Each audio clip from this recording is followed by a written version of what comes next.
what happened at the Capitol. So y'all need to start these people, because these people do not see this stuff. They don't see all them people lined up down the boat. All these Democrats things called in, they don't see none of that because they don't watch Fox News. They don't watch nothing else but y'all. All right, Ed. On Facebook, Aretha Love says it's drugs, gun violence, recession, and corrupted politicians, the top issues facing our country right now. You can join us by texting your first name, city, and state to 202-748-8003 on Facebook.com/C-SPAN or in a tweet with the handle @CSPANWJ. You can use that same handle on Instagram this morning. Front page of the Atlanta Journal-Constitution. Security cameras, license plate readers helped the cops track and arrest Midtown Atlanta suspect yesterday. It was an 8-hour search. 1 killed, 4 injured in the Atlanta shooting yesterday.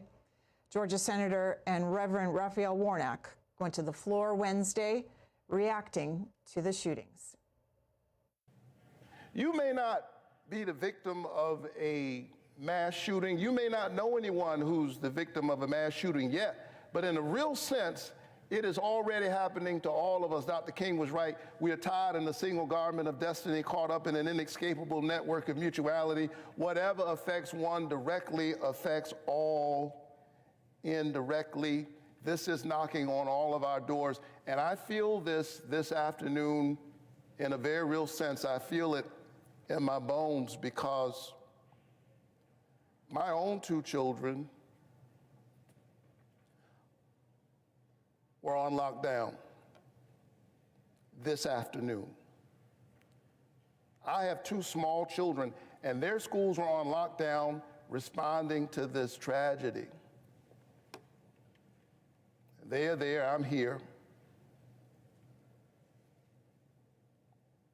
hoping and praying that they are safe. But the truth is, none of us is safe. As a pastor, I'm praying for those who are affected by this tragedy, but I hasten to say that thoughts and prayers are not enough. And in fact, it is a contradiction to say that you are thinking and praying and then do nothing. It is to make a mockery of prayer. Senator Raphael Warnock on the Senate floor yesterday reacting to the Atlanta shooting. Is gun violence the top issue facing this country right now? That's our question for you this morning. Johnny, we'll hear from you in Port Orange, Florida, Democratic caller. What is it for you, Johnny? Yes, how are you doing, Greta? For me, it's the voting rights. I mean, it's the they claim that we voted, the black people voted President Biden in. So I feel like as a collective voice, if we come together, we can get more done as a black folk, because this is not, and now that we're able to control our voting, they're coming up with some people cheating on voting now. That's not so. And then there's other things that they just don't care about. They just don't care about our black history. They don't care about none of that stuff. They want to do away with that. So I'm not concerned with all the other stuff. I'm concerned with what can we do as a people that want to keep America straight. We always fought for America. Black people have always fought for America. And I have no problems continuing to fight for America. Johnny, but as a black people, we need to come together. Johnny, I want to get your reaction to this headline in today's Washington Post. Black turnout dropped in the midterms. Census survey analysis shows slippage of nearly 10 percentage points in this past midterm. And they write the decline in black turnout may have hurt Democratic candidates in some midterm contests, according to Michael McDonald, a turnout expert and University of Florida associate professor. McDonald said lower than expected turnout in Milwaukee likely cost the Democrats the Wisconsin Senate seat and could have made some other races much closer than they appeared to be, for example, Florida. What do you think, Johnny? That's because we don't come together as a collective vote and somebody hitting our situation. We don't come together and we don't press Congress and tell them what we want. So therefore, we lack off. When we see something important, we jump on it. So we need to, as a collective black vote, come together and say, this is what black people want. So, this is what we're going after. So why do you think that doesn't happen? Is there something or someone to blame? Well, We don't have every leader we've ever had, they've assassinated. From Marcus Garvey to Martin Luther King, Malcolm X, they've assassinated anybody that can help keep us formed the right way. Even Tulsa, they destroyed our economic systems in Tulsa and whatnot. Even in Gainesville, Florida, they did the same thing. They destroyed our economic system. Anytime they wanted to, they destroyed whatever we started building in order to keep us behind. And they don't even talk about reparations. They don't want to talk about reparations. So it's not that we can't come together. We can come together. All right. Leo in Wichita Falls, Texas, independent. Leo, top issue facing the country. Good morning. Good morning. Hi, my name is Miguel. They made a mistake, but I'm just calling because I think our country is very divided. I've been in both sides of the party. I'd been changing my mind. I think there's governmental overreach, and they're trying to divide our people and making our country unsafe. I think politicians should be accountable for what they're doing. They're doing a job for us, and there's not consequences for whatever. If they make mistakes, if they're not doing their job, nothing happens to them. Nobody gets fired. Nothing happens to them. So they're dividing our country, and social media and the media is actually it has a big part of it. So they're dividing our country to make sure they can control us. They're deviating from what the Constitution says. So I think that's what's happening. There's the government is dividing us. They're destabilizing our country. They're letting people come in, and it's just like in other cultures, they know they can't attack the U.S. from the outside. So by opening the borders, they're letting people in, and that's where we're seeing a lot of things happening here. People need to wake up and come together because our country, it's changing tremendously in the last 10 years. So we need to just step back a little bit, go back to what the country was founded on. Okay, all right, Leo. Bruce from Haskins, Ohio echoes what you were saying, Leo. The top issue is weak leadership, lots of talk, no action, no unification that was promised.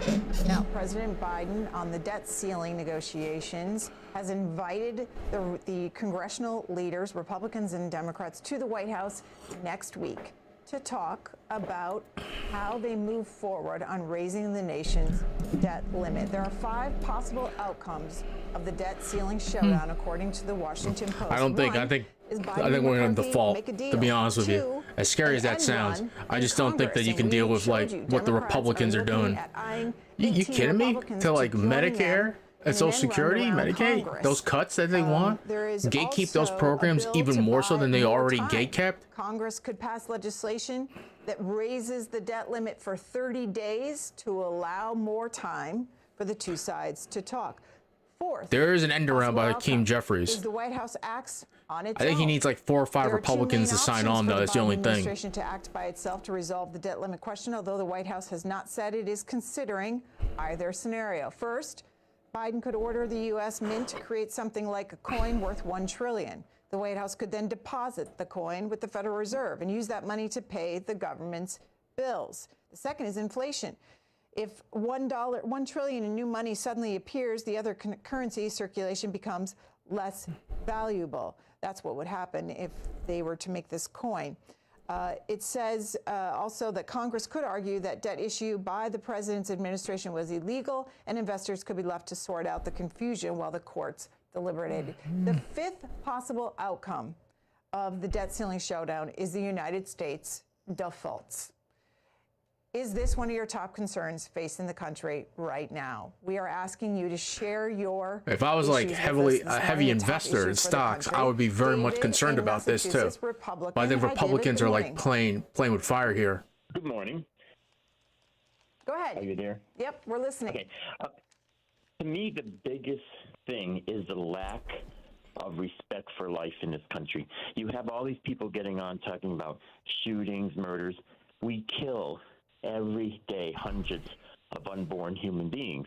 So if you can't respect life at the beginning, oh my God, how can you respect it later on? You know, you had Senator Warnock or whatever his name is there, who says he's a pastor, and yet he belongs to a party that supports killing human lives.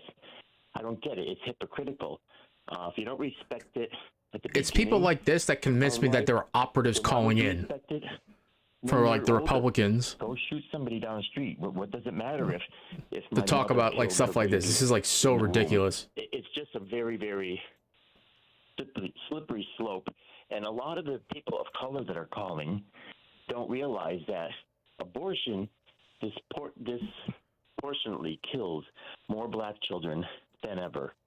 So I'm not sure what their understanding of life is. I mean, we've lost the understanding of life. Okay. We'll go to Anis in Hummelstown, Pennsylvania. Democratic caller.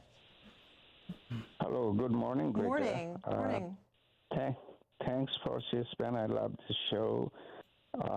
I am a scientist by profession and I'm trying to be an entrepreneur. So the biggest issue in this country is still the economy. Like Bill Clinton said many years ago, that is the economy stupid.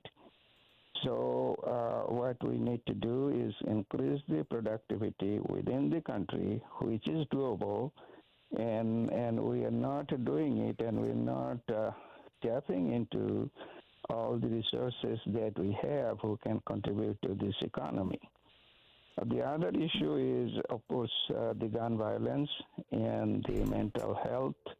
Young children, teenagers, they are under tremendous pressure for mental health issues. So those are the economy and the gun violence and the mental health issues, in my opinion. Okay, and before you go on the economy, what did you think of the Federal Reserve's decision to raise interest rates again yesterday, but signaling this could be the last time? Well, the U.S. must not default on its obligations. Debt ceiling is an artificial thing. It has to go up, it can come down. If we can increase our productivity, then temporarily if it goes up, then we must find a way how to bring it down. But we have to have that leeway right now. So debt ceiling should not be a tool for bargaining. Okay. So yesterday, the Federal Reserve Chair, Jerome Powell, after announcing this interest rate hike, took questions, as he does, following that meeting. At a news conference, he was asked about the debt ceiling debate. Here's what he had to say. I'm wondering if you can talk about the account of possible effects of a debt limit standoff. You've said repeatedly that the ceiling must be raised, but do you see the economics effects of even getting close to a default? And what type of situation would that look like? So I wouldn't want to speculate specifically, but I will say this. These are fiscal policy matters, for starters, and they're for Congress and the administration, for the elected parts of the government to deal with, and they're really consigned to them. From our standpoint, I would just say this. It's essential that the debt ceiling be raised in a timely way so that the U.S. government can pay all of its bills when they're due. A failure to do that would be unprecedented. We'd be in uncharted territory, and the consequences to the U.S. economy would be highly uncertain and could be quite averse. So I'll just leave it there. We don't give advice to either side. We just would point out that it's very important that this be done. And the other point I'll make about that, though, is that no one should assume that the Fed can protect the economy from the potential, short and long-term effects of a failure to pay our bills on time. It would be so uncertain that it's just as important that we never get to a place where we're actually talking about or even having a situation where the U.S. government's not paying its bills. Federal Reserve Chair Jerome Powell yesterday, after announcing interest rate hike, he took questions from reporters. You saw that he answered a question about the debt ceiling. That interest rate hike dominating the front pages of our national newspapers this morning. Is the economy a top issue, concern for you facing this nation right now? Frank in Ashburn, Virginia, an independent. We'll hear from you. Good morning. Yeah, good morning. Thanks for giving me time. Yeah, definitely economy is the major issue, and now the problem is manufacturing, which U.S. used to have in 50s, 60s. More than 60% cars were U.S. made. So we are not focusing on our manufacturing like we were doing before. Then another dangerous thing is things are slowly probably moving away from petrodollar the way China and Russia are playing their cards. So it is very important that the things they stay on petrodollar, and the inflation which we have seen, that is unprecedented inflation in U.S. Then healthcare is another very big issue. Then the way I am myself an immigrant, I came about almost 2 decades back on a skilled-based visa. But problem with U.S. is I also lived in Europe as well. U.S., they don't take skilled people. The family migration, in my view, is another thing which should not be there. If you see Australia, if you see Canada, other countries, they bring only the skilled people which are needed. But here, we just bring, based upon whoever have family ties, relationships, we bring the people who don't really contribute to the economy. That is another big issue. Then the drugs is very big issue. Drugs are not properly dealt with. There are, kids in schools into drugs and all that, and which is, which has connection with mental health issue a gentleman was mentioning, and kids getting depressed and all that. It is very important to control. Then the lobbying system in U.S. Lobbying, gun lobby, of course, if you take a survey or if you do a kind of referendum, you will see huge majority they are not in favor. But lobbying is a problem. Whoever put money in the lobbyists, they can get the things done. So this thing need to be changed. Things need to work. What is good for the country. So debt ceiling we were talking about, again, we have to raise. The debt is rising, and we were previously going to wars, and we just wasted money there. Okay. All right, Frank. The biggest issue, Tony in Conway, South Carolina, says in a text, where do I start? Illegal immigration, inflation, wars, debt ceiling, national debt. Seems we always run out of money for Social Security, cops and firefighters, but never run out for Ukraine, politicians, salaries, and the illegals storming our borders. That's the thoughts there this morning of Tony and Conway, South Carolina. By the way, you can join us in a text at 202-748-8003. Just include your first name, city, and state. And you can also go to facebook.com/cspan and send a tweet with the handle at CSpanWJ. This morning on Drudge's website, some of the top stories that they include is yesterday Russia's claim that Ukraine tried to assassinate Vladimir Putin, the president of Russia, and some of those allies of Putin within Russia talking about Bro, that is revenge. Nuts to me. You can read those stories if you go to drudgereport.com. Mary in Mississippi, Picayune, Mississippi, a Republican. Good morning to you. Go ahead. Go ahead. Good morning, Matt. Good morning. Morning. Again, as the last tweeter said, where do you start? Where do you start?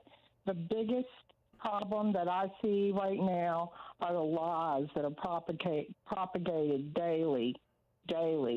I'd like to talk to the Democrats who are listening for a moment. Every day I listen, I hear MAGA degraded on this show every day. I'd like to remind you of when Trump came down the escalator and Democrats and the media degraded him every day of his life. They lied on him. They called him every name under the sun. Not one. I think well deserved. Person in the media had the nerve to say the truth and what was true. So now all the Democrats are all brainwashed. They have no common sense. They can't look at the picture of this nation. The economy is horrible. Everything in the nation now is horrible. And they now all have everything in the nation is horrible, huh? Okay. Who has dementia is the greatest thing on earth. So I'd like to say to the Democrats, it's not the Republican MAGA people that are nuts or insane. It's you people, and you. I don't know. I kind of remember an event called January 6th. The wool has been pulled over your eyes. Thank you. Okay. All right, Mary. Elaine, St. Louis, Missouri, Democratic caller. Hi, Elaine. Hi, Greta. Thank you so much for this opportunity to share some food for thought. Okay, Educating our young is the most crucial issue facing our nation. Teaching civic values, developing moral character, and understanding what peace means. The clearly, child of the 70s there. Called right before me. I was listening. I am a proud Democrat, and I was listening to her, and she put in one negative point that I think teaching helps us understand why we don't have to do a dig and to get our point across. That's because she's an operative. And guiding, appreciating the talents and the needs of others is going to help our country and build our country. All right, Elaine.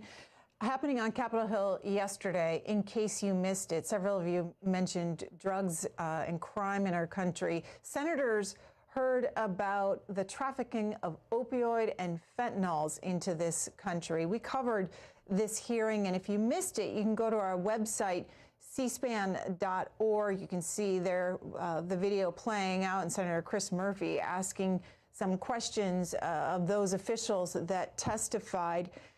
The Washington Times covered this hearing as well, and their headline is China remains key player in fentanyl supply chain through Mexico. You can watch the entirety of this hearing if you go to cspan.org. Nikki in Rockaway Park, New York, an independent. Hi, Nikki. Good morning. Morning. Top issue for you. My top issue is I would like to compare the rise of fascism in Europe with the rise of fascism and religious zealotry in America today. If you compare the rise of Hitler and the Nazi Party, you have to have an enemy. That's the first rule. You have to make somebody an enemy, whether it's Jews, Hitler, Trump, was Muslims and Mexicans. You have to have an enemy because people have to express their grievances about whatever issue they have. Remember, drugs have been a problem in America for centuries. Opium, snake oil, and today we have a lot of snake oil. I would just like to say that you have to. He's not wrong about that. And then amplify also, that lie. may the fourth be with you, fellow Star Wars fans. You have to divide, and this is what I see as the MAGA faction of the Republican Party. Not all Republicans. Don't put all Republicans. I am not. I'm independent, but don't put all Republicans in that same bag. Don't stereotype them. There is a faction in America just like there was in Germany. Okay. Douglas, Forks, Washington, Republican. What is the top issue facing the United States right now? Hi, Douglas. Hello.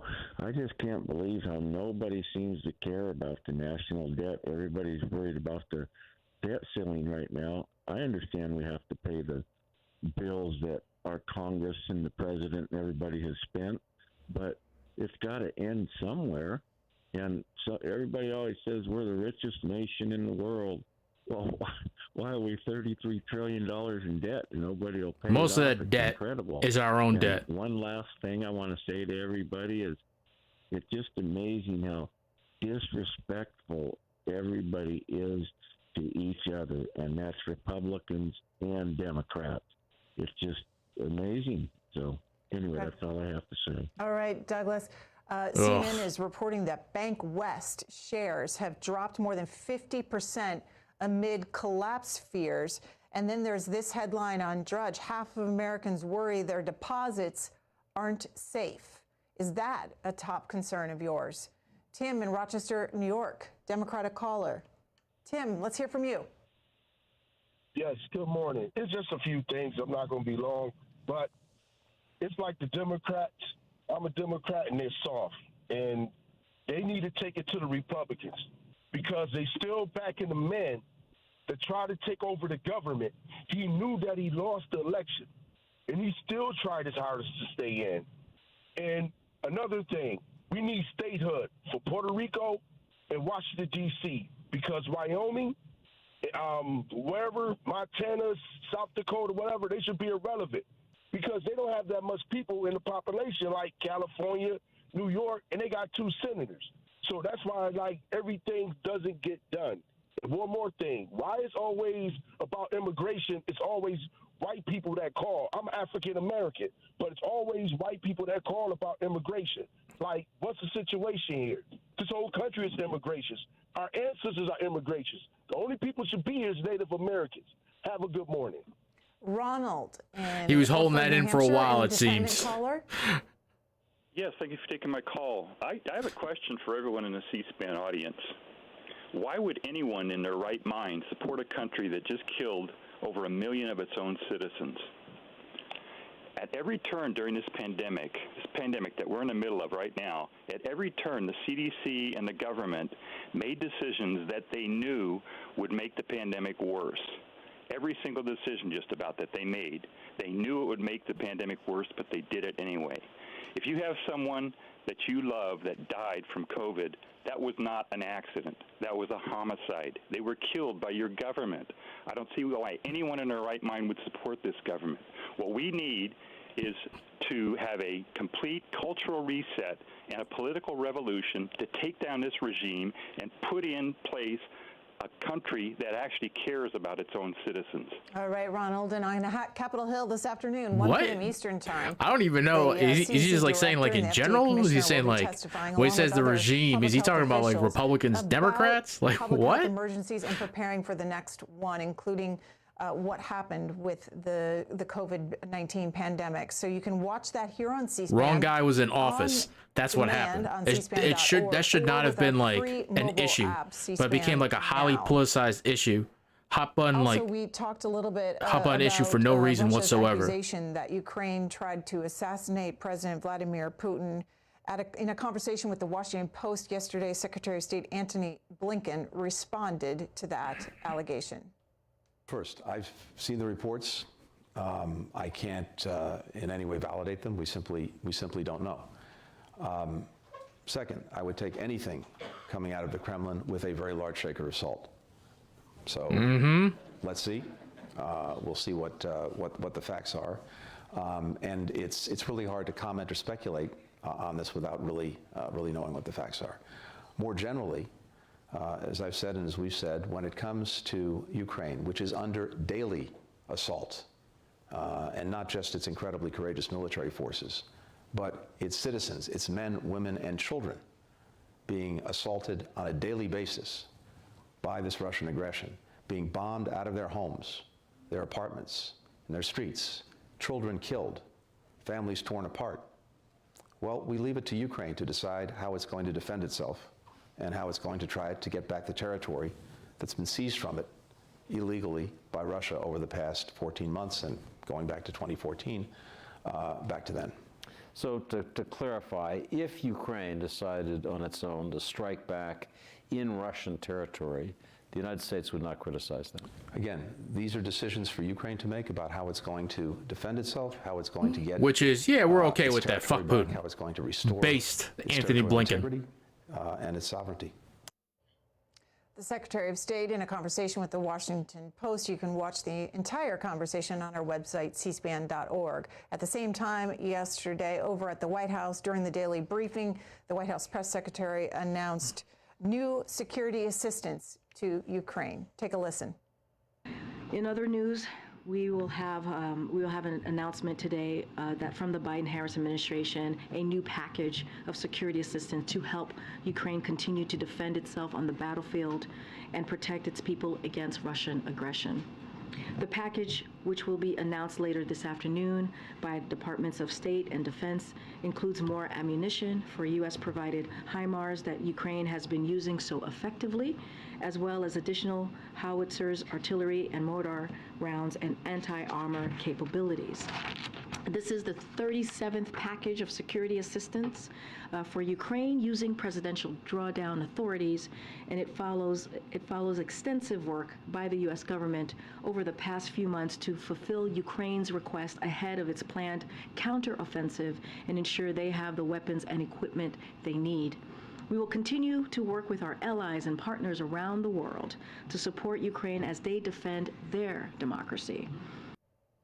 From the White House yesterday, the press secretary talking about more assistance to the country of Ukraine in their fight against Russia. Is that one of your top concerns facing the country right now? Frank in Nashville, Tennessee, Democratic caller. Good morning to you. Good morning. I have a thing I want to say about the border crisis. If Ukraine can defend their country off of a dictator that's illegally invading their country, why come the Mexicans can't stand up to the cartel or anyone else and defend their country instead of just running to the U.S. where everything is free, and they're taking things that, to me, is causing confusion and chaos. If you stop the confusion, your fellow Americans, everybody. Let me pull. The military, but they don't have any problem. They don't have any. Oh, hey, Simone. I didn't even really see you there. What's up? I got pull kick chat. What's up? Thanks for joining us this morning. They don't have enough people. So what is let me pull kick chat out for a second. Put it next to the screen. That will stop if we close the border. All right. Jennifer in Santa Barbara, California, independent. What's your top concern for the country right now? Yes. So my top concern, well, first of all, beginning you were talking about the debt ceiling. And I really feel that, Congress and the president or the White House, they will come to a conclusion on the debt ceiling. Right now, it's just kind of a play back and forth, and it's a political folly. Well, I got to do like an update real quick. That they're not going to default on the country. I believe that that's true. And I would really love to see kind of a more center conservative candidate for the Republican Party, because, where that whole thing is going, I don't think that that's good for the country. But my major concern is kind of the attack, on our constitutional rights. For me, the most pressing issues are, voter suppression or attempts at voter suppression, and just issues with, women's rights and human rights. And also, just this whole crazy thing about book bans and just all of this kind of grandstanding that's happening right now. And I think that sorry, literally just had to do that. Quick shout out. So I think that if people, really are concerned, then they need to get out and vote and be active in their communities and in the political process. All right. All right. Connie, London, Kentucky, a Republican. We'll hear from you, Connie. Yes. Get that out there, too. I have a problem with all the Democrats calling in and calling mega Republican. What the Democrats and Republicans need to do is learn to get along and not throw these stones at each other. What if a Republican starts calling Democrats a MIA, just like Joe Biden, missing in action. MIA Democrats. We can't solve anything by arguing.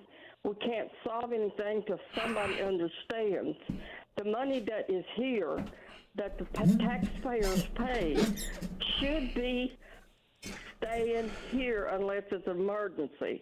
Why are we sending millions of dollars to Egypt, and then they're sending weapons to Russia? Why are we spending all the money to all these other countries? Why isn't it? She screwed up the script, y'all. We wouldn't been in this She mess screwed up unless the script. somebody turned everything completely down. Don't put down Donald Trump. It's not his fault what's going on right now. He didn't cause any of this, and it should not be brought up every time a Democrat calls. Hear me out for a second. Okay, Connie. I'm going to go to Al, who's in South Point, Ohio. Democratic caller. Al. Yes. We're listening, Al. Go ahead. Your top concern for this country. Oh, there's so many we can't cover it on phone call, but the last lady from Kentucky, she brought up Donald Trump. Donald Trump is not fit to be a leader in this country. He never had. I worked on his buildings in Atlantic City. He didn't pay any contractors down there. He screws over everybody.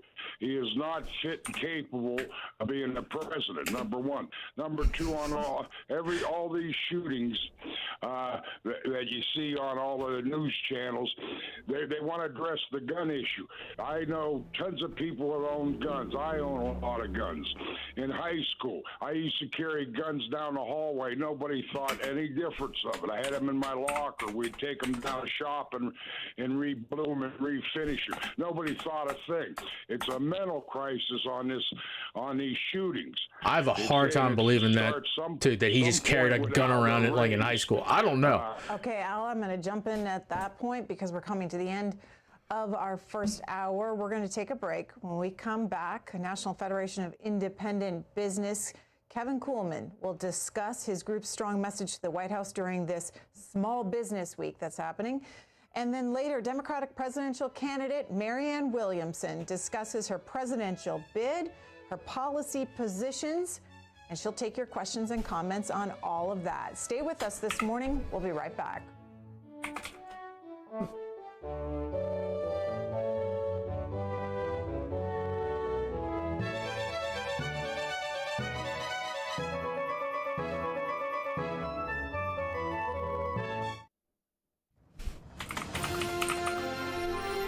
Saturday morning, the coronation of King Charles III will take place. He became the King of the United Kingdom following the death of his mother, Queen Elizabeth II, the UK's longest reigning monarch. C-SPAN will air the BBC's coverage of the coronation in its entirety at 4 p.m. Eastern, from the royal procession to Westminster Abbey to the official crowning of the new king. The coronation of King Charles III, Saturday at 4 p.m. Eastern on C-SPAN or online at cspan.org.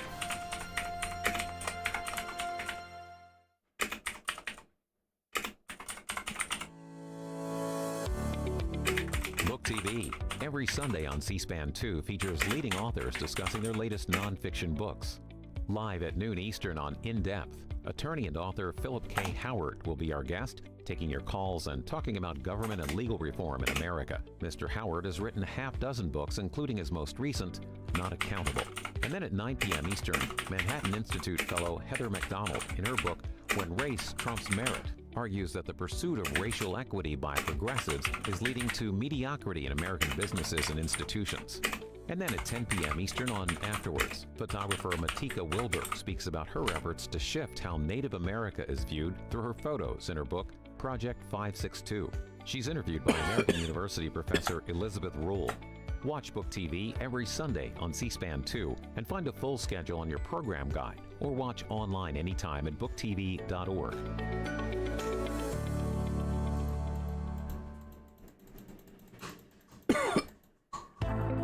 C-SPAN C-SPAN Now is a free mobile app featuring your unfiltered view of what's happening in Washington, live and on demand.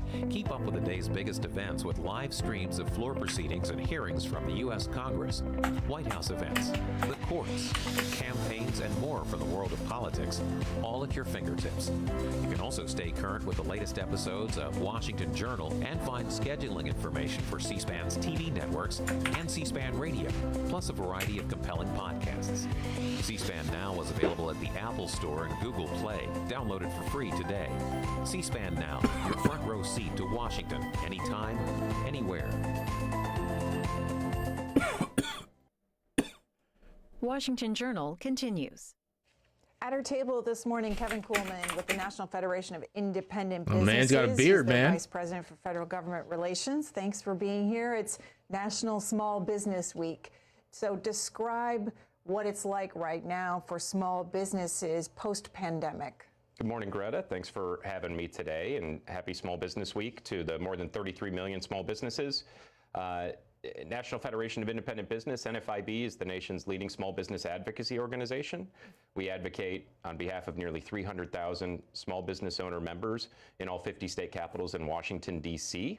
And our principle, our guiding principle, our mission statement is to promote and protect the right of our small business owner members to own, operate, and grow their businesses. So it's great to be here this Small Business Week. Small businesses do face an uncertain future and have some economic challenges still coming out of the pandemic. Inflation and workforce shortages are a very close 1 and 2 of their top small business concerns. More than half of Pandemic did hurt a lot of small cannot fill businesses open too. positions. It also hurt a lot of the Although good news is workers. They are continuing to try to hire, even as larger businesses are shedding jobs.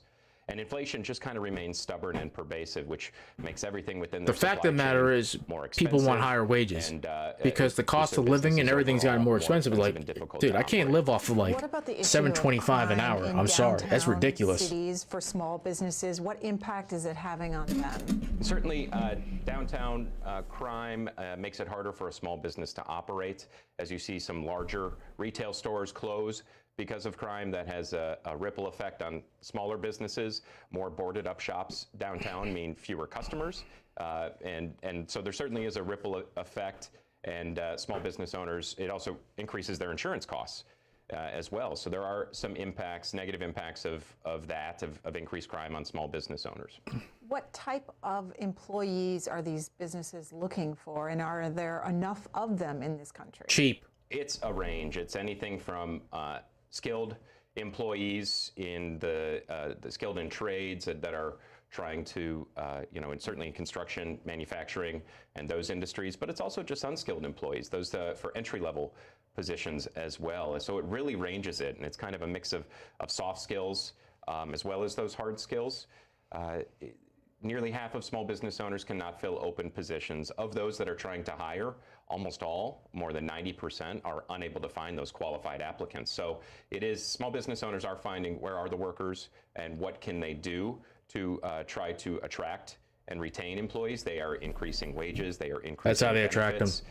They are taking on the training themselves, insourcing all of that and creating a training program, as well as not requiring as high of standards as they may be used to, maybe a certificate as opposed to a degree.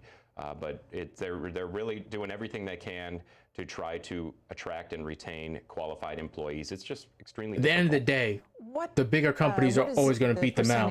More money, more benefits, teenagers, and vacation time, are there issues around policy issues around ability to grow in the business. Like, are you going to really like advance in a mom and pop shop owned by one family? No, you're not. At many locations, you just see help wanted, all positions. So there certainly are opportunities for teenagers.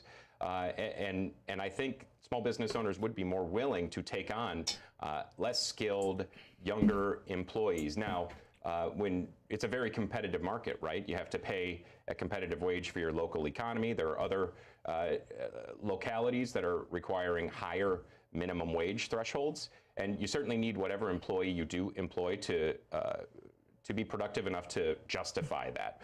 But like I said, many business owners are taking on the training themselves. They'd be more than willing to take on a teenager who's willing to show up on time, who's willing to learn and contribute.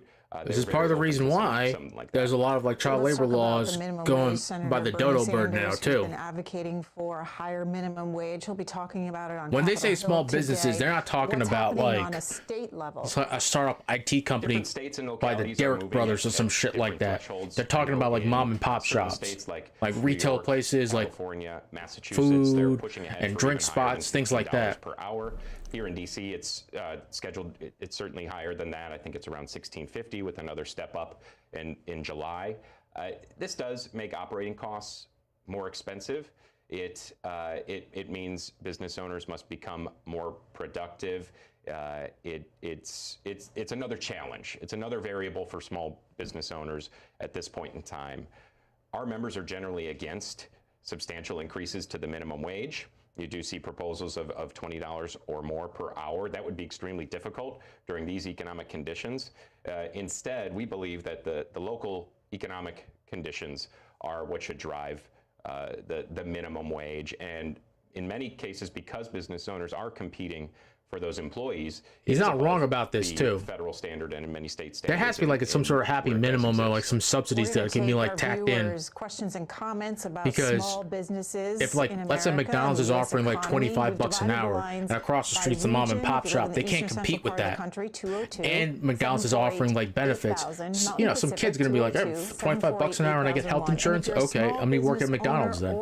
Versus like employed by a small business. Employed by like, you know, Joe and Jane across the street diner. You can also join us by texting, include your first name, city, and state to 202-748-8003. Kevin Kuhlman is our guest with the National Federation of Independent Business. Let's begin with your reaction to the White House celebrating the National Small Business Week. Here's the SBA Administrator Isabel Guzman on the Biden administration's efforts to help small businesses. You all faced unprecedented challenges, made hard choices, and pivoted and adapted to survive. The president took swift action it's going to happen. The pandemic and helped it will happen of eventually. Small businesses survive but with the American Rescue this is Fund true, and its critical like of anything else for small businesses. And your perseverance like the food and drinks and like whatnot, those businesses are going to slowly die off. They cannot continuously compete against larger companies. They just can't. They can't compete with the infrastructure. They can't compete with the wage with wages that those larger businesses can. They can always keep their operational costs like relatively low. The larger businesses, even if there's an increase, it's so negligible because of the grand infrastructure that they have. They just can't. So eventually, like at least in the food service industry, those small businesses, Kevin Kuhlman, they're going to be gone. Yeah, join while you can, folks. Guzman and the administration in so there has to be some sort of like government help or government subsidies that has to like help them out, something like that. There are more than 33 million small businesses across the country, about 6 to 8 million that have employees, and they are just their contributions are very important. We like but to you know, unironically enough, though, these larger companies like the Walmarts and whatnot, they don't do well in the cities jobs. They produce because they're not competitive in like in city life because they don't offer the same wages and growth opportunities that they do like out in like rural countries where they can like take advantage of like the influx of like cheap labor that they get, because in cities you have more competition too, and like those huge like if you ever been to a Walmart, you know how big it is. It can't compete in a place like in New York City. You don't have the space for that too, so they have to size it down.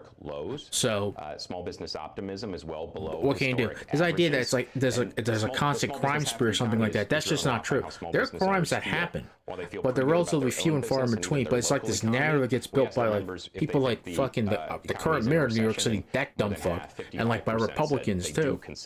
Is there crime that happens? Yeah, sure, but crime is subsiding slowly but surely post like pandemic, and it's at historic lows now, especially for violent crime like in New York City. But they pick and choose like these like incidents like on the subway train without giving context. Like one of the incidents too, they saw a guy like get stabbed like before he boarded a train. What you find out later was the guy who got stabbed was sleeping with the stabbers, the criminals now. Wife. So it was a crime of vengeance.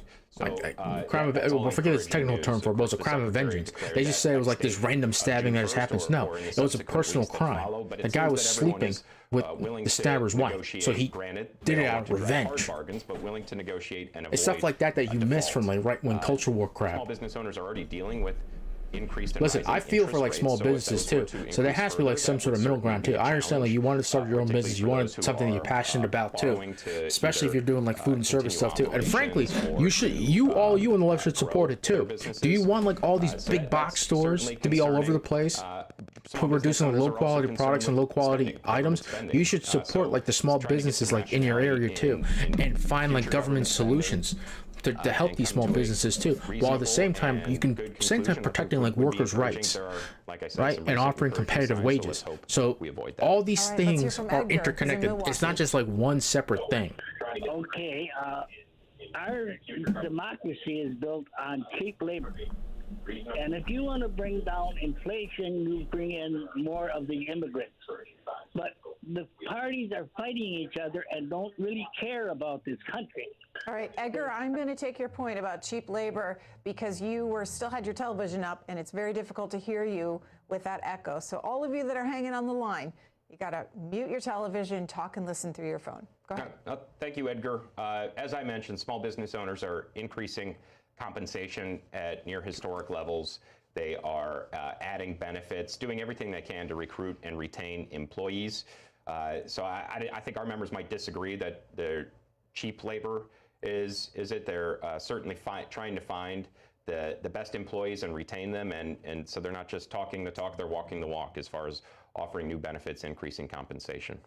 Charles, Rolling Fork, Mississippi, you're a business owner. What do you do, Charles? What's your business? I have a farm. Okay. The bond market will soon deprive the United States of access to the funds to run the government, whether or not we raise the debt ceiling. What do you think they're going to do to address the fact that they borrowed so much money they can't pay it back, so the interest rates go out the ceiling? Kevin Coleman? Thank you, Charles. Yeah, in the next couple years, interest payments will even exceed defense spending, so that's certainly concerning. As I mentioned, our members are concerned about rising interest rates. They're concerned about increased government spending. So trying to control some of those factors, and hopefully that's dealt with in this debt limit negotiations, would be promising. We certainly have many agricultural and farmer members, and thus we are trying to advocate on their behalf. For example, the ability to pass along their business to the next generation. So pushing back against changes to the estate tax or stepped up basis tax treatment is very important. And that should tell you what side of the aisle his group represents. And making sure that there's sensible tax policy to ensure that small family farmers and family-owned businesses don't have to. He does not represent the small family farmer. Let's be clear. Along to the next generation. This morning, we're talking with Kevin Coleman, small business, the National Federation of Independent Businesses, who represents small business owners.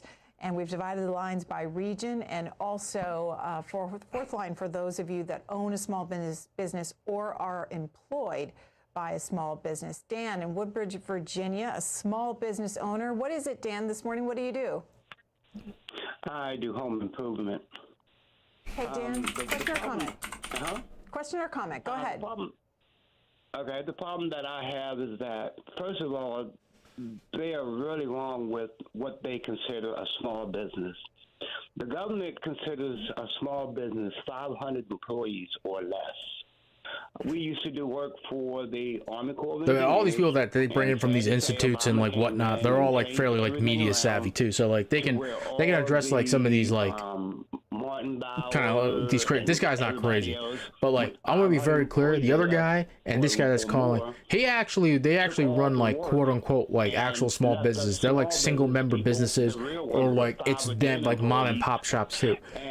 He represents people, they're classified as small businesses too, but he represents people who are quite wealthy, right? And they keep the businesses as relatively small so they can get that small business classification too, and enjoy the benefits of being taxed as a small business.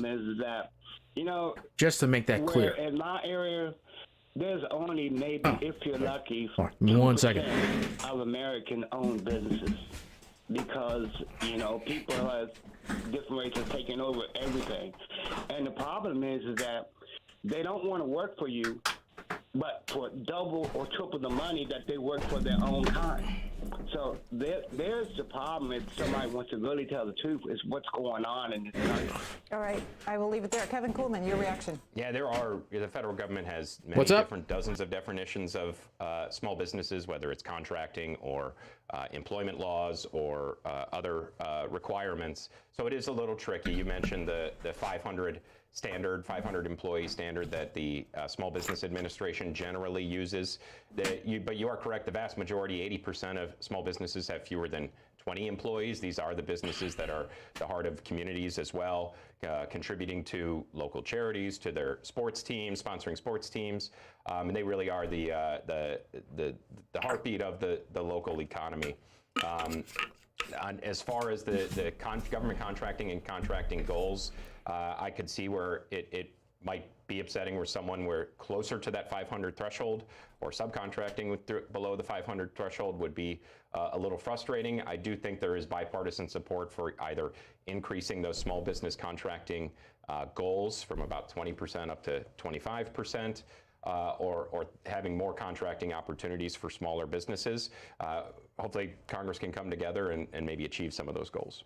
So what, do you represent any small businesses that have more than 500 employees? Yes, NFIB represents businesses of all sizes. The vast majority of our members are fewer than 500 employees, but the only disqualification from being an NFIB member is you cannot be publicly traded. So we have certain larger independent businesses, but the vast majority of our members are smaller businesses, 5 to 10 employees, but they range of all sizes.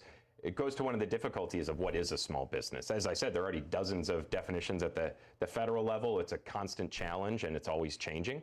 But it just shows how dynamic the small business economy is, right? You can't just put a small business in a box. The typical small business is X. It's just impossible to do. In Philadelphia, Mary's watching there, Democratic caller. Yes, good morning. Morning. I'm a retired government worker from Pennsylvania. I worked for the state for 45 years. And I'm calling in reference to the recent article that was published in the Philadelphia Inquirer. Grassroots efforts had a will, but not always a way. That there's no oversight based on the trillions of dollars that we have been providing to these wars, these unconventional wars that we have in this country, war on poverty, war on drugs, and also now the war on terror. We provide these funding in the forms of grants, and everybody is basically doing their own thing. We need to have strict laws in place, and we have to have the government to monitor the activities of the fundings that we are providing out of our tax dollars. This is why we're losing with the economy. So please pull up that article, and I would like to hear Mr. Clubman comment. It's dated April 30th, 2023. All right. Thank you. All right, Mary. Kevin Coolman, do you have a response? Thank you, Mary. I'm not familiar with the specific article, but agree, and everyone, I think, wants to see accountability of the federal spending in that regard. But I wish I could comment more on the article. I'm not familiar with it. Jesse's in Albuquerque, New Mexico. Hi, Jesse. You gotta love when people calling in. I just wanted to bring up something. So I remember I read a Michelle Malkin book about 10 or 5 years ago, sold out, how bipartisan crap weasels and big tech people are selling out America's best and brightest. And it talked about how basically the U.S. job market has decreased by about 50 million jobs since 1995. And so I just wonder about that labor shortage narrative. And, I'm a teacher. I'm a middle school teacher at a charter school. I think that might be considered a small business. And I live in New Mexico, and basically we're all small businesses around here. There's very little corporate interest, unfortunately. Walmart just shut down on the main street in Albuquerque. And, I'm just wondering, what can schools and school districts do to better prepare our students to help them get the jobs that are out in our communities? Yeah, and that's it. Okay, Jesse. Kevin Kuhlman? Yeah, Jesse, I think you bring up a good point about how can local schools help and contribute. And I think that is the key, is the local efforts. We've had members, in particular, I'm thinking of a member, Chuck Mills in Oklahoma, who this is a passion of his, right? He's teamed up with the governor and his local city to get small business owners into the classroom, to educate students and teachers to say, hey, why are these skills important for the real world, right? And what are some of the skills you could develop to help get you prepared for your first career job or your first job outside of high school? I do think a lot of local school districts are going back and restoring some of the more technical aspects of education, career and technical education, which is important. But I think the best examples of success is local school districts or community colleges teaming up with their local employers and seeing, okay, what are the skills, what are the opportunities in our area? I know there are efforts at the federal level, reauthorizing Workforce Innovation Act, that type of thing, but it's much harder to do from Washington, D.C. throughout the country. I think it's much better doing it locally, almost to Mary's point about the grassroots. That grassroots is so important. That's what we view ourselves as, a grassroots organization. 300,000 members, and we just really encourage small business owners to be their best advocates. It's much more important for a senator or a member of Congress, even a local elected official, to hear from their small business owner constituents than it is to hear from me here in Washington, D.C. We view ourselves as the liaisons, and we try to share stories as much as possible. So personalizing those letters, those communications to your member of Congress, acting as a resource to them, extremely important. Hosting them so they can see the impact that your business has on the community, very important. But appreciate the call, Jesse, and that I do think local school districts can do a lot to help with the workforce shortage that is pervasive throughout the country. We're going to go to Waukesha, Wisconsin. Cindy, good morning to you. What is your small business? My small business is Thomas Horse. We build horse fences. Okay. In Wisconsin. Contractor, okay. Dirty work, hard work. My comment would be, it's very hard to find employees that have the training, the core muscle skills, or even the desire to do hard physical labor, and that is the trades, hard physical labor, whether you're a plumber, electrician, a fence builder, anything in the dirt, anything that is difficult. It's hard to find employees that have the core skills to do it, along with the core dedication and muscle and work ethic to get these things done. A challenge that I think the United States is going to face, and that I think that the government should address, is we already know that we've lost a lot of blue-collar work to robotics. We're already losing white-collar jobs to AI, whether it's law, whether it's accounting, whether it's any of these high-end level jobs that can easily be done by computers and processing and self-done. So we're losing those categories. We need to think about how we're going to engage the younger generations to consider trades, consider local work, consider things that can't be replaced by robotics, that can't be replaced by artificial intelligence, things that people need every day. We need to figure out how to make those jobs viable, enjoyable, financially sound for students. Well, why am I getting these weird ads on Twitter? The big dream of being a doctor, the big dream of being a lawyer, the big dream of these, Unironically, that's actually pretty useful. That's for your feet.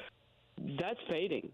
AI is going to take that over, and people have to come back to the reality of hard, local, good job work. Understood, I don't know Cindy. how we're going to do that in our education system. All right, understood. Kevin Kuhlman.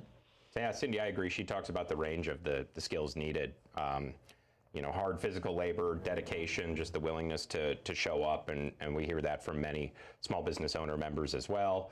To Jesse's previous question about trying to help in local schools and Cindy's concern, there is that emphasis or that stress that could be helped during schools about a lot of the opportunities that trades and certifications can help with, as opposed to the requirement that you must go seek a college degree and then a graduate degree beyond that.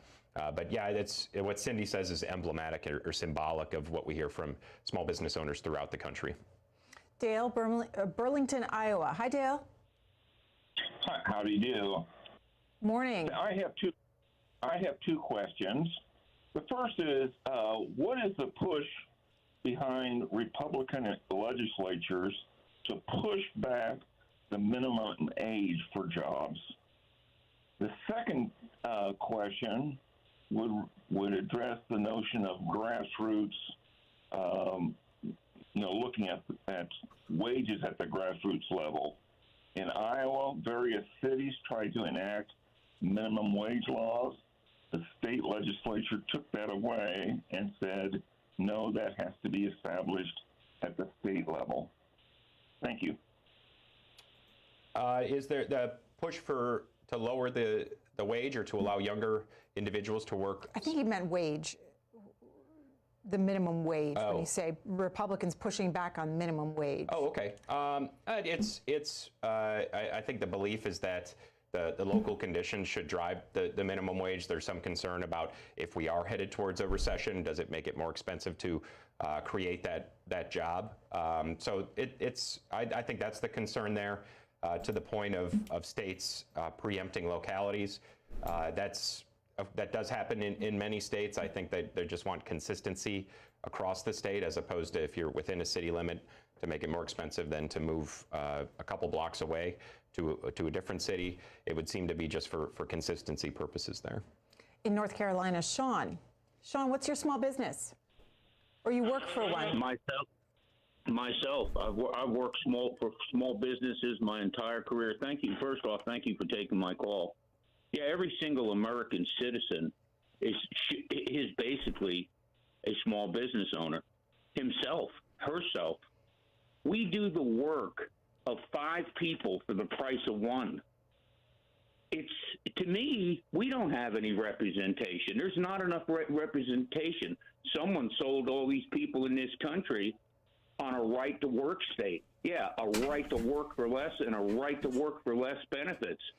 The people of this country who built this country, when I was growing up, my father raised 7 children, had a union job, and we all made it fine.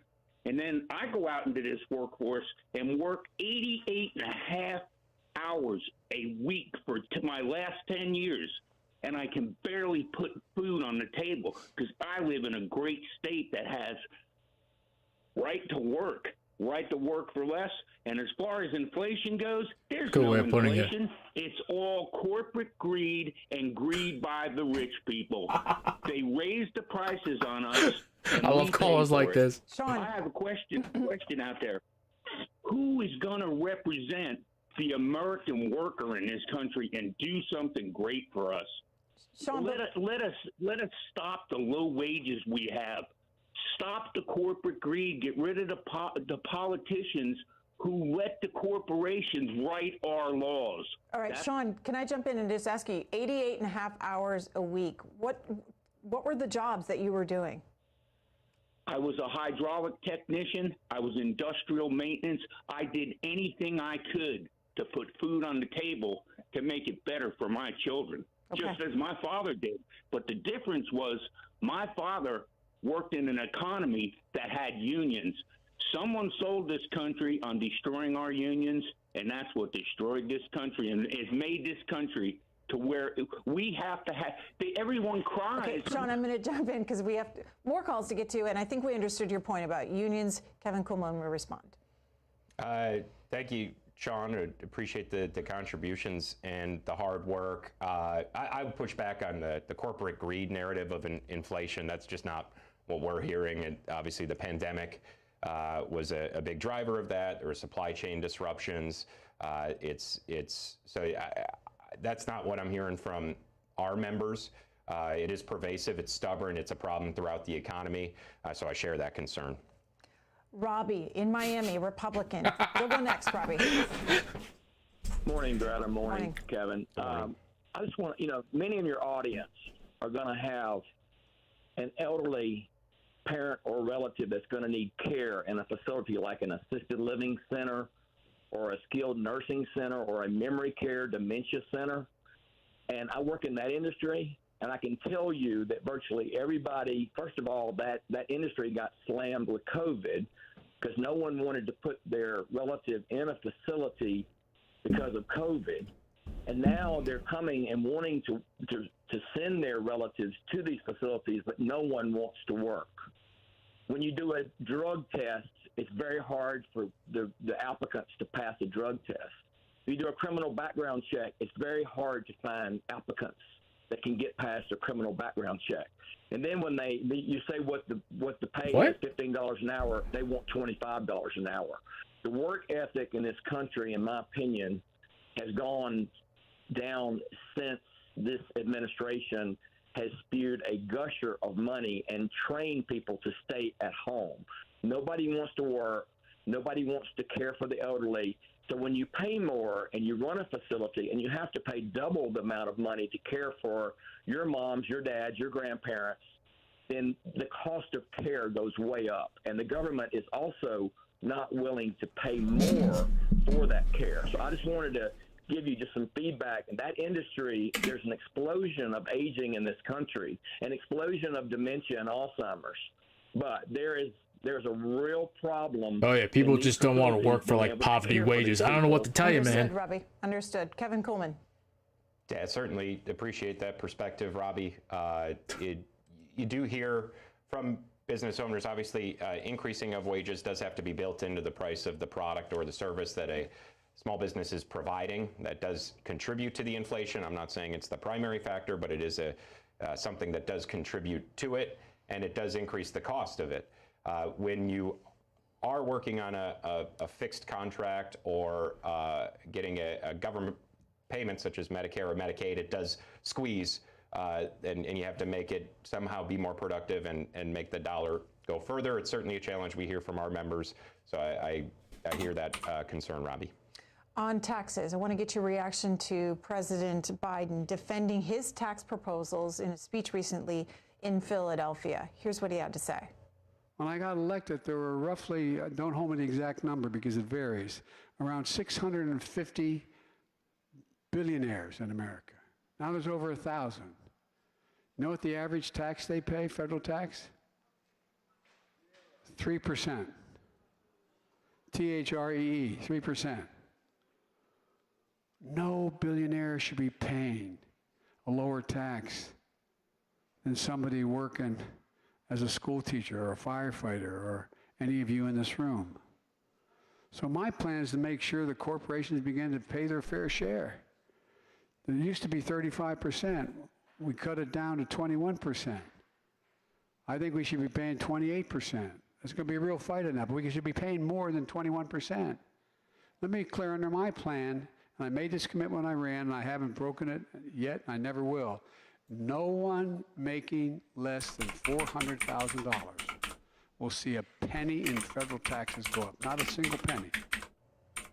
Kevin Coolman, a little more detail from the White House. He wants to increase top capital gains rate for income over $1 million. You heard him referencing that at the end. Eliminate the so-called step-up in basis loophole, and expand who has to pay investment income tax and at what rate. And then, as he was saying when he started off, increase the corporate tax rate. Your reaction? Yeah, a lot of different proposals or tax increase proposals that would impact small businesses. For a little bit of perspective, about a little over 3/4 of small employers are organized as pass-through entities, either S corporations, LLCs, sole proprietorships, or partnerships. Certainly, some of the proposals that would negatively impact them is the increase of the individual rate and that expansion of the investment tax. We push back on that because it inaccurately is described as closing a loophole. When that tax was first enacted or created about 10 years ago, it was only supposed to apply to net investment income. the idle rich or the passive investor. When you expand it to all active business income, that's the lifeblood of the small business. That's the cash flow. That's the plans for expansion, the rainy day reserves, which may become necessary. So your members who run these businesses, they're millionaires. The amount of tax revenue collected. I've never heard of a tax loophole that triples the amount of revenues collected. So it was intended by design, only supposed to impact net investment income, those passive investors or those millionaires at the time. Expanding it to all active business income above $400,000 would really be not just closing a loophole, but massively expanding the reach of this tax and negatively impacting small businesses. You combine some of these tax increases and the totality is really problematic for a small business. It pushes their tax rate above 50% in many states. So there is this misconception that anything above $400,000 would only impact millionaires. There's a big difference between the small business income and the small business owner's income. While that is all reported on their individual Form 1040, it goes right back into separate places between the business owner and their bank account. I have one member who I really enjoy his line. He showed his tax return to his spouse. She said, look, we've cleared over $1 million. She goes, oh yeah, where is it? It's all plowed right back into the business, into increased investment, into planned expansions, and the business owner really doesn't take that. But increasing taxes on that would be one more setback or variable that would dim optimism and make those future expansion plans less relevant. So there's that. It's one of many of the different proposals there. You mentioned the capital gains tax increases. That probably wouldn't impact small business owners annually, but certainly if they want to sell their business to fund their retirement, that could impact them there. If they're trying to pass along a business to the next generation, changes to that stepped up in basis would make it much more difficult, potentially requiring them to take out a loan or sell the business instead of passing it along to the next generation. So there are tax proposals that are problematic, and we would push back on the descriptions that it's just closing loopholes. We think it could be problematic for the small business economy.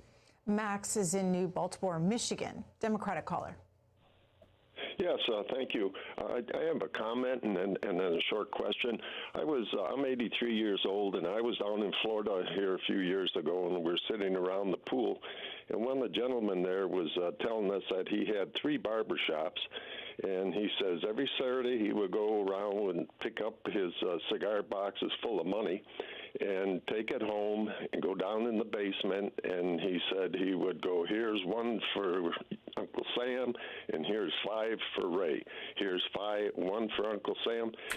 I worked in the big 3 and paid every hour that I worked for 33 years. My taxes were taken out. And my question is, it seems to me that if a lot of the small businesses, people that own gas station or something where they're not accountable, don't have to report their actual income. And one other thing he said he had to buy a good safe to put in his basement because he couldn't put all his money in the bank in case the IRS had audited him. And I was just wondering, have you ever estimated that if small businesses actually pay like a corporation does, all the workers that work there, how much money that would come into the federal government? And thank you for taking my call. No, we've never made an estimate of that nature. I imagine the gentleman who owned the barbershop around the pool was probably being slightly facetious. There is a big risk of being audited. Certainly, we have concerns with the stressing of increased enforcement at the IRS. There's new $80 billion from the Inflation Reduction Act that's been sent to the IRS. Please. We're concerned about the impact on small business And it's not owners clear, he works, it's another right-wing group here, these small business associations. On those earning less than $400,000, including small business owners, but we haven't ever really seen a definition of what a large corporation or a large partnership or a high-income individual is. You're presuming it's that $400,000 threshold, but maybe there's increased scrutiny on small businesses short of an audit. When they were first implementing the employer mandate, for example, the IRS sent out 30,000 of these enforcement letters, 226J letters, and more than 90% of them came out with no penalty, no resolution, just kind of firing off a shotgun approach to enforcement. And even though that did not count as an audit, it felt like an audit to the small business owner. You had to. So they weren't actually audited. Days, most likely so a letter got sent down, their feelings got hurt, is what you're saying to me right now. Stress on a business owner. So even if it's short of an audit, that's a stress. Dealing with a letter from the IRS saying there might be a possible audit. Okay. Stressful experience for small business owners. Hampton, Georgia, Laura, an independent. Good morning to you. Good morning. I'm assuming that the issue is still on the workforce here in America. Yep. Some of the things that I have encountered, me personally, during the COVID, everybody was announcing for job. I already had a full-time job, but we were basically working from home, and I took a job, and I was injured. And I'm being penalized because I have a first job that I'm working from home, but the job I had to go to was a factory job. And as the caller from North Carolina had said, I totally agree with everything he said. I grew up in a home where my dad worked for a union, and if they got hurt, they were taken care of. My leg, I'm in Georgia. Georgia is a no right to work state. They don't pay for pain and suffering. They don't know the use of my right side because I was injured on the job, in this factory job, and I teach in this factory job, whereas they had stuff on the floor, and I was getting off, standing up 12 hours over the weekend, and I slipped and I fell. So my son, who's an attorney, he argued me down. Why did I do this? I said, well, I can go learn how to put lenses in glasses, and then I can retire off my other job, and I can go open up me a little small shop and repair glasses. So I'm injured. I can't go back there to work. And so so then he said, well, try workman comp. Workman comp does not work for the American people. I just realized that now. Okay. None of these young folks. Laura, I'm going to have Kevin Kuhlman jump in and respond to your story. Laura, I apologize or sorry to hear about your injury. I don't have a lot to say or anything to contribute to it. What about the policy aspects of it, though? Workman's comp and the right to work policies. Sure. Well, small business owners or NFIB members, I should say, the way we take our positions is we don't decide here in Washington, D.C. or any 50-state capital what position we should take. For 80 years, we were founded in 1943, and for 80 years, we've had a process of one member, one vote. Twice a year at the federal level and twice a year at the state level, we send out what we call member ballots, where we have 5 issues that are going to happen in the next 6 weeks or 6 months. We give our members a question, a background paragraph, proponents' arguments, and opponents' arguments, and we say, you tell us how you want us to take this position. And if it's a clear majority one way or the other, we either support or oppose based on that position.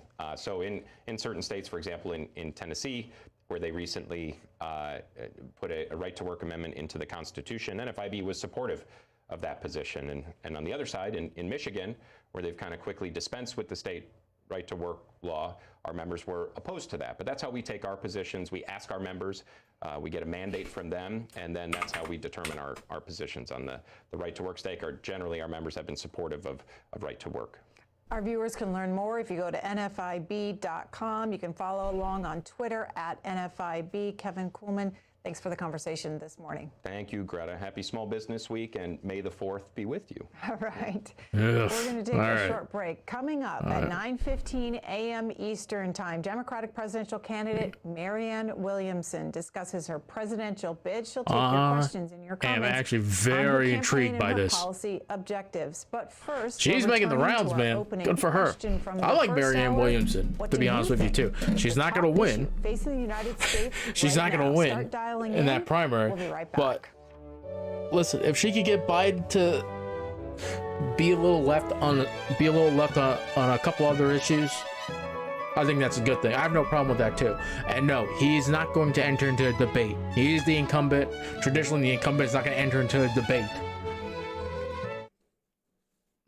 But if her and Fridays Kennedy want to get into debate afterwards, I would love it. I think that would be hilarious. A program where non-fiction authors are interviewed by journalists, legislators. I know Kyle is like fucking pissed off about that. It is what it is, my friend. I don't know what to tell you. He's the incumbent. Her efforts to shift how Native it also makes him look weak. At one point, it makes him look weak for not taking the debate. But if he does take the debate, it also makes him look weak in front of the generic Democratic voter too. Why is the current president entering debate with Marianne Williamson and this vaccine denier. Watch video on demand Kennedy. anytime online at cspan.org. And try our Points of Interest feature, a timeline tool that uses markers to quickly guide you to newsworthy and interesting highlights of our key coverage. Use Points of Interest anytime online at cspan.org.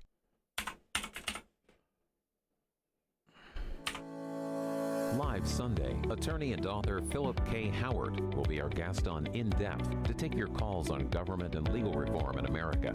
Mr. Howard has written 6 books, including The Collapse of the Common Good, Life Without Lawyers, and his bestseller, The Death of Common Sense. His latest book, Not Accountable, is a critique of public sector unions. Join the live conversation with attorney and author Philip K. Howard, Sunday at noon Eastern, on Book TV, on C-SPAN 2. Order your copy of the 118th Congressional Directory, now available at cspanshop.org. It's your access to the federal government, with bio and contact information for every House and Senate member, and important information on congressional committees, the President's Cabinet, federal agencies, and state governors. Scan the code at the right to order your copy today, or go to cspanshop.org. I got that like years ago for the early 2000s. I think for like the Obama administration. It's actually like a very useful like directory to have. And some states actually have that too. I know I had it for like New York State for like years and years ago when I interned for the New York State Senate. Book TV, every Sunday on C-SPAN 2, features leading authors. I couldn't believe I got that too. I did that on a whim and I got it. I was so shocked. I remember I got the Senate Howard will be our guest. The Senate internship and the House internship, and I decided to join the Senate one. That's because they were honestly the first one that called. I remember I got the call. I was in it was right after class, and they called me, and I was like, "Oh my god!" I remember I said that out loud. I can't believe I got it. She was like, "Yeah, we were very interested in businesses and institutions in receiving you." And then like literally like a couple hours later, like the House called and they told me that too, and I was like, "Oh my god, I can't believe the second call I got today." She's like, "What do you mean?" Yeah, I got the Senate one too. I was like, okay. And I said, Professor Elizabeth Rule. Watch Book TV well, every and then I told her like, you know, can you give me like a day or two to decide which one to take? Sure. Like they were like, hey, but we need to have an answer by like so and so date. I said, yeah, sure. So I called the Senate, told them I accepted that. I talked to some people. They said honestly, just take whatever. Journal continues. Also, like the Senate was like tiny too. We are back here this morning on the Washington Journal.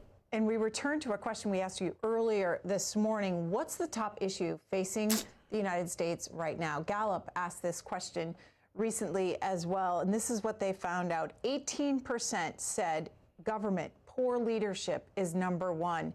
The economy follows that at 14%, and related to the economy is the cost of living and the inflation, and then immigration, gun and gun control, crime and violence also makes the top of that list. On the economy, dominating the front pages of the newspapers this morning is the decision by the Federal Reserve to increase the interest rates for the 10th time. Here is the Federal Reserve Chair Jerome Powell announcing the decision yesterday. With today's action, we have raised interest rates by 5 percentage points in a little more than a year. Bro, he's killing me, man. Policy tightening on demand in the most interest rate sensitive sectors of the economy, particularly housing and investment. It will take time, however, for the full effects of monetary restraint to be realized, especially on inflation. In addition, the economy is likely to face further headwinds from tighter credit conditions. Credit conditions had already been tightening over the past year or so in response to our policy actions and a softer economic outlook. But the strains that emerged in the banking sector in early March appear to be resulting in even tighter credit conditions for households and businesses. In turn, these tighter credit conditions are likely to weigh on economic activity, hiring, and inflation. The extent of these effects remains uncertain. In light of these uncertain headwinds, along with monetary policy restraint we've put in place, our future policy actions will depend on how events unfold. The Federal Reserve Chair yesterday, we covered his news conference, and you can find it and follow along on cspan.org. Charlie in Litchfield, Illinois, our first caller, Democratic caller. What is the top concern or issue for this country, in your opinion? Joe Biden and his corrupt family. Everybody said he's too old to be president. He's too stupid. The guy's been stupid his whole life. I can't believe somebody like that is running the country. It amazes me. Charlie in Litchfield, Illinois. That's Charlie's top issue. Donald in Jessup, Georgia, Republican. Donald, we'll go to you. Donald in Jessup, Georgia. Oh, sorry about that. Hello. Hi. Good morning. Go ahead, Donald. Yes, ma'am. I think it's the raising the interest rates. If you raise the interest rates and you can't hire people, how in the world are they going to buy anything for the interest rates to work? All right. Mary, Boston, Massachusetts, Independent. Hi, Mary. Hi. How you doing? Good morning. I'm doing well. And what are your thoughts on this question? Well, my biggest concern, we'll say, is literally the government, the way the government is running our country. It was obvious that the people wanted a divided government because they broke the House and the Senate, and it doesn't seem to be working. And my second biggest thing is the immigration. How are we going to be able to take care of the American citizens when all these people are coming in here illegally, okay, and we're talking about our own medical stuff and our food and everything like that. So how are we going to take care of all these millions of people that are coming into the country? I'd like someone to answer that question. All right, Thank you. Mary. Because we're America and we could do anything. We actually put like our mind to it. With Title 42, that pandemic era policy set to expire. That is also an issue that many of you brought up in our first hour when we asked this question. Your top issue facing the nation right now. Ernest in Rhode Island, Democratic caller. Ernest, what do you think it is? My primary concern is the educational system in this country, the public educational system. It was, as everyone knows, it was based on an agrarian economy that the kids wouldn't go to school during the summer because they had to pick crops. Well, those days are over. And now, if you look at what teachers are working, many teachers are working 3 hours a day. They literally teach 3 hours a day. And they get an hour for planning and an hour of free time. And our scores are plummeting. Meanwhile, in the European countries and in Japan and over in Asia, these kids are excelling in the STEM programs. We're going to be left behind educationally. And the sad part of it is, where are you getting these like numbers from? Their kids get educated in the prime educational institutions. But for the rest of us, we're left with a public educational system that is 200 years behind the times. I thank you very much for the opportunity to speak. All right, Ernest says it's education. Okay, so what's your solution then, Ernest? Sherry on Facebook says it's global warming. You can join us if you go to facebook.com/C-SPAN, post your top concern for the country there. You can also send it in a tweet with the handle @CSPANWJ, or text it to us, include your first name, city, and state, to 202-748-8003. Previous caller mentioned the Biden family. Hunter Biden makes a headline in the Wall Street Journal. The legal cases against him. Then prosecute him. No one on my side of the aisle is saying, like, don't prosecute the guy. If he did something illegal, then prosecute him. We don't give a shit, dude. It's fucking Joe Biden's son. If he did something illegal, then prosecute him. Present for the campaign. The day after Mr. Biden's campaign launched, lawyers for Hunter Biden met with Justice Department officials about the criminal inquiry. Judge like talking about the son. Hey, there's no drama there, dude. Aiden Ross like fucking released the claim. The meeting indicated that prosecutors are nearing a decision on whether to charge Hunter Biden, who has said he handled his affairs legally and appropriately. His lawyers had requested the meeting to present their view of the evidence and get an update on the status of the investigation. Hunter Biden appeared with lawyers days later, in a courtroom in Batesville, Arkansas, in connection with a child support dispute with the mother of his 4-year-old child. More than 2 years after being ordered to pay child support, he had asked in September to reduce the monthly payments, with his lawyer citing a substantial material change in his finances. Rick in Wheeling, West Virginia, Republican. Hi, Rick. Hi, how are you today, ma'am? I would say the most important topic that we should discuss is the importance of continuing to explore space. Both President Biden and President Trump are both strong supporters of NASA and the Moon Mars program. And I think we should also commend Elon Musk for the excellent job he's been doing for many years in support of our space program. He had what could be called a successful failure with his Starship, but they're going to work that out in the next few months. And he's already has a variety of ways that he's going to correct the problems. But the most important thing is that we should continue to explore space. We should look for life on other planets. There's also a national security problem with space. Both the Chinese and the Russians have a very advanced space programs. The Russians just a few days ago announced a major expansion of their manned Lunar Mars program with funding for their super heavy lift booster and a new Russian orbital station. And both the Russian and the Chinese programs are like I say, create major national security problems. We have to continue to explore the moon. We have to continue to explore Mars and other planets just for that reason. But also, like President Kennedy said, we have to go up there basically to explore the heavens and to understand what's there. So I think it's important that we continue with this. 100 years from now, all the problems that we're looking at this point are going to be viewed as minor, but people will remember the exploration of space and how important it is for the future development of this planet. All right, Rick. Mike, Seattle, Democratic caller. Very positive call. For me, it's cost of living. Cost of living? Mm-hmm. And how? Explain. What's your situation?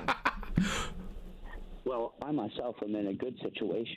I'm a welder for VIGA, and I came out of the community college program. However, one of the difficulties is getting work because of contracts. There's not a lot of naval contracts available for me to be able to get hours. So I work off of the InstaWork application platform, which doesn't give me a minimum wage that's really well paying. Here in Seattle, a lot of the shifts that I pick up, if I'm not working in the shipyard, I'm picking up in a dish room. And our Seattle minimum wage here is up in the low 20s, which is good for me because, I don't have to work 65, 70 hours like some of your callers. However, if I want to pick up shifts elsewhere, or some of the people that I know that I work with, they come from all around the state or some of them even come from out of state, like next door, one of the right to work garbage states, like Idaho or Nevada or somewhere where they don't pay you. These guys come here to work and they stay with other people in apartments with, multiple amounts of people because we get a better wage. I feel bad for these people that live in other states where they're making $13 an hour, or there's no work available in the trade or skill set that they have, or they're saddled with student loans. And for me, that's the biggest issue. And it's just kind of disappointing that no one's doing anything about this at the federal level, because people my age, I'm 40 years old, are working 2 to 3, 4 jobs. Some of them are working 7 days a week, and they've been doing it for years. But thanks for taking my call, and have a good day. All right, Mike, couple headlines for you from USA Today. The DeSantis campaign cash is topping that of the former president.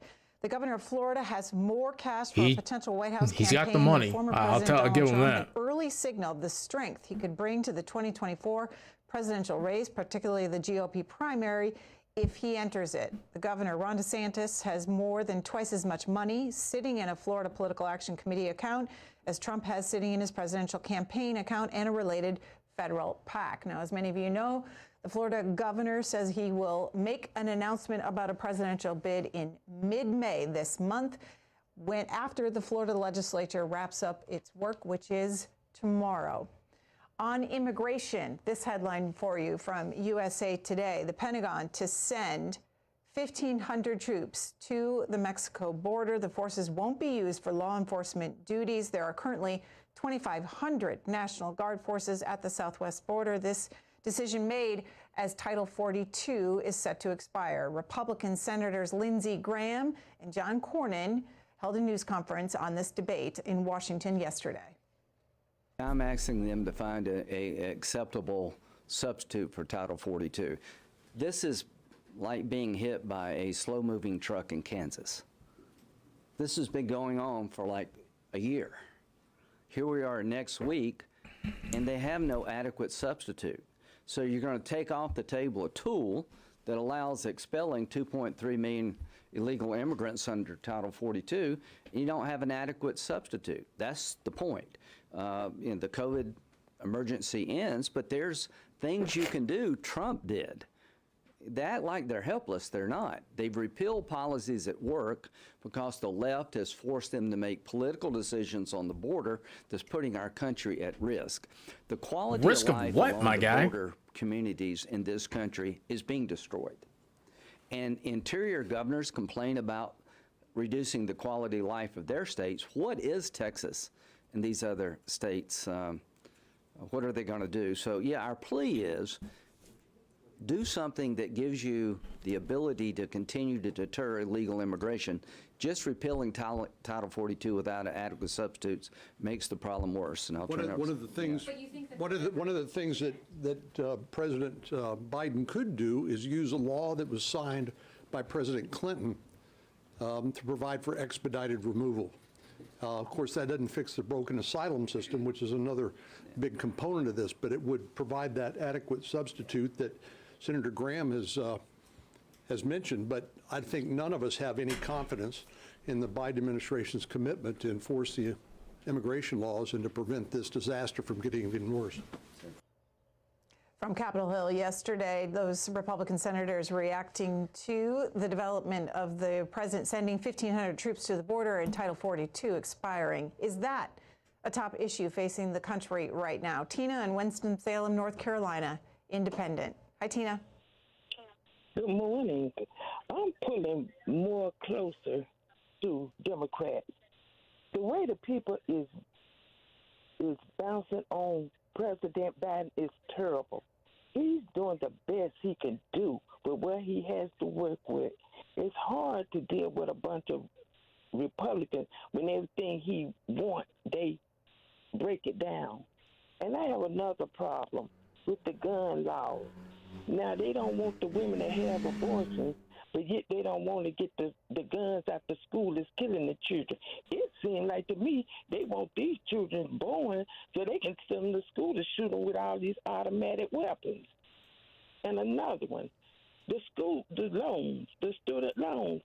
With all these people coming up here, these student loans need to be paid. Help your American people.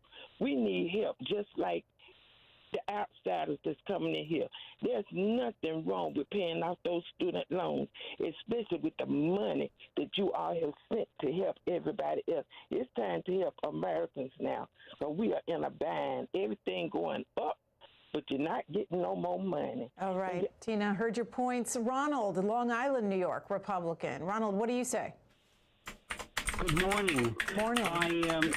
I believe that just about the worst problem facing the United States at the present time is the corrupt voting system that we have. For example, in France, they're able to vote on paper ballots. They get to vote in 1 day, and that's 37 million people. Since in this country we have not had single-day voting with paper ballots, the voting system is not trusted, and rightfully so. We need to go back to that because, like the 2020 election was fraudulent. We have 330 million people compared to what, the 47 million in France? Good luck with that. Jimmy Carter feels that the voting system is just not right, and it won't be right until we get back to single day or perhaps weekend voting, and that's it. And the United Nations judge the American voting system as one of the worst in the world. All right, Ronald. Okay, here is one of our viewers, Deborah in Branson, Missouri, texting, "Education is my biggest concern. Our small town has a regional vote tech Center. In high school, students from all over the area are able to get training, auto repair, welding, construction, EMT, chef. All school districts need to set their high school juniors and seniors on a path to success with training that doesn't require college. Jim in Parsons, West Virginia, Democratic caller. Jim.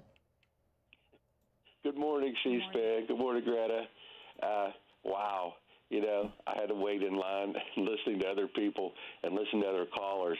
It's like there's so many things I could comment on. But I just wanted to say I agree with some earlier caller in Illinois, or the caller after him, actually. He said the Biden crime family. And the caller after him said, we need to emphasize education, as if to stress that point. You know, people, and I'm down on Republicans because I'm a Democrat, and I think I see things as they should be seen. Of course, most of us do, but he is talking about something that Fox News has been spouting out about Hunter Biden being involved in international business, and that's 5 years old news. And since when did Republicans worry that much about people being involved in international business? Was he not worried all the money that the Saudis were giving Trump? You know, the Kushners? All right, Jim, I'm going to leave it at that point. As many of you know, the debate in Washington over whether or not to raise the debt limit without conditions and is still going on. House Republicans, before they took a congressional break last week, passed a proposal that would cut federal spending to last year's level and raise the debt limit. The president has now invited congressional leaders to the White House next week to discuss this. At the same time, House Democrats are coming up with a proposal that would get a clean debt limit to the floor, but they would need Republicans to get that proposal on the floor, and that would take 218 votes. So they would need Republicans to do that. It's called a discharge petition, and that's the front page of USA Today. Democrats try to force action on the debt ceiling. And the Wall Street Journal has pictures of some of the Republicans that Democrats are focusing on that could possibly join them in this effort. However, they do note there is little evidence so far that House Republicans, even those in the most Biden-friendly districts, are inclined to undercut Speaker Kevin McCarthy, especially before he gets to the negotiating table with the president. The latest on this from the Senate yesterday, the two leaders of the parties there. We'll start with Senator Chuck Schumer of New York, the Democratic Majority Leader, followed by the Minority Leader, Republican Mitch McConnell. Decades ago, President Reagan warned that debt ceiling brinksmanship, quote, threatens the holders of government bonds and those who rely on Social Security and veterans benefits. And the United States, he said, has a special responsibility to itself and to the world to meet its obligations. If President Reagan were around today, he might well be exiled by a modern Republican Party that in many ways seems dead set on abandoning that special responsibility never to default. We have less than a month to go until we hit June 1st.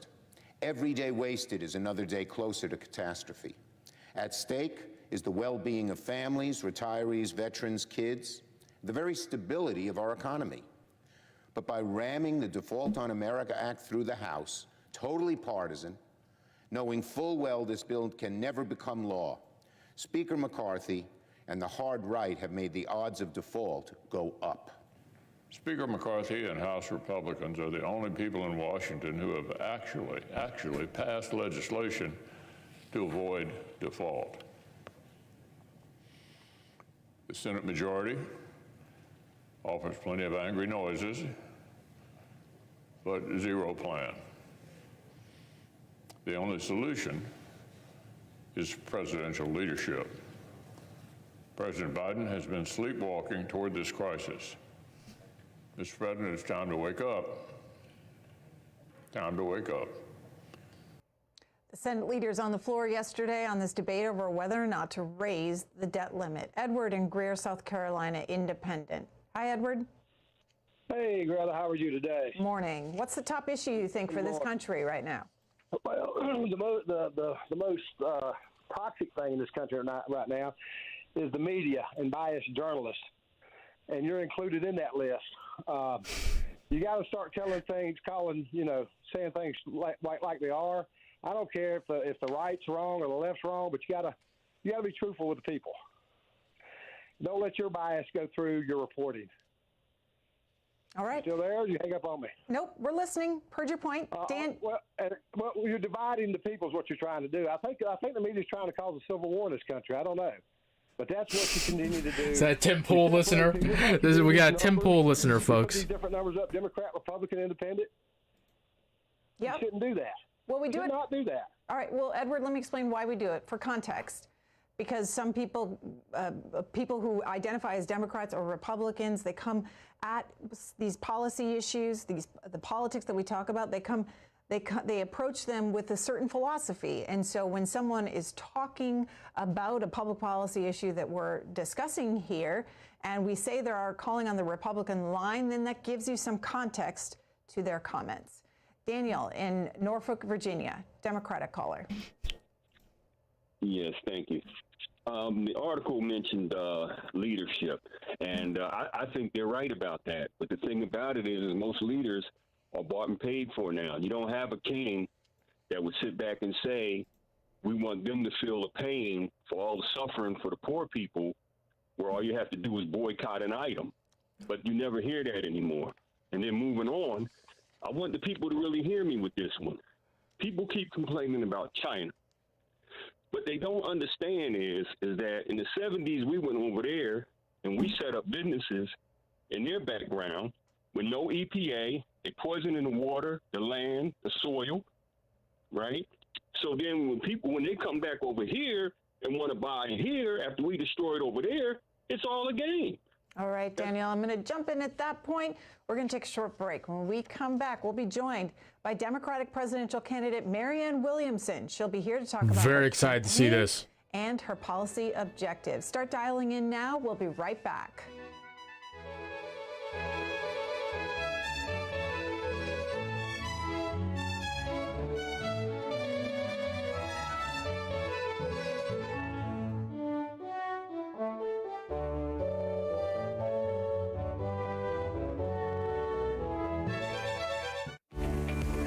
Listening to programs on C-SPAN through C-SPAN Radio just got easier. Tell your smart speaker, play C-SPAN Radio, and listen to Washington Journal daily at 7 a.m. Eastern, important congressional hearings and other public affairs events throughout the day, and weekdays at 5 p.m. and 9 p.m. Eastern. Catch Washington Today for a fast-paced report on the stories of the day. Listen to C-SPAN anytime. Just tell your smart speaker, play C-SPAN Radio. C-SPAN, powered by cable.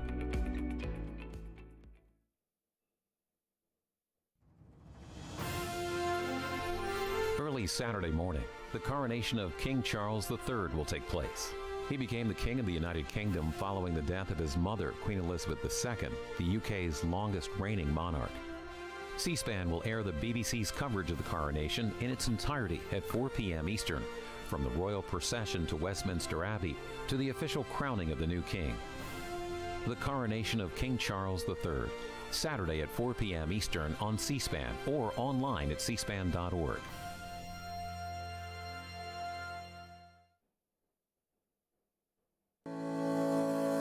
Sunday, attorney and author Philip K. Howard will be our guest on In Depth to take your calls on government and legal reform in America. Mr. Howard has written 6 books, including The Collapse of the Common Good, Life Without Lawyers, and his bestseller, The Death of Common Sense. His latest book, Not Accountable, is a critique of public sector unions. Join the live conversation with attorney and author Philip K. Howard, Sunday at noon Eastern, on Book TV, on C-SPAN 2.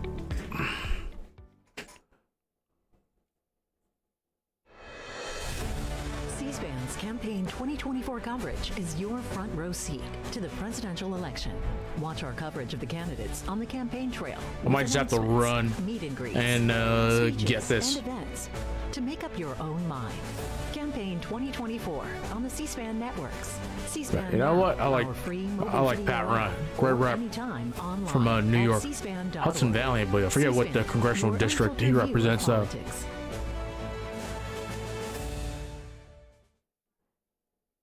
Washington Journal continues. At our table this morning, Marianne Williamson, presidential candidate. Thank you for being here. Oh, thank you so much for having me. This is your second presidential bid. Why are you running? I'm running because I feel that the United States needs to make an economic U-turn. Poll after poll shows that this country is moving in the wrong direction. That's the sense of the people, and the people are correct. And the radicalism, in a way, at the core of the American idea. I don't know if that's her actual voice, or she's putting on an accent. Things are being directed not so much by the people as by corporate donors and corporate huge entities of corporate wealth that actually determine our path. So the people need to step in there and turn things around. Are you getting the people to support you financially? Well, I am. I mean, sorry about that, folks. There. That's what a campaign is all about. A campaign is a big job interview. It's a long job interview. And you are presenting yourself to the people. You're presenting your agenda. You're letting people know this is what I would do if I was given the job. And people think about it. Now, the problem we have right now, however, is that there are forces who seek to limit the voices that are actually presented to the people. This is why it's so important that the Democratic Party allow debates so that voters in the Democratic primary can recognize there are 3 candidates so far, and the American people should have as wide an array of options before them as possible. What have you heard from the Democratic Party about debates? Well, what I've heard from the Democratic Party about debates is what you and everybody else has heard, and that is that they don't plan to have any. They have simply decided that Joe Biden is the nominee. That's not democracy. A party that should be and has traditionally been such a champion of democracy itself should not be so wary of the democratic process in our own house. So what is your strategy? Where are you right now in the country? and how do you plan to I think she's a bit kooky, yeah. But I do like her policies, though. As you said, Joe Biden. The parties are not even mentioned in the Constitution. They are not the ultimate authority here. The people are the ultimate authority here. And I'm staying in the race because I'm talking to the people.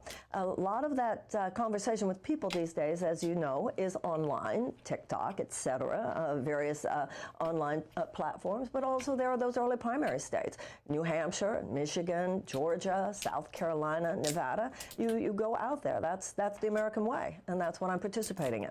You're popular on TikTok. Explain your strategy there. It's interesting we use the word strategy, but look at Donald Trump when he won in 2016. Did he have a strategy, or did he not just hit a nerve? I think that that's my main strategy, is telling truth. I think that I'm saying a lot of things that everybody says, but few people say them in public. Few people say them when the microphone is on.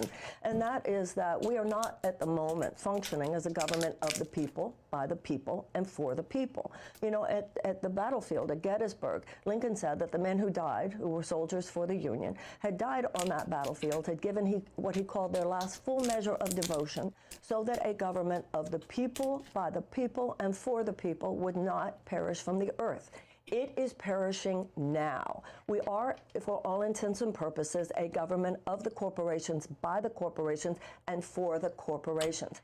Our Congress is in many ways little more than a system of legalized bribery, where legislator after legislator, in the final analysis, does more to answer to the goals of their corporate donors than to the people of the United States.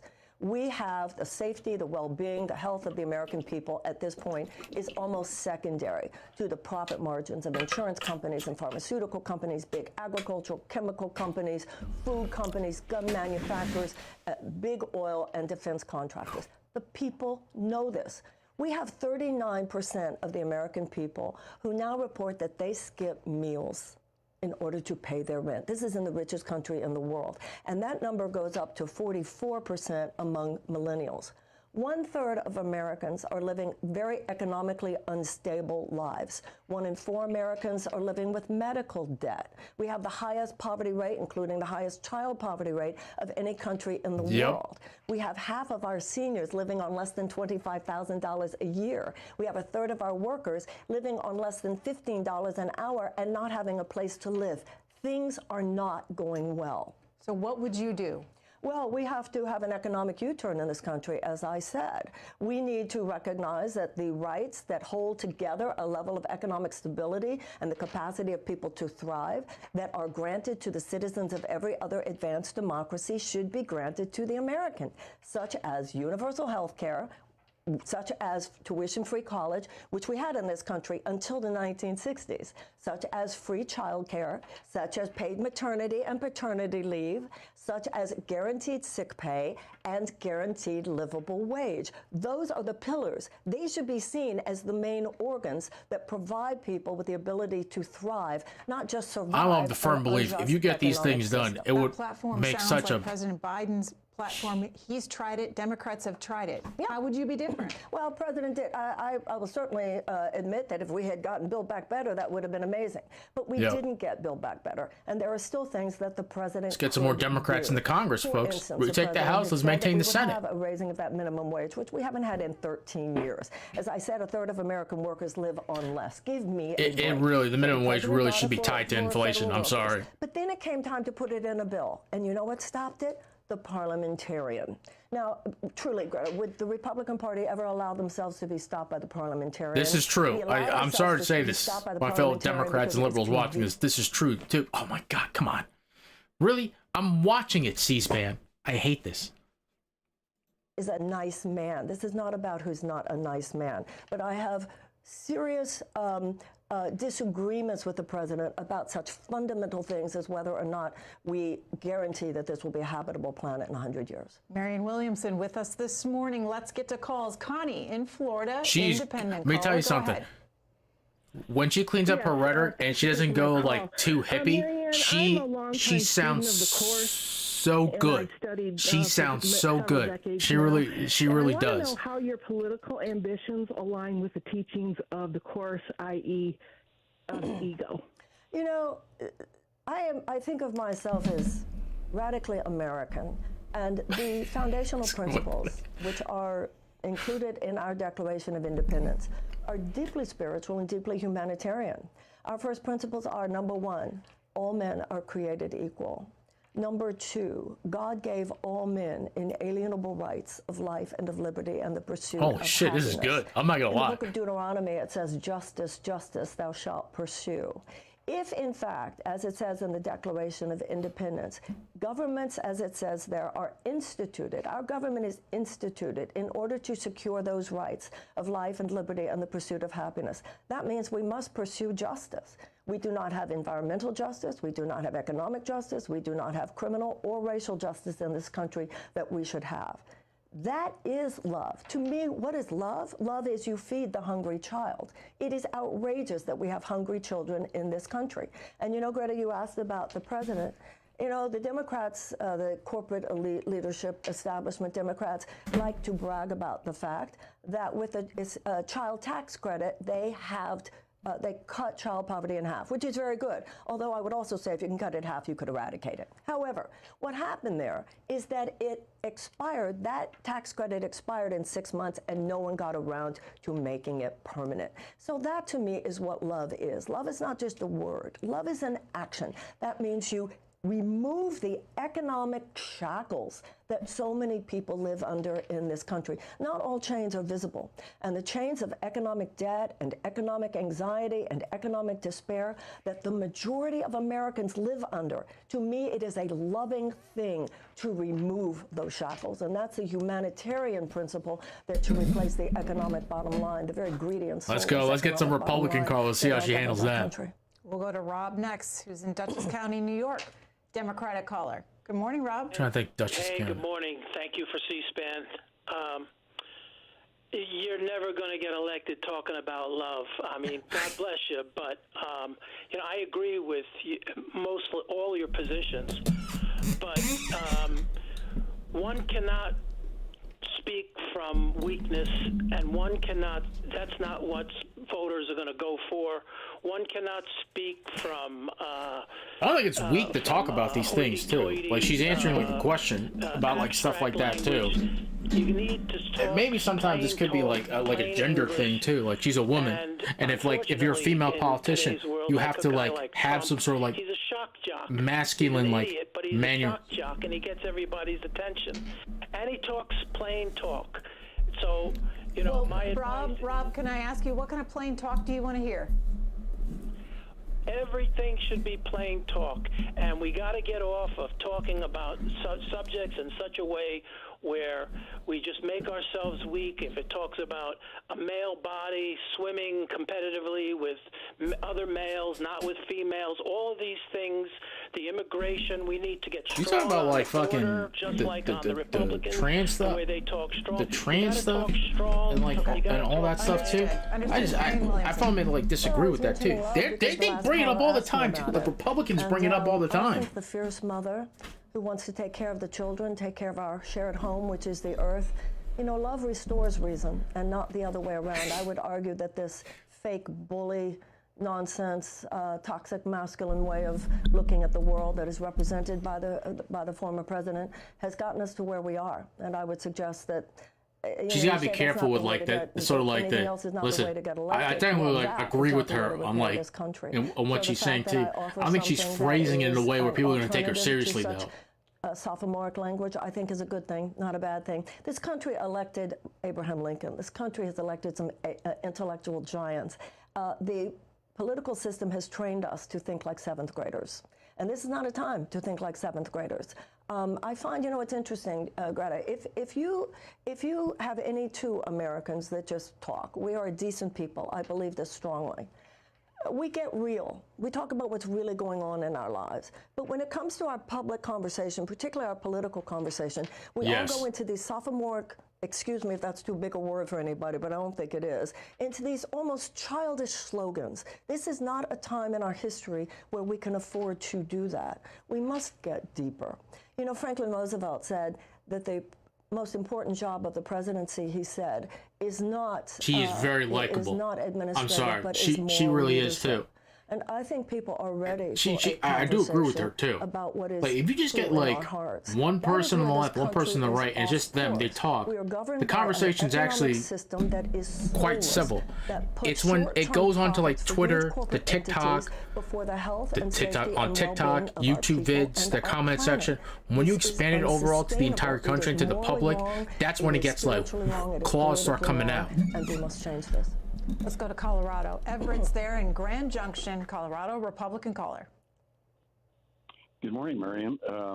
I am a Republican, of course, but that doesn't mean that I wouldn't vote for you in your campaign. But I would like to ask you a constitutional question. You mentioned earlier that the parties were not mentioned in the Constitution. And when Ben Franklin was around, he was asked a question about the Republic and what form of government we were going to have. And he responded by saying, Republic as long as we can keep it. I would also like you to maybe relook at Article 4, Section 4 in the Constitution. And that says the United States shall guarantee to every state in the Union a Republican form of government. Now, to me, a Republican form of government is a representative form of government. And I do wish you good luck on your campaign. Well, thank you very, very much. I agree with the things that you said. And I also point out that President Eisenhower said that the American mind at its best is both liberal and conservative. You know, a free society is not one in which all of us see everything the same way all the time or have to. So the interplay, the realization that nobody has a monopoly on truth, everybody has some good ideas to offer. What the fuck was that guy like? Back to that. There are high-minded conservative values. There are high-minded democratic values. I don't understand what that caller was like asking for, asking her. Also a democracy. We are, as you yourself said, a representative democracy. So that constant interplay between federal power and state power, as I think it was Hamilton who said, that the states are the laboratories of reform. That was played out, that conversation was established in the Constitution, and we're playing it out in our lives today.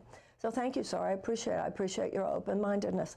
And I want to point out there, you know, this business about parties not being mentioned in the Constitution.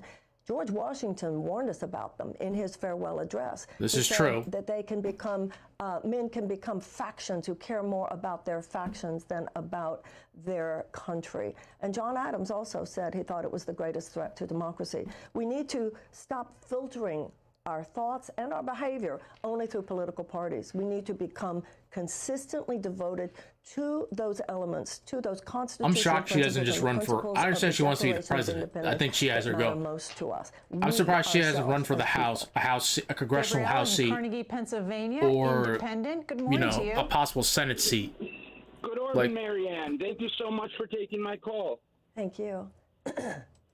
Hey, so I just have two quick questions, and there's about 500 of us watching on Left Flank Vets on Twitch, and my first question is, how can you force Biden to debate with you? And then secondly, if you were to get elected, all of the special interests would call all of their politicians that they own, and they would make sure no one would work with you. How do you think you can actually move your agenda if you were to get elected? And thank you so much.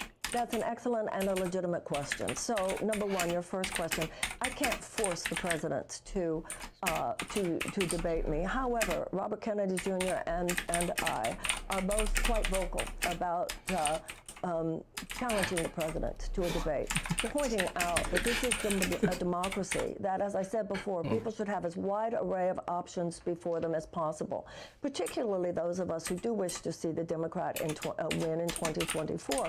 We need to be having a very serious conversation about who actually is the best candidate. What is the personality, what is the energy level, and what is the agenda that would, in fact, be the strongest opponent for 2024. It shouldn't be, this business of the DNC just dictating the process. It reminds me of like 100 years ago when a bunch of men would sit around a table smoking cigars deciding who the nominee should be. That's not the way this should work. The primary voters should decide. And it's not just, I can't force it, but I'll tell you, you and everyone listening and everyone who cares about this basic principle of democracy can be raising their voices about this. It is already, polls show the majority of Democrats want to hear what the other options are. The second question you asked is, as I said, quite legitimate. No matter who the president is, that president is hoping that they have a party that will work with him or her. But let's not forget, no matter what, even if you don't have a House that's willing to work with you, even if you don't have a Senate that's willing to work with you, the president has tremendous power. The President of the United States does not have a magic wand, nor do we want that in this country, but the president can produce executive orders. I'll give you an example. The CBO says that we could responsibly, and that's a CBO, which is a pretty responsible voice, Congressional Budget Office, says that we could cut $1 trillion over the next decade from the military, from our military budget, and be fine. The president could unilaterally begin to close bases. We have about 800 military installations and bases in about 80 countries. There is so much the president could do by executive orders. The president can demand that there be an auditing of the Pentagon. The president can deschedule marijuana from Schedule I drug. Many would argue that if the president had just come in and canceled the entire college loan debt, that the opposition to his even shaving off $10,000 would not have been as easy to stage. Let's not kid ourselves. The president still has a lot of power. And the president has the bully pulpit. I would be saying the truth to people. This is a time when we need some radical truth-telling. We have some lies in this country, some serious lies that are being fostered. And the answer to that, the way to defeat that and to override it, is to tell some serious truths. But we're going to have to be honest with ourselves.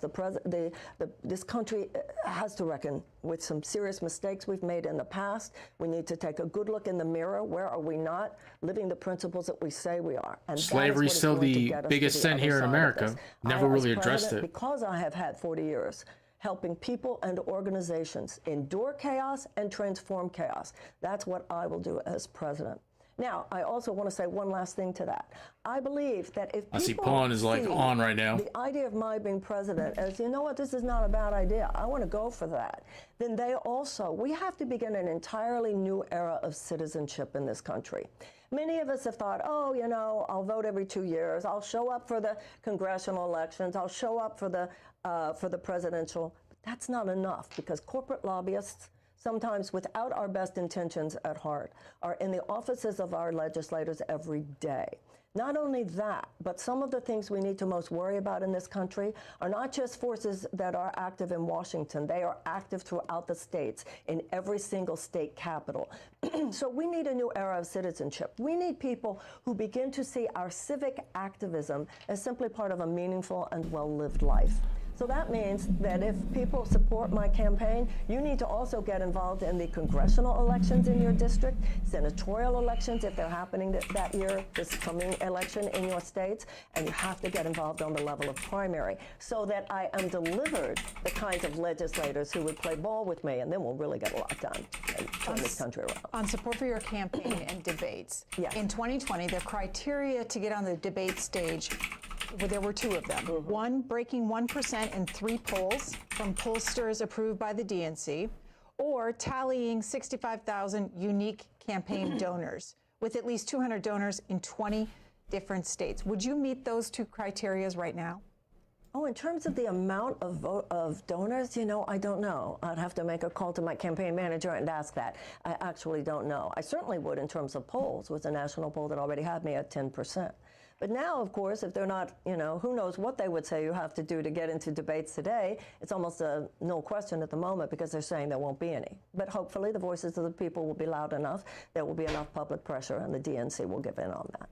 Ramona, Lithonia, Georgia, Democratic caller. Good morning, ladies. Yes, I am an American Indian, and I would like to know, I'm on Social Security, SSDI, which means I work for my money. I hope that the folks, I'm going to be like right back. Approve the debt ceiling, because if I lose my check because of that, I'll be so glad, because then we will vote them out. So what do you feel about Social Security? Social Security must not be touched. If anything, we need to remove the cap entirely.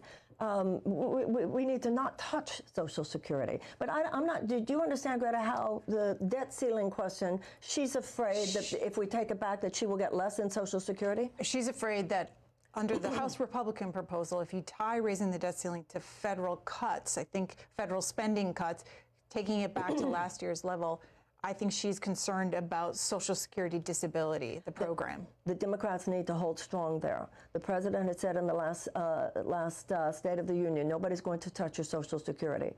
And certainly if I'm president, nobody's going to touch your Social Security. In fact, as I said, we need to raise the cap so that everybody's paying into it. AJ, you're next. Columbus, Kansas, Independent. Hi, Marianne. I'm watching with 500 people on twitch.tv/Let'sPlayVets, and I am curious about your rural plan. Do you support like right to repair or ending AMAs? I'm curious about your opinion on that.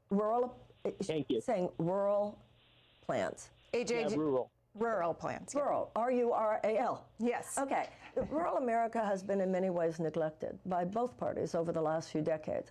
I was in a small town in South Carolina during this last campaign, and the mayor said something that impacted me and stayed with me. He said, you know, there are many people in this country, particularly young couples with children. They cannot afford to have the lives that they want on the coast. I have, he said, here in my town, I have everything that they could possibly want in order to start over, in order to raise a family. He said, but what has happened, I don't have the roads that I need in order to attract them. I don't have the sewage system I need in order to attract them. I don't have the grid. I don't have the schools. He said, before the 1980s, we had small banks, and the small banks catered to the rural farmers. And the small banks would say, a farmer would go into the bank and say, you know, I didn't do too well this year. So the local bank would say, I understand your year wasn't great. Come back. We'll carry this forward, and you'll pay us next year. What started to happen in the 1980s was this huge monopolization and conglomeratization of everything, was that many of these smaller banks were replaced by these huge banks. And the huge banks were acting in service to the huge agricultural companies. So this squeezed out. And before that, when there were these small banks and there was attention and focus on the small farmer, the U.S. government would not only give loans, but the loans that were given to the municipalities, to the rural municipalities, came along with grants. All that was gotten rid of in order to serve big banks and big ag. That would change when I'm president. We'll go next to Rhonda, Freehold, New Jersey, Democratic caller. You are speaking to Marianne Williamson. Go ahead. Oh, good morning, Miss Williamson. It is an honor to speak with you. I absolutely love you. I watch you on YouTube. And I would love to see a woman run for the highest office in the land, because women have compassion and we live on budgets. What's upsetting to me the most about the Republican Party here is I wouldn't vote for a Republican for a dog catcher. That's how much they have corrupted themselves with the Donald Trump administration. They're all crooks, in my opinion. You know, and I am terrified of where our country is headed now that they have Ron DeSantis there, who's absolutely trying to erase black history from our country. This man is crazy. He's Donald Trump on steroids. He's a copycat with no personality at all. But what I would like to say that I love about women is that we have been reversed 50 years in this democracy with the Republican rule. And now that they have the Congress, there's no immigration reform that they're putting forward.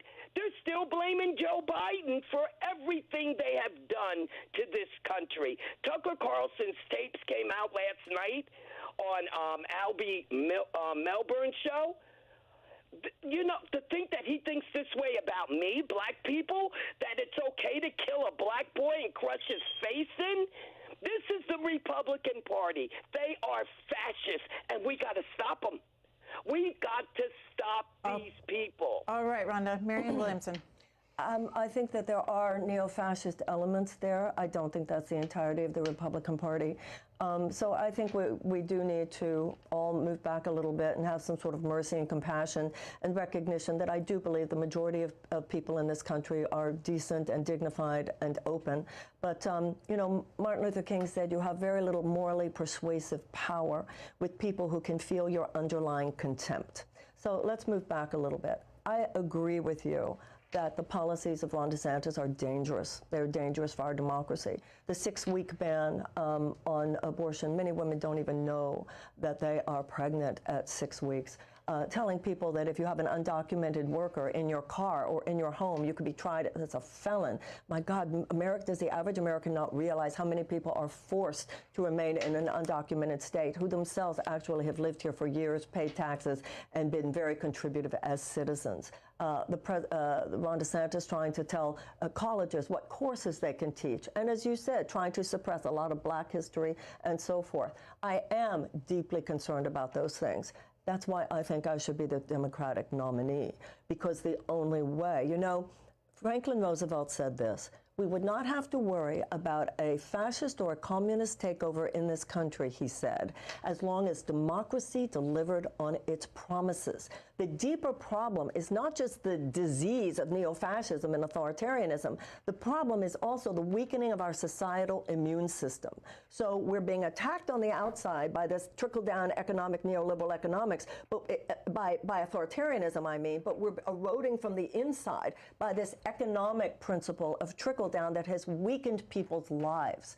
So the best way to defeat the Republicans in 2024 is with the economic U-turn that I have mentioned, by offering to the American people universal health care, free college, cancellation of the college loan debt. And when I say free college, also free tech schools, family paid leave, paid family leave, guaranteed sick pay, free child care, and a guaranteed livable wage. This is the way to defeat the fascists, not by incremental changes.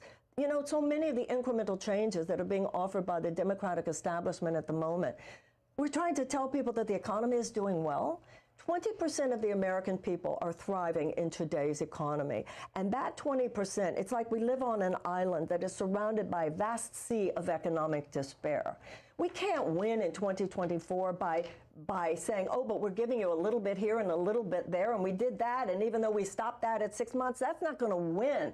We're going to win by saying, we want to do more than ameliorate your stress. We want fundamental economic reform. We want to do more than help you survive an unjust economic system. We want to end the system of injustice, and that is why I'm the candidate who is the best one to defeat whether it's DeSantis or Trump, the people that you're most concerned about in 2024. How will you measure success as you go along? What are your milestones that you need to reach to stay in the race?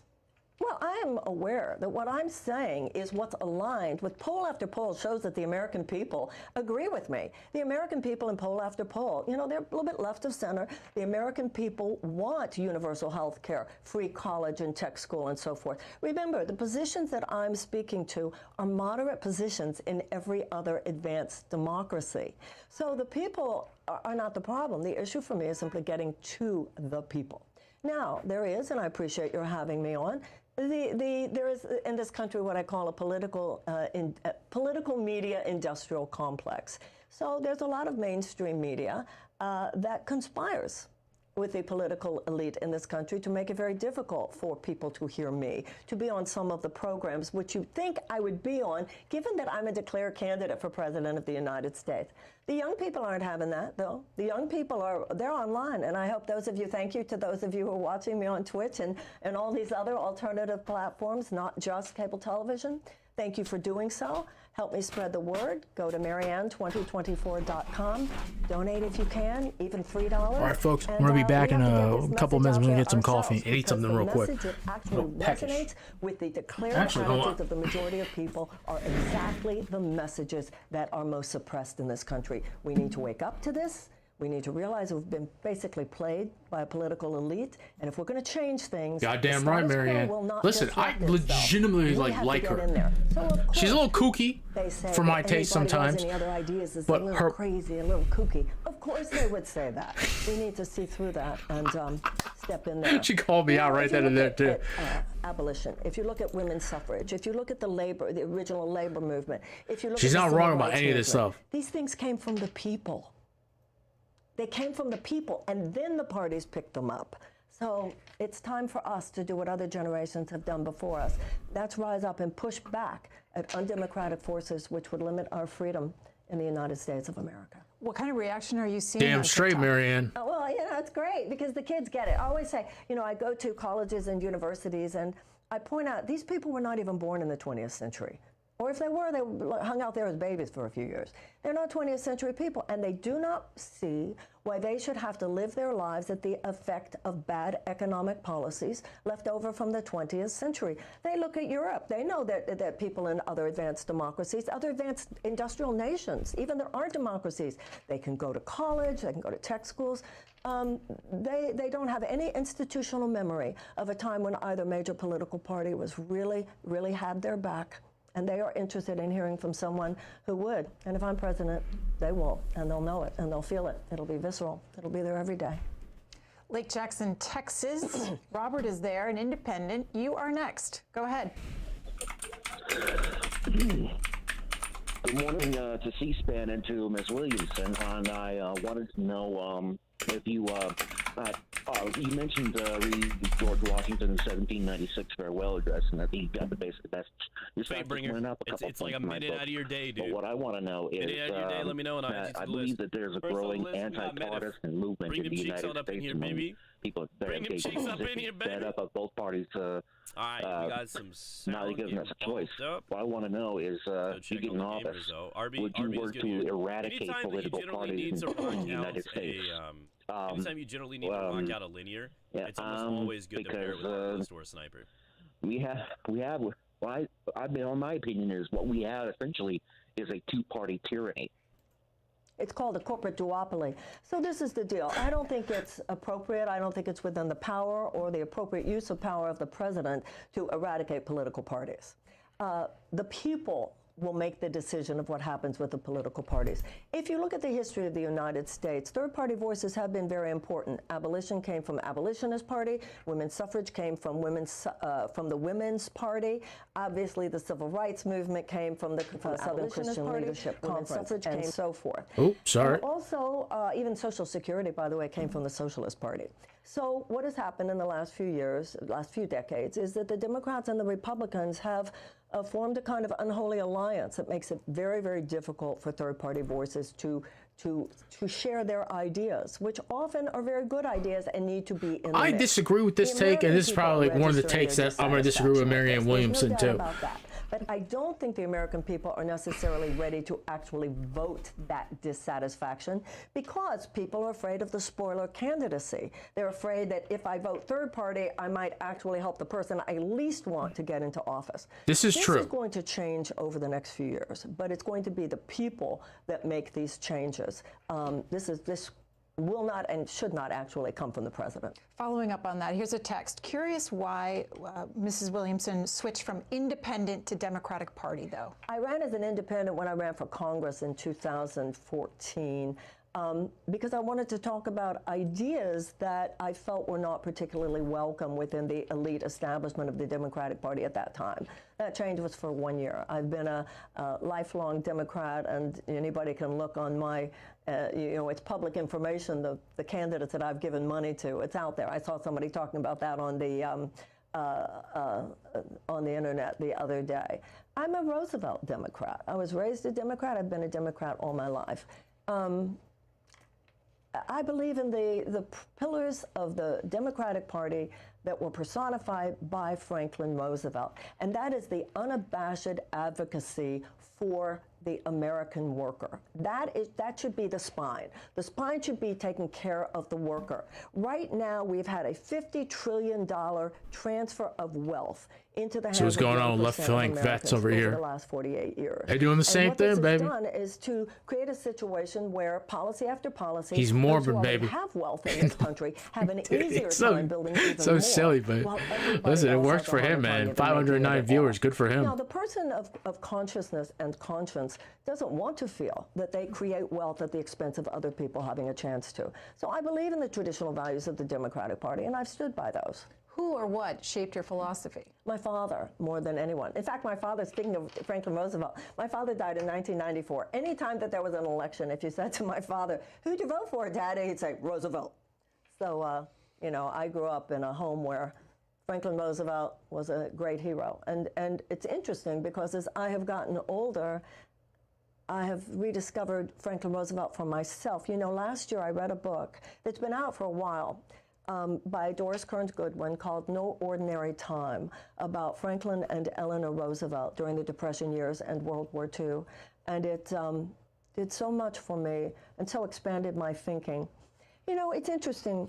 If you look at Lincoln, if you look at Roosevelt, both of them had plans for what they were going to do when the war was over. And that's when both of them died. Lincoln right after and Roosevelt right before.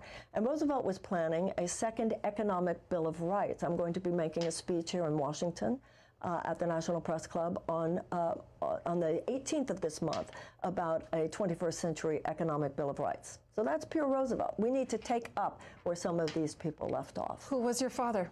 Who was he? Mm-hmm. He was an immigration lawyer, a well-known immigration lawyer. My brother is an immigration lawyer.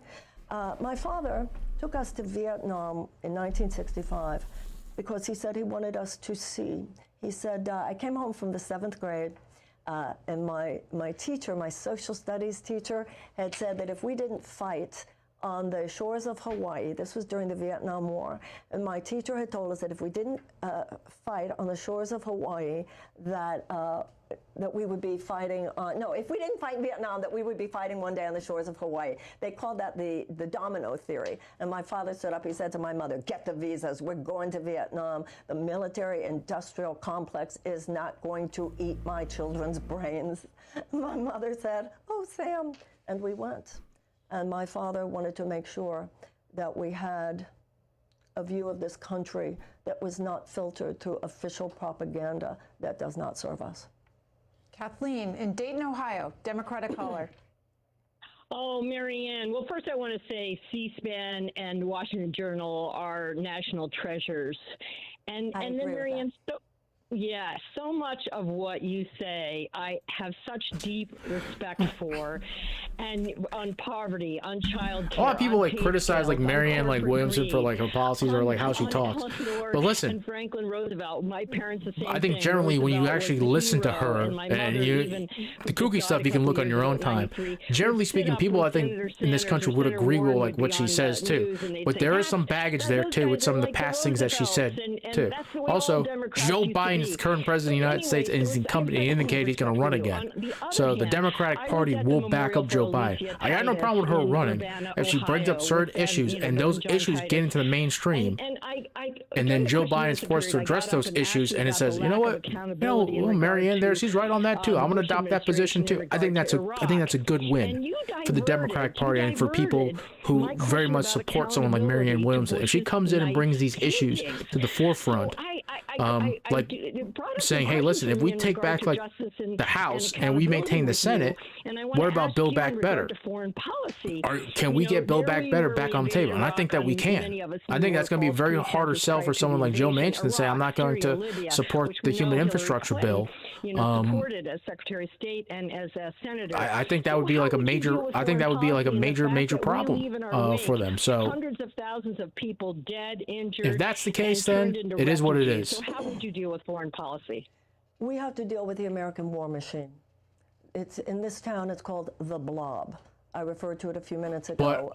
As any other day too. Listen, I think she should take a second bite after this. I think she should take it like a second bite at like running for Congress again too. I think now more so than ever, she would have a pretty decent shot. Now it would depend on where she's running. Like she'll probably can win a seat in like maybe Iraq. We've left Afghanistan, and yet our defense budget has gotten larger. I think maybe the left and the right. Let's see. Country who realize that our Firefly, and too many bro, you get Firefly and explosive payload concerns, as would be determined Jesus. by our own military commanders, so much as they are determined. Sorry, I didn't mean to get tough. I'm watching Pawn Stream too. He got a Firefly and defense contractors such as Northrop Grumman, Boeing, Raytheon, and so forth. We should all be aware that our Secretary of Defense is a former board member at Raytheon. So the American people, I believe in this as in so many areas, we're about to hit an inflection point. People realize the criminality of the war in Iraq, and people realize that we were lied. But she should try to run again for Congress after this too. She's obviously not going to win, but she should run for Congress. I think she would win in the House. I just don't know where she would run. Ended up doing was to kill hundreds of thousands of people. That's the only thing. I would have to think about it too. Probably in her home state, if there's like a congressional district, especially if it's a swing district, and there's a good chance that she can swing it to Democrat. But yeah, she's right. She is a lifelong Democrat too. She was running for Congress. She ran as an independent. There were some other circumstances around that too. You can Google it. But Donald Rumsfeld said we need to wage. She is you can't just fight a disease. You have to. She's very good at what she does. You can't just prepare for war. You have to prepare for a world in which there will ultimately. Which is bringing like these issues like to the forefront too. Listen, she's doing the media tour and she's doing a good job of it too. I think that she should continue to do it too. And listen, in the I'm going to say this. I'm going to say this very clearly, and I don't want anyone to like misinterpret this. In the primary, you should vote your conscience. In the Democratic primary, you should vote your conscience. And if you believe Marianne Williamson should be the Democratic candidate, I want you to vote for Marianne Williamson. That's honest to God situation. Do not believe it. I'm going to be frank with you. I do like Marianne Williamson, but I'm probably going to end up voting for Joe Biden in the primary. Okay. Sporadically. I think 4 more years of Biden is like a good thing for this country. But I'm not going to judge you if you vote for Marianne Williamson. Hell, I'm not going to even judge you if you vote for Kennedy. That's your right.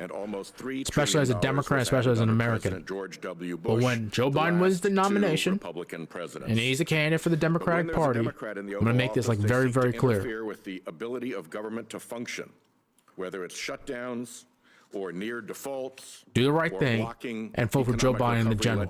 Don't be a Bernie or Buster. This coming presidential election is too important. Not coincidentally, this serves the you saw what happened when Donald Trump was in office. I'm looking at all the people who refused to vote for Hillary Clinton and the general, all you Bernie or Busters out there who could have voted for Clinton and refused to. He nominated 3 Supreme Court justices during his time. You know how powerful that is?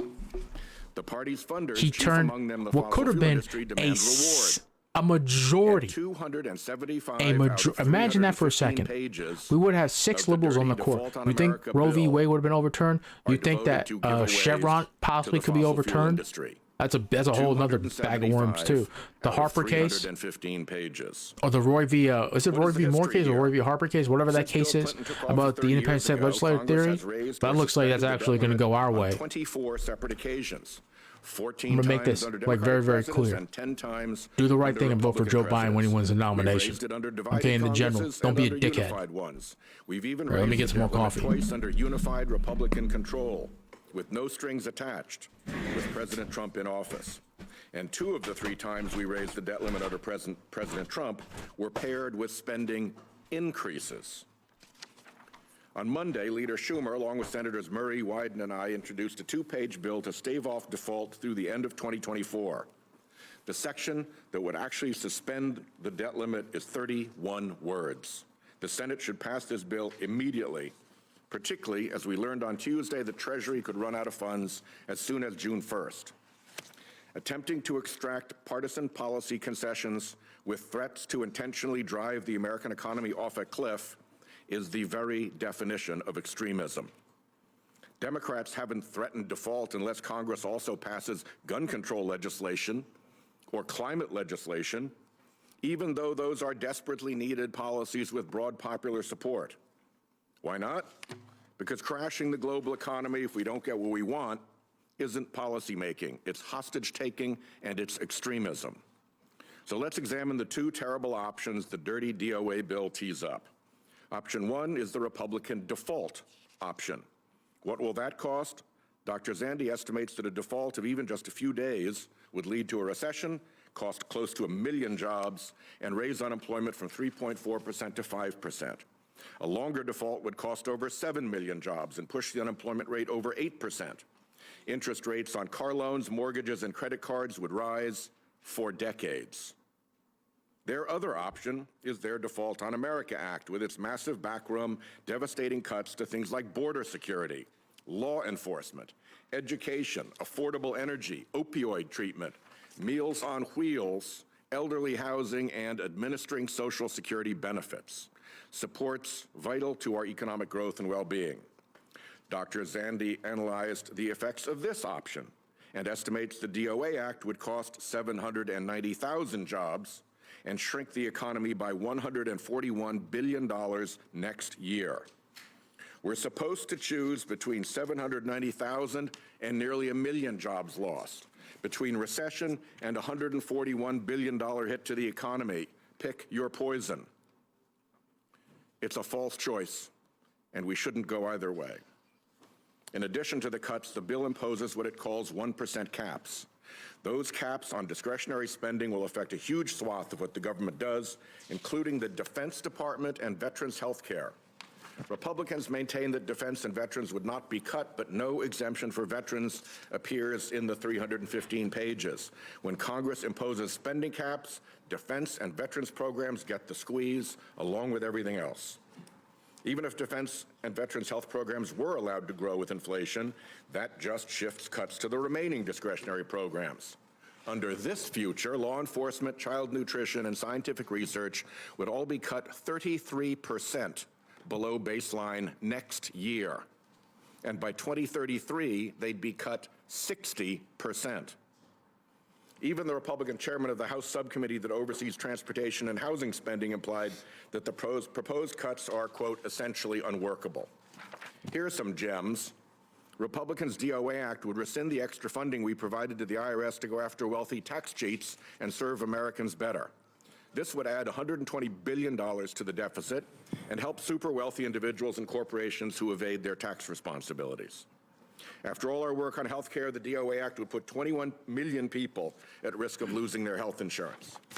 The DOA Act is a field day for polluters, repealing clean energy tax credits that are already generating over 142,000 jobs from more than 190 projects, including projects Republicans have touted back home before coming to Washington to pull down those very credits.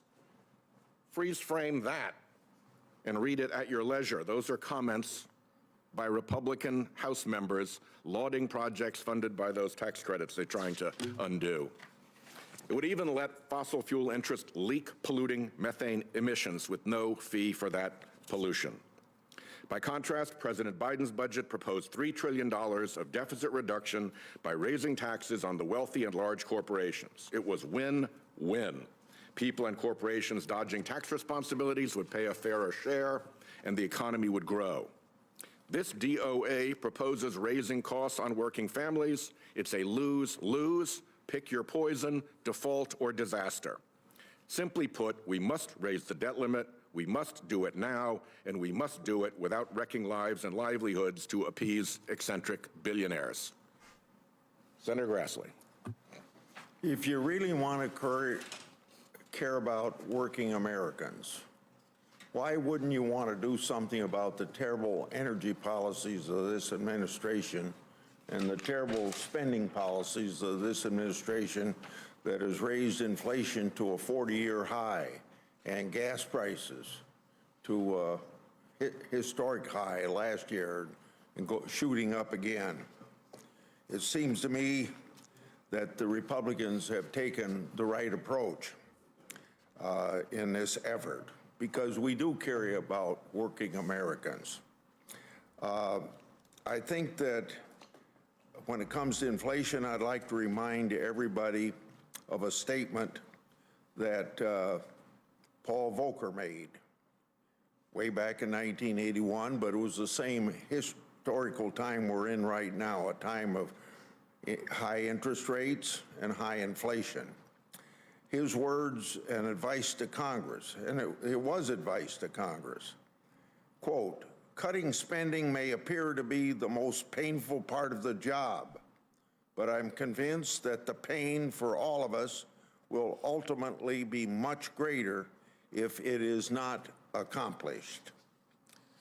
I think in my opening comments, I'm going to try to make it clear that I think out of 11 times in over how many years, I don't know, the debt limit has been increased.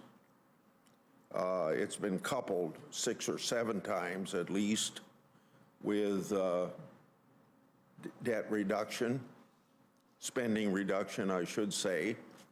And it also is something that I'm going to show you that many Democrats have proposed in the past. So, Mr. Chairman, I thank you for holding today's hearing on the House-passed Limit, Save, and Grow Act. And I think the Grow Act is the most important part of that title, because we're not going to improve the economy by taxing and spending more. And I don't know who out there believes that the government, of our witnesses, believes that the government's to answer every problem in the world. But remember, Washington consumes death, or consumes wealth. It's the people out there in middle America, and both on the West Coast and East Coast, that do the work, that feed the money to this city that we spend and we consume. The fossil that is Grassley. Republicans have acted responsibly by passing a debt limit increase while also beginning to tackle our country's unsustainable debt and deficits. Now, in contrast, President Biden and Biden's Senate Democrats have sat idly by, watching the clock tick down to default by not thoughtfully engaging. Oh, please, Grassley. To avoid a substantive debate on a very serious fiscal issue, and that issue we all know is facing 330 million Americans. So sick and tired of this. I know that they're going to start meeting next Tuesday, but they wasted, I suppose as of now, about 97 days since Biden and McCarthy met in the White House way back in early February. So, in a last bid effort to avoid an honest debate on our nation's finances, this week, you know what Senator Schumer did? He introduced legislation to suspend the debt limit until 2025. Schumer Spirit is too little and too late, as a growing number of congressional Democrats, choose. Yes, congressional Democrats. My fellow Asian man. Starting to call on President Biden. Oh my! Yeah, this is not fair, Johnny. I'm sorry. Spike, Superman, President Gambit. Biden and Biden Senate Democrats to come to a realization that their reckless and irresponsible strategy of delay has failed and begin negotiations in earnest.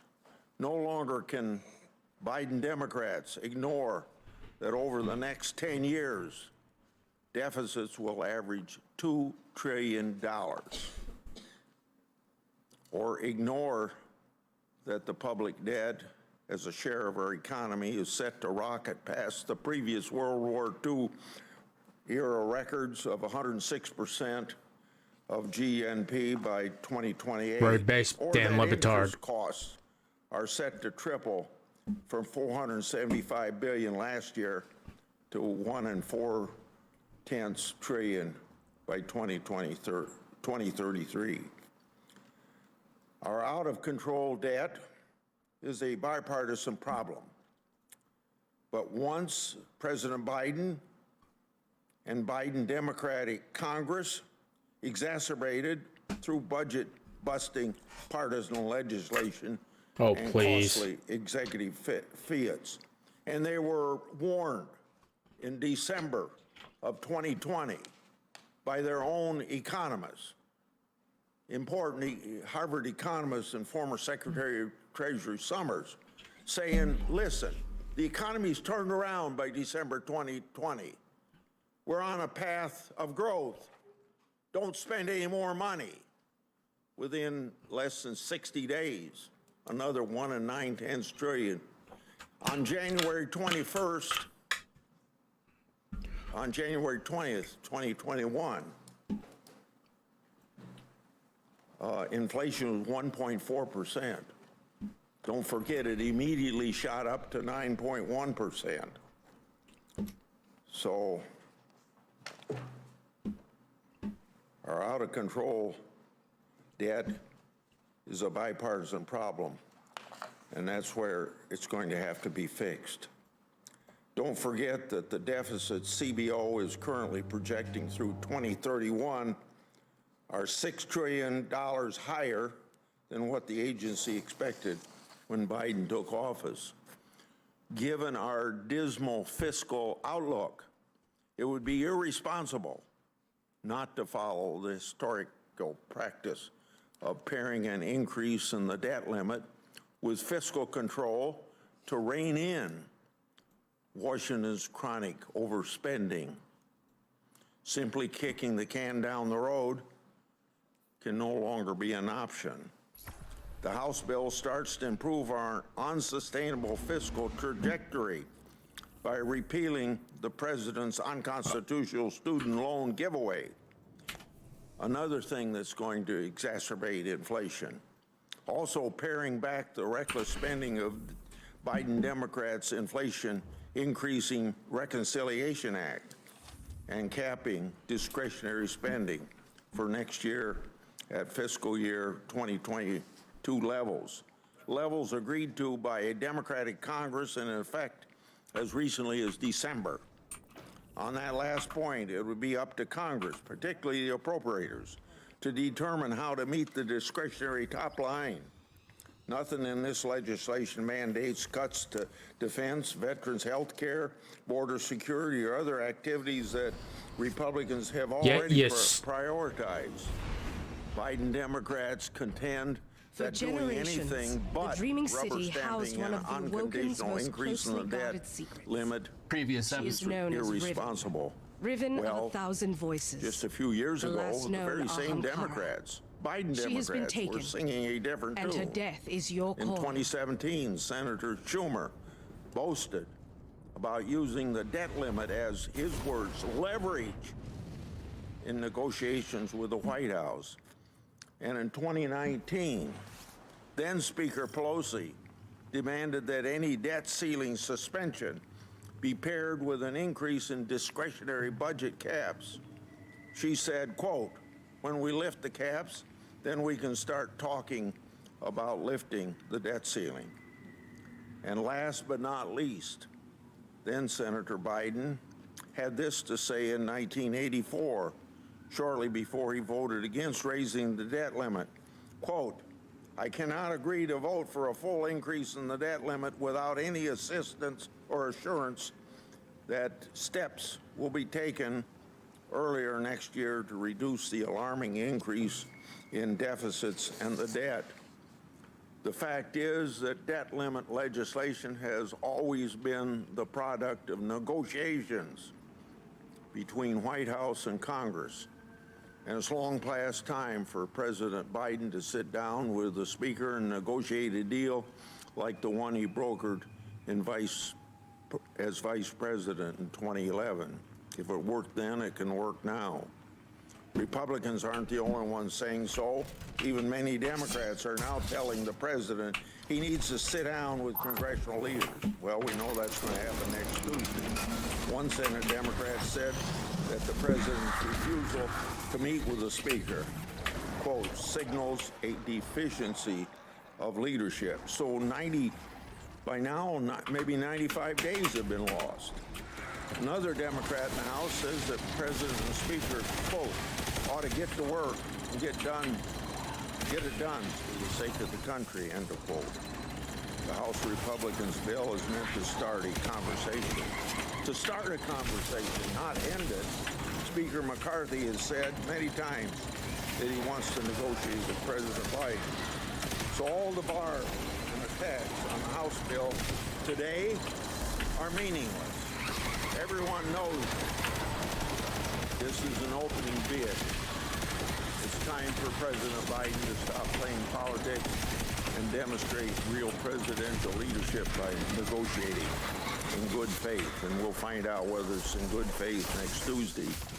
I'm glad that the president finally agreed to meet with congressional leaders, but a meeting is not the same as negotiation. I hope when the president sits down with the speaker, he will bring an open mind and a serious counteroffer, because the longer the president spends dragging his feet and putting off negotiations, the closer President Biden brings us to the first ever federal default in U.S. history. Thank you. Thank you, Senator Grassley. Our first witness is Dr. Mark Zandi. He is chief economist of Moody's Analytics, where he directs their economic research. Dr. Zandi's research interests encompass macroeconomics, financial markets, and the economic impact of government spending policies and monetary policies, and he will evaluate the default and default on America options. Dr. Zandi, thank you for being here. After that, appearing remotely, we have Fred Krupp, president of the Environmental Defense Fund. Since 1984, he is an advocate for harnessing the power of the marketplace to protect our environment and help steward the acid rain reduction program into the 1990 Clean Air Act. Recently, EDF has focused on the problem of methane emissions from the oil and gas system. Thank you for appearing, Mr. Krupp. Our third witness is Abby Hopper, president and CEO of the Solar Energy Industries Association. Ms. Hopper oversees all of SEIA's activities, including government affairs, research, communications, and industry leadership, and is focused on creating a marketplace where solar will constitute a significant percentage of America's energy generation.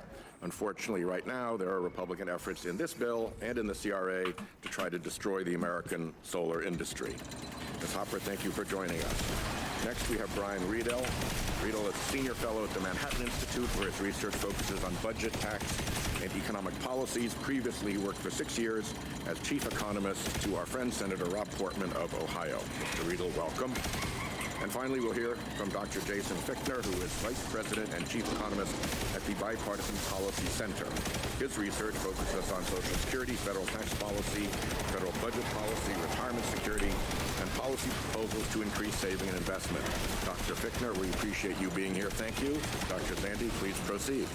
Thank you, Senator White, House Ranking Member Grassley, and the rest of the committee for the opportunity to participate today. I am the Chief Economist of Moody's Analytics, but my remarks today are my own views.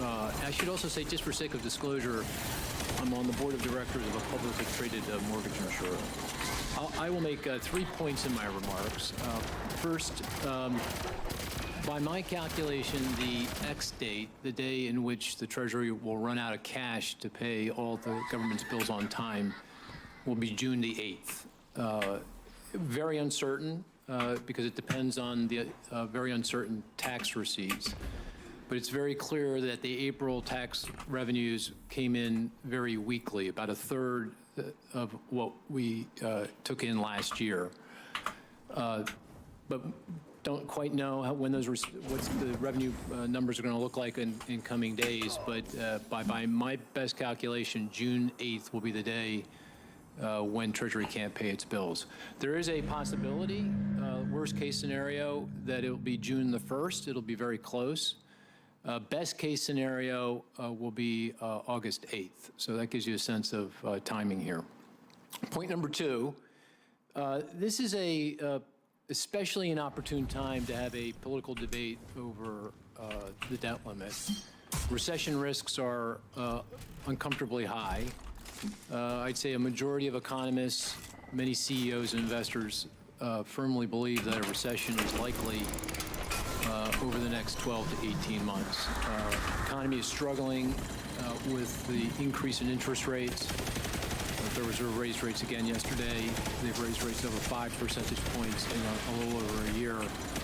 That's created tremendous pressure on the economy and, of course, on the banking system. The banking system is struggling as well at this point. And while it feels like the worst of the crisis is over, it's still simmering. And the fallout is yet to be felt in terms of credit availability and what it means for small business, commercial real estate, and other parts of the economy. This leads me to one of my concerns about the Limit, Save, and Grow Act. And that is, it entails significant cuts to spending, government spending, beginning in fiscal year 2024, which begins at the end of this year, right at the point in time when the economy is going to be most vulnerable to going into recession. By my calculation, the act will shave spending equal to about 0.5% of GDP in 2024, and that's 0.5% that the economy does not have. And we will see, under any scenario, a significant, meaningful job loss in 2024. Unemployment will rise. I go into much more detail with regard to my assessment of the macroeconomic effects of the Limit, Save, and Grow Act in my written testimony.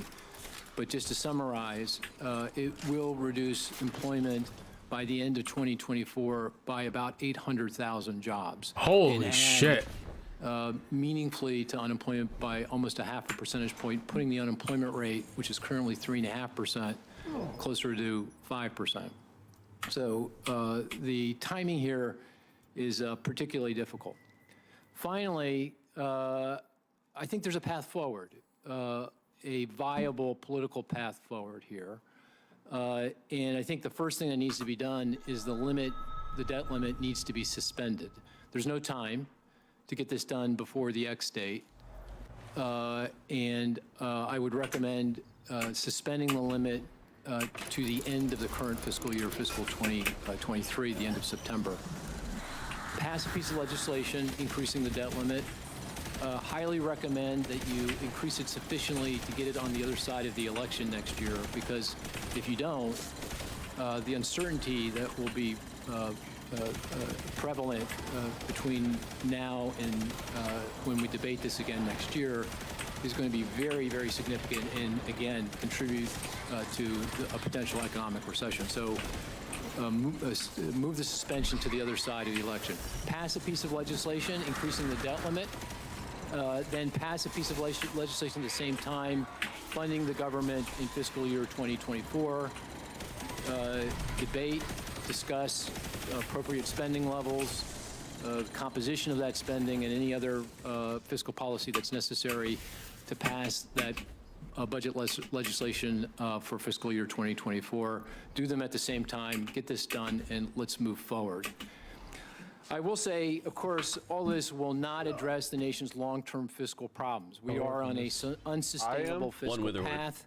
We need both additional tax revenue and we need spending restraint. Both of those things need to happen.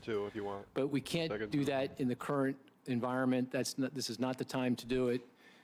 We need to end this drama as quickly as possible. If we don't, we're going to go into recession and our fiscal challenges will be made even worse. Thank you, Senator. Thanks very much. Mr. Krupp, do we have you standing by? You do indeed. All right. You may proceed with your statement. Thank you for joining us electronically. Go. Thank you, Chairman Whitehouse, Ranking Member Grassley, and members of the committee. I am Fred Krupp, President of the Environmental Defense Fund. With more than 3 million members, EDF is working across the United States and in 28 countries to create transformational solutions to the most serious environmental problems. I want to thank you for the opportunity to testify today. The House Republicans plan to tie the debt ceiling increase to repeal Master's done a little different. We're bypassing the Oracle phase. That's what we're doing. Our economy, our health, and then we just and our clean energy future. That's where I showed you. I'm going to focus my verbal testimony on the proposed repeal of the methane emissions reductions program. You know what? It's an example of the smart policies and tremendous opportunities that would be taken away by the House gas bill. Now, methane is the main component of natural gas, and U.S. companies currently waste enough methane to meet the annual energy needs of more than 12 million Remember, households. these are only a minute or two clears. They go quick.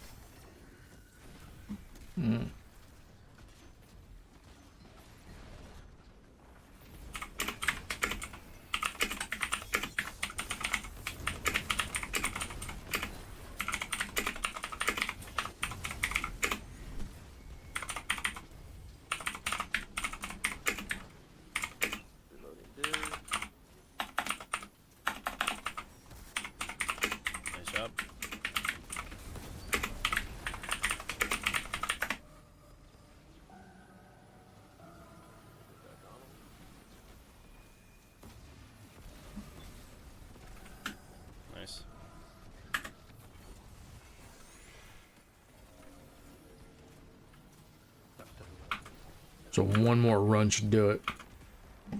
I was like shooting with Heritage the whole time and wasn't doing anything.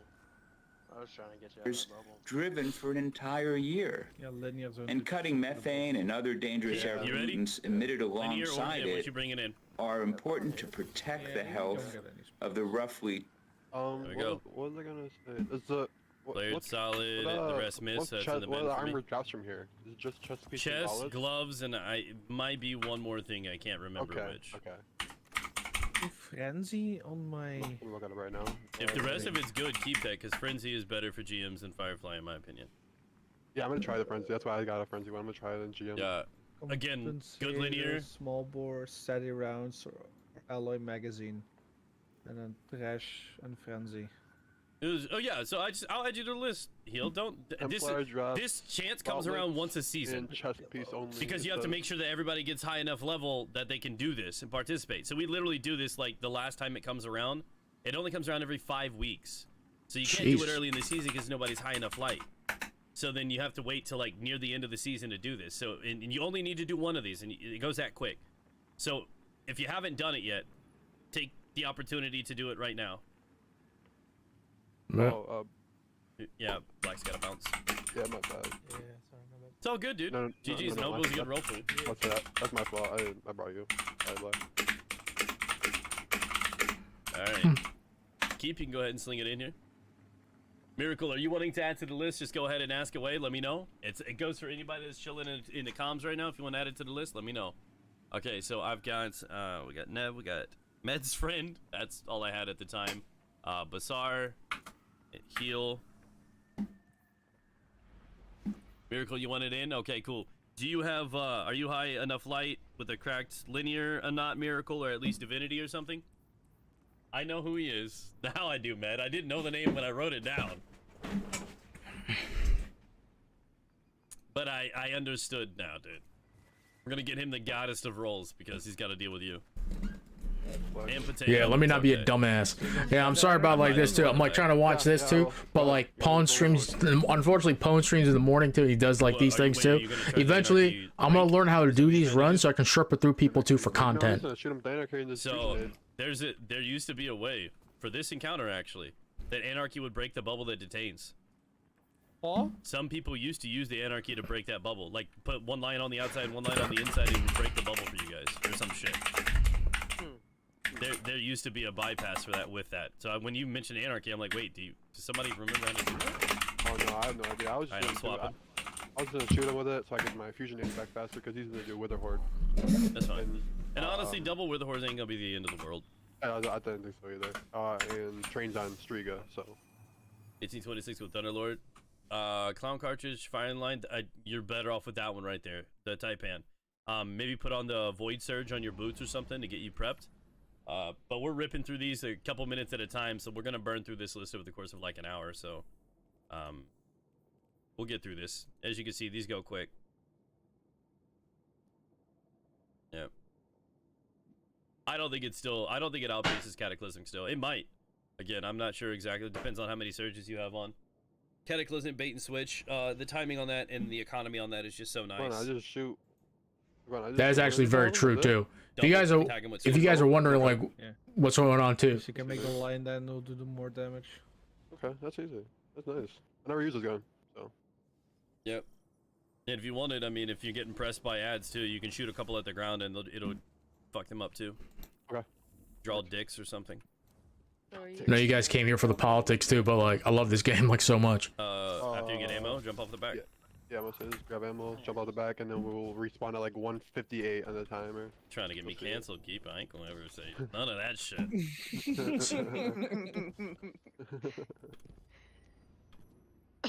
Alright, respawn at 1:57. And then get that head glitch on the right. Rock, you know where that is? Just follow us, Keep. Yeah. See all of us grouping up over here. Firing line, I think, is firing line 20 or 25 right now? Firing line's 20. Bait and switch is 35.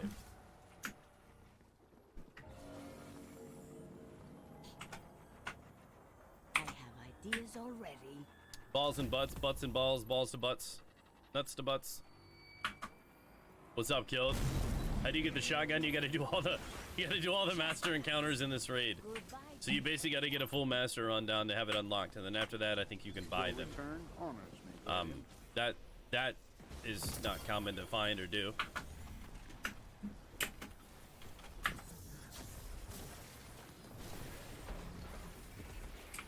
I think I have it tethered.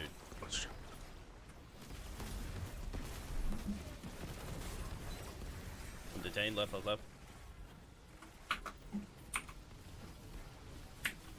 my guns are Okay. Got banks of gold. That's tough. Oh. I knew that was gonna happen. I dropped down to save my life, and it just happened to have a fucking fanatic waiting on me. Is Master easy nowadays? No. The bubble appeared, so it bounced off. It's not. That should definitely be done with the right team. It is definitely LFGable, but if you don't know how to do Master, they probably won't do it with you. Nah, I kind of want to see the damage anyways. Truthfully. I am doing more damage now. Well, Master's definitely not easy.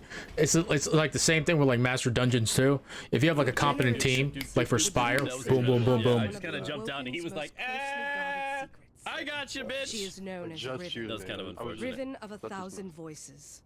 The last known. Yeah, there you go, then, Killed. You got it, buddy. What's up, Ronin? How you doing, baby? Oh, wait a minute. And her death is your calling. I'm okay with it, because I got a butt in it. Gatekeeper's the only one I haven't actually done shots, as weird as that sounds. I've jumped in to do Atheons for people. I've gone all the way up to here just to get this checkpoint before. So the only thing I haven't done is actually Gatekeeper, and I hear it's the hardest. But I mean, you never know. Bring it up. It's a lot easier.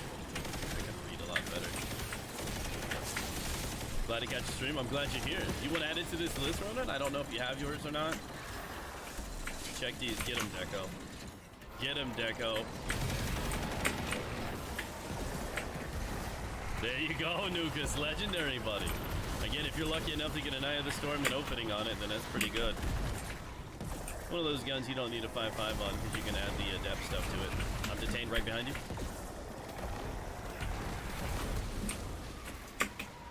Oh. Getting close.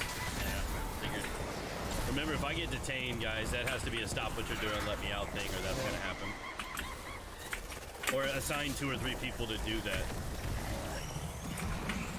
Okay, I'll look. I'll be back then. Okay, so then train tends to as well, so yeah, we need at least a couple of people. Yeah, train of lunch should be enough. And I try to call it front lefts, like, you know what I mean? Like, it's in relation to where you're looking. Yep. Yo, what's up, Stags? Okay. Oh, it's all good, Ronan. Just offering, brother. You know we got you. Okay, we'll put this back on, Tsar. I would like to put an additional exhibit into the record supplementing your testimony, which represents the investment and jobs in states we got toast represented by members of this committee. Make sure you have a good linear since the passage of the IRA. And spoiler alert, it's over 56,000 jobs just in states that this committee represents, and nearly $60 billion in investment. There you go. That's all said and done. We only have like 10 more. Good morning, Chairman Whitehouse, Ranking Member Grassley, and members of the committee. Thank you for inviting me to participate in today's hearings in a committee where I have many fond memories of staffing so many hearings back when I was chief economist to Senator Portman. What's up, lagging? Today, I will make 3 main points. That's some bullshit, dude. I was a villain the whole time. People were shitting on path me the whole is time. Unsustainable and requires immediate attention. Second, that there is a long and bipartisan history of attaching deficit reforms to debt limit bills. And third, that ultimately the debt limit must be raised no matter what. On that first point, the debt is totally unsustainable. The deficit will likely settle in around $1.5 trillion this year and approach $3 trillion within a decade, even assuming peace, prosperity, and low interest rates. This comes to $20 trillion in new spending new borrowing over the decade, even if the 2017 tax cuts expire on schedule. The long-term projections are even worse. CBO forecasts a staggering $114 trillion in deficits over the next 30 years, pushing the debt to nearly 200% of GDP. Virtually the entire projected shortfall comes from Social Security and Medicare systems that CBO forecasts will run a deficit of $116 trillion over the next 30 years. Dude, this is getting Those two programs themselves will run a 13% of GDP deficit by 2052. Even under those baseline assumptions of low interest rates, interest costs. What's going on right now? No prismatic, no. But honestly, you're not going to need a normal one if you get the adept. The adept comes with a curated PV, pretty much god roll. You know what I mean? So it comes with a standard classic roll. So it'll come with explosive payload and Firefly. That's kind of crazy to me. That's why we only do one, is because you're guaranteed to get like a really good PV roll, period. And if you want a slightly better PV roll, there's a chance you can roll with Frenzy. And if it doesn't roll with Frenzy, then there's a chance you can have Eye of the Storm or Opening So Shot. you guys will like trying to like watch this too? Like a hybrid of good PvP and PvE roll. So we'll see where that goes. Dude, I'm throwing today. What's happening? What's happening, dude? These fanatics are in the worst spot. I knew he was coming up, but I didn't think I'd end up standing in it. Son of a bitch.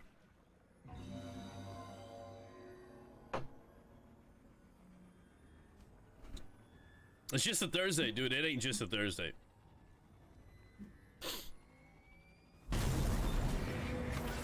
What up, Finn? Oh. Sneasels. the 2009 payroll that law video will be up and tomorrow, the 2011 Lucas. Budget Control Act. Every single one of those deficit reforms was attached to a debt He does limit. make good videos though. Pone does. I can't recommend his stuff enough too. It's a good thing that he's doing too. When a 6% of GDP deficit, kind of similar to today, was eliminated and turned into a budget surplus by 1998. Clearly, both parties have gotten away from using the debt limit to address red ink, just as both parties bear responsibility for the past decade's deficits. But the unsustainable debt means that all legislative avenues should again be open. This is perhaps why a new survey shows that 70% of voters, including 58% of Democrats, agree with the statement that, quote, President Biden should agree to negotiations and try to find common ground around the debt ceiling, including some reductions in government spending, end quote. Just Sure, we can start with the Defense Department. resist negotiating and demand a clean debt ceiling hike. All that said, I agree the debt limit must be raised on time, no matter what. Hitting the debt limit would force an immediate 20% cut in federal spending and possibly default on the national debt. The effect on families, businesses, financial markets, and the broader economy would be devastating. Hitting the debt limit is not a solution to soaring debt. It must be raised. In fact, replacing the debt limit should be an option, but only if Republicans and Democrats can come up with Two everything else. For a 61 roll, it doesn't get nicer than that. I hold on to that. Yeah, 61. Waar kan ik goed feit brengen? Oh, dude, I feel like that might help me. I've got it. My Omni is 1785. Let's not talk about that. It's not. Listen, yo, eat my ass. Let's not talk about that. Mr. And I just deleted an 1810. I forgot I don't play Hunter. Shh. Yikes. Shish shish. Shish shish shish shish. Pulled holy and deleted the shit, dude. Yeah, no spoils. I did check though. I remember this progress. Toast. Oh yeah. Sling that ding in here, buddy. Let's go. Okay. Something and then realize that you're powerful. Shit. Okay, we got toast up, and then it's gonna be squeeze, and then D. Damn, D, you got something to do today? He's like, who's next? Is it me? Happy Star Wars Day. Hey, congratulations. Happy Star Wars Day. Live long and prosper, guys. You'll get it. We're not going anywhere. You need added to the list? Strife, you need added? Finn, I got you in here, buddy. You want it? Check general. I don't even know. It's kind of a shitty meme. I need you hopping up in here. What is it? Is it Toast? Did he just do... Can't remember. Ah, it's a baby! Oh, that's fucking adorable. I loves it. Yeah, give me something to do.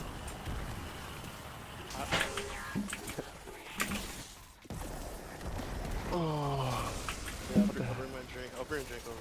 Add me to the evening list? Like 20-something. Okay, I can add... never done it before? What's your light level? Do you want it or not? You literally only need to do one of these to pretty much get the god roll too. So like if you guys got time to get this, you guys should get this. What? Okay. So, I got Miracle down, I got Finn. One more shard and I'll be full. This character with shards when I post it. Okay. Finn's on the list. Stripe, what's your light level? Do you have a good linear or div? Right now. One or the other? I need the ascendant ones. Yep, Strife, I got you, dude. What's up, JC? Hey, what up, Arn? Yeah. I don't know how to get those. Arn, I know you got this, dude. I don't remember. How long is the list? I think it's legend. There's like 20 people on it. That's campaign. Gone through like 5 or 6 so far. Yeah, that's right. Oh, that's not bad. I think 3 of the people won't be here in time. I'm not mistaken. I've never done Wellspring. JC, I tried to accept you into the clan, but it said you were in another one. So either you didn't leave your last, or you moved on. I missed that season when that was like the main thing to do. Feels sad, man. Feels so sad. Which queen? You got a good linear and whatnot, Strife? Yeah, when the thing came out, it was Miracle when it's time. Yeah, or you can just do the join commit, assuming you know how to do it. Queen? Or yeah. Got Taipan? Cool. So sweat. Alright, so I got JC down there. Okay, Strife, I got you on. Yeah, Make sure you guys stay around. This farm only comes around like once every season, basically. Yeah, I came back. lost it. You're in? Oh, dude, that's wild. Yeah, Because it said you were in a clan already. I was like, what the hell? What's up, B? Welcome back. I mean, Catch wasn't. Squeeze, you'll be after this. I think we got Toast in here right here. Seducing! Yeah, for sure. What's up, baby? Toast in here. Toast, what is Cat and RB. Cat and RB. So, Iguana's div. Yep. Let's go. Finally have internet. B, do you need one of these? I can't remember if we did this for you or not yet. You want me to add you to the list? I'm scared. No, you want to look at it, B. It's adorable. What the fuck?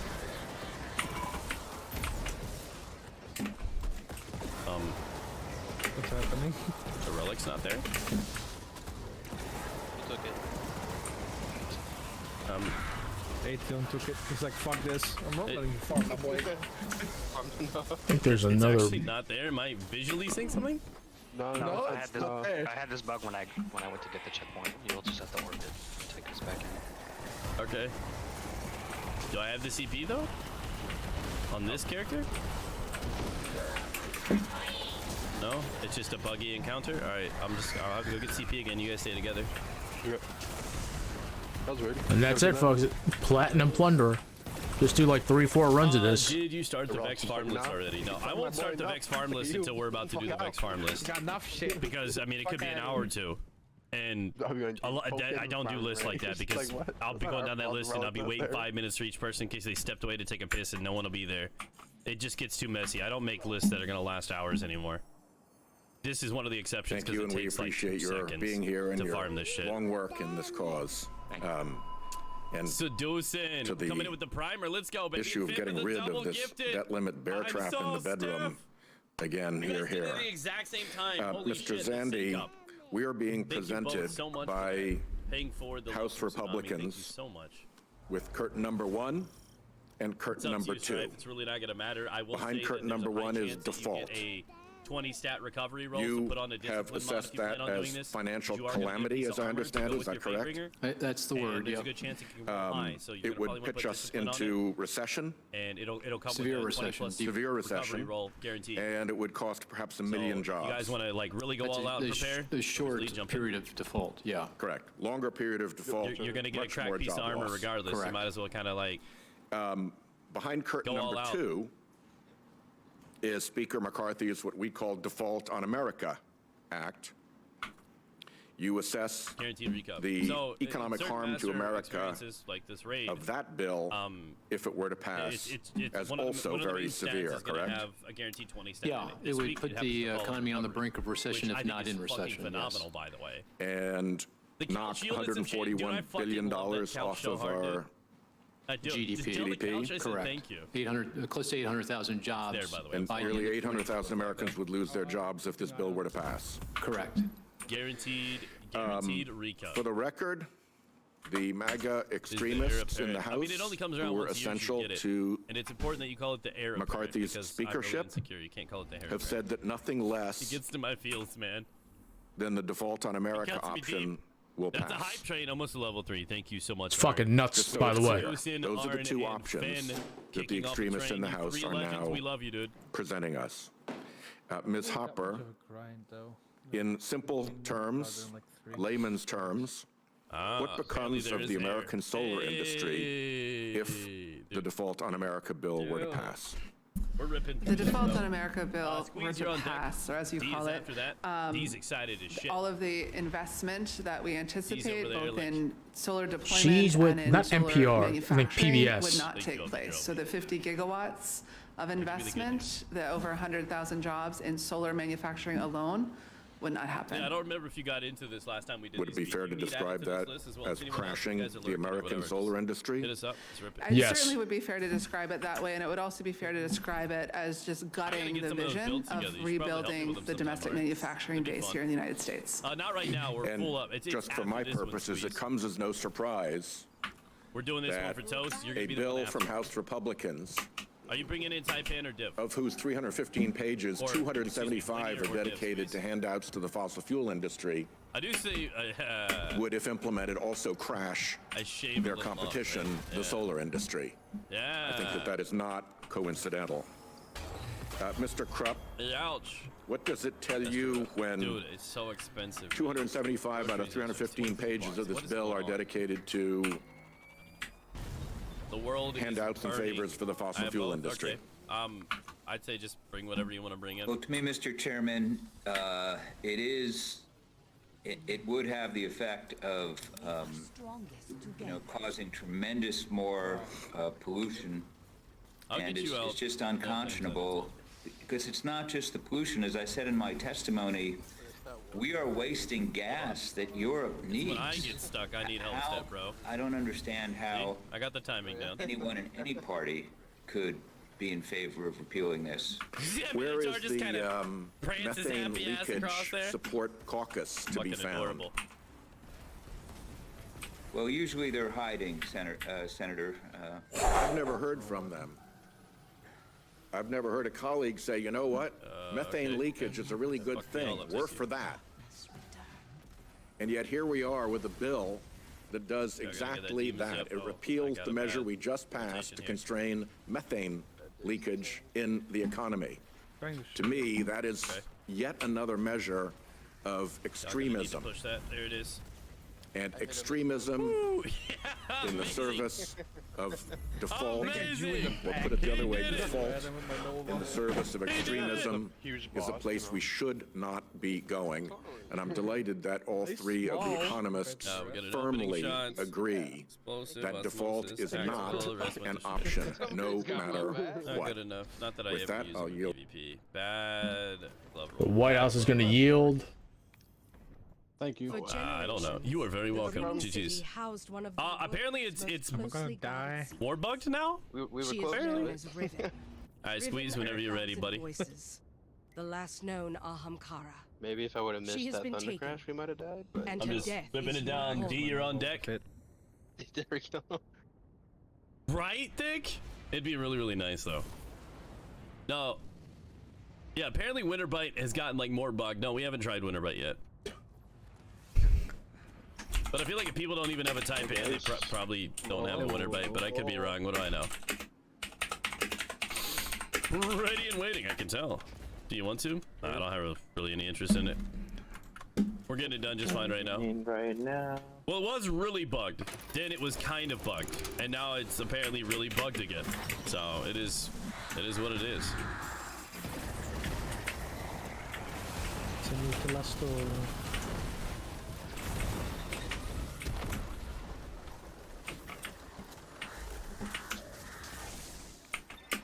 Alright, I'm going over to Hunter. Yeah, for a while there, it only procced a little bit. You know what I mean? That's fine. Yeah, that's fine. Yeah, that's it. It was only a little bug. Type in. It was really hard to get it to proc and just chunk the health. And then, compared to originally. I got type in or div, whichever you need now. Type in a guttural. What's up, Checho? Yeah. Okay, yeah. And now apparently it's pretty fucked up again, so that's excellent. Yes! Think I need to join back again. Yeah, I'm loading them in. We swapped the CPU. It was probably just bad timing. Okay, yep. Gotcha. Yeah, I'm loading in. Okay, so D, and then is there another Eli, or did I write Eli down twice because I'm a dumbass? Is there another Eli here? I'm brain farting hard. The second option. Hey, now what? Eli D. I was just gonna ask you really want an answer to that question? I was talking to them. No bully. Stop. Shit. God fucking damn. hell, man. Thank you guys for that hype train, by the way. The three of you are fucking sexy. Thank you.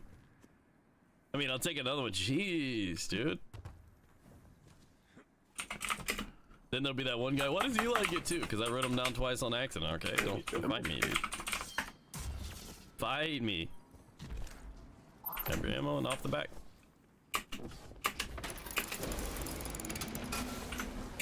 Alright, I'm gonna... Alright, Checho, you'll be on after D then. Alright, and it's not here again. Fuck. Are you joking? Jesus. What the fuck?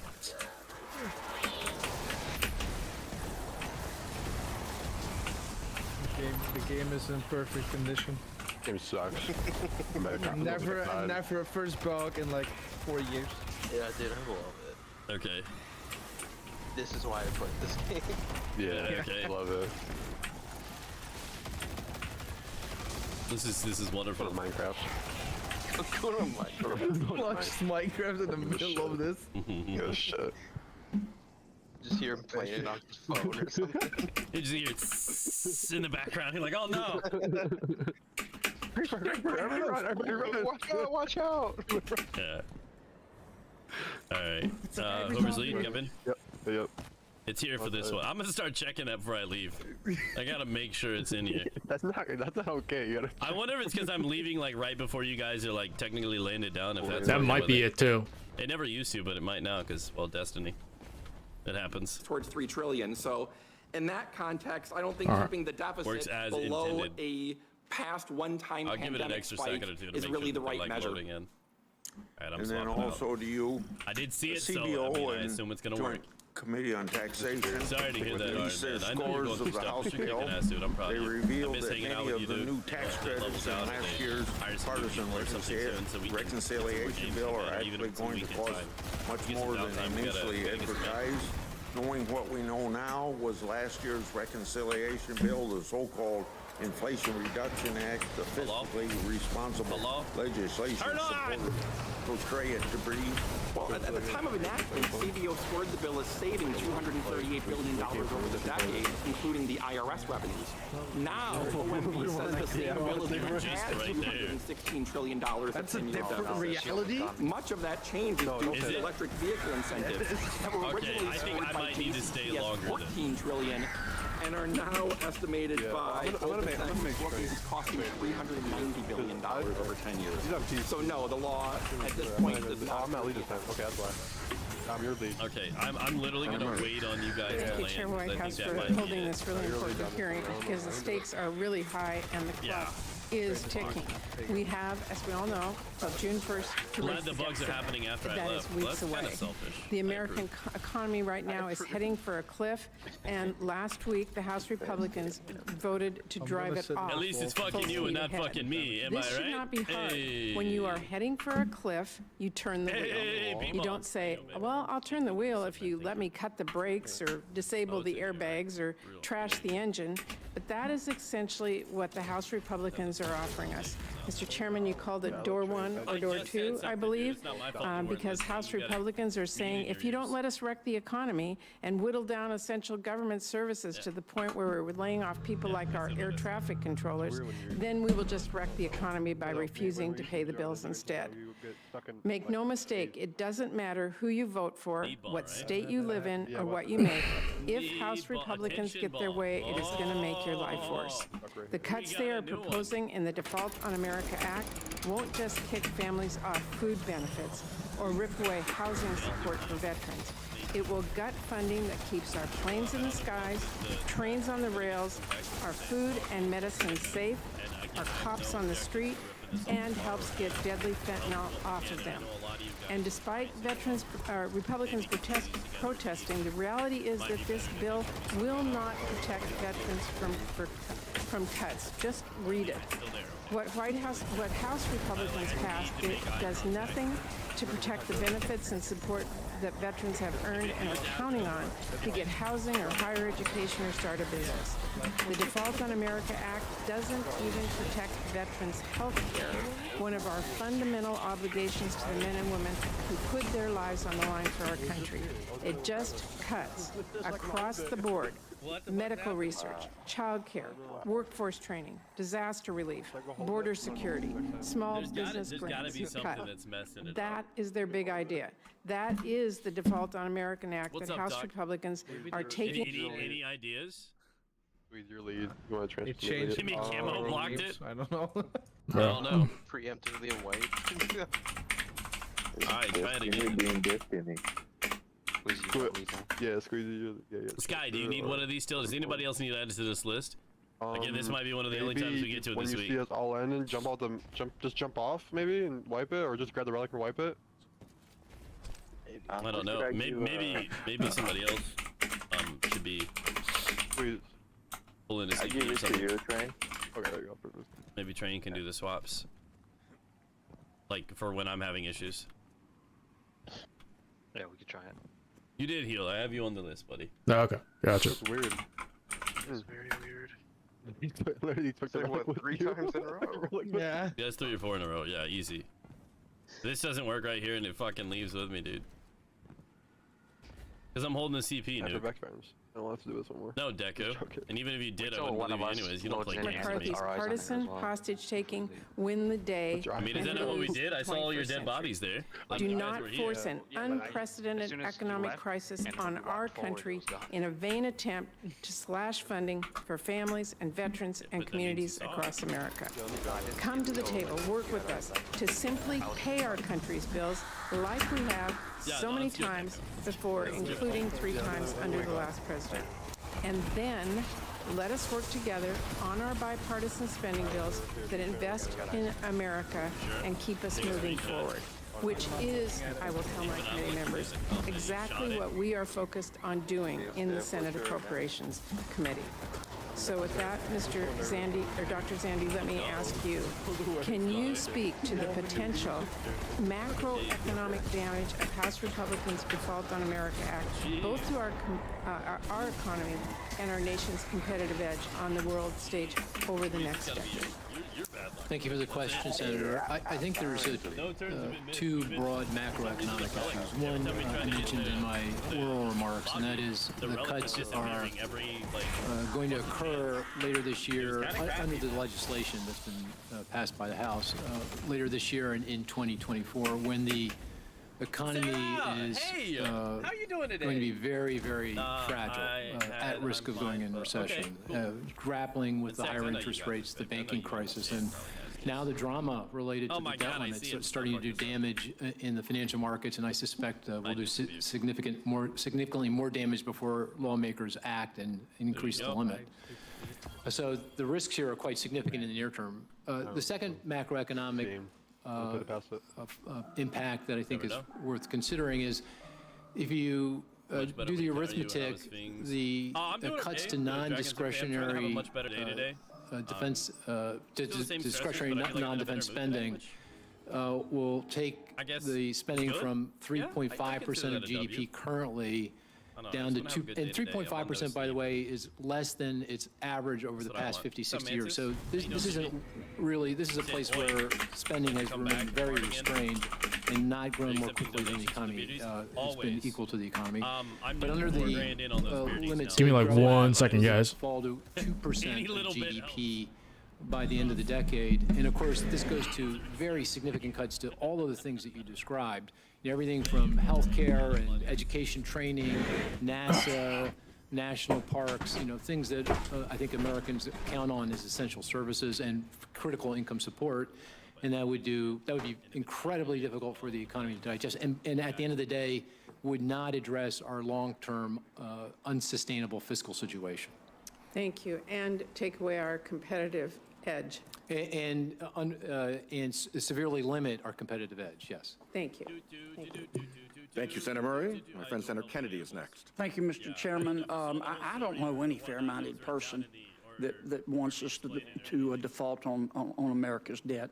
You don't have to be Mensa material to understand that the consequences would be terrible. And I want to thank President Biden for agreeing to meet with the Speaker.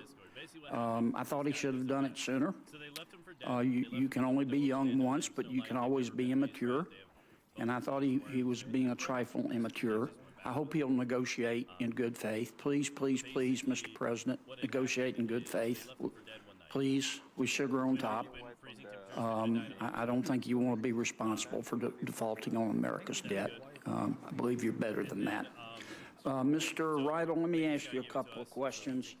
Did you know that since the 1950s we have had 10 periods of disinflation in America? Did you know that? Did not have that exact number, but that makes sense. Okay, and disinflation is when inflation is too high and we have to reduce the rate of growth of inflation. It's not deflation where prices go down, we just reduce the rate of growth. Is that correct? Yes. Okay. And did you know that if you look at history, at all 10 of these times when we had to reduce inflation, that in order to get inflation down 2%, we had to raise, on average, the Federal Reserve had to raise interest rates such that it raised unemployment about 3.6%. Did you know that? That sounds similar to what Mr. Summers has said. He's made similar points. That sounds very correct. Okay. All right. So the current unemployment rate is 3.5%, is it not? Yes. And the current inflation rate is 5%, is it not? Approximately, yes. So if history tells us in order to get inflation down 2%, the Federal Reserve has to raise interest rates such that it increases unemployment 3.6%, then if you do the math, given that the current unemployment rate is 3.5% and the current inflation rate's 5%, that would indicate, would it not, that the Federal Reserve, if history is any indication, will probably have to eventually raise interest rates to between 7 and 8%. All right, is that correct? It could have to go that high depending on how the economy responds to current hikes. Okay. Now, can we agree that the best way to get inflation down is to attack it on the fiscal side and the monetary side? Absolutely. Okay. The Federal We can Reserve agree on that? tool, which is to grind the economy into a recession. Okay, we can agree on that. And when you attack it on the monetary side, the Federal Reserve raises interest rates. Trying to slow the just got back. No. Yeah, right. I'm just really grateful, man. We were able to save it. You know the weirdest part? She abandoned the 2 dogs too. And then, but the dragons were just given to her son like a week before. No, you're good. So she didn't want to get rid of them because they were her kids. But she didn't know how to take care of them, and the people that had them beforehand taught her how to take care of them, which means they would have just eventually died. You know what I mean? But the kicker was she ended up, her 2 dogs, she just gave away to the maintenance guy. She's like, hey, you want these? And I'm just kind of like, fuck. Why couldn't the dogs been her kids and the dragon's hers? Never forget that. Good shit, Squeeze. W, dude. W. Oh, yeah. Yeah, I can give you mine too, but... So, that's what happened. But we had a big dub, and chat came through pretty heavy a couple of days ago, which really kind of, like, leveled that all out, which was phenomenal. So, yeah. It was good. It was good. What do you think of my new space? Offhand strike. Still decorating. Life's still crazy. Things are complicated. But that part was good. A much needed dub. Jin was heartbroken when we found out we had to give him back because we knew that meant they were gonna die. And she had connected to Slowpoke really closely because she doesn't have that connection to Dreepy like I do, our dragon. And she started to build that with him, and I saw her smiling and happy and excited and cuddling with him, and she clearly had a favorite, and she was really happy. So when she found out she was gonna lose him, she broke down, and I'm just like, no, I gotta fix this. Not only do I need to save them, but I had to help her. We've taken enough losses. We needed a dub. So it was just really good. It was a blessing. And I felt like it was something that had to happen because I bought one of those transport carriers for him for our vacation here in a couple of months. And this was made for you. It literally showed up the day that we had to save their lives. So to me, like, things happen for a reason. What's the odds that a transport carrier for Bearded Dragon shows up 2 hours before I need to save Best in tower when no one's in the tower. Like, I had to do it, right? Just signs. Just had to do it. I am at your service. We got D. After this is Checho. And then Matt. Make good use of it. Is there a link for donations? That's 100% up to you. Again, there's no pressure. You know what I mean? Not at all. But I mean the standard tip command or whatnot like that, you can do that. More but if they're so swell, why couldn't they, in a competitive market, you know, people, why wouldn't they be choosing electric cars over internal combustion engine cars? I think why do we have to pay people to drive them? Well, I wouldn't characterize it as paying people to drive them, but I would. Well, sure we are. We're giving a big old tax credit. The government having a policy to incent more purchase of electric vehicles. Okay. We've had policies like that before too. Thank you, Senator Kennedy. When they got Well, good morning. Thank you, Mr. Chairman. And I'd love to talk about EVs at another time here. I wish we had a tax credit that actually worked, that we passed. So, but let's talk about extremely serious issue this morning. And I'm glad my friend raised the issue of Federal Reserve Chairman Jerome Powell and you know what might happen. Let me just quote again what he said yesterday to the press. No one should assume that the Fed can really protect the economy and the financial system or our reputation globally from the damage that this the is US default huge, might y'all. inflict. We shouldn't.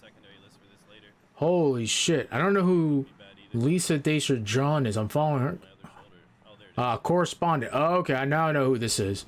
PBS NewsHour. So, let's see.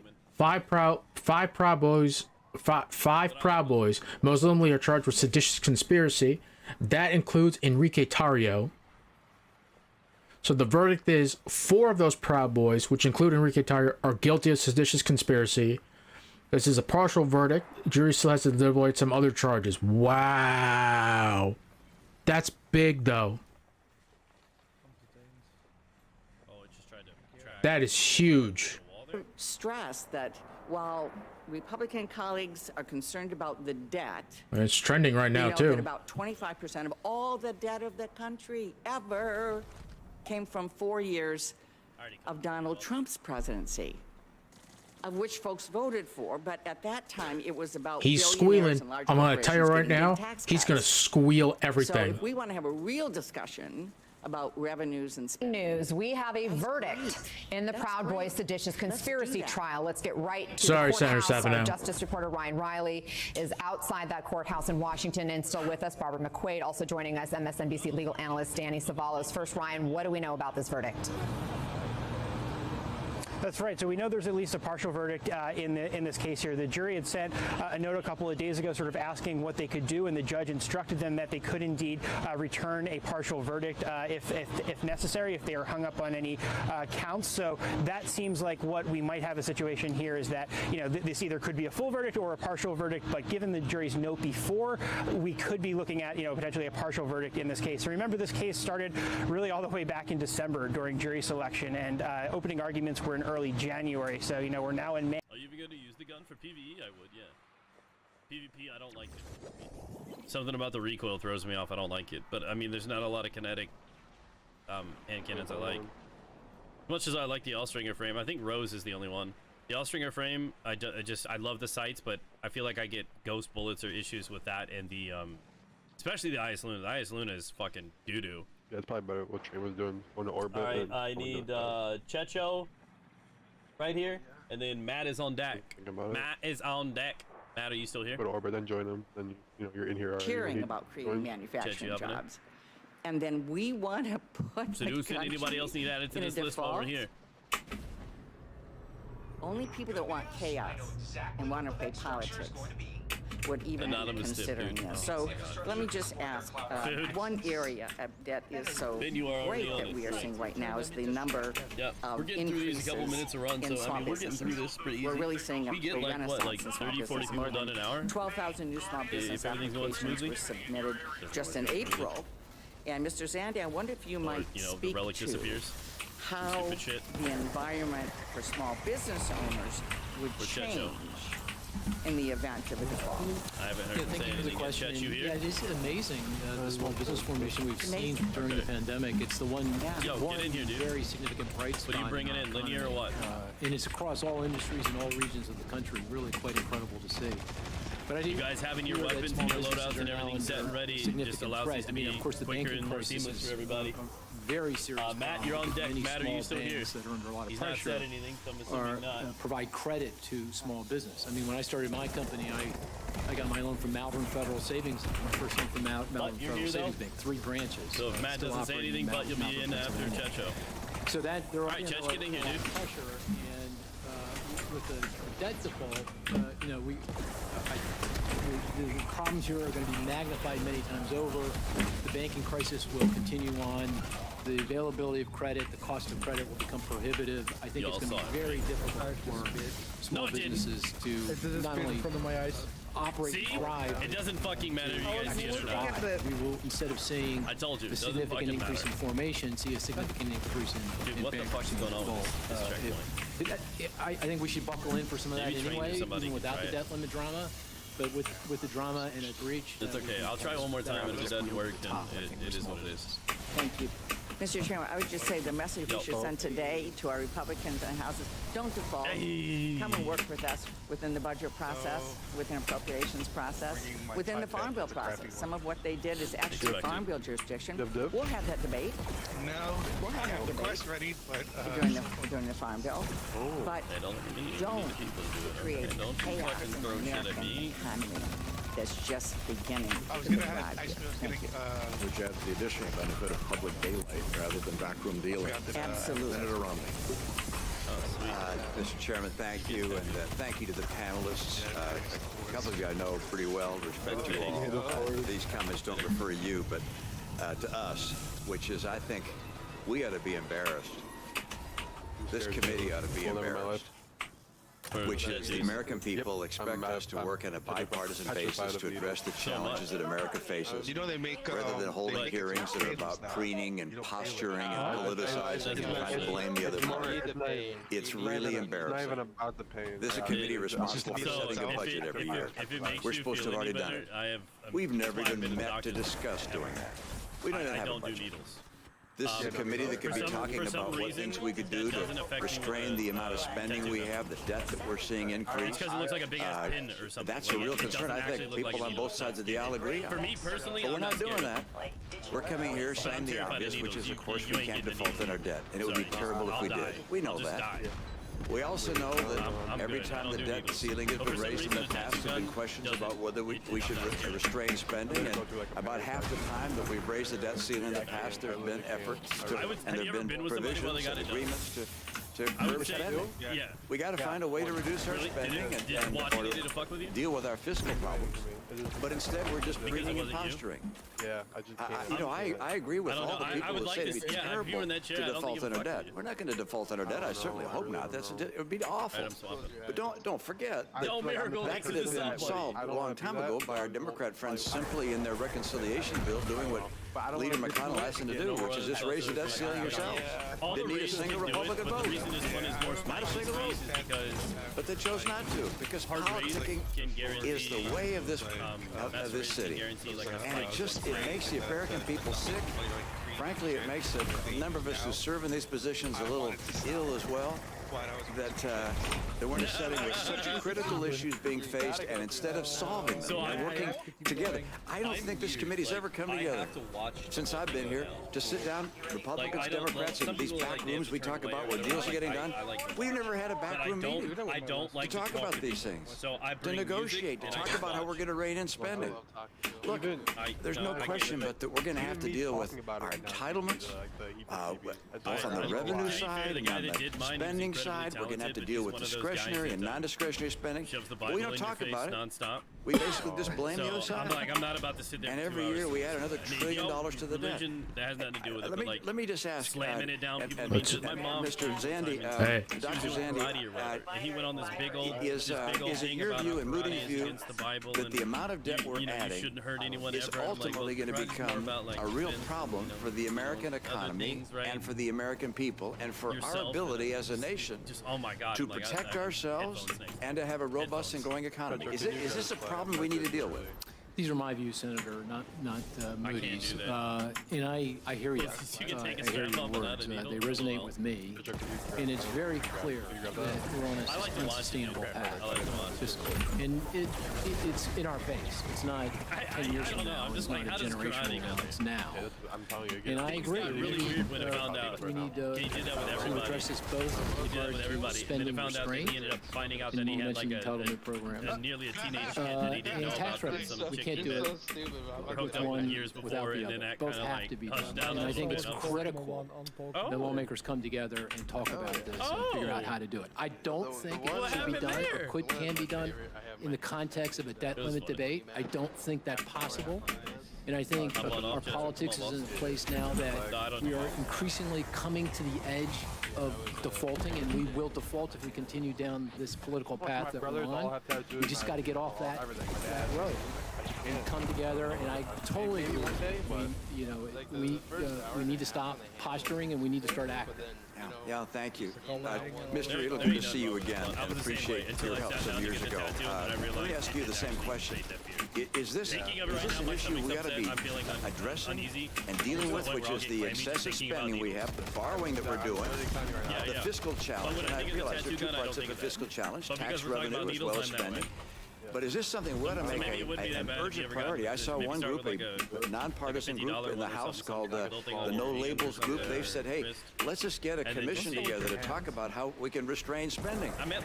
Isn't this something we ought to be talking about as opposed to just pointing at each other and saying, you're to blame. No, you're to blame. And the debt went higher under Trump. No, it didn't. It went higher under... It's like, guys, solve the problem. Don't just... hit each other with brickbats. Is this a challenge we got to deal with? Listen, my side of the aisle wants to solve the problem. You guys are the ones making it political. To borrow $114 trillion over the next 30 years under the rosy scenario of peace, prosperity, low interest rates, no new spending, no new tax cuts. $114 trillion. Who's going to lend us $114 trillion? China and Japan have already reduced their holdings to $2 trillion. The Federal Reserve holds $5 trillion. They're not going to monetize it. So are we really going to borrow $100 trillion from domestic investors over the next 100 years? And if we do so, what's going to happen to interest rates and the economy? If Congress doesn't deal with this, the bond market will cut us off at some point, and then it's going to be much more painful. But sometimes, if you're doing it Thank you. I could go on a long time, but I already have. So, Mr. Chairman, back to you. You've been fine, Senator Romney. Senator Van Hollen. Thank you, Mr. Chairman. Welcome to all of you. I wish I shared Senator Romney's optimism about the chances of not defaulting this year. Having been very involved in the 2011 debate, I am much more worried that this time we will go over that cliff. I had to do that or I wasn't going to see my kids for like a month. And I was just kind of like, I had to do it. It's already gone. I don't look at your type pen, too. So, we'll open the shop. Okay, so Chetra's done. Matt, are you still not here? Jump in. I love it. This is literally like, this is what I craft it, and then I don't change anything until I get it to 17, and then I change everything. Needles, I don't do, dude. I don't. Can you, I'm not like... CC. Thank you, guys. Yeah.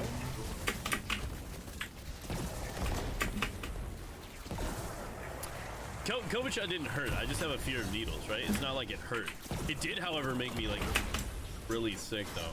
I had like flu symptoms like after it. I mean, but even when I get the flu shot or whatever, then I get a shot, I get like a little uncomfortable.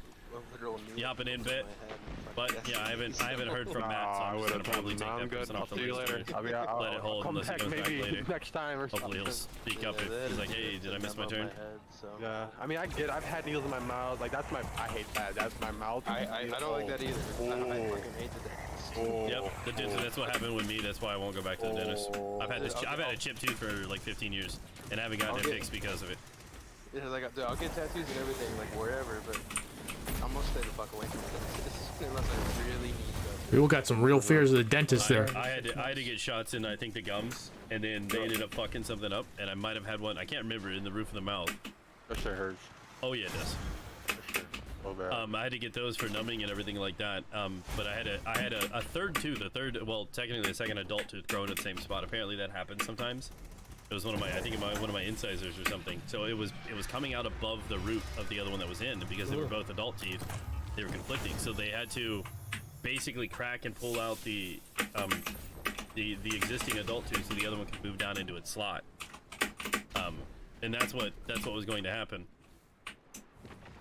And they ended up cracking another tooth in the process too, which just fucking went terrible. Oh my god. Oh yeah. They're getting no stars on Yelp. So that's why I don't go to Sears for my dentist work anymore. I'm not lying. It was Sears. I go to Jiffy Lube now. Yeah. I built myself. That was pretty bad. Ghostface. Ooh, that's dope. Is the shield there? Yeah, it still is. I'm looking at it. Just waiting on him. I don't know how far down I am on the list though. He's like, That pawn's got over there too. If I blink, it moves. So we have. The moment you're close, it's gonna Trident, you're gonna be after this, boss. Please don't, though. I did. That's back when Sears had like doctors' offices and things like that in there in some of their complexes. That really was not a joke. I went to Sears to get my. Like, I'm reading chat. Like, I can do shots. Like, I've definitely got shots before. Don't get me wrong, but like getting my blood drawn. Oh my god, no. Or someone had Well, that messes with me internally because it makes you feel queasy. Like it makes you feel really bad when your blood's drawn. Like I get lightheaded and stuff. Okay, so now gotta go back and do the playback on this. We're gonna post it back up too. I think I'm like farther down the list, so I'm not too worried about that. Yeah, I don't like that. Until the like the COVID shot or whatever. The last time I had a shot was my MMR shot for like middle school or whatever. I was. Birdie's talking right now. Oh, I had to get like. And I popped the doctor.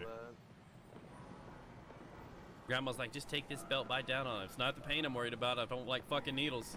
President of the SCRU, Mary Kay.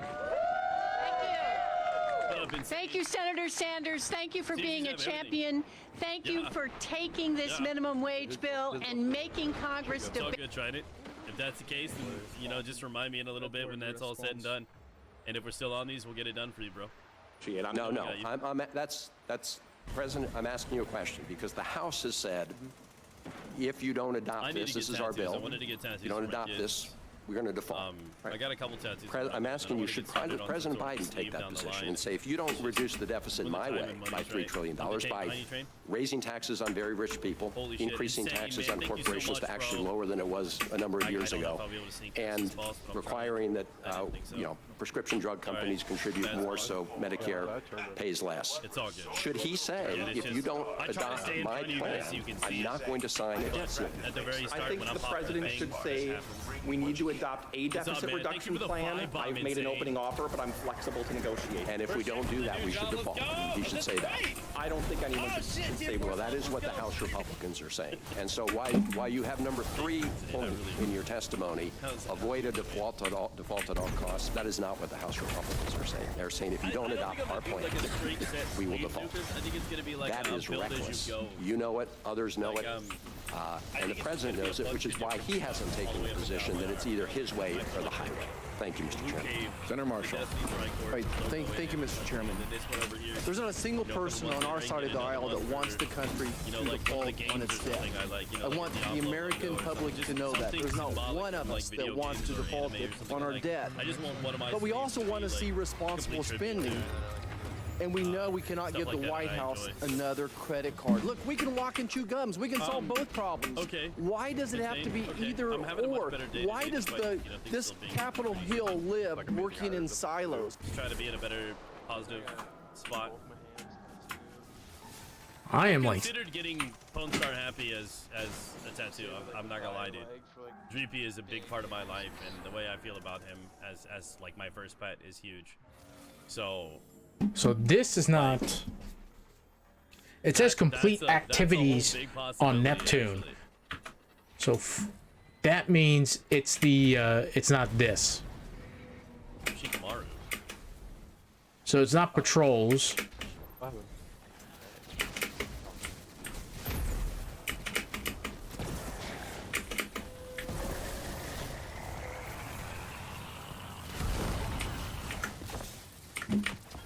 Do weep shit. I'm sorry, dude. What Suicide Boys gotta do with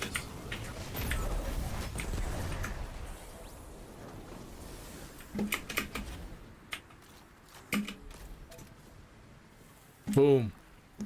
So what do we got? We got like 3 minutes.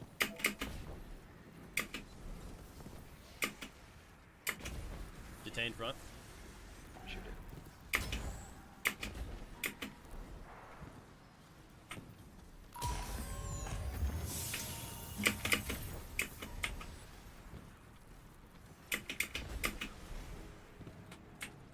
I have to time this just right. I don't have my smoke bomb.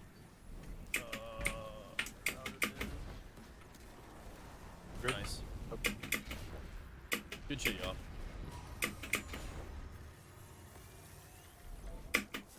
All right, let's see where I'm at here. Damn, you do. You have a cult, like... Instead of hits there. Okay, so we got an osmosis frenzy, we tax build. So now I get all the fucking range shit, but it's a PvE roll. Okay, game, you can inhale my ass. Why do I get that when that happens, man? Why is that with me? Okay, so what you're down. Trident's got to get pushed back. Tsunami, you here, buddy? Nev will be on deck. Tattoo Tsunami.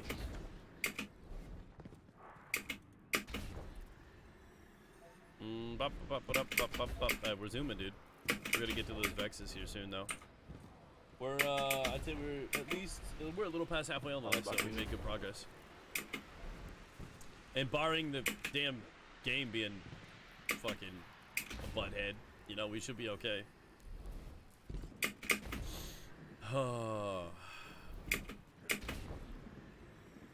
Yeah, I know. Kind of vulgar, butthead.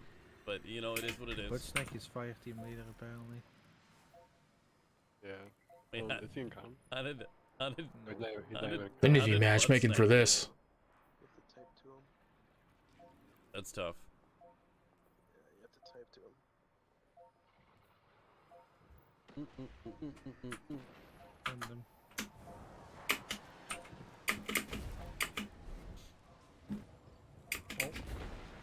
That was like... We'll find out, Duck. We will find out. Don't worry, I'll bring you with me, Dom. The moment I type, man, just see people just disappear. I'm like, hey. Well, you all went on one at a time, like fuck these guys. Oh, I love it, dude. I'm bringing Dom with me. At least someone cares. 2 taps No, but with Lee, for yes, 1 tap for no. Like, fuck, I'm out of here. I typed him, so wait a second. Vex farm works. We basically just kill the boss over and over and over again so you get a Vex. Ideally, one phasing it. We have the right crew. And people have the right kind of linears and damage supers. Ideally, a bunch of Thunder Crash Titans with the chest piece. And you can one phase it. Takes, again, it's another run that's like only 2 minutes. Tsunami, you here? I'm picking up a I didn't hear him say anything. I don't know if he's here. He might have had a meeting or something. Or, I don't know. We should check it out. Yeah, when it's on rotator, you can keep killing the boss over and over and over again for him to drop some of the loot from the encounter.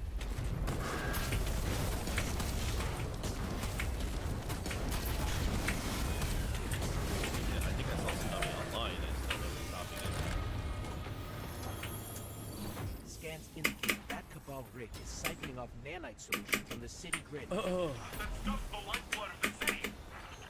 We're gaming, dude. We're actually getting some pretty good clears here. I'm here. Okay.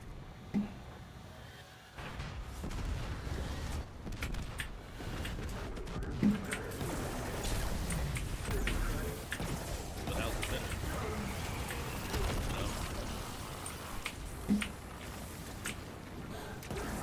Okay, that's on 79. Dev, just hop on in, buddy. He said it so bad. That's one of the worst ones I've seen. Yeah, that was a pretty bad fucking centering on that card, man. I'd be mad. First time I pulled an expensive card, it's got one of the worst centerings ever. It's pretty bad. Dev, go ahead and hop in, buddy. That's tough. That means the only people that would buy it too really just don't care about centering or care to get it graded. You're gonna have to find somebody that's willing to accept like an 8, maybe a 9. Everything else would be needed perfect for that to be even a 9. Which means it would only go up a little bit in value, if graded. You might have to take, if it's worth 70 online, you might have to take a, you know, $10, $20 hit just because of that shit centering. Very, very, very possible.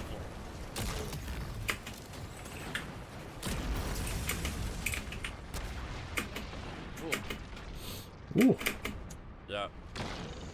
I mean, I'd have just been salty. I'd have just taken it to one of those stores and had them give me like 30 and traded. Try to get it. I'd have been like, I don't even want to sell this to somebody. Somebody's going to have to get this card.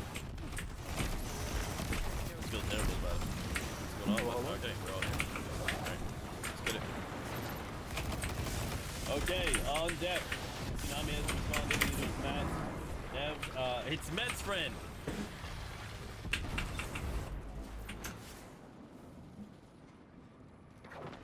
Oh, I know what you're talking about. Okay. Prism, you're up. Oh, yeah. So, what is it you're bringing in again, Prism?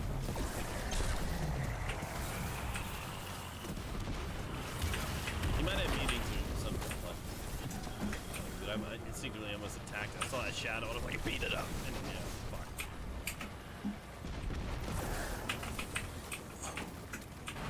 Okay, that'll work.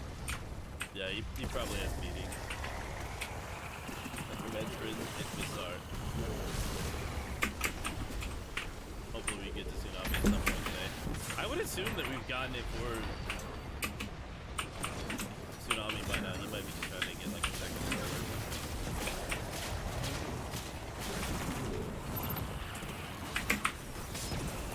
That's the one I like to spawn. I get enough time to get up here and then super.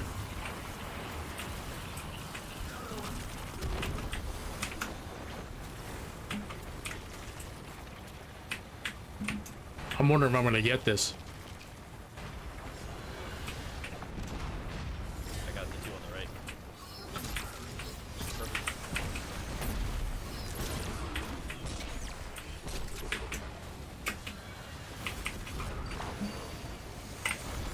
Ready to pop this though. It can be in the right situations in the Valcast. How you gonna cut the work while dead? We're not getting past him. Hopefully I didn't fuck it up. Nice. We're not getting past him technically. We're just dead when they detonate. I don't even explain it. We're just not. They're not respawning or they're not spawning until like it's all said and done. Okay, we got another frenzy. I really like. Attack fluted handling. Solid. Might hold on to that one then. I guess too, but not the best. Could have been better. Could be better. Mine's alright. Okay. Yeah. Okay, so you got one of these, buddy? You want to add it to the list? You want to try to get one? Okay, good of him. You can have orbit. Strats! Anything else in here? Thank you. You are very welcome. GG's. We're ripping through these pretty smoothly, so. Alright. It is what it is. And we had to skip over Matt, Credit, and Tsunami. They didn't spawn anything. So we got Matt's friend, and then Basar's on deck. Basar, you here? What do you have to bring? You gotta be a good light level and bring a good linear, or have divinity. You're like 1700 or something. Yeah, it just depends on what your light level is and if you got a good linear or whatnot. But I can add you to the list. You meet those. Just let me know, bud. Just let me know. Okay, don't have. Let me know.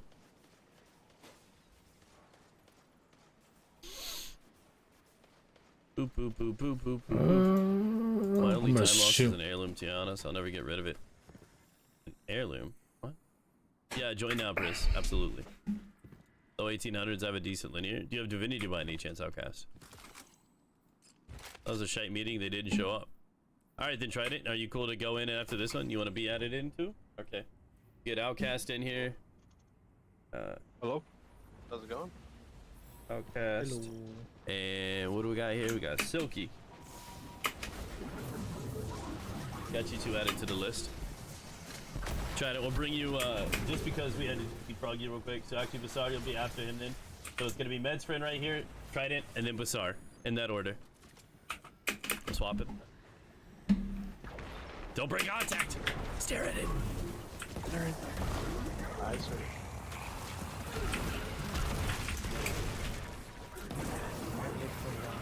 Error code seal. Wait, you got kicked out? Did you? That's tough. What up, Gideon? Can I farm all the master challenges this week for the raid for all the time lost? Yeah, I mean, master's on rotator, so I would say maybe try to LFG to see if you can get a full run together, Gideon, like with people that know what they're doing. And you can rip that up. Wait. Oh, yeah, Basar's in it. Basar, you're a couple out, buddy. You were on deck. Not like to jump in. That would explain why he got error coded. Hello? No, Basar is in here. Basar, you're like 2 or 3 away. I was just letting you know that you were like up soon.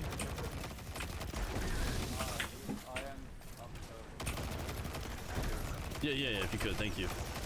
I think you're 3 away. So we have this, one more guy, and then you. Thank you. Get it, gamers. I'm guessing Zero System is you. Easy money. Easy. Okay, cool. All right, just making sure. You know, you never know.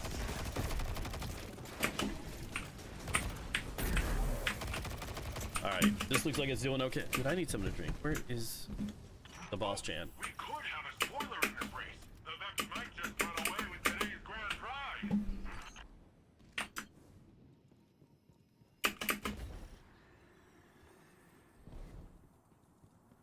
And since we missed yesterday's stream, there's a good chance we might get on for a few hours on Sunday too.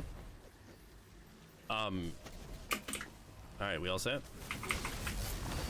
With our powers combined, we have a family. What? Oh my god.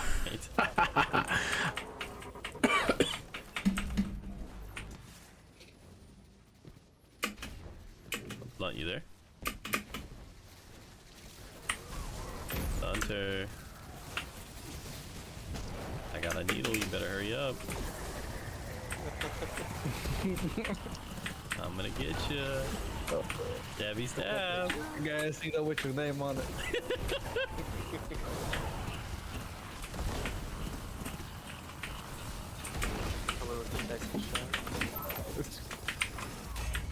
He's not my dad. Vanilla. Vanilla! Okay. We are for me? just... Yeah. Oh. Nothing happened. We're just waiting on you. I'm an idiot. All good. Okay. So Trident, you're waiting in orbit. We'll get you in after that. Or after this one. So be ready. What are you bringing in, Trident? Linear or div? Sorry about that. What was using the bathroom and then I think was in here. P-Train! P-Train! Long live the P-Train! Oh, it's bugging out. I got to meet Scott. I would have loved to have been able to meet you guys, dude. Next time they come on through Ohio, I gotta fucking say what's up. Has to. I think we couldn't financially, and then there was something else overlapping the last time they were here. Damn, Jay-Z. Well, which one are you bringing in? That's all I need to know. Doesn't matter which. I'm detained right behind. Nice.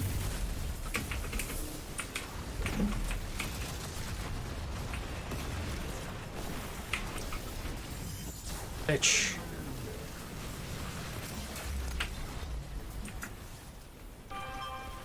I didn't grab. I don't have my weld. I don't know what happened. All good. Yeah, I'll get it. I'm detained. Oh, what? Coming well. Coming. Sorry, going.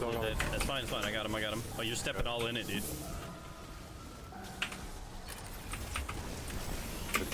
That's gonna kill you. Dead Blunter.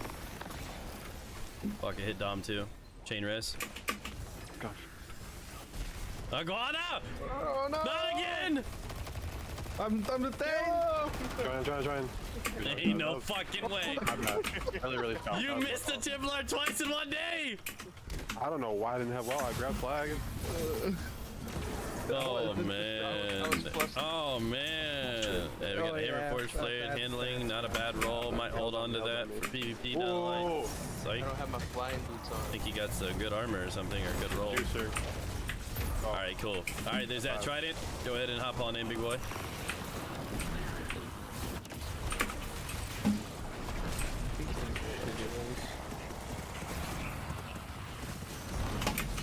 What's up, Trill? If anybody else needs added to this list, please let us know, okay? We got... That's for it officially done. So this is Trident. Let's go! Nice. We're doing just one for each person today, Nev, because there's a lot of people that, honestly, there's a whole lot of people in our community that still need Vex Mythic class. So we'll have to do that stealth. We can add you to the list. You got high enough light and a linear or whatnot, right, buddy? Or div. JC, did I not put you on that list? Maybe I didn't. JC, I got you on the list now. Fame, okay. We're seeing things open up now. The list is growing. 1v1 me for a spot. Easy peasy. Yeah, there's a lot of y'all that need the Vex. I have to go for a bit. If I'm on the list, take me off. How long are you going to be on today? I don't know. And I don't know what we're going to be doing when it is. So I'd say just sling on back in and see if we're going to be here when it's time outcast. Still waiting for my 1K. Well, it's guaranteed, man. You know that. See it? Don't break eye contact. I'm not checking. He's right about that. In my way, I can see it.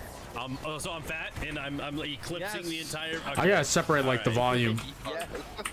I was standing. Wow. It jumped exactly in front of you. What is the lead? Oh, okay, dude. Fat ass was in the way. It's fine. Doesn't matter if I'm fat. You still miss a Nova Bomb on me like you did the Templar. Because I was seeking one. No, for you? No, I'm fat. It's gonna start orbiting me, dude. Don't worry about it. Fair point. Gonna orbit you it back again. You hopping in there, Trident? For this quickie? Sounds good, Outcast.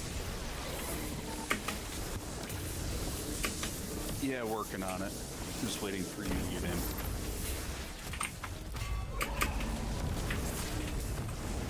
Yeah, 66 with 24 recovered, 25 physical. Pretty solid, man. Pretty solid. 7 Brazil.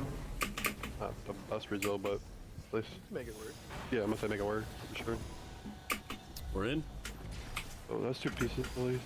3. Okay, there we go. Oh, wait. Just wait on Trident. Yep. Sounded like Walmart clinch. Dude, I don't even remember what clinch sounds like. The man only types, okay? You remember what clinch sounds like? That's fucking wild.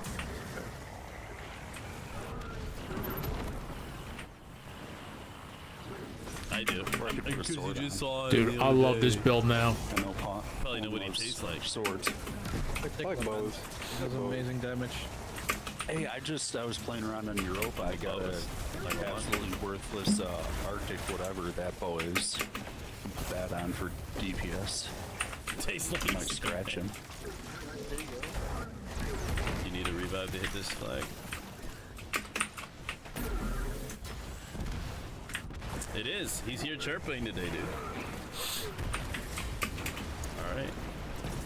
Let's get it on.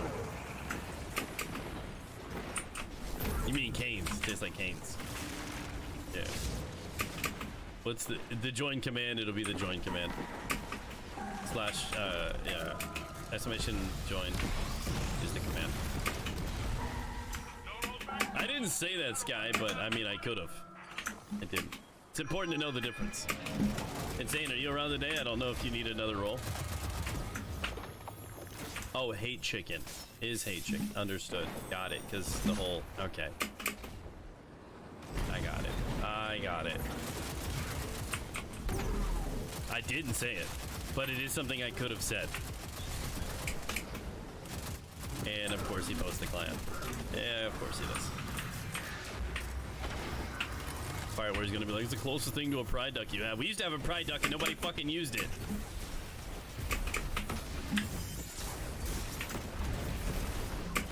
Oh, What? I was killing too. I was destroying. Should see me. So, the shield might have fallen off the map. Oh, Maybe. It might. It scoots when you're moving.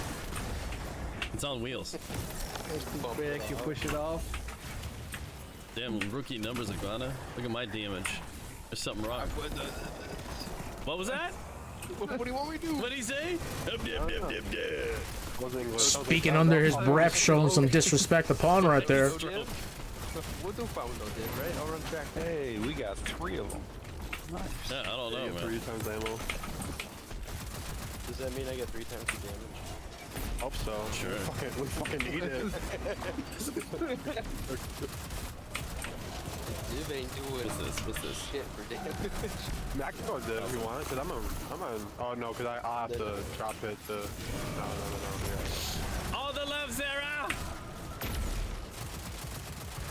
ignoring my damn. Dude, I'm okay with it. With how much like weird shit we say, I'm surprised the clown emote's not used as much as. I thought that was gonna be like the most used one, honestly. With how much we troll and stupid shit we do and say, the butt should be up there, dude.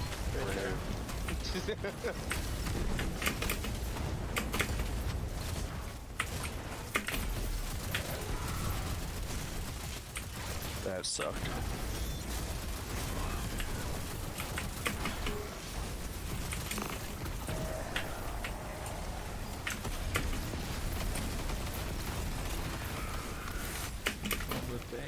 Gotcha. Brian.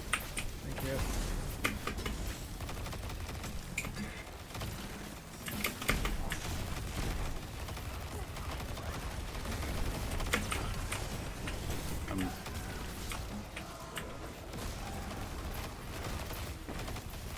Oh shit.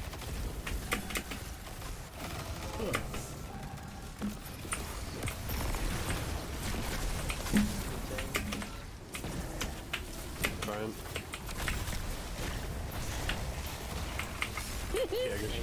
Hey, he died before I did him, so that's not my fault. Should have gone up. Did you hit it? The answer's no? You missed. Technically, yes. I'd be dead, guys. So good. I should almost be up. So fucking good. Interesting. That's better than the other one we had. Saw me coming in. It's like, nope. Why hold on to that for the PvP? Hello there. Glimmer, I never heard that. Jesus. What the fuck? I don't know if I've ever heard that either. Yeah, let's see. What do you spin it on? Yeah, well, yeah, what is... It's always upgrading armor and stuff for making crafting weapons. Okay. I don't do anything, so what is I'm always full. How are you spending right now? Like, what are you gonna go upgrade weapons or saying? I'm just gonna go buy rally banners on some loan those. Oh, okay. Oh my god, I cannot see anything. Like yeah, 50 if you stack. Yeah. Alright, Okay. thank you. You are very welcome. Basar, you ready, buddy? Yeah. Basar! It's time, buddy. Piss off, ghost. Piss off. I love it. I love it. Oh, the hornworms? Oh, you stopped to got them a treat. I thought about doing that. They've never had something like hornworms. Hornworms are like crack for a DP. Always do legendary shards. He goes nuts for those things. Let me see if they. I think they patched this. We'll check. We'll see in a second.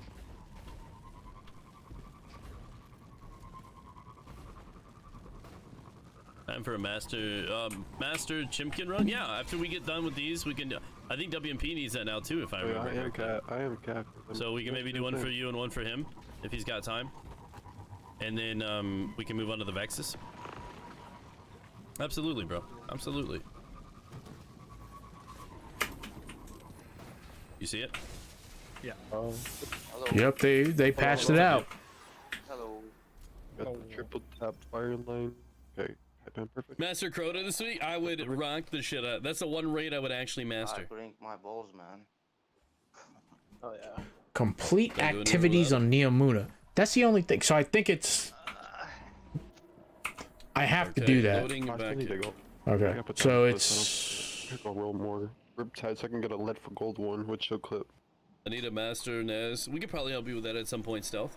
Maybe not today, but that's something we could definitely help you with. I know there's a lot of people that need that done, so what we're gonna try to do is get a bunch of people together for it, organize it, and then we'll get 5 people together just like this, and then I will not use my... rotate people in one at a time as they need the Nez kill.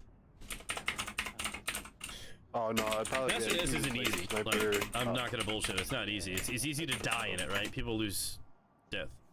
I can see where like a Master Nez would be like a problem. But we got it done. It is not an easy thing to do. Kind of a pain in the ass. Okay, yeah. Kind of a pain in the ass. But people need to have the nice light level and decent gear and everything like that. That's not something you just want to like throw everything together for. That's some people are gonna get really disappointed with that. It's gonna be a pain in the ass. Hate nuggies.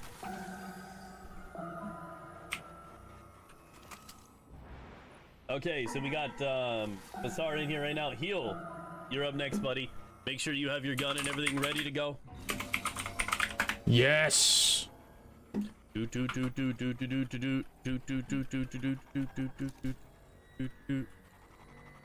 the fuck say?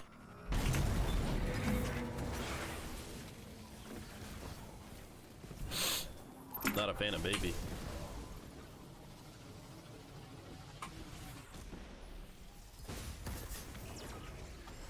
Boom.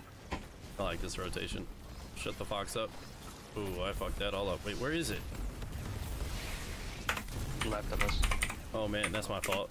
That is not where the sound said it was. Here's Lad. I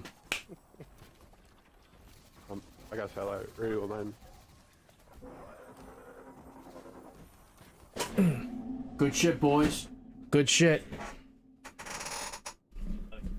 Let's go. Okay. Well, I was hopeful. Yeah, I wouldn't leave anything there. I think sometimes he doesn't want to come out when that's there. Like, blocks him. Steel The hunters. sound said it was up there. So, honestly, the sound lied. Because I trust my ears. Stupid lying ass Sound off and does lie. Kid. I know my calls. You've done the Nez runs with me. Y'all know I'll call the TPs before it even happens. We get a bearded dragon camp? No, we cannot. We bring them over every stream at least once or twice. Say hello to you guys. Headphones on backwards?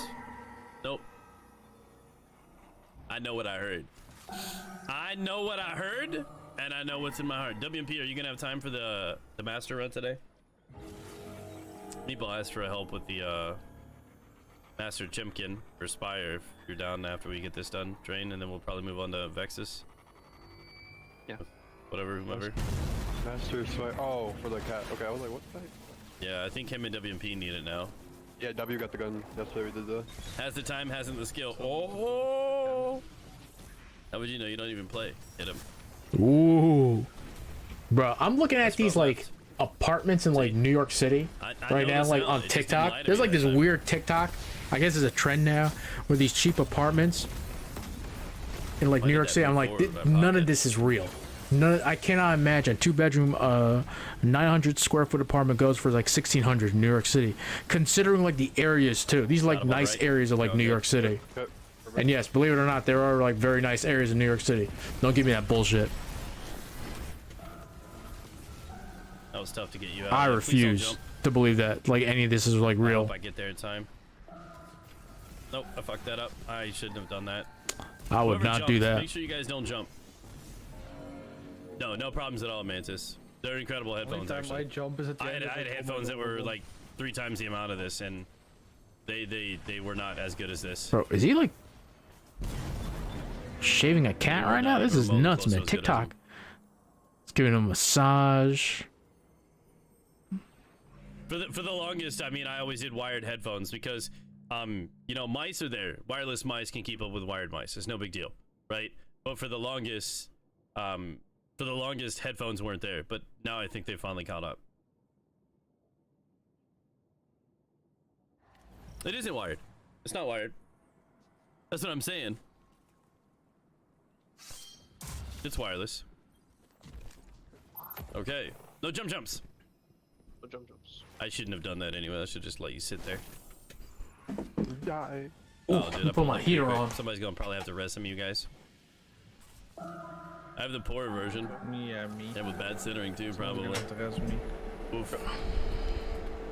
You are a poor version. Yeah, that meme yesterday, dude. I was like, fuck.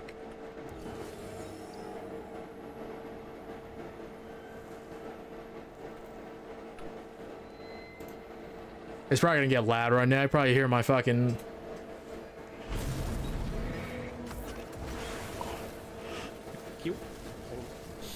It was so targeted. Hey, it wasn't just for you. I felt that.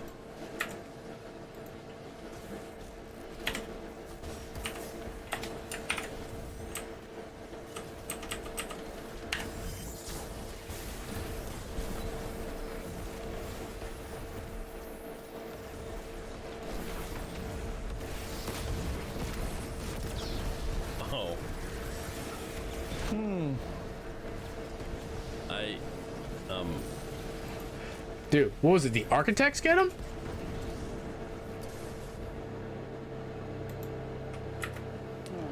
Honestly, I don't think you have hopes. And if we got to be 100% honest with it, if we're talking about your relationship, I'm pretty sure that all of us in here would see you as the hope. And if we had to be honest. Yo, they're being savage with one another right now, man. Damn. In the grass, pouring This is actually not a bad roll. Zed Moment Rangefinder for PvP, but this is craftable. I would craft this, but I don't think it's a 390. Isn't really meta right now for a pulse.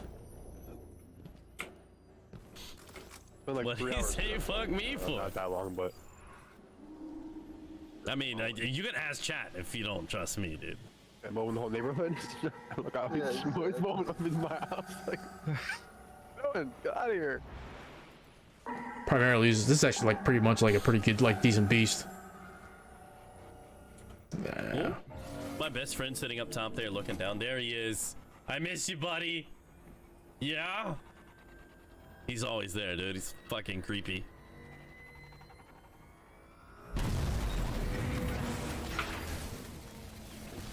Used to be when we were squishy, right? That boss would fuck you up when you'd come out. It was sometimes like a coin flip whether or not you'd survive just that first couple of shots. Oh, damn, I got a blue out of nowhere. Oh, we got a good spawn, thank God. I'd have made it to the other, but still.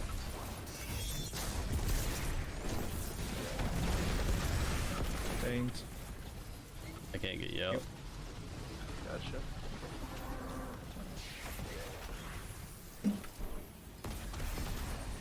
Alright, arrows bumping.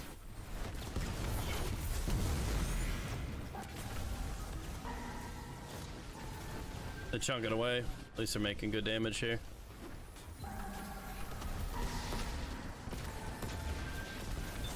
Oh, there we go. Oh, god damn it. You're jumping again! Not doing it! Leave him. Leave him. Leave him there! Leave me. Leave him! The one time! God damn it! That is pretty funny. It wasn't me the first time. That's hilarious, dude.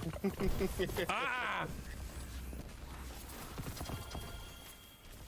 Okay, so GG's guys. G to the G's. Nova bomb, man. So we got is it heal? The one thing. Heal, is it your time? Miracle, you're up after heal. There we go. I think so. Oh, my bad. Everybody. Okay, cool. All right, heal. Go ahead and jump in when you're ready, buddy. Sorry, can you just hop out? Ooh, cool ghost. There we go. I'm not gonna. Oh shit, dude! I didn't know. Welcome back, Tsunami. What'd you get? This guy shows up 3 hours late. So. Alright, but sorry. No offense.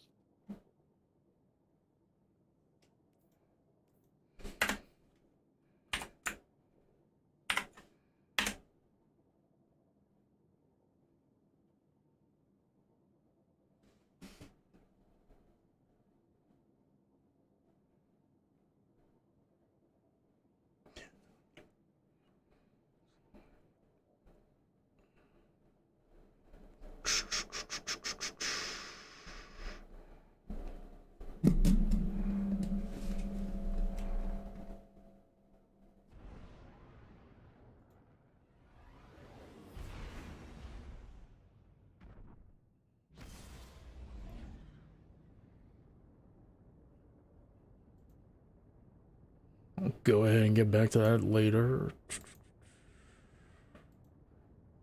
Anybody get eyes on it? Trusting you. Trusting you. No, I'm not watching. Got it. Got it. Not it. I'm Shoot it a few away. times. I hear people shooting at it. No, train shooting it.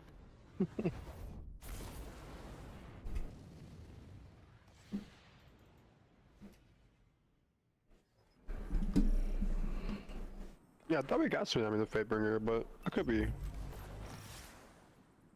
Not we, but in, like I'm saying that community.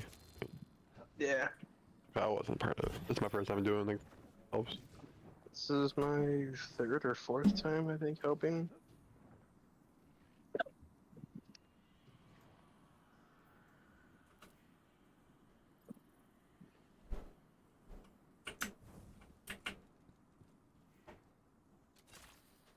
Yeah, I'm gonna finish. How far are you in that title for champ, Iguana? Decent and close. Technically, I just need to do that cloud raider thing or whatever the hell it is. I think a little bit more PvP. Yeah, I gotta do a little bit more PvP. That's what I gotta do. And I pretty much got it. I have to check. Pretty cool. I like it. It's pretty cool. Champ, like pretty cool. I like that. Yeah, game's calling me champ. Thank you. Guardian down. Guardian down. Oh look. And then there's a seal for it. I didn't know, but you have to do like a bunch of. It's not. Was. Let's see. I got 6 more things. 6? Okay. Yeah, medallions, nightfalls, Supremacy, probably. Supremacy and Neptune and stuff. Yeah. Yeah, I'm gonna do some stuff later. I finish it up. Yeah, I'll see what I can do. Oh, you work tonight too. I forget. Yeah, I do work Ooh. tonight. Oh, those frames are dropping.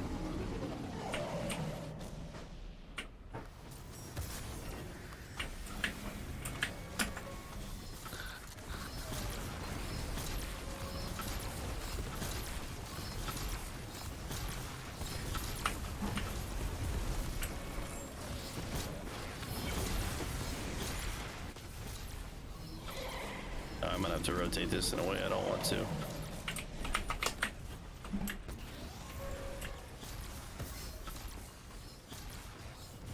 I got the things on the right. Okay. Right.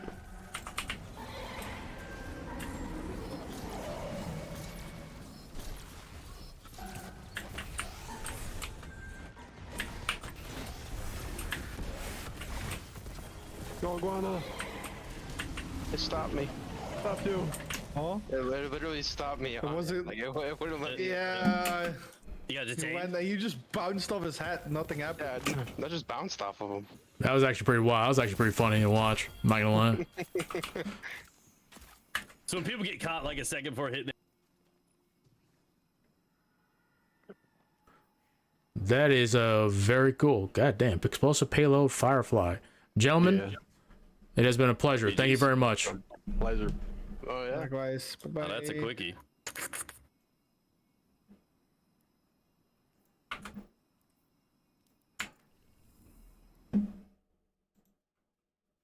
All right, ladies and gentlemen, back to our regularly scheduled program.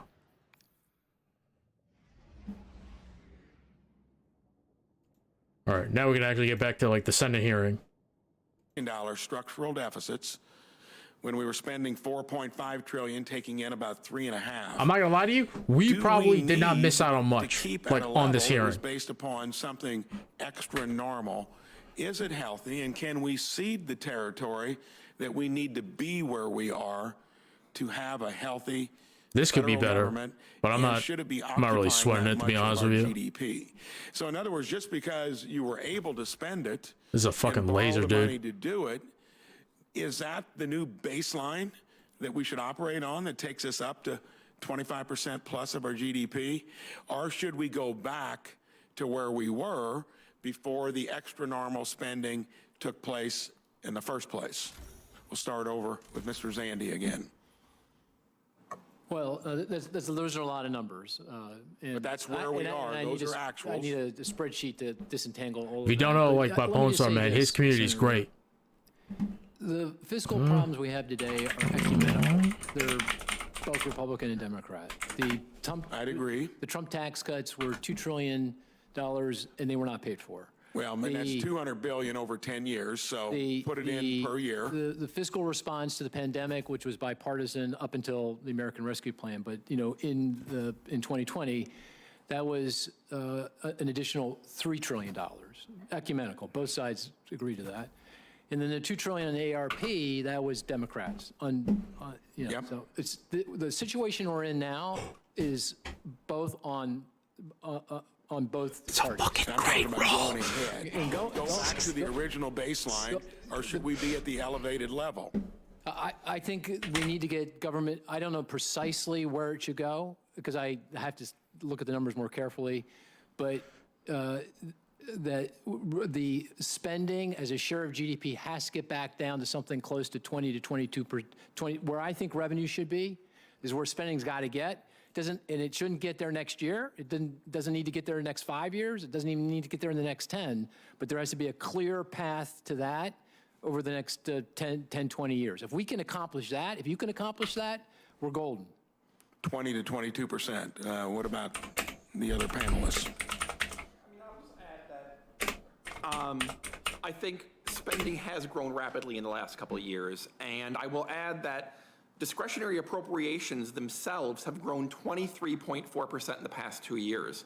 And so the idea that any cut to discretionary appropriations is going to be a devastating starving of the government, it's grown 23.4% in 2 years. I don't know how that level has to be the sacred floor that will cause chaos if we go below it. I think that at some point we have to align spending growth with the economy and the fundamentals and the deficit.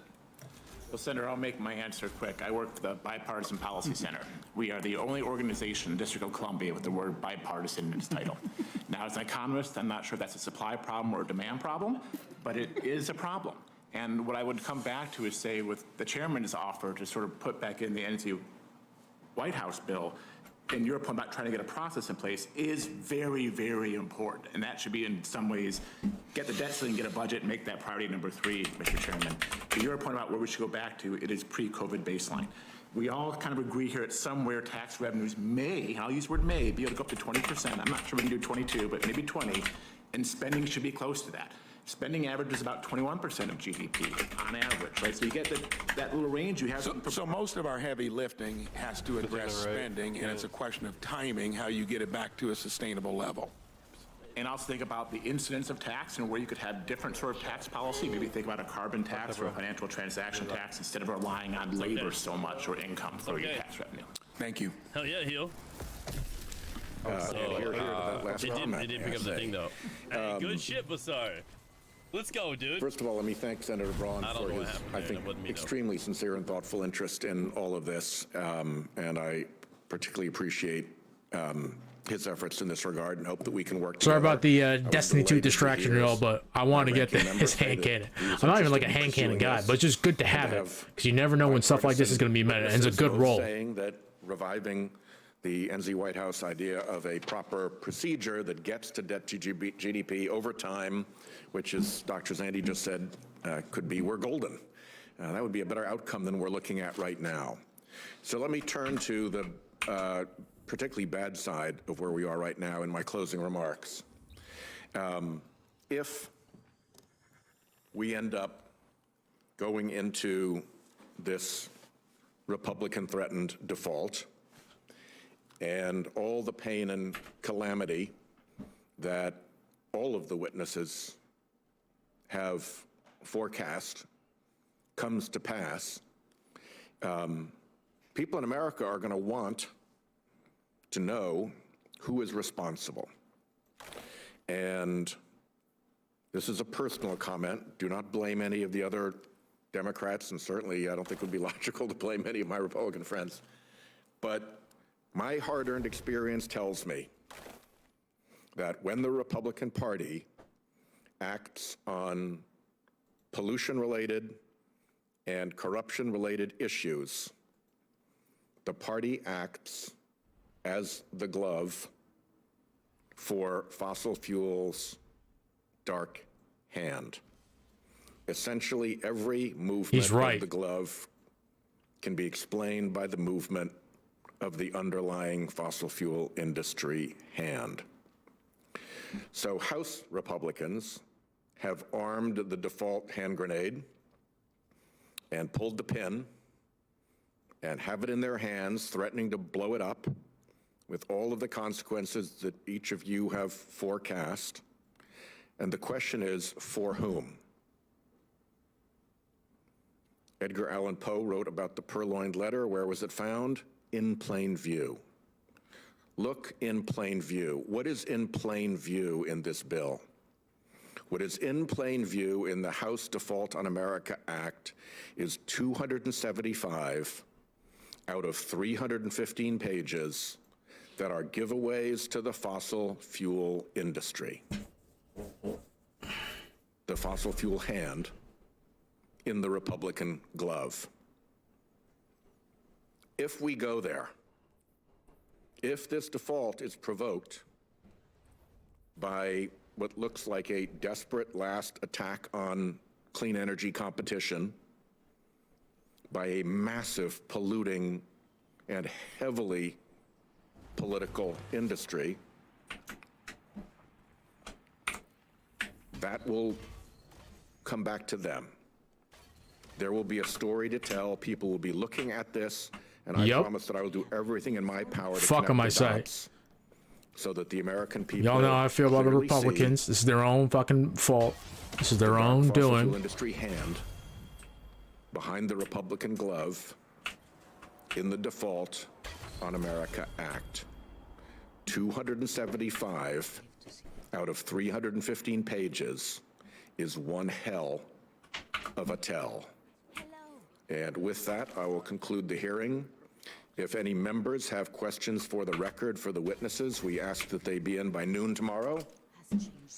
The witnesses, if you receive questions for the record, are requested to provide your responses within a week. And may I hope that we reconvene in brighter days with the pin back in the hand grenade and go forward on a bipartisan path to do the work that I think has been quite well outlined in the subtext, if not the main text, of this hearing. Thank you all very much.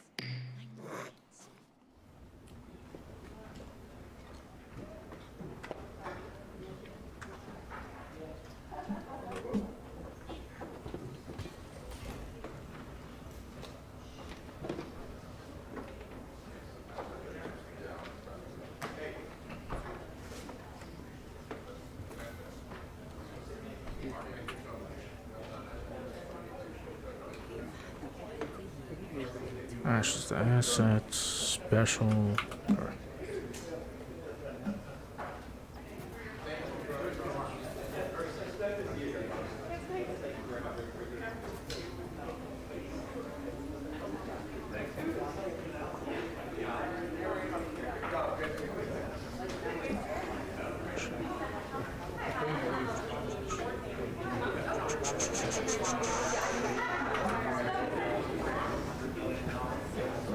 Okay, so this hearing is done. Good hearing. Sorry for the interruption, everybody, with the with the Destiny stuff. It's a quick run. I just need to like pay attention and make sure. Testify on worldwide threats. There's a Senate session going on, so we'll go ahead and put that on. See if there's anything. So nothing sexy, really. So it's more. Mr. Braun, no. Isn't that amazing? Okay. Here. We'll go ahead. Put this stuff on. Ooh. We got your regularly. Mr. Hawley, no. Get your regularly scheduled. Mr. Manchin. Hey, welcome back, everyone. Happy May the 4th, everybody out there. I hope you're all having an amazing Thursday so far. Now, given that there's a lot of things happening between, of course, the Disney executives and Lucasfilm creatives to really get the ball rolling with Star Wars, we also have John and Dave really preparing a handful of Star Wars TV shows. Now, unfortunately, related to the writer's strike, Mando Season 4 has come to a slight halt because they were revising the script a little bit here and there.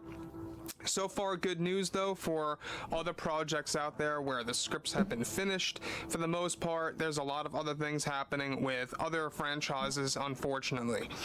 This is Mike Zero. Subscribe if you're new and like this video to see future Star Wars updates. I'm also on Twitter at Mike01. I thank you also very much for the great and kind support. So let's get right into the subject here about Kathleen Kennedy and exactly what's really going on with what she recently had to say about not just Jon and Dave, but also something very telling about her involvement in The Mandalorian Season 3 and what it means for the Star Wars fans and the future of Star Wars products coming out. Now, we know that Kathleen Kennedy always likes to call these shows a product at the end of the day. She views it like that, and basically with other, shows and films that came out beforehand, such as the sequels, Kenobi and Boba Fett, you name it, a lot of fans just were not all that really satisfied with Kathleen Kennedy having her hands on things. However, right now Disney executives are already getting prepared for their big announcements that will take place at this year's D23 event. However, in a recent interview, Kathleen Kennedy went on to admit the truth to the entire community recently. Kennedy eventually stated the following to the entire fan base: "I have noticed the fan reception for The Mandalorian Season 3, and it's no stranger to myself and others here at Lucasfilm. Sometimes when making a product, you make mistakes and perhaps can get a bit overconfident in your story. I think it's necessary and perhaps can get, of course, a little bit tiresome to allow creators to do their own thing. I will own my mistakes that I did regulate that Jon and Dave were crafting with this story, and it did cost us some time with some of the rewrites and rearranging the story, and I think that may be partly to blame why we got the response that we did. Sometimes as a producer and as someone looking over the show, you feel it's necessary to control some of that story. Jon and Dave had this original vision of theirs, and it was going to be completely different than what we delivered to the fans." Now, again, Kathleen Kennedy's pointing out and seemingly admitting that she had her hands all over Mando Season 3, and she kind of sounds like she's half kind of owning her mistakes. It doesn't really seem like she's full on apologizing, but she's kind of trying to stay neutral here from what it sounds like. Now, when you look at someone like Kathleen Kennedy, all right, this is someone that has really downplayed the fans before in the past. This is somebody that has talked harshly about the fan base, and then suddenly you always have her once in a while coming out and about making these half apologies to the audience out there. But it's not necessarily a full-on apology like you think, because things turn around a little bit later on, so we'll be covering that in a second. So here she is. She's really putting it out there that she had her hands all over the story. Jon and Dave had this original thing, this original vision that was completely different, and she is the one who shifted that all around. And in her mind, some of the rewrites and rearranging the story are partly to blame for why this season turned out the way that it did. Moving on, she goes on to elaborate further. They were going to do something completely different that didn't really play things safe, and so I think we wanted to play things safe. I wanted to play things safe, and I do apologize if many supporters of course, were not satisfied with our product than what we put out. But Jon and Dave are really going to work on Season 4 and doing their own thing there, and it's going to be an interest to see how this community will react to that product. Regardless of the poor fan reception, I am still happy for what I did with the story, even though it may have left a lot of fans not in agreement with the overall approach. Again, guys, this is a similar thing that Kathleen Kennedy said about her choices that she made for The Last Jedi and director Rian Johnson. She would apologize about the story, about where it went, and then just went on to go ahead and say, well, you know what, I love the story and I have no regrets or, remorse over what kind of impact this had on the fandom. She always has some kind of odd apology, if you even want to call it an apology like that, where it kind of goes into like different directions every single time. And I think this most certainly has a lot to do with her attempt to boost her image. She's trying to stay at Lucasfilm. She's trying to really kind of stay focused on Indy 5 and the Dial of Destiny. And I wouldn't be too surprised if she's trying to gain we'll see what happens with that. To get the Star Wars fans to go ahead and see Indy 5. I would not be too shocked about that, but maybe that's a little overreaching there. But I digress. Moving on to the next big thing here is what she has to say further is that She goes on to go ahead and elaborate again. It's just something that you have to deal with as a producer. I felt our best approach for this season was to ignore the core fan base, to not lose focus on my vision and what John and Dave were developing with me. It was my decision to divert away from the story of Din for a while, and I don't think that worked well with fans. Sort of how things did not work well with the soloist Star Wars story film and Han Solo. You live and learn, and that's always the truth. Again, she's once again trying to admit that she had her hands in all these different changes to the story, some of the things that the fans did not like about the show. Which was a mistake. Comparing it to Solo, a Star Wars story, look, I think that Solo at the end of the day was an entertaining film. It wasn't by far a great movie, like an outstanding film, to me at least, but it was a fun, entertaining movie that you can just... It added like a nice extra layer to like the mythos of like Han Solo. It helps explain like a couple of things too, but it wasn't like this revolutionary thing too. And here's the thing too, people were saying, oh, just get like somebody who kind of looks like Han Solo and then just like plaster Harrison Ford's face, get like AI and everything to do it to at the time.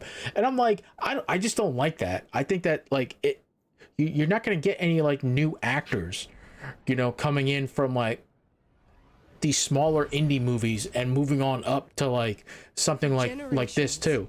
It's fine, you know, just get some actors who kind of look like that, but they don't have to exactly look like that, and then just like get these guys and just get like a good actor to do it, you know. Something Sebastian Stan's a very good actor. I think he could play Luke Skywalker, but like some people had a problem with that too. Listen, actors get old. I don't know what to tell you. Like, they get old and they don't look like their old characters, and because they get old, they just can't do the rigorous like time constraints and the time it takes to do these movies. I'm just sorry. That's just the truth. That's honestly the God's honest truth about it. Kick back and watch. That's not me trying to be mean. It's just a fact. Great rewatchability, at least in my point of view. That's just me. That's not a fact. That's just me. But when you look at Solo, the reason why she likes to always go back to Solo being a failure is not that the story necessarily didn't work. It's because box office wise it failed, and a lot of that had to do with the fact that this movie was coming out just after The Last Jedi's release. A lot of fans did not want to go ahead and see a new Star Wars movie after that for a while, and that was a big reason why. It also, you know, you gotta remember, they reshot the entire movie. They lost millions and millions of dollars, and it only set them back further.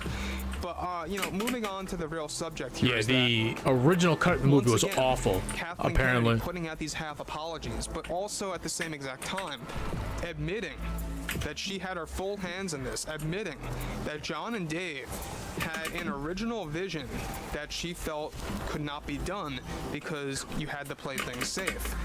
And if you look at The Mandalorian Season 3, you know, you can tell some aspects were played very safe. I think that's why it felt a little watered down. It felt like a little clobbered in many of the portions of the episodes. And look, I mean, I understand the finale was great and all. I thought it was well crafted too.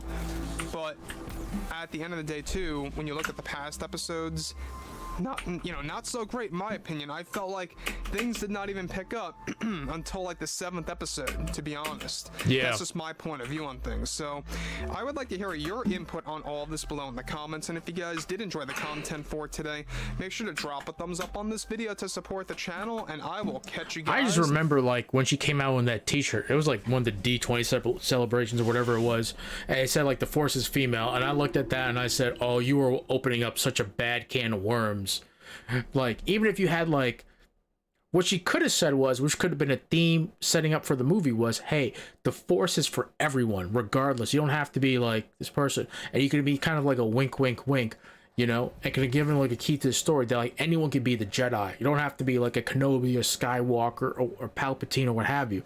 Anyone can use the Force. Like, it's people, and it's up to you. And if you are able to use the Force, it's up to you on how you use the Force, whether it's for evil or for good in time. And it's like when she wore that t-shirt, I understand that. Listen, you have to understand these fan bases. They don't like shit like that too. You just have to. Somebody there should have been like, hey, you could have said, listen, We're gonna introduce these new characters. Obviously, we're gonna push the story forward, and you could have just been realistic. Listen, these actors are getting older too. This is a high budget movie. If you know anything about like high budget movies, these things take a lot of time, and the older you are, sometimes too, it's rough on your body too. And also, there's another thing too. There's costs that we have to like take into account too, and that includes like actor salaries too. But we're gonna build up a good story. You're gonna like these characters too. You're gonna like these new characters. And the fact of the matter is, you know, if you want to push Star Wars forward, that means like some of these characters are gonna die and they're gonna move on, like in real life too, or like or in the movie. But we're gonna make sure we're gonna pay respect to these characters and like what they brought to the table.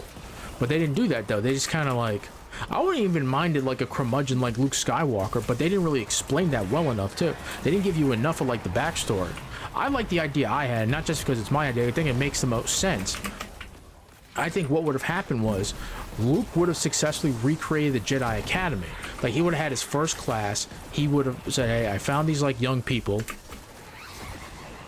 and I'm going to train them up to be Jedi. And then what would have happened was people would have found out. Remember, this was a big secret. People would have found out that Darth Vader was Anakin Skywalker, and all this information would have come out. And it could have been people from inside. It could have been like people from like who would have eventually become the First Order, setting this up and using this as a stage, because they would have recognized that Luke and a new Jedi Order would have been a counter, would have stopped them from like rising up again. They would have found this out too, and maybe Luke and Leia behind the scenes, like, hey, we've been hearing and seeing these things happen. Do you think like it's these Imperial remnants like rising up too? And this would have been a clog in the machine. And Luke would have noticed this too, and maybe, and as a direct result of all this information and all this like negative marketing, it could have been some real parallels. The Senate would have said, hey, we can't have this, so we can't trust you because your father fell to the dark side, and like the whole thing with the Force, it could have been like this anti-Force thing. So Luke said, okay, I'm gonna publicly say I'm gonna break up the Order and everyone's gonna go back to life, but I'm gonna secretly train all these people, and instead of having like this established order on this one place, we're essentially become this monastic nomadic order where we would have gone like from place to place doing good, and we would have secretly been training and secretly investigating these things too, but he wouldn't have had any strict code, right? And that would have been the thing. So he would have been the public face because he knows like people would be watching him, but all his students would be all over the place investigating this stuff, honing their powers in the Force and investigating the First Order. And if the First Order ever rises and this new Imperial threat rises, or post-Imperial threat rises, then he then Luke and the Jedi Order will rise up too, right? But in order for him to do that, he would have to come off as this curmudgeon. So when Rey comes to him and like gives him a lightsaber, right, in the beginning of Last Jedi, he would have looked at her and said, what the hell are you doing? I had this plan. And he would have gone like upset at her, like, listen, I know what you're trying to do here, but like people are watching me. It could have been this paranoia, and he could have been this curmudgeon. And then secretly he could have told her, hey, listen, I know about all this stuff. We're planning all this. I see what's happening. But this people are blinded by this and that. And we have to work in the shadows, like the Sith did before I became a Jedi. And then you would have brought in the new Jedi Order. And then what I would have had was Kylo Ren, Ben. He would have been a double agent. He would have gone close to Snoke and the Imperial remnants that would have become the First Order, and he would have been like a spy. And then somewhere toward the end of the movie, he would have turned on because Rey would have blown his cover, and it would have been this whole thing too. And throughout the second movie, he would be struggling with the dark side, like Luke sort of did, you know. And he could have easily, and then there would be this struggle with him, where he has to become, you know, this Jedi Master. And maybe at the end of the second movie, Luke could have still died, but passed on the mantle of like Jedi Master to Kylo Ren or to Ben Solo and said, you're the Master now. And he would have to go through that same journey. And he would have basically been the Kenobi to Rey Skywalker, to Rey's Luke. And then he would have trained her up, and they would have been like master and apprentice, you know? And then John Boyega got done dirty too. He should have been a Jedi, man. He should have been a Jedi too. You know, and I think he could have been like Ahsoka's like apprentice or something like that. He could have brought on Ahsoka or something else too, or somebody else, you know. And you would have had this new established Jedi Order versus Snoke. And my idea was you wouldn't have Palpatine. It would have been Snoke, right? It would have been this other like dark like Jedi or like fallen Jedi or the secret Sith. And I forget whose script it was too. And he would have been unlocking the secrets of Palpatine. And if you wanted to bring Palpatine's clone, what I would have done was Snoke was always around secretly training. Because maybe like you could have said like he would have been a former Inquisitor that survived the Purge, but became full Sith, and he would have had like this clone of Palpatine like resurrected and imprisoned, and he would have been extracting secrets of the dark side from him too, and he would have learned to control these like clones of Snoke, and he would have put these clones up front, but behind the scenes it's like what's his face, Andy Serkis, behind the scenes like full on like Darth regalia with like the yellow red eyes, and he would have been this imperial, and he would have had the Knights of Ren, which would have been his new order, you know, his new Sith order, and they would have guarded him too. And then you would have a climactic battle between like Rey would have struck him down to help bring balance to the Force, right? And then Kylo and John Boyega's character and some other like surviving Jedi, you know, that Luke reconnected with, they would have had one climactic battle against like the Knights of Ren, you know, and the remaining Imperial troops, and then Kylo could have defeated the Knights of Ren and then gained some balance, more balance to the Force, and then they could have ended back with like the new Jedi Order, which is not as dogmatic as the old Jedi Order when Kenobi and Anakin were around and Yoda was around, and they would have been what the Jedi was always meant to be, like these monks, right? They're not dogmatic, but they follow the light side of the Force. And then that's what they would have been like moving forward too. And you had that great scene at the end. It was a great scene at the end of The Rise of Skywalker, where Rey's like building her lightsaber, and it would have been like the twisted lightsaber that she could twist, or like I think she would have been better off with like the staff lightsaber, the dual lightsaber blades that she could like break apart.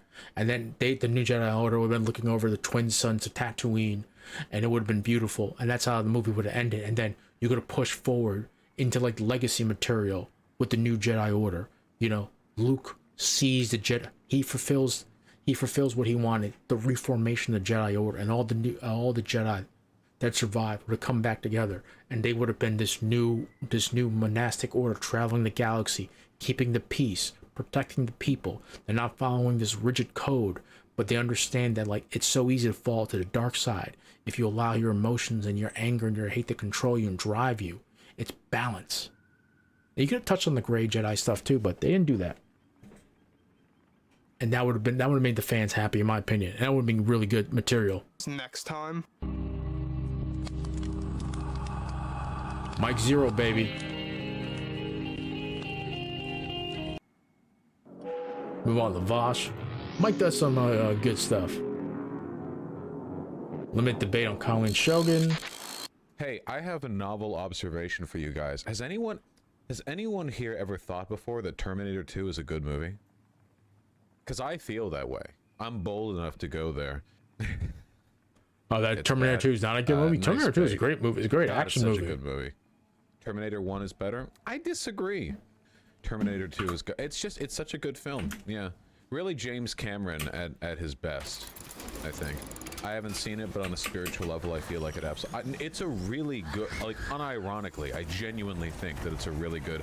I've been thinking a lot about films like The Terminator lately because of all the AI art bullshit, you know? And, I don't know. It's pretty good. I like it. It makes me miss practical effects. Yeah. T3 is better than T2. Nice bait. Wait, hold on. Terminator 2 T1000 firing pistol. I don't know. I feel like we've talked about this before on stream. But one thing they did that was really cool is that the actor for the T1000 trained himself to be able to fire a pistol without blinking. Hold on. Can I get a gif of that? Look at this. What the? Oh my God. That's actually pretty crazy. What commitment to the role. Look at that. He's firing blanks. Look at that. Eyes open. How crazy is that? Wait. Yeah, he had to like train himself to do that because like obviously even expert marksmen will, you know, will flinch when you fire a gun. It's a gun. He flinched once, but still okay. Well, the man's a human, you know. But yeah, RP was a perfect cast assignment. Yeah, I agree. Training would be hard for that. Yeah, they just super glued his eyelids open. Oh man. Also, dude, holy shit. The fact that Terminator 2 like codified the lever action shotgun like hand flip. Like, yes. Come on. Okay, I don't know. There's so much shit, man. It's yeah. How can one hate T3 when it has a scene of the TX expanding her tits? Man, T3 sucked. T3 sucked so much. So bad. You know about why the Terminator 2 villain is an LAPD officer? Oh, for those of you who don't know, James Cameron is based, by the way. Like, I know that the Avatar movies aren't exactly, like, amazing cinema or whatever, but explicitly, the reason why they made the T-1000 in Terminator 2 LAPD officer. The Terminator films are not really about the human race getting killed off by future machines. They're about us losing touch with our humanity and becoming machines, which allows us to kill and brutalize each other. Cops think of all non-cops as less than they are, stupid, weak, and evil. They dehumanize the people they're sworn to protect and desensitize themselves in order to do that job. Oh my God. Well, how many times? Okay, like that little James nugget Cameron gets like forgotten by like people. Guillermo del Toro, okay, he's not like an artsy edge case director. It's James Cameron. He said this shit 20 years ago. It's like it's so based. LAPD has always sucked, TBH. I mean, yeah, probably 30 years ago. Yeah, I guess like 30 years ago. Whatever. I mean, Avatar is a critique of colonialism. Yeah, and like even Titanic is like about like classism in large part. A huge part of the conflict in Titanic is about classism. It's just that James Cameron has Hollywood brain, so he has all these movies that are like really based thematically, and then he like then he does Hollywood shit, you know? Well, that's true. He also said Thanos was right. Oh my God. Really? James Cameron doesn't always have the nicest things to say about the MCU. I can relate to Thanos. I thought he had a pretty viable answer. The problem is nobody's going to put their hands up to volunteer to be the half that has to go. Oh no, he hasn't thought about it. Oh no.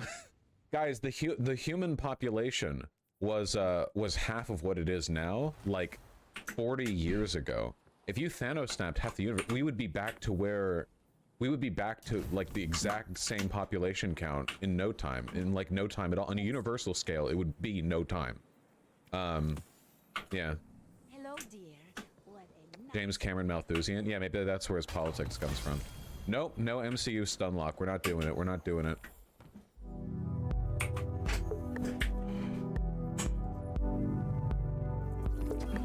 That done. Class points earned. When That's you start almost. to ask people questions about, okay, like what do you want? And once you really do a thorough introspective exploration, people find out answers, and then they start to change the direction of their life. And so I'm with you. I don't think we actually disagree, but I think that's kind of the issue, is that we're so caught up in this sort of frictionless gratification that we lose sight of what we actually care about. Yeah. I think that it's funny because something you just said here actually wraps around to something you said close to the beginning of our conversation. Is you said one of the issues with mental health is that it seems like we're ceding control of our mental well-being to other people.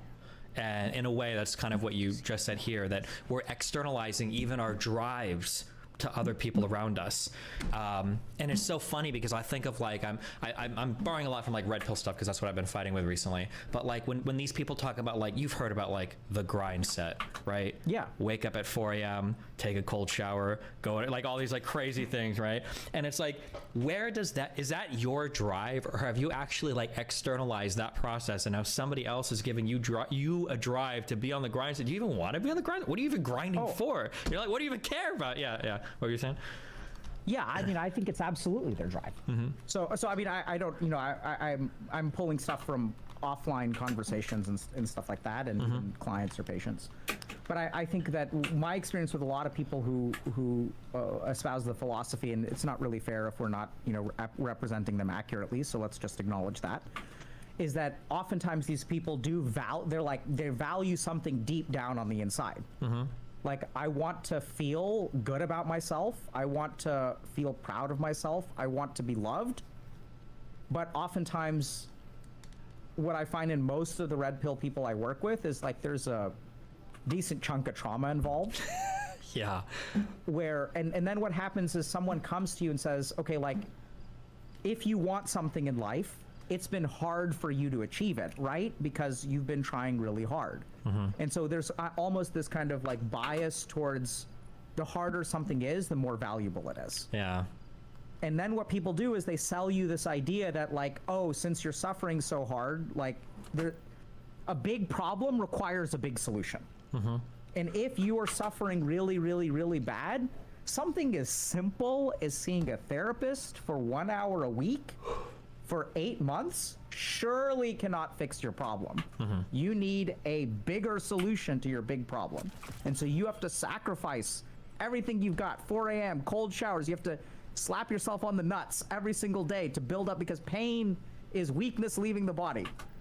And if you do all of these things, you will achieve that thing that you value. Because I do see a lot of sacrifice and focus from these people. But I still think they're chasing something. Yeah, but that the important thing is they never spend time figuring out what that something is. So like, I especially look at this in relation to a lot of the advice and critiques they give of like relationship stuff, where I notice that when I listen to a lot of these red pill people, curiously, none of them talk about relationships. They might talk about like intersexual marketplace dynamics, or they might talk about like the most effective ways to hook up with people, or they might talk about like reproductive strategies or whatever. But I've never heard like a red pillar say like, if you're having a big argument with your significant other, like what's the best way to resolve the conflict where both parties, you know, come away feeling okay. Like, I've never heard a conversation like this ever, you know? It's just like I guess it's like you said, like there's a lot of push or drive to something, but people, like, I don't even know if people know what that something is, other than being like the top 1% richest guy, like whatever the most consumerist, you know, hyper capitalist. Yeah, God. Yeah, I mean, I think that's what it correlates with, but I suspect that there's something, you know, deeper psychological about love and acceptance, because usually in the trauma that at least I've seen is oftentimes very explicitly a lack of love and acceptance. Yeah. And I think the reason that I don't, in a weird way, I kind of don't fault them for what you're saying, is that they don't talk about how to resolve a relationship with a significant other, because I don't think they think about their unit, and this is where we could be unfair, but my experience of listening to these people and working with these people is the fundamental unit through which you go through life is an individual, right? Because no one, as you said earlier, you don't experience things as a class. About you. Yeah. Oh, sure, yeah. Right, so no one is going to care about you. You have to look out for yourself. So they go through, like, life is a single player game from them. It's not a co-op game. So if you kind of think about it, you're not playing co-op with a partner. Partners are NPCs, and they dehumanize them. So you can kind of see, okay, I'm playing, like, life is a single player game, and like relationships are with NPCs. Yeah. And that's the way I'm getting. So why would I care about an NPC's feelings? It's just not the way that I conceptualize life. Yeah, I agree. For a lot of the dating advice, it feels, as a critique I have a lot, is that a lot of it feels very zero-sum and very adversarial. Like, if one side is winning, it means the other side is losing. So you've got to do your best to get one over the other person as much as you can. Yeah, and I think the reason they feel that way is because that's been their experience. Because they used to be the NPC, which is what a beta is, right? Sure. And I'll be damned if I'm ever the NPC again. So I'm going to be... Dr. K is actually right on the money about this. I'm going to get this stuff. And you know, I think there's a lot of good stuff, I think, in Red Pill, because they advocate for a lot of individual responsibility. I've seen a lot of people who will make like objective progress in their life, right? It's kind of weird, because it's sort of like, in my opinion, kind of this maladaptive strategy where it kind of gets you out of some problems, but then kind of keeps you stuck. And then you sort of have to grow out of that. And some people do and some people don't. It's very hard to make people understand that maladaptive strategies are usually incredibly effective up to a point. And this is probably true of all. As a musician going through college, you can learn to play something in a bad way, but it works really well. But eventually you hit a wall where you can't improve your technique beyond a point because you're not really doing it correctly. But then the difficult thing about getting rid of a maladaptive behavior is it always requires you to regress in terms of whatever skill you're doing before you can make progress again, which makes it so difficult to move people out of maladaptive habits. Yeah, one of my supervisors once told me that the process of growing up is discarding things that work. Sure. That have worked up until a point, right? Yeah. Exactly. Right. So it's, you know, at the age of 20 or at the age of 30, it sounds like you're discovering that, hey, friction maybe isn't all that bad. Sure. Yeah. Right. And so I think it's oftentimes it's their experience of things that got them out. Right. And then the problem is that if believing in a particular philosophy helped you advance in so many objective ways, why are you going to give that philosophy up? Yeah. Yeah, for sure. Yeah, and that's always the hardest. Oftentimes it's, if I stop doing this, then I'm going to go back to where I was, and I certainly don't want to be there. Yeah, and like you said, unfortunately, well, fortunately or unfortunately, like any cult, any red pill, any super left wing, whatever, like everything is probably going to improve you in some way. Otherwise, nobody would join, right? Even multi-level marketing schemes are going to have people super motivated and probably picking up some kind of good habits in the beginning. So talking people down from those things, especially if people found those things because they were hurting and they were in a bad place, it's very, very, very difficult to impossible to talk somebody down from that without them going through a lot of experiences themselves to realize why it might not be the best way to go through life. Yeah. All right, bye. Remember to hit that like and subscribe, and don't forget the notification bell so that my videos show up right in your feed. This sounds so bad, and I hate to say this, and it's like a really mean thing, and I feel really bad for saying this, but like the Steven Crowder footage wasn't edited. Do you think that these tweets are calling out Snako? But it's very rare. Like, let's say for tomorrow, let's say Pokemon did something crazy. I think men probably have a similar fear. At least some of them do when they're in the workplace. They don't want to get too close. I see this. The Steven Crowder footage wasn't edited. I think at this point, I would say almost 100% it was not edited. Some guy came in and he had a huge breakdown on how ring lights do their recordings or whatever. And even though the time seconds skip, there's probably not even any missed footage just because of the way they do the syncing and everything on it. Right, because like the motion capture, if they stop, it stops recording after a certain amount of time. Basically, it stops and it waits for more motion. If there's no motion, it doesn't record. Yeah, kind of. There's a weird way that it does it, basically. Yeah. Wait, hold on. Someone in chat. Wait. I'm sorry. Somebody in chat said there is missed footage. I thought that the syncing meant there was no missed footage. So it might have missed a few words, I guess. But okay. Yeah, I thought it was like motion sensor, right? Like it just stops recording and then starts again. Sure. Okay. So there might be missed stuff. It's just not deliberate. But okay. Yeah. Well, so it's edited, but it's not technically edited. Type shit. It's not edited by her. Like a lot of people made it out to seem like when she released it, there's 30 seconds missing. She must have edited it out, but the way the ring camera do we know that she like? Wait, is it confirmed that she like released it? Felt like what's going on? This didn't record the whole time, but then I ended up learning that a lot of the ring cameras they don't record perpetually the whole time. If they don't see any motion for some time, they just stop recording until more motion. Well, kind of. So it's not if they don't see any motion for one time. It's when they see any motion, it will record automatically for 1 minute no matter what happens. And then after that minute, then it starts doing live updates for motion. That's the weird thing. And then it'll, yeah. So for instance, if it records something that's no motion for 45 seconds, it'll still record from second 0 to second 60. And then after the 61st second, it starts checking for motion. If there's none, it'll cut it. If there's a little bit more, it might record for 4, 5, 6 seconds more, and then it'll cut, I think. So no. You worked out all the pauses to make sure that it wasn't. The guy came in with a literal schizo napkin drawing, and he did every pause was about 1 minute and 2 seconds after the last one. So yeah. Well, you know what? That takes discipline and respect. Yeah. I mean, did that change your perception at all, knowing she didn't edit and she put out that segment? Not much. It's a small point in her favor. If it was intentionally edited, that looks really bad. This is a small point in her favor, but it's still like selectively like chosen ring light footage from 2 years ago. Yep. But it's a lot better than it not being intentionally edited. What is the conclusive abuser percent at the moment? I don't know. Even with the edit, I said that there's probably 60% chance that Crowder is somewhat abusive. Steven Crowder is somewhat abusive. 60? Man, yeah, probably. When you're saying shit like that and when you're fighting at that level, yeah, there's probably some type of abuse going on. Yeah. Do you think it's like semi-normal to tell your wife you're gonna fuck her up? No, I think that was schizo as shit, right? But then again, when we go back to saying that we don't really know the way that they've talked, when he says, I'm gonna f you up, it might be, you're not gonna take the credit card to go do this, it could be. Now, is that a stretch? Sure. But to claim that this dude is putting hands on her as well is crazy. And we're speaking about abuse. No. I don't think anyone's alleged physical abuse. No, right? there's no claim that he's actually physical. In fact, I think both of them came out and confirmed there's no physical abuse. Yeah, that's been explicitly said multiple times that there's. Yeah. She's confirmed it, so she's not out here making a laugh. She could have, and honestly, if she said, "Yo, he beats my ass," I'm pretty sure everybody would have believed it. So I think it also kind of slightly works in her favor that she's never claimed that he's ever physical. Or she couldn't prove it, so at the end of the day, it takes nothing away from her from trying to look good and say he never put his hands on me, but he's still emotionally abusive or whatever the so when he says I'll fuck you up, obviously he's probably talking about maybe emotional abuse or some shit like that. It's not necessarily like he's putting hands on her because she came out and said that he didn't do that. But it's just the way that you posed it to me. It seemed to me that you're trying to go down that road. That's why I brought it up. No. I just heard some people just say like some of the stuff that was said in that argument is like it's like normal for a lot of couples, and I'm like, I don't believe that. Well, I think for conservative couples, like, because people are freaking out over a lot of statements when we talk about like wifely duties. This is probably shit that like both sides probably believe in. She probably believes there are wifely duties and shit. So, but. Okay, yeah, sure. Do we know anything about what these like fucking dog drugs might have been?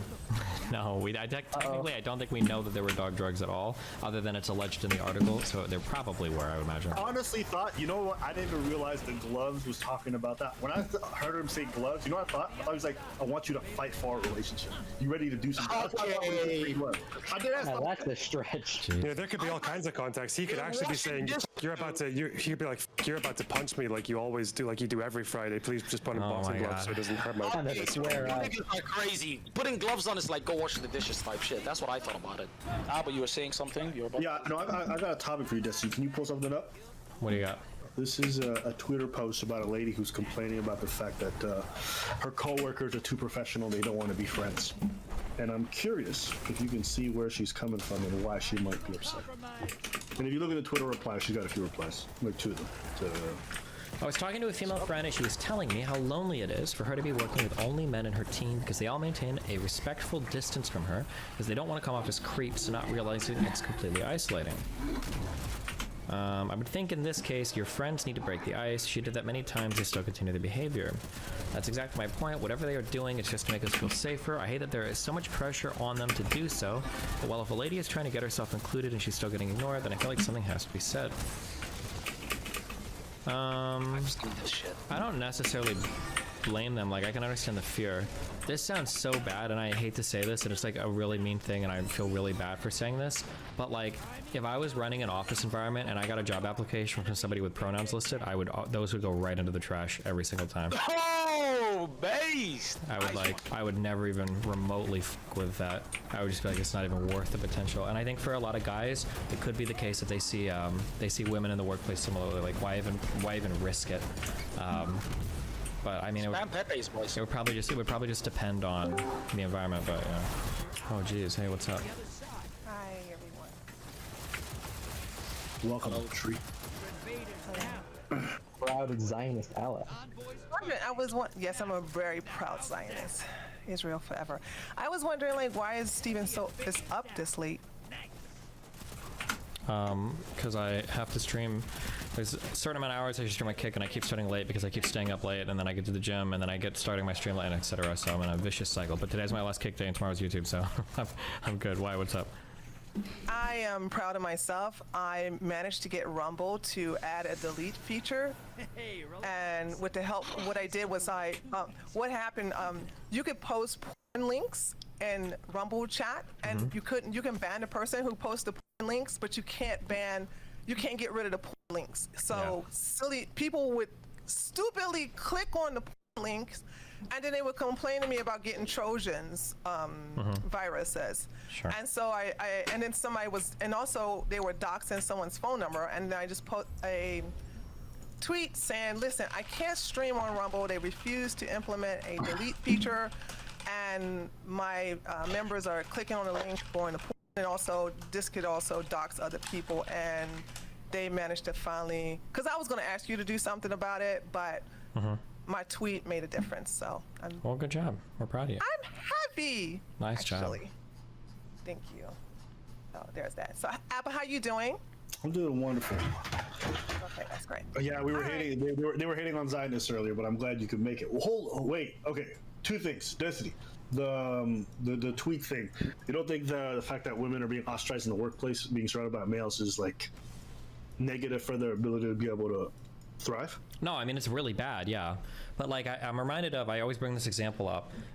There was this idea that existed on Twitter, so I don't know how much this was true in real life, but there was this issue that like there's different stages of acceptance for women into like male friend groups. The most hostile one can be mistaken for the most friendly one, and that's the issue. So really hostile, you might say like, oh, f this bitch, we don't want this woman here, blah, blah, blah, blah, blah. And then like, as you kind of warm up to them, you're like, okay, well, we'll be respectful, we'll keep a distance. But then if you like truly invite a woman into your friend group and you're like treating her like one of the boys, then you start making kind of like jokes and stuff that she might get super offended by, and then that might blow up in your face. And the thing that I'm always reminded of is there was that programming conference. This was like probably 8 years ago at this point, but there were two guys that were sitting in a chair, and there was the speaker, the presenter on stage mentioned something about like a USB dongle, and they made like a USB dongle dick joke, and the lady behind them, I think, photographed both of them and tweeted them and blew them up and got them both fired from their jobs. And it was like one of those things where it's like, what? And like, if I was a guy working in tech and I saw shit like that, I'd be like, I'm just not ever going to talk to any female coworkers. Why the f would I ever risk telling a joke that's going to get like, my entire life destroyed, you know? Better safe than sorry, true. Yeah, I actually explained it to her later. I'm like, it's not fair that you have to bear the brunt of the fact that some women are crazy in the workplace. But yeah, us men have to accept the fact that like you see us as a danger every time you walk down the street and you're like walking home late at night. Like, that's not my fault. But I understand that you've got some rational fear against of dudes to some degree when you're alone in certain places. As a result, I think men probably have a similar fear, at least some of them do, when they're in the workplace and they don't want to get too close. So that's always a really hard one, is that like some forms of bigotry are not justified. Well, people will justify certain forms of bigotry and everybody accepts it. Like a woman can come on and she can say, I had a bad experience where I got raped. Men are stronger than women. Statistically speaking, they're likely to blah, blah, blah. So this is why I avoid men constantly, right? And another guy could stand up and say like, oh shit, I had the same experience, but just with a black person, so I avoid them. And everybody looks at that guy and it's like, the f. But then for the lady, it's like, it's totally cool. And it's very hard sometimes to skirt some of these lines where it's like, what I just described for the women is essentially like discriminating against women because of some crazy women, which isn't fair really, but we all kind of like accept it. But other forms of discrimination, we're like, okay, well that's f***ed up. You can't just assume every black person would do this, or you can't just assume every woman would turn you in like this. So it's you could definitely assume that. I know for a fact that Tree, if she was walking home late at night, she saw a bunch of niggas, she'd cross the street. Man, she'd probably stand on the side of the street and beat the shit out of her. She's a crazy motherfucker. Yeah, what are you talking about? I'm strapped. What would you do, Tree? What would you do, Tree? She's listen, I've been practicing my headshots. I think those other dudes would cross the street, okay? Tree is like some 6'4", like ex-cop Georgian. She's crazy, okay? 6'3". Come on, Tree. You pull up to a gas station. Jesus Christ. No, you said you see 6'7". Well, you not gonna be like, all right, I might just go to the next gas station. Too many niggas around, no? Hey. I would take a bullet and a pinpoint, and I would write Tyrone on one bullet and my name on another. Ray on the other one, and then get ready. Okay, Pookie, Ray, Demetrius. Oh, God, we got a base woman in here. Yeah, but I can't stay long. I gotta go to bed. I just came in here to brag to Steven because I always try to like use him to help my problem with Rumble, and I'm really proud of myself that I was able to do this without running to Steven like he's my daddy or some shit like that. So that's all I wanted to say. And also, it was good to talk to you, Abba. Always a pleasure. Love you. Have a good one. All right. 6'4", Destiny. Yeah. Hey, shout out to her. Also, again, I've seen your Amaranth take. I didn't see it when you first said it, but apparently, you know, you also saw through that bullshit. Because I swear to God, when that shit first came out, I was laughing through the entire thing the whole time. Because I was like, but when I seen her cry and talking about, I've been forced to do this, I could smell the cap 1,000 kilometers away.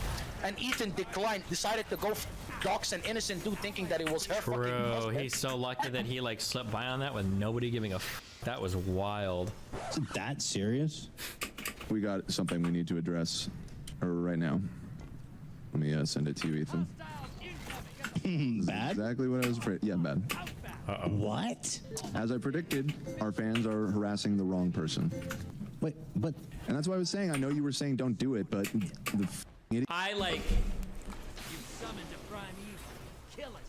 Bro, I'll be careful with my everybody language saw that so coming I a don't come mile as away hypocritical. with like internet But communities. this would be something that I think is I could understand an instant permanent ban for, or at very least like you're getting a 3-month suspension.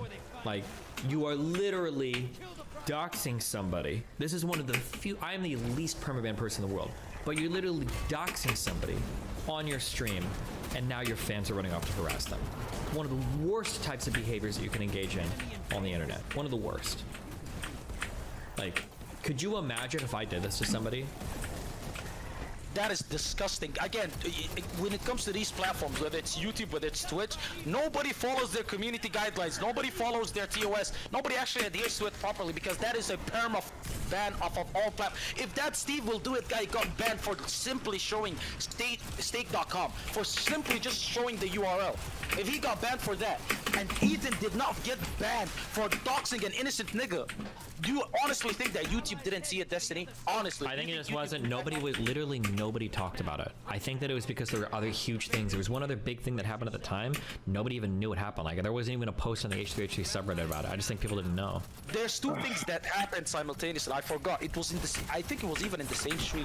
Oh, the fuck. dogs, Yes. And then, Oh wait, didn't he make a joke about how he wanted somebody to die? It was like the Jews or gassing or something. Did he make a really edgy joke? Somebody take him out. Come on. And he said if people get gassed, I hope he goes first. The thing is, the way YouTube functions, and this happened during the Sneako incident. It's not about necessarily always what you say, but it's about like your history on the platform. And so if you're someone who brings negative press or is generally like deemed to be bad for the culture of YouTube, and you've got a big enough audience, then YouTube starts to pay attention. And then if they feel like some of the stuff that you do is beyond the pale, then they'll really go after you. But it's very rare. Like let's say for tomorrow, let's say Pokimane did something crazy, like she said a bunch of racist stuff. She might get like a short-term ban, but it wouldn't go even beyond that if you're lucky. The reason being is she's just not bad for the platform, so they'd give her lenience. But someone like Matt Walsh, who is often in the news as a result of what he does, they're going to be watching everything extra strictly. And the same can be said for people like Steve will do it or Sneako or things like that. They were already looking for reasons. Those folks just gave them more reasons to get banned. What does Steve will do it do that's crazy? Other than him being affiliated with Trump. Again, this goes back to the argument that these platforms chill out, dude. lean so incredibly heavy. Jesus. No, Steve will do it. Isn't he the one who was look, correct me if I'm wrong, but isn't he the guy who got caught up in a couple of scams that made it onto the news? Or stuff that was scams? I remember seeing a lot of those videos on YouTube. You're talking about the CoffeeZilla video about Rubet, the gambling site. Yeah. A lot of the platforms are very reluctant. You even see that Twitch had an issue with gambling after a while because of how much negative press. I don't think Twitch would have cared about it, but because it got so much press and it was getting big, then at that point they started caring. And I think similarly, but less so, YouTube is similar. Out of everybody that was covered in this in the Rubet saga by CoffeeZilla, Steve Will Do It was the only one that apologized. Steve Will Do It was the only one that recognized the fault, and he was the only one that was willing to actually try to right his wrong. Everybody else still kept going. So to use that one incident as a reason, it's not just that though. He's also part of the Nelk Boys, or was, right? He collabs with them. He used to. Okay, yeah, I'm pretty sure I've seen them. Like he got shafted for that as well. All those things are dings on you. All the Nelk Boys got shafted to some degree on YouTube. I'm pretty sure they've already lost monetization on some of their channels for some of the stuff they did during COVID. So that whole crew is kind of in that boat. You're telling me right now, generally, that Ethan is good for YouTube culture. That is insane. He's not. I don't think it is. But I think YouTube is fine with him. Hold on, Ab, are you awake right now? Yeah, I'm awake. Do you think that these tweets are calling out Sneako? Did you see the Andrew Tate ones? Andrew Tate stuff? No, I don't think they are. Okay, let me read these. These are interesting. There's a new generation of nerds, crypto kids who got rich in 2021 by scamming in shitcoins or NFTs. The easy money isn't in crypto anymore. They're 20-somethings that have no real-world skills, but the rent is due and their crypto fortune is shrinking. You could apply it to him, but it's not for him. Sure. So they buy a Lamborghini and some watches, open up social media accounts, and brand themselves as businessmen. They come up with some backstory about being successful in real business despite being 20 years old, using digital marketing agency or some other big bullshit that can't be proven. Then they try to sell you the secrets on how to make money. Some 25-year-old yelling at you that money is easy, despite only making his money through the easiest time in the world to get rich by blind luck. Do not fall for it. Would you trust a lottery winner on business? Making money on a shitcoin is no difference. 10,000 shitcoins failed, and a few didn't. Now this guy's an expert.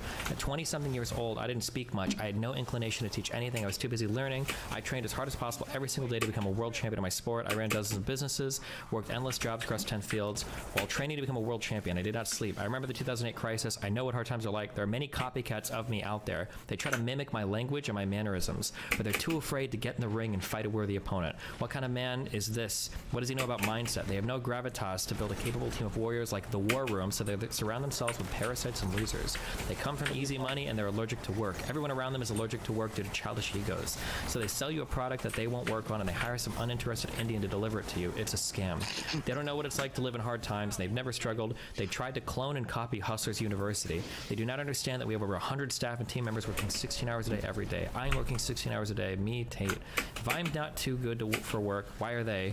Arrogant, scamming scumbags. Many of them tried to recreate my magic and then realized it's endless work. It's hard to give hundreds of thousands of students so much value that they renew their subscription every month. We teach real things. Our students become richer, stronger, faster, endless winning.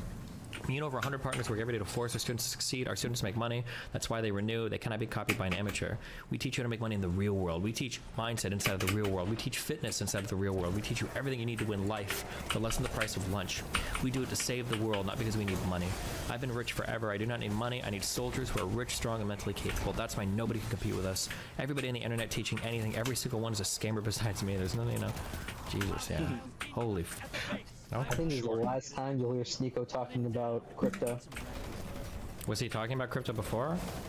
Yeah, remember when we were on stream, he came on and he said, you guys can get rich super easy. It's so easy to get rich. Yeah, but it's actually like drop shipping shit. And he mentioned crypto, absolutely. Oh, did he? That might have been a few months ago, though. Like, when you were talking about, like, college and stuff, he was talking about, I think, like, crypto and he brought it up.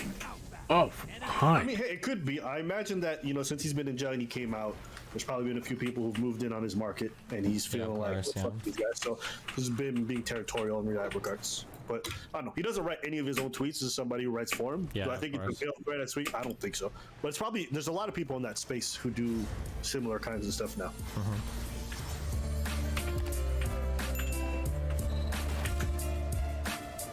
That's true.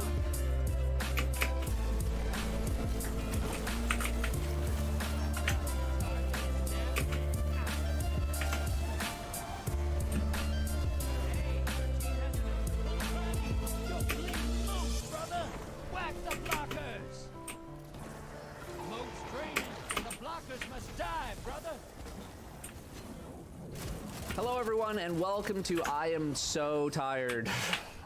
I had a really long day yesterday. I do not have it in me to fully script out a video for this abilities tuning preview for season 21.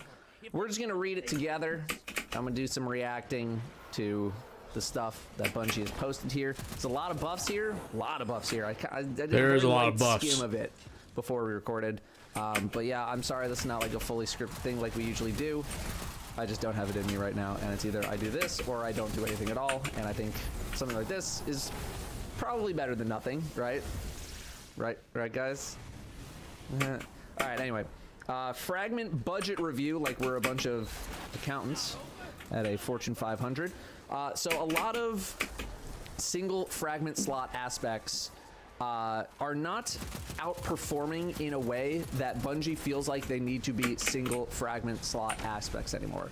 So Bungie is buffing a lot of single slot fragment aspects to go from 1 to 2 fragments. So now you're just getting an extra fragment, and some fragments are very, very good.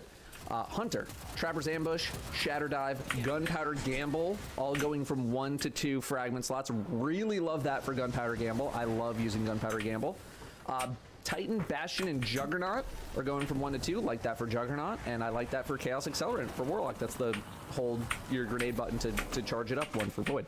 Yeah, love that. I don't really feel like I have too much to offer when it comes to things getting buffed in the game. Like, no one complains about buffs, so like, who am I to say anything? And I like all these, so good, cool. Probably one of the biggest parts of this update here is the super tuning updates. Bungie is looking to increase viability of certain roaming supers, especially more melee-based ones in endgame content. There's a lot of melee-based supers that are not very good that are getting buffed, and we'll talk about those in just a second. But to start, all supers increased PvE damage resistance by 20%. I actually thought PvE damage resistance for the most part was like okay. You know, certain melee supers, obviously a bit of a detriment to be using in something like a Grandmaster. So I was actually pretty surprised to see this the Glucose change come Guardian. in. Oh my god! I'm not complaining about it, but you know, I'm surprised they didn't do something like, you know, maybe ranged supers get not as big of a damage resistance increase. I don't know, but hey, free 20% for basically everybody. Cool. A lot of people have also been asking about subclass keyword integration for supers. I'm just going to read this section verbatim. In our initial subclass 3.0 conversion, we opted to not include subclass keyword integration into most supers, but now that dust has settled, we are revisiting that idea. With Season 21, we're taking the paths of the roster and adding intrinsic keyword behaviors where their inclusion makes sense. Unlike existing interactions such as Arc Staff with Lethal Current or Sentinel Shield with Controlled Demo, these will be baked into the super's base behavior. Okay, so Bungie knows. They're like, hey, we know. We're doing this pass right now. Let's take a look. Hunters. Overall, Bungie's happy with where Hunter supers sit in high-level PvE. I think they're pretty good. They think Golden Gun and Arc Staff are slightly underperforming their intended combat roles. I find that very interesting for Golden Gun. I felt like Golden Gun was doing pretty darn strong as it is. Arc Staff maybe not as much. It is a melee super, and if you're not using something like Raiden Flux, then you know it's not the greatest. Raiden Flux really brings up Arc Staff to the point where I think if you're on Arc Staff, it's essentially a staple. So they're both getting a PvE damage boost, 20%. Golden Gun, okay. Arc Staff, very well deserved. Golden Gun, yeah, I was a little surprised to see that, but I don't think anyone is going to complain about that at all. Okay. Granted, I don't really use Golden Gun that much in endgame PvE, so maybe no one really does. Unaware. People use Golden Gun usually in PvP. Spectral Blades. I think everyone's on the same page with Spectral Blades. Nobody sees this super in PvE at all. It is notoriously one of the worst PvE supers in the game. And Bungie knows, and they are increasing PvE damage by 35%. That's a good start. The thing I'm more interested in is the heavy attack now weakens targets on hit. I am wondering if any new damage strategies... Bro, like, no offense, you're gonna weaken the damage on hit? That is nuts. That is nuts to me. On a heavy attack. That would be great for GMs. Bosses headed our way. Mine's done. Do I have to come to yours? Yeah. What side is it? I died before the buff. Of course, he's got the crafted Callus mini tool. Oh, no shot. Okay, I died, but you have the buff now. I already did outside. Are going to spawn as a result of this effect, because you can essentially now have someone permanently weakening a target while dealing damage in a super, and Spectral Blade damage is pretty good. This might turn into something, you know. This might turn into something pretty interesting. I want to see where people kind of take it, or at the very least, you know, it gives hunters another sort of debuff option as opposed to just being on Quiver and just like pop one, wait 10 seconds, pop the other, and then you're done, right? At least this gives a little more variety into your debuffing fantasy. I'm gonna go track down Brim. Hold, please. Oh, there's a sitting Brim. Oh, there's a sitting Brim. The chomper. Look at Brim. Gathering Storm, Arc 3.0. These are PvP focused buffs. I have not really ever felt threatened by a Gathering Storm unless I was just dead center of the impact, like I was being directly hit by it. It's pretty easy to get out of its AoE. and Yeah. just generally not too threatening. So Bungie is doing something about that. Direct impact damage versus players increased from 200 to 300. Delayed lightning strike damage versus players increased from 300 to 500. Lingering damage increased from 40 to 60. Now deals increased damage versus Well of Radiance and Ward of Dawn, so kind of like anti-support super. I'm totally okay with this. You know, as a Titan player who plays against Hunters, I very rarely see Gathering Storm, and when I do, I'm just never really threatened by it. So that seems okay. Again, I'm not a PvP guy. You guys know that. So maybe PvPers are like, oh my God, Gathering Storm's the greatest super in the game. Like, I don't know. But this seems okay to me. Titans, what do we got? Fist of Havoc. Okay. Fist of Havoc. Why I'm blind now. It's not good. Okay. I know they increase PvE damage in Lightfall. I know. I'm Still not using it good. over Thunder Crash, especially if I can hot swap to a Curus. Are you kidding me? I'm just gonna hot swap and then that's it. So Fist of Havoc, light attack cost reduced from 8.5 to 6%. Heavy attack cost reduced from 18 to 12%. Increased heavy attack PvE damage by 33%. Absolutely love that. Heavy attack now blinds targets near the center of the slam area. Really like that. Really like that. You know, Fist of Havoc is just, it's very manic. It's a very manic super. And you usually have to do several light attacks to kill something. And the heavy attack just very rarely felt worth using, especially in endgame, because you'd have to use like multiple heavy attacks to kill a few enemies in a circle. I'm talking like red bars, you know, like Cabal red bars. You're using, what, 54% of your super to kill like 4 red bars. Like, whoop-de-effing do, right? So yeah, love this for Fist of Havoc. It definitely needed some buffs. Glacial Quake, you know, kind of an interesting super. It's a bit of a slower kind of crowd control super, but they are increasing the light damage attack by 20% and increasing the Shiver Strike thrust speed while in super by 10%. Yeah, I think this super is a little undertuned with the light attack. You know, obviously the heavy slam spreading stasis crystals everywhere. It's pretty darn good. So yeah, happy to see light attack increase for this. Sentinel Shield, Hammer of Soul, Burning Maul. Happy with their performance given their additional utility. I feel like some minor damage increases would significantly help their usability in situations where pure offense is needed. Yeah, Hammer of Soul only getting 10% buff. That doesn't surprise me too much. I think Hammer of Soul is you know, maybe on like the slighter lower end in terms of strength, but it's kind of, you know, it's okay. It's okay. Sentinel Shield could definitely use a little bit of a buff. Happy to see that. Burning Maul, I'm actually surprised to only see a 10% damage buff, but they are giving it some other buffs, like Heavy Attack Cyclone now applies Scorch over time. Ooh. Potentially leading to a bunch of ignitions. That's probably why they only increased the PvE damage by 10%.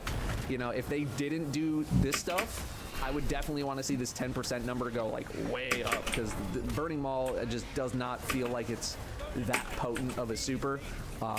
But with the heavy attack now giving Scorch over time, that's very, very good for targets that have a lot of health. You're going to be able to hopefully hit some ignitions there. And creating a Sunspot on cast when Soul Invictus is equipped is also very, very good. Nice quality of life change there for Burning Maul.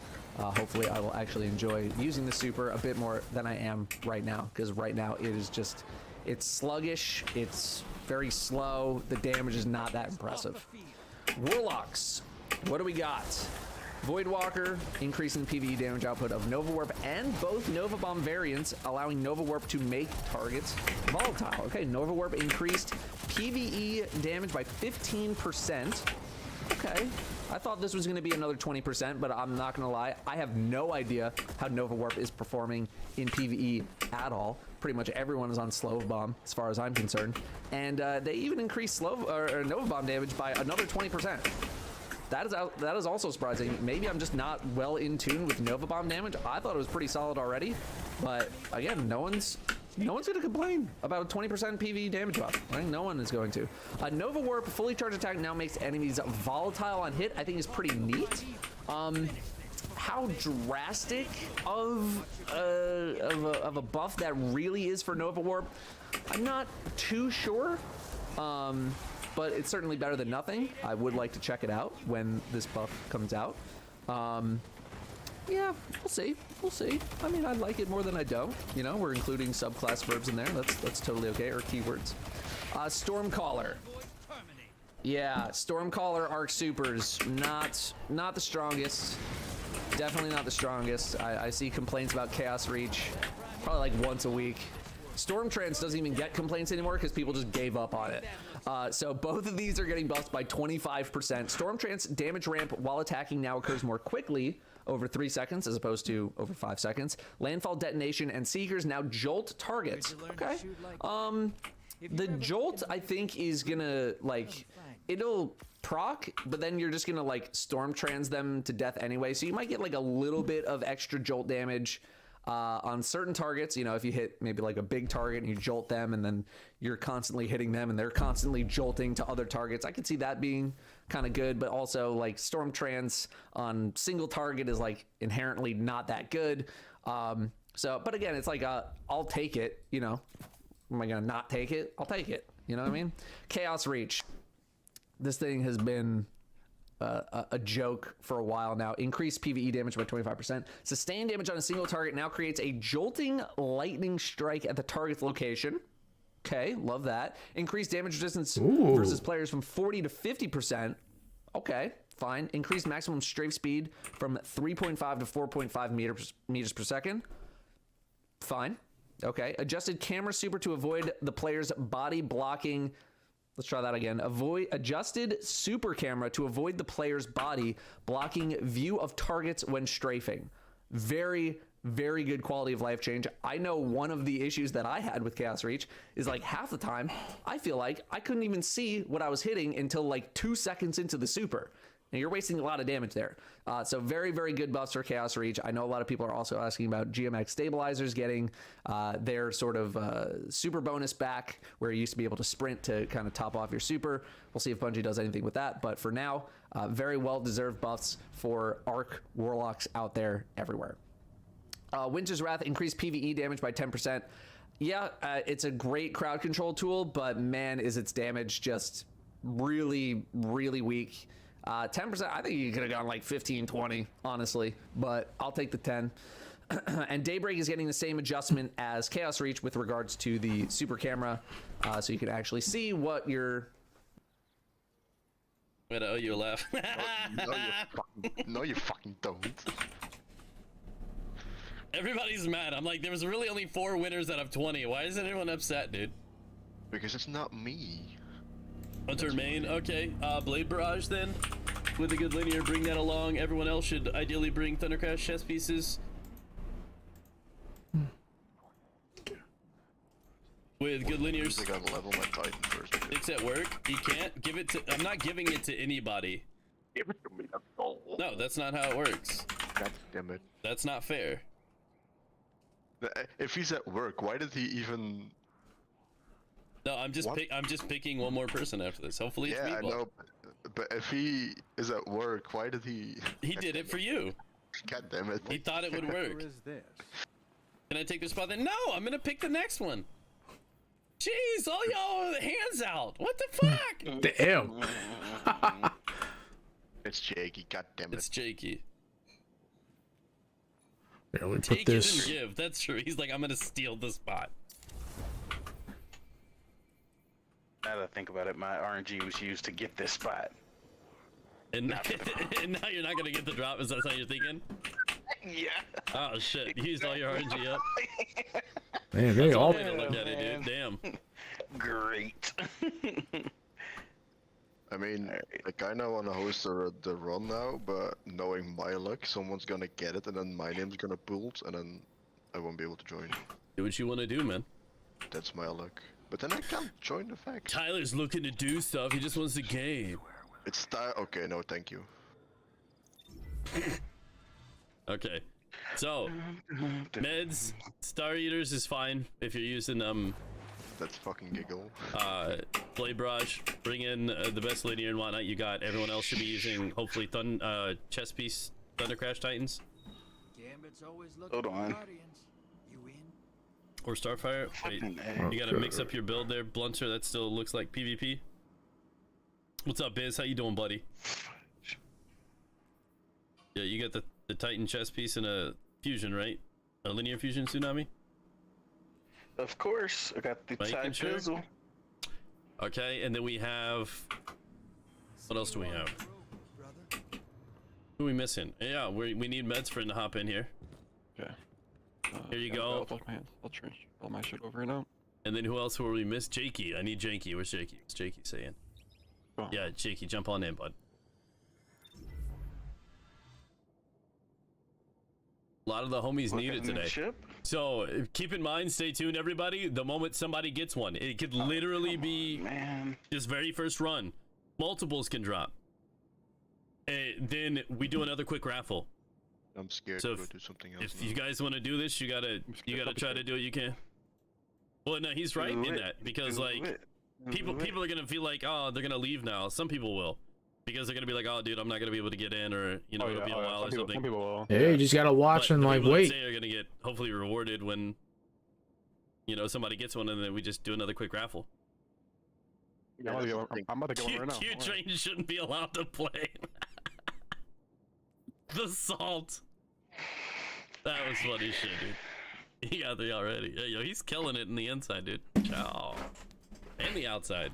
Those Verity builds are fucking nasty. Dom, Meatball was talking about it. So was Tyler. Why don't you guys get together? You are supposed to be joining right now, Med. We're waiting on you. Or Med's friend. Just touch my It's in the middle of the stream. Well, that's the thing. Here, we'll get back to this. Throwing blades at, although it's not like it matters because those blades will hit literally anything in the same quadrant if you fling one. You can just fling one and you're like, it'll get there. It's like Steph Curry, just like, just throwing the ball, let him chuck it up, it'll probably go in. All right, strand tuning, what do we got? Hunter. Is that what he was exactly doing during the It's finals? pretty weak. Or during the playoffs? Right now, it's just kind of being used as a way to sever targets. Like, it just deals very negligible damage right now. I think Bungie already mentioned some of these. I just didn't make a video about it, so forgive me if you already know these notes. So yeah, Hunter Threaded Spike is getting a lot of tuning. Increased projectile travel range before beginning to return to the player by 30%. So it's going to seek targets longer, I assume. Well, not seek targets, but like it'll go out farther. Increased PvE damage by 55%. This thing might actually be able to one-shot garbage enemies now. That's pretty good. Slightly reduce the speed of the dart as it returns to the player to make catching it easier. That's okay. That's fine. Increased energy gain for catching the dart based on the number of targets hit. There have been a lot of people who have said, I want like a full melee regen if I catch this thing.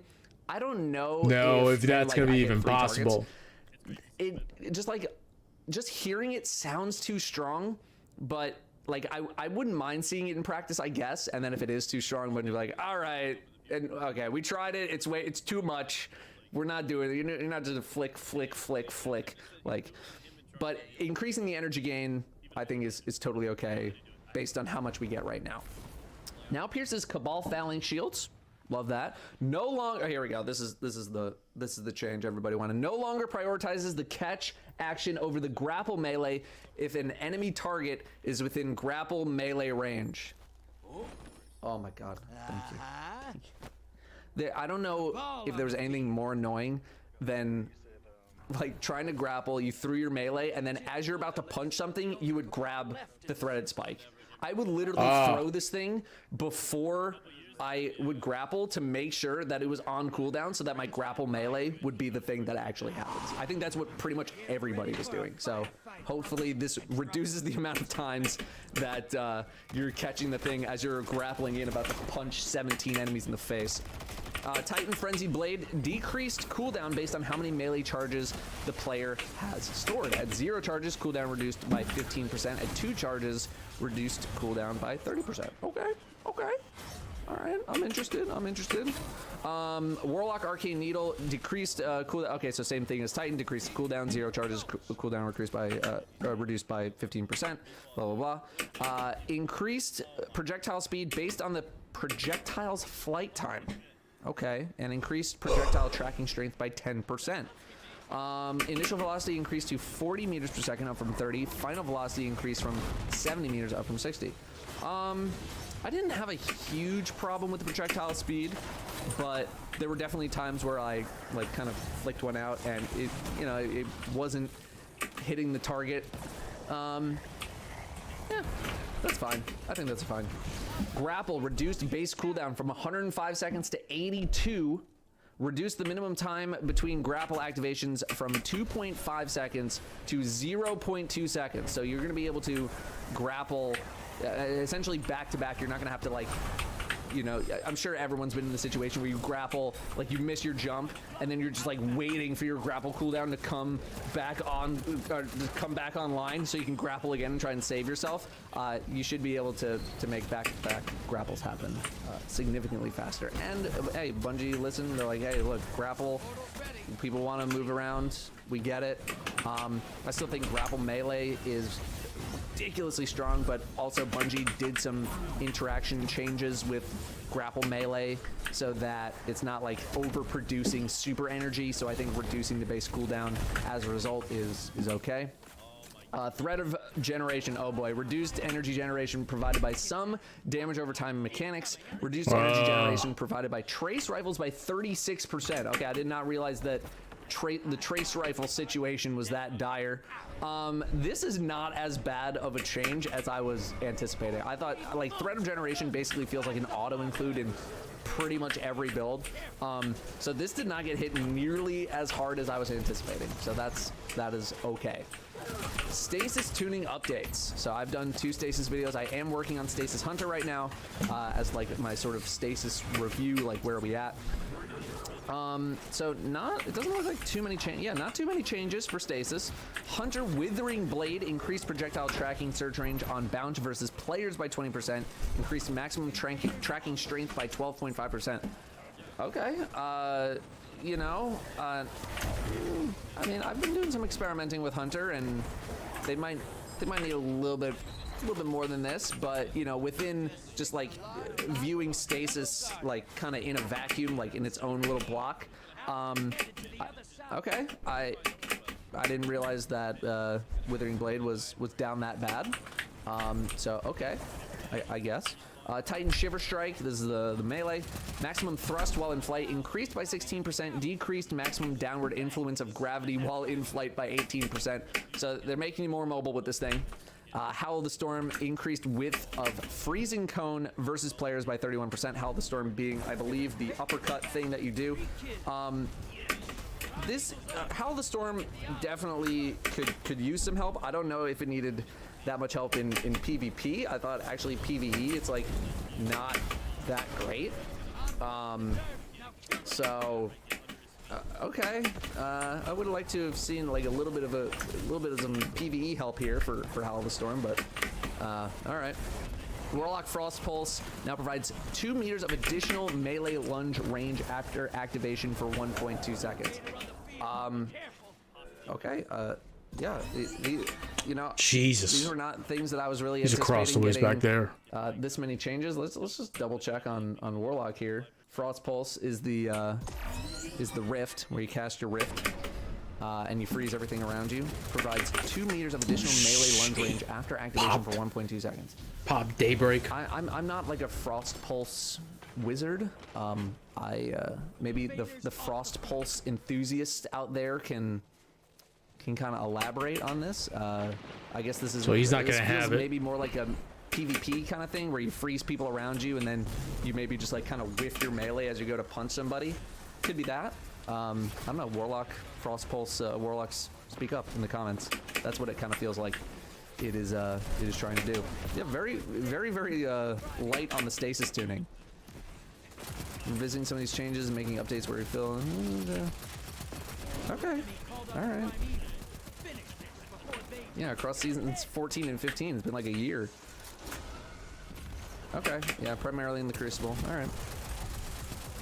Okay, so that's it for Stasis. Thought a bit more was maybe gonna be coming for that. Light subclass tuning updates. Titan. I skimmed this one, Titans, and you know it.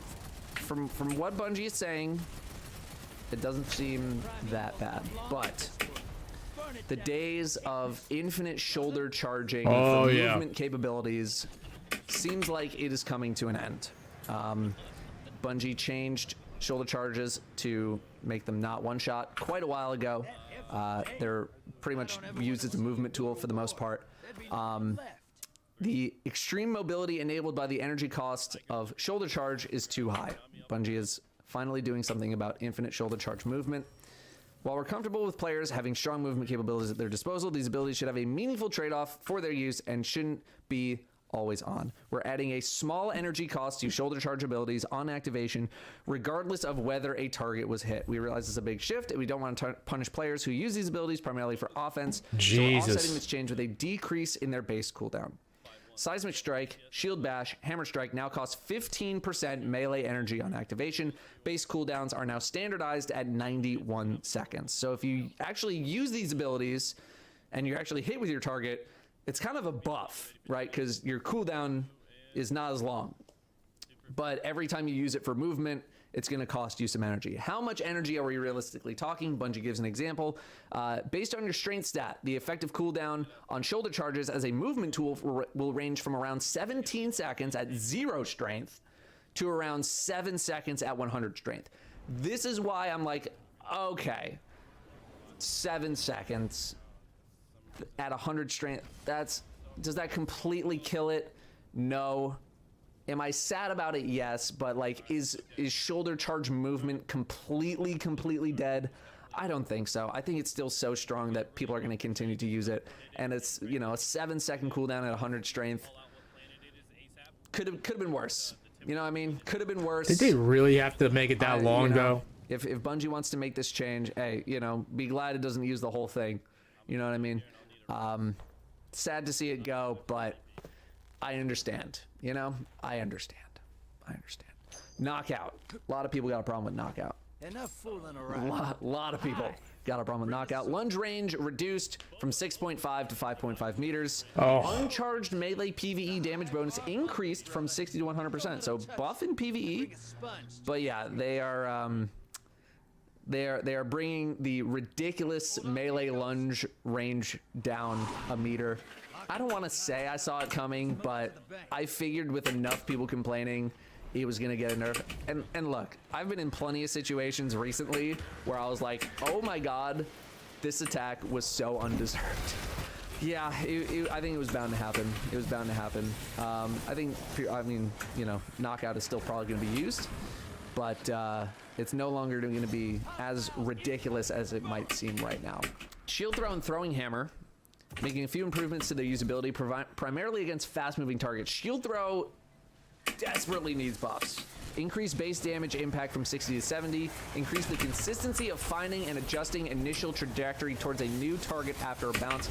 My problem was actually finding a target in the first place. Like, if you whiffed on that first throw, like, that thing was just going off into the stratosphere. Like, it was not finding anything. I think, you know, I want to see how this works out, but, and also this seems like more of like a PvP focused thing, but either way, like, shield throw, I don't know, I feel like this thing is still pretty weak, and I think I would like to see a little more target finding with regards to that initial throw, because it can be tough. You know, if you hit something, the disc is probably going to hit all other things. Like, that's not the thing I'm concerned about. Oh my god, I fucking whipped. Like, give me a little bit more on that. Throwing hammer now adjusts its initial flight trajectory based on your aim assist target. Okay, I mean, I've gotten pretty used to throwing hammer as is, and so we'll see if this ends up doing anything, if this ends up being annoying or not. Soul Invictus increased damage dealt by sunspots to enemy players per tick from 17 to 22. Yeah, I feel like it's pretty rare to get a sunspot in PvP. I don't really see them that often, so I guess they're just bumping it up. So if you do stand in a sunspot, it's going to kill you a little bit faster. Hunters, what do we got? Snare Bomb increased PvE weakened duration on detonation from 4 to 8 seconds. Okay. PvE weakened duration. Hey, I actually really like this. You know, Snare Bomb was kind of like an emergency, like, oh crap, we don't have a weaken. Let me just yeet that one out real quick. But going from 4 to 8 is very, very nice to kind of have a more consistent weekend when you're maybe in a jam, especially with Gambler's Dodge. You know, you just throw your snare bomb, you got 8 seconds, and then you have another snare bomb. So that's what, 16, potentially 16 seconds straight of weekend just by throwing your melee out. That's pretty good. Yeah, that's pretty good. I like that. I like that.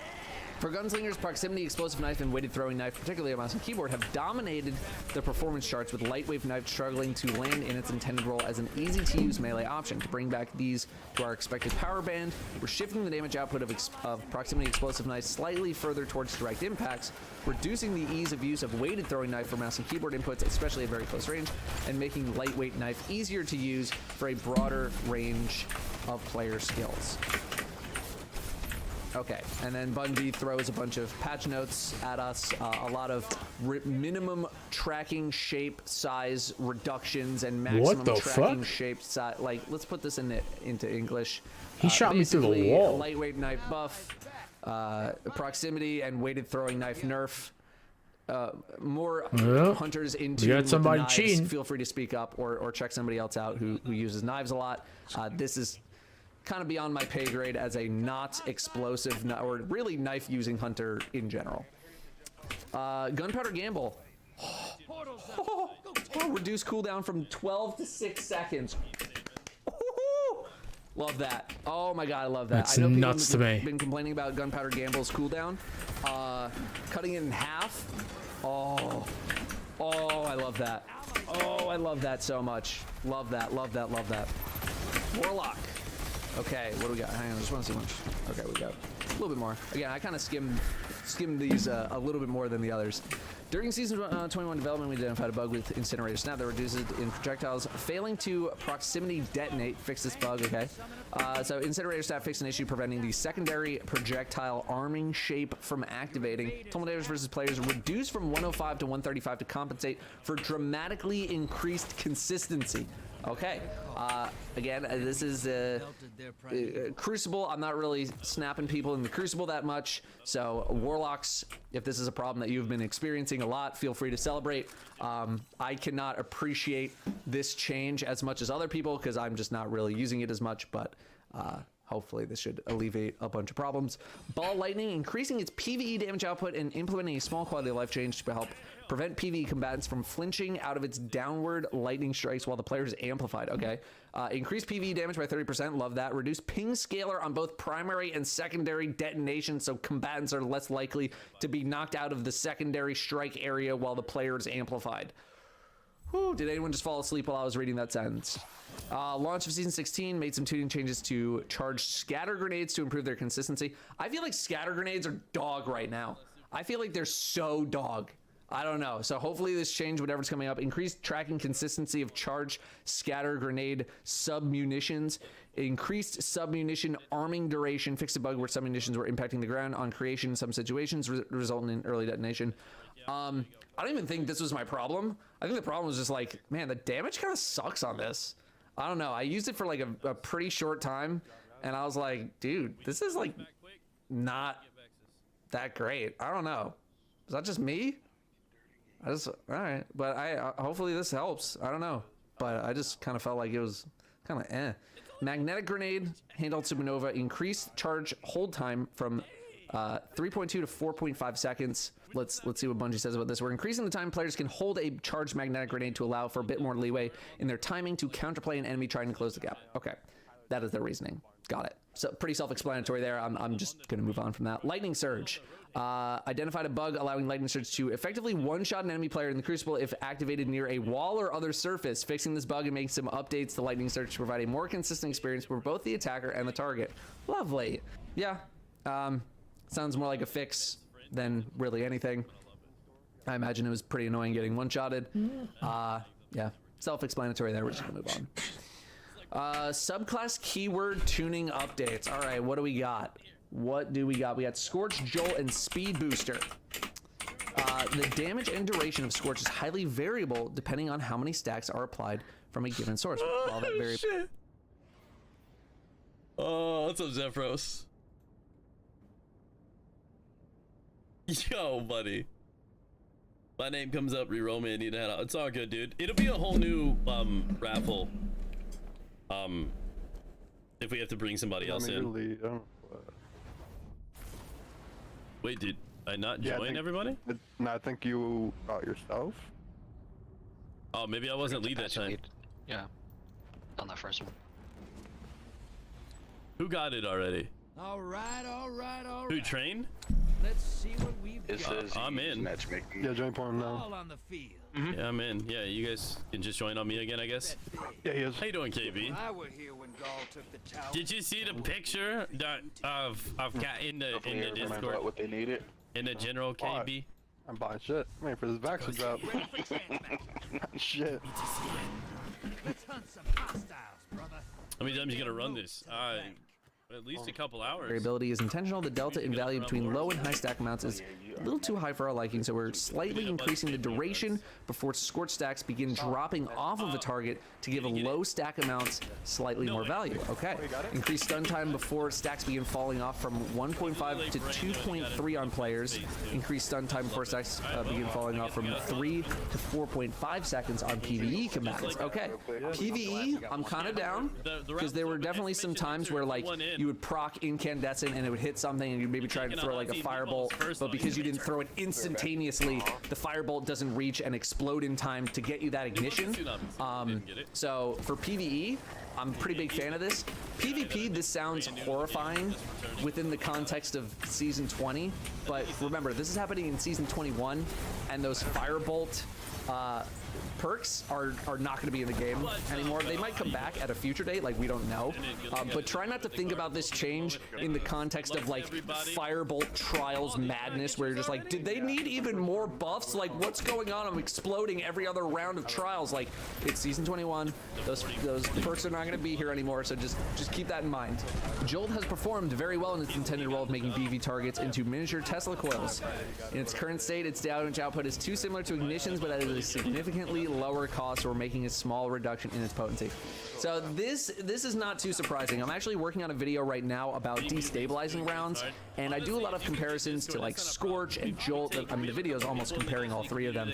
And in the video, I was like, I just like Jolt more. Like, there's just something about it. Its damage is really strong, and I'd much prefer Jolt over something like Volatile, just 1-to-1. Like, if I'm going to apply a Jolt, if I'm going to apply Volatile, which one do I want on a specific target? And I want a Jolt every time. And yeah, damage was a big part of it. So to see its PvE damage get reduced doesn't really surprise me too much. It was pretty darn strong. I think it'll still continue to be quite strong. This is not really going to change my opinion of Jolt too much, but yeah, this, based on a lot of the experience that I have with Jolt and a lot of the testing that I've been doing for that video, this does not surprise me too much. Jolt is it's pretty good. Yep. Pretty darn good. I heard him. I just heard him in the last second too. Improvements. Bonus jump acceleration scalar reduced from 1.5x to 1.25. I assume this means you're not going to get as much height on your jump, which I know is actually a complaint among people. Like, people don't like how high you jump. So this just seems like direct community feedback being put into the game. Like, we don't like how high we jump. Please reduce it. And then Bonus like, okay. Like, we thought you wanted to jump really high. Like, we thought that was cool, but if you don't like it, just reduce it. So, okay, cool with that. Now activates while sprinting after 2.5 seconds, down from 3, so it activates a little bit faster. Now lingers while the player is not sprinting for 2 seconds, up from 1.5. Yeah, okay, you know, okay, fine. You know, it did feel like if you stopped moving for like any amount of time at all, it would just kind of shut off. This gives you a little more leeway, and fixed a bug where if the player was already sprinting and then became amplified, speed booster would not be granted. Very, very good change there. Love that fix. And that is it. So yeah, a lot of buffs coming in, super buffs. I'm loving the super buffs. I'm loving a lot of the individual things that are happening too. Gunpowder Gamble getting reduced cooldown, Snare Bomb PvE weakened duration. Where was that that Spectral Blade change as well? Where was that? Oh, love the threaded spike changes for hunters. I mean, hunters. I'm loving a bunch of the things that are happening to you guys. Hello, where is it? Yeah, heavy attack now weakens targets on hits on Spectral Blades. Really, you know, hoping this does something for Spectral Blades in endgame content. I would love to see Spectral Blades again pretty much anywhere. So yeah, I think this has some potential to be pretty cool. damage buffs otherwise are pretty neat. No one's going to complain about supers getting buffed. They definitely needed it. Although we're just kind of still stomping over everything anyway. So yeah, a lot of good changes here. A lot of good changes. Some I'm sad about, like Titan's shoulder charge, infinite shoulder charge, kind of going away. But I think we'll live. Burning Maul. Yeah, a lot of good stuff here. A lot of good stuff. So sorry for the super long reaction content. I'm not really good at this. That's why I script all my stuff, but I'm pretty tired. So something's better than nothing, right? Cope. Is that just cope? All right, I'm gonna go. Thanks for listening. I'm out. He said, "Okay, you bitch." Nah, they got it. So we mentioned it in the previous episode this week, but between filming that video and uploading it, it became official. The Writers Guild of America is on strike. So the WGA is the labor union representing writers across all scripted media, and apparently a lot of people need to be reminded of this. But you kind of need this might be a long TV, strike. Movies, video games. This is gonna be a even the long news. strike. And if the previous 2007 WGA strike is anything to go off of, Hollywood will try its best to work around the strike, particularly by greenlighting just a bunch of quick and dirty reality programming. But a bunch of stuff that you actually like or are looking forward to will be getting delayed, taken off the air, or shortened indefinitely because they need writers. And the writers are on strike. Yeah. And wait, hold on, isn't this supposed to be the tech show? Well, that's just the thing. The reasons for this strike are many, but a lot of it has to do with the ways the technology has changed scripted entertainment, and also has the potential to change it in coming years. And another thing to point out, we did in Check in on Pawn and the others. High ground, you say? On this day of all things, I understood that one. What? May 14th. You got that? You understood it? Look at that. See, I don't feel special anymore.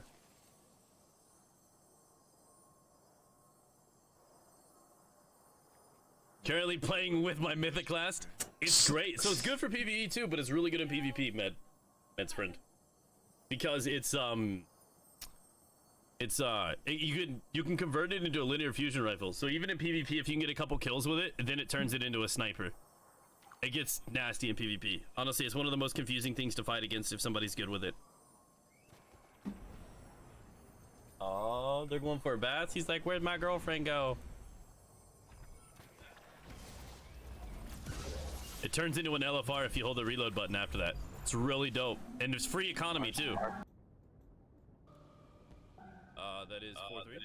the last episode, but you are not going to see the immediate results of this strike. Yeah, the pipeline is pretty clogged It's up. about 6 months. So TV, 6 months from now, then everything will air, and after that it'll be affected, and it goes from there. But yes, this is a big deal, and it was 15 or 16 years ago.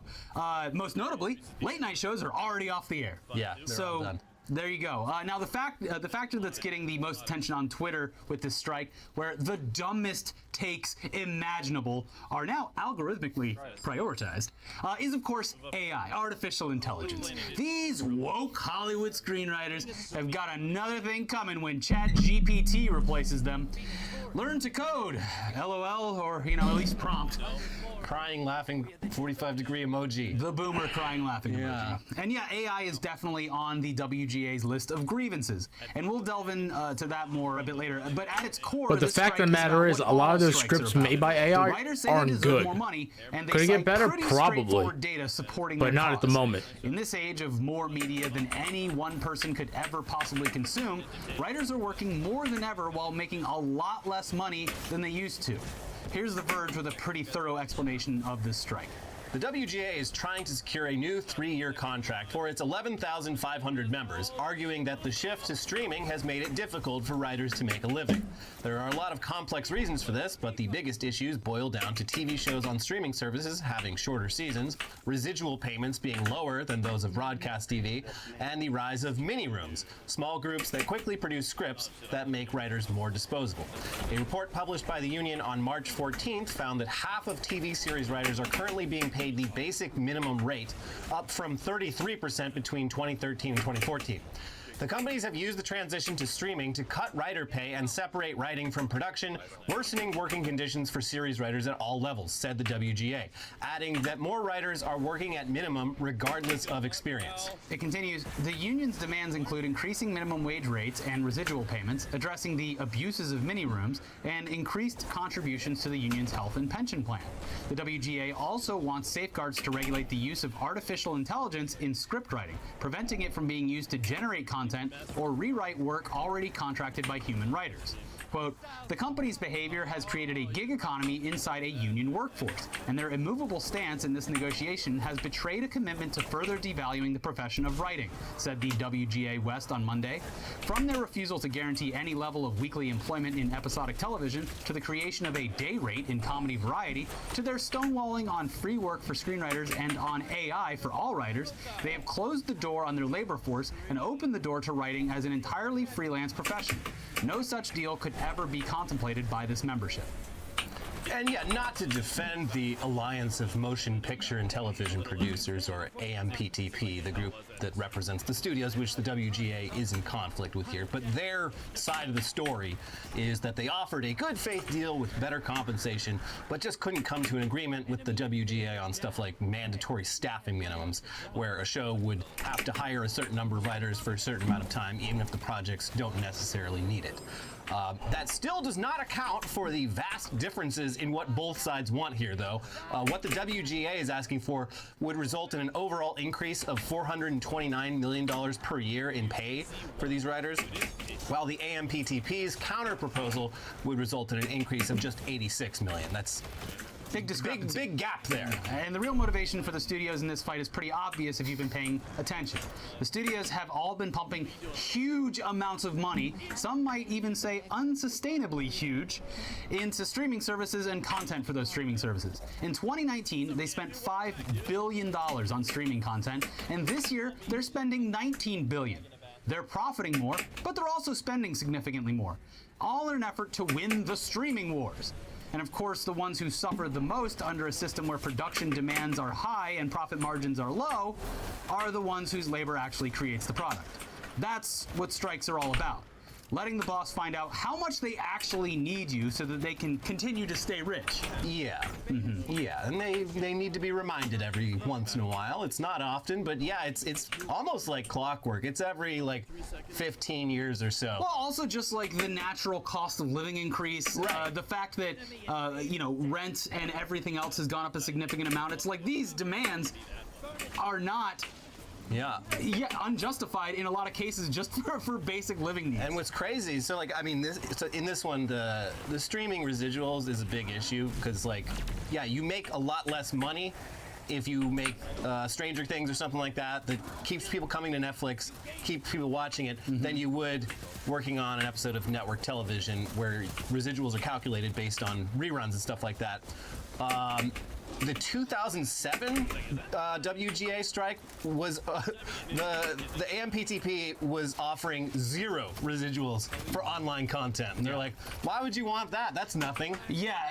So WGA was absolutely proven right in that strike. Yes, they were on the right side of history. Yeah, and they were smart to not accept that offer because they would have been even more fucked than they are. They're protecting themselves. They're trying to future-proof themselves because doing this sucks for everyone. But let's talk about the AI stuff now, the whole AI aspect of this strike. In just the past 6 months, we have seen artificial intelligence emerge as a threat to various creative fields. And while for the most part nothing has emerged that really holds much of a candle to the work of human beings, there is ample reason to be concerned that by the time the next WGA contract is on the table 3 years from now, things will have gotten a lot more serious. So they are thinking ahead here, as they should. But they're not even really thinking that far ahead. Here's the WGA's official proposals and counter proposals chart. And for reference, MB. Another raffle, you just type in enter when it's time. Vicky. Skin is so tough and dry. Those little fat pads are needing some. This is gonna be, I'm gonna tell you right now, this writer strike is gonna go on for a while. So get used to like bad reality TV, folks. I'm telling you. The writer strike's gonna go on for a while. Guess she had poop burner or something? She got a bath. Bro. They need a bath anyways. Yeah, the Fatebringer, the Adept Fatebringer camping actually comes with the PV God roll, like straight on it. Well, a close to God roll, maybe God roll, maybe even double God roll. Whoa. Really comes down to it. Oh, so hot. Did it just for you? I'm honored, I think. I don't know what to say. Lucky me.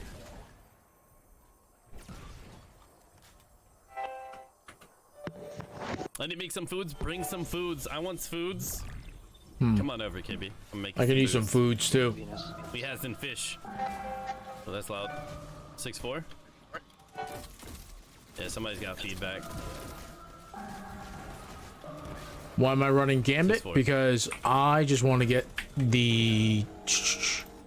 Not this. This right here. I need the ornament, so I need to rank up to 16. Some of those alive. What's the braid? The what? I wish this was double Gambit. Oh, I think I got pretty close to that, so... Just depends on what you're running. That's a 3-4. All right, let's group for damage. So upon doing right here that the Atheon boss fight over at VOG, it's the weekly mission. Tsunami. They're trying to get the Vex drop. And damage. Air him up. Yeah. Yes. Hot.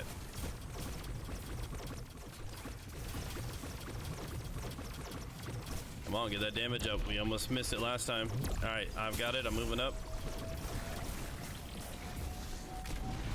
Oh shit! Hope I don't kill you there. Did he knock me right back in all of you? Yeah. Fuck. That's bad timing. It's a good old wipe. It's rare that that happens, but naturally we did it. That's tough. That's weird. That's the first time I've ever seen that happen. Actually, all full Scott talk. That's if you run straight at the boss, that shit happens, which is exactly what I did. But I'm div, and I didn't want to like get left on the right. Let's not hit damage. So I mean, I just sent it. I mean, we're down to one last city. Felt like I had to do that though. What's the Atheon challenge? I Get ready for don't actually remember. It's been so fucking long. Get those moats to the bank. Everyone can only shoot one.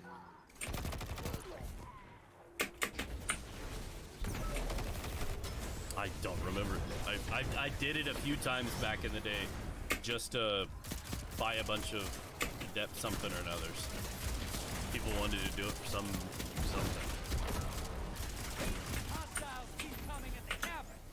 Shoot one oracle each in every round.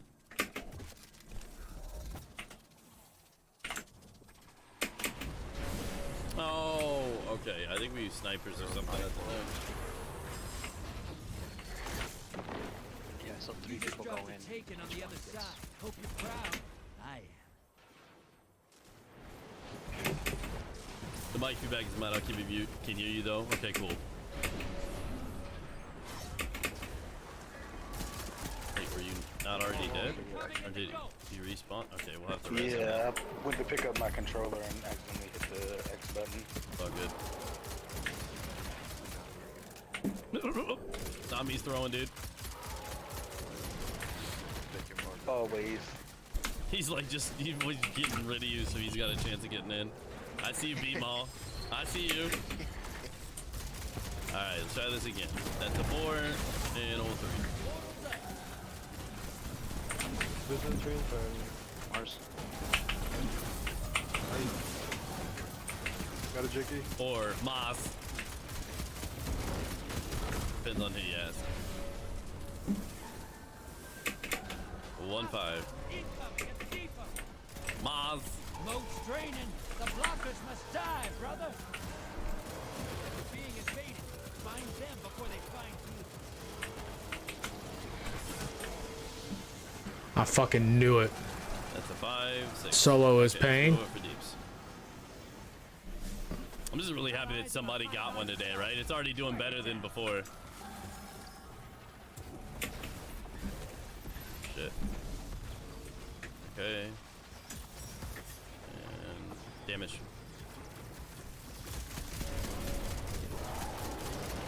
Alright, flip this ass.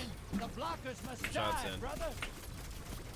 Need to pick that up a lot, actually. I don't know what's going on. Okay, somebody got debuff. Move up. Reloading dip. It's all good. Come on, guys. 8 seconds. Push, push, push. Oh, it's gonna be close. It's gonna be close. Oh, I grenaded that. Go. Yeah, we gotta clean that up. Make it a little easier. If anybody gets TP'd right there, or right here, as soon as you get TP'd, call out the planet. Mars is like red. Venus is kind of like golden green. And kill the Templar thing that's floating in the middle of the room as soon as you can. Smoke's draining. The blockers must die, brother. You're being invaded. Find I can't wait for Diablo. I mean, you have to. It's not out yet. Yeah, we're trying to help the homies get Vex. It'll be a 3-phase of you in here. Opposing team summoned the Primeval. If they kill it, they win. Win one. I mean, don't make it break. It's rigged? Okay, I need a res. You're secretly taking 5, 3, I think. Looks far back. 5-3. I think so. Oh, absolutely 2. Absolutely. 5-3. Excuse me, not 5-2. 5-3.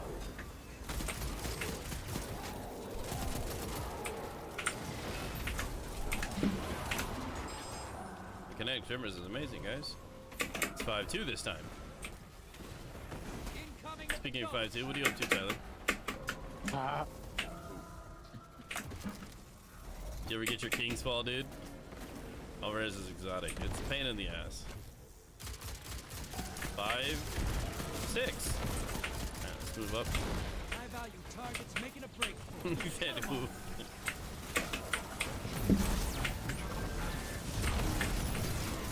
I'm literally about to go drop this well on his head.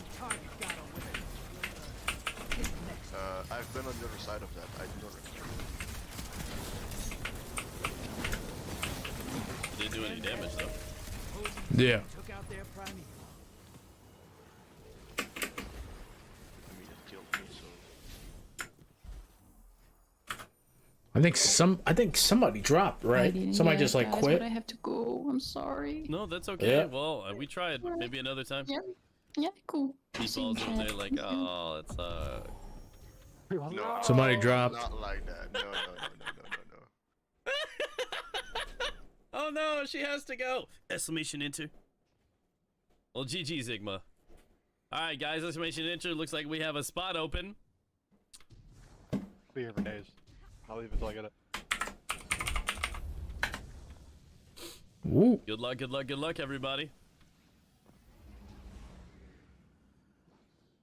Spot's open. Spot's open. I'm gonna yell rig, just so you know. That's fine. Gonna give you guys about 30 seconds. Exclamation enter if you want to enter. No, you can close it now. It's okay. It's not gonna matter. It's not gonna be you. Don't get excited, dude. Jeez. I don't know, you're right. I'm gonna let Dom enter. I'm gonna rage quit the community. If Dom gets it, I'm gonna rage quit the community. He's already got it, doesn't he? Oh wait, yeah, because we had fun with his Scandalous run. He had like to shoot the. It's Oracle 5% wings. on the raid, but I think it's lower on rotators personally. All right. And I think the reason 1K seems like it's Let's higher see is what due to the we've fact that got. I don't think it's affected by the Scorn rotator approaching. drops because it's in those bins and not like a drop. Let's be bad guys. I already have, but I want to steal it from him. You'd Okay, think here we go, we'd have guys. Run out of scorn by now. How are they breeding? Tyler won next.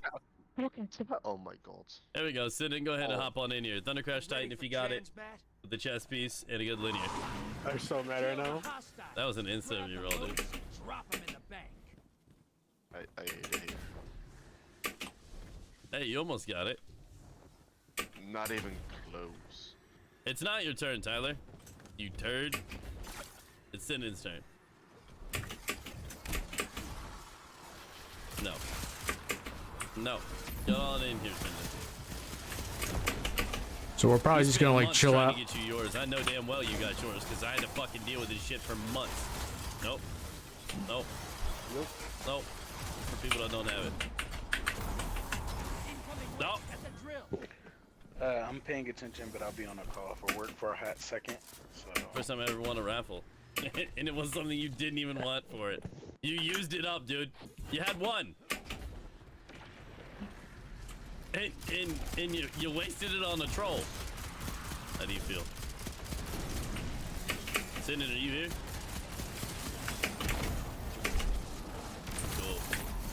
Go. Let's go. Alright, just waiting on you, boss. Yo, what the fuck? There's a Kit Kat ice cream bar going? Yeah, there actually is. All right, we'll get back to the writer's strike. Refers to minimum basic agreement, which is just what the WGA's contract with the AMPTP is called. The WGA's proposal on AI is regulate use of artificial intelligence on MBA-covered projects. AI can't write or rewrite literary material, can't be used as source material, and MBA-covered material can't be used to train AI. And the AMPTP column rejected our proposal, countered by offering annual meetings to discuss advancements in technology. Oh, good. Let's talk about it. You know, every year, by the way, this stuff evolves at a pace that has never been seen before. Yeah. It's what, once a year. Yeah. Just so once a year, we will gather and we'll just check in on see how things are going. And if you guys are upset about anything, you can for sure let us know. Yeah. And we will we're not going to do anything about it though, because we'll take it into consideration. That's what these contracts are for. Yeah. Fuck off. So understandably not good enough. It absolutely makes sense that a screenwriting labor union would be against the idea of studios just feeding an AI their work and telling it to make something similar. The fact that the studios refuse to budge on any of that is very telling. They fully plan on replacing human writers with AI as much as they can, and as soon as they can. And it's not that AI isn't potentially a great tool in the screenwriting arsenal.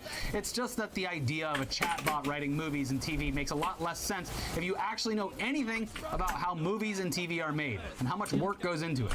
Here's Adam Conover of Adam Ruins Everything talking to Rolling Stone.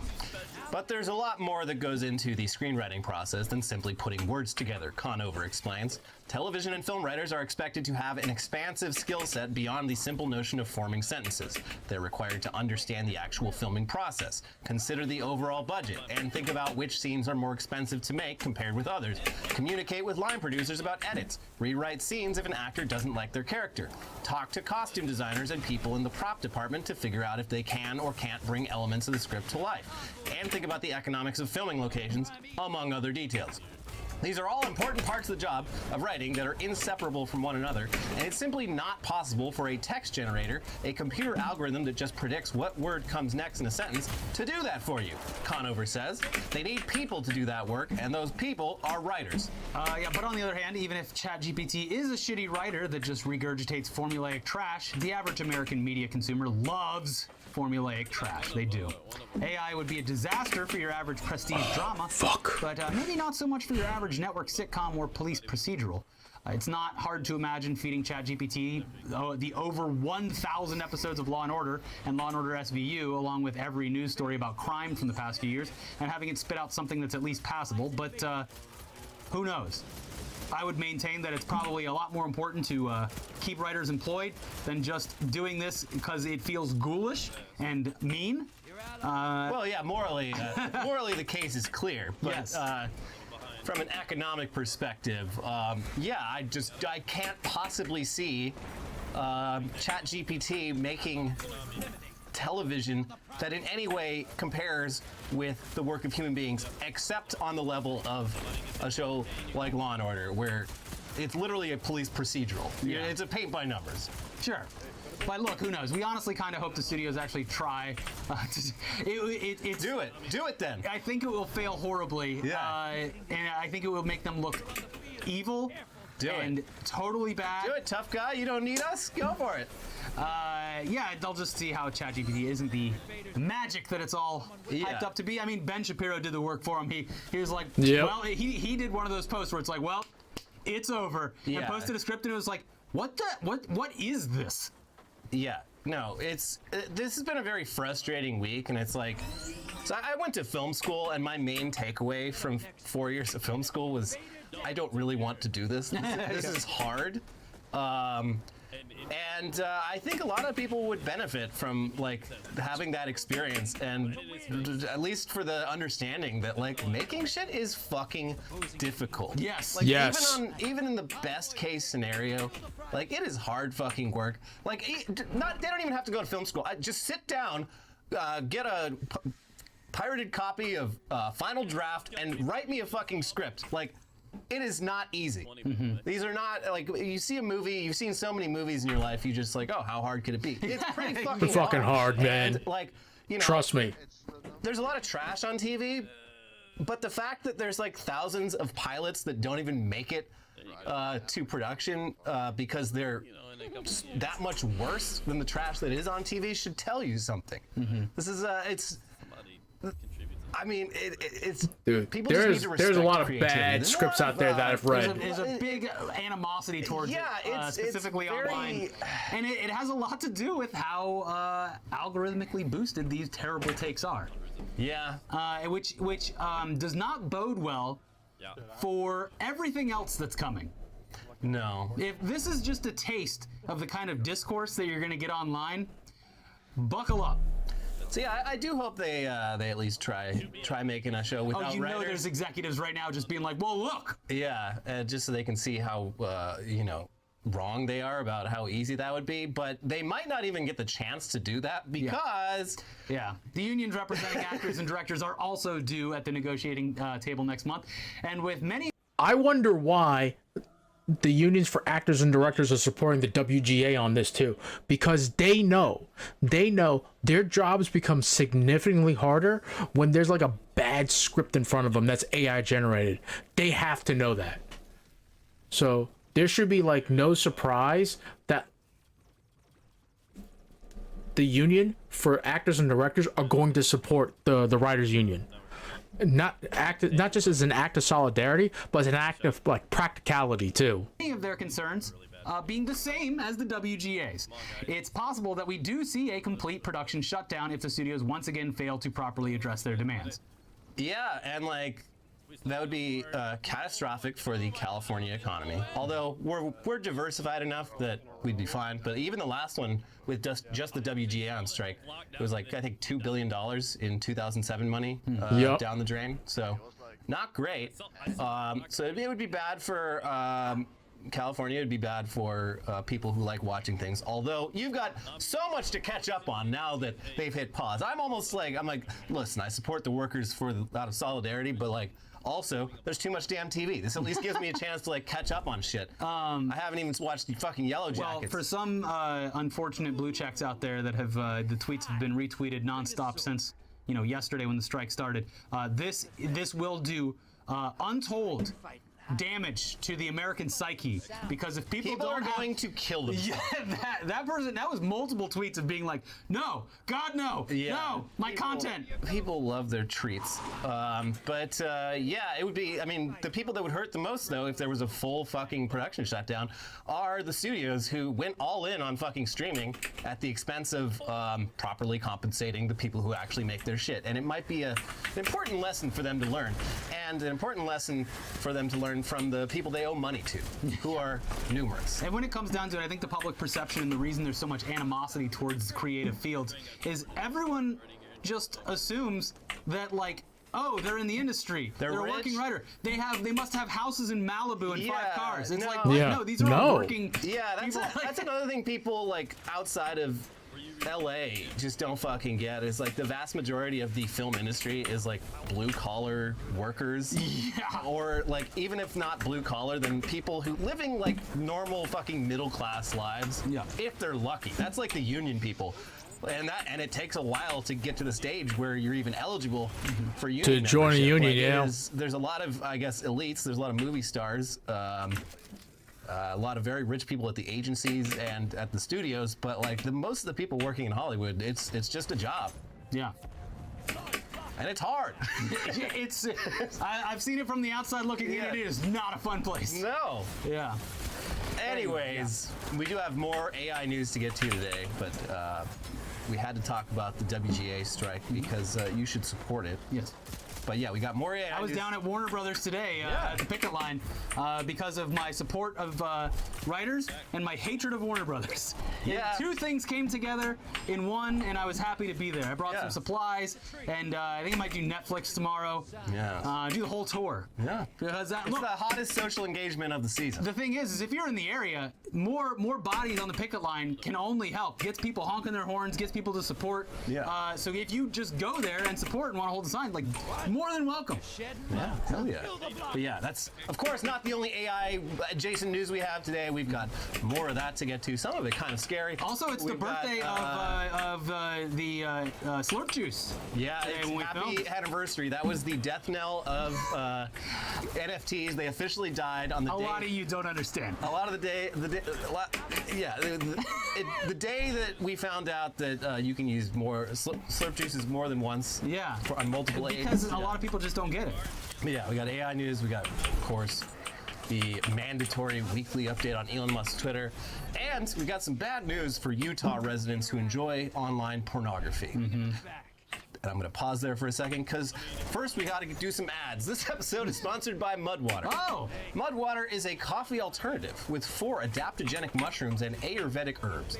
With only a fraction of caffeine as a cup of coffee, you get energy without the anxiety, jitters, or crash of coffee. Mudwater leans on mushrooms in their blend of matcha and their blend of chai for sustained energy. Each ingredient was added for a purpose. Lion's mane, that's a mushroom, for alertness. Cordyceps to help support physical performance. Path of Chaga and least reishi to support your resistance. immune system. Turmeric for soreness, and cinnamon for antioxidants. And yeah, I love this stuff. It's it tastes great and it's good for your tummy. And I love things that are good for my tummy. Yeah. And I love things that do not contribute to my anxiety levels, high as they already are. Yeah, it wakes you up without any of that other stuff. Otherwise, I drink way too much coffee. Yeah, it's way too anxiety. It's good to have alternatives that won't keep you up till 4 in the morning. And worried about every single aspect of your life. So Mud is 100% USDA organic, non-GMO, gluten-free, vegan, and kosher certified. Mudwater donates monthly to leading psychedelic research centers, as Mudwater believes the country is in a mental health epidemic, clearly, and sees psychedelics as useful tools for individuals with depression, PTSD, anxiety, and other mental health problems. Go to mudwater.com/newsday to support the show and use code NEWSDAY for 15% off. That is MUDWTR.com/newsday for 15% off with code NEWSDAY. This episode is also sponsored by Bombas. Bombas makes getting active more comfortable with socks that support your sport, breathable t-shirts that keep you from overheating, and underwear made to move with you. Bombas performance socks are made with technically advanced features like proprietary Hex Tech, which incorporates sweat-wicking yarns, supportive strategic zone cushioning, and built-in ventilation to increase airflow. They're so comfortable and colorful, you'll want to wear them even when you're not working out. I wear it all the time. No matter how you like to get active, though, Bombas has something for you. Gripper socks help you stay balanced in Pilates and bar. Left-right foot contoured running socks give you a perfect fit that won't slide in your shoe. Merino wool golf socks keep you comfy and supported all day while on the course.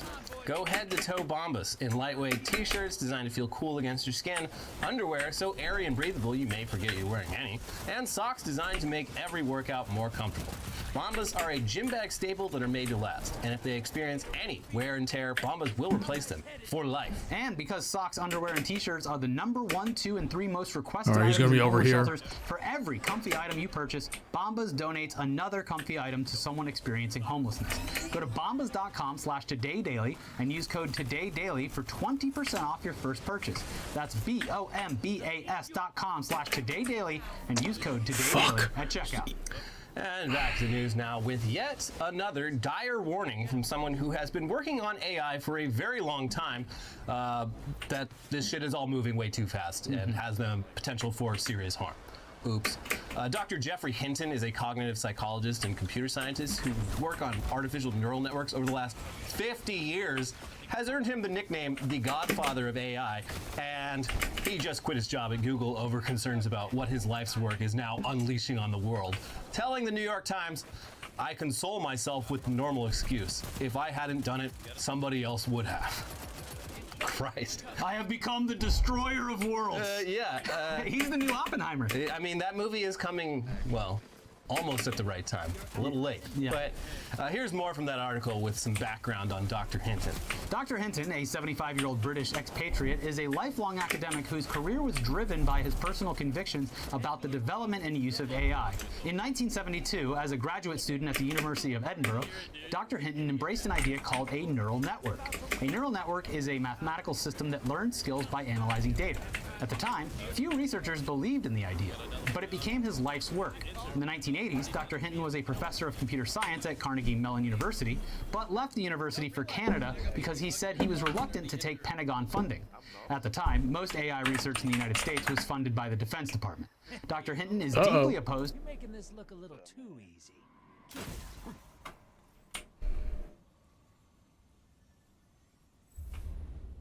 Just think, Beatmon, now that he got his, it's another attempt to get in. Let's go, baby. I want to get in with this Vex. What Meatball doesn't know is Paul goes in and removes him from the list every time. That's exactly what he does every single time. Oh man. All right, last call. Exclamation enter if you want in. If you win, bring in a Thundercrash Titan.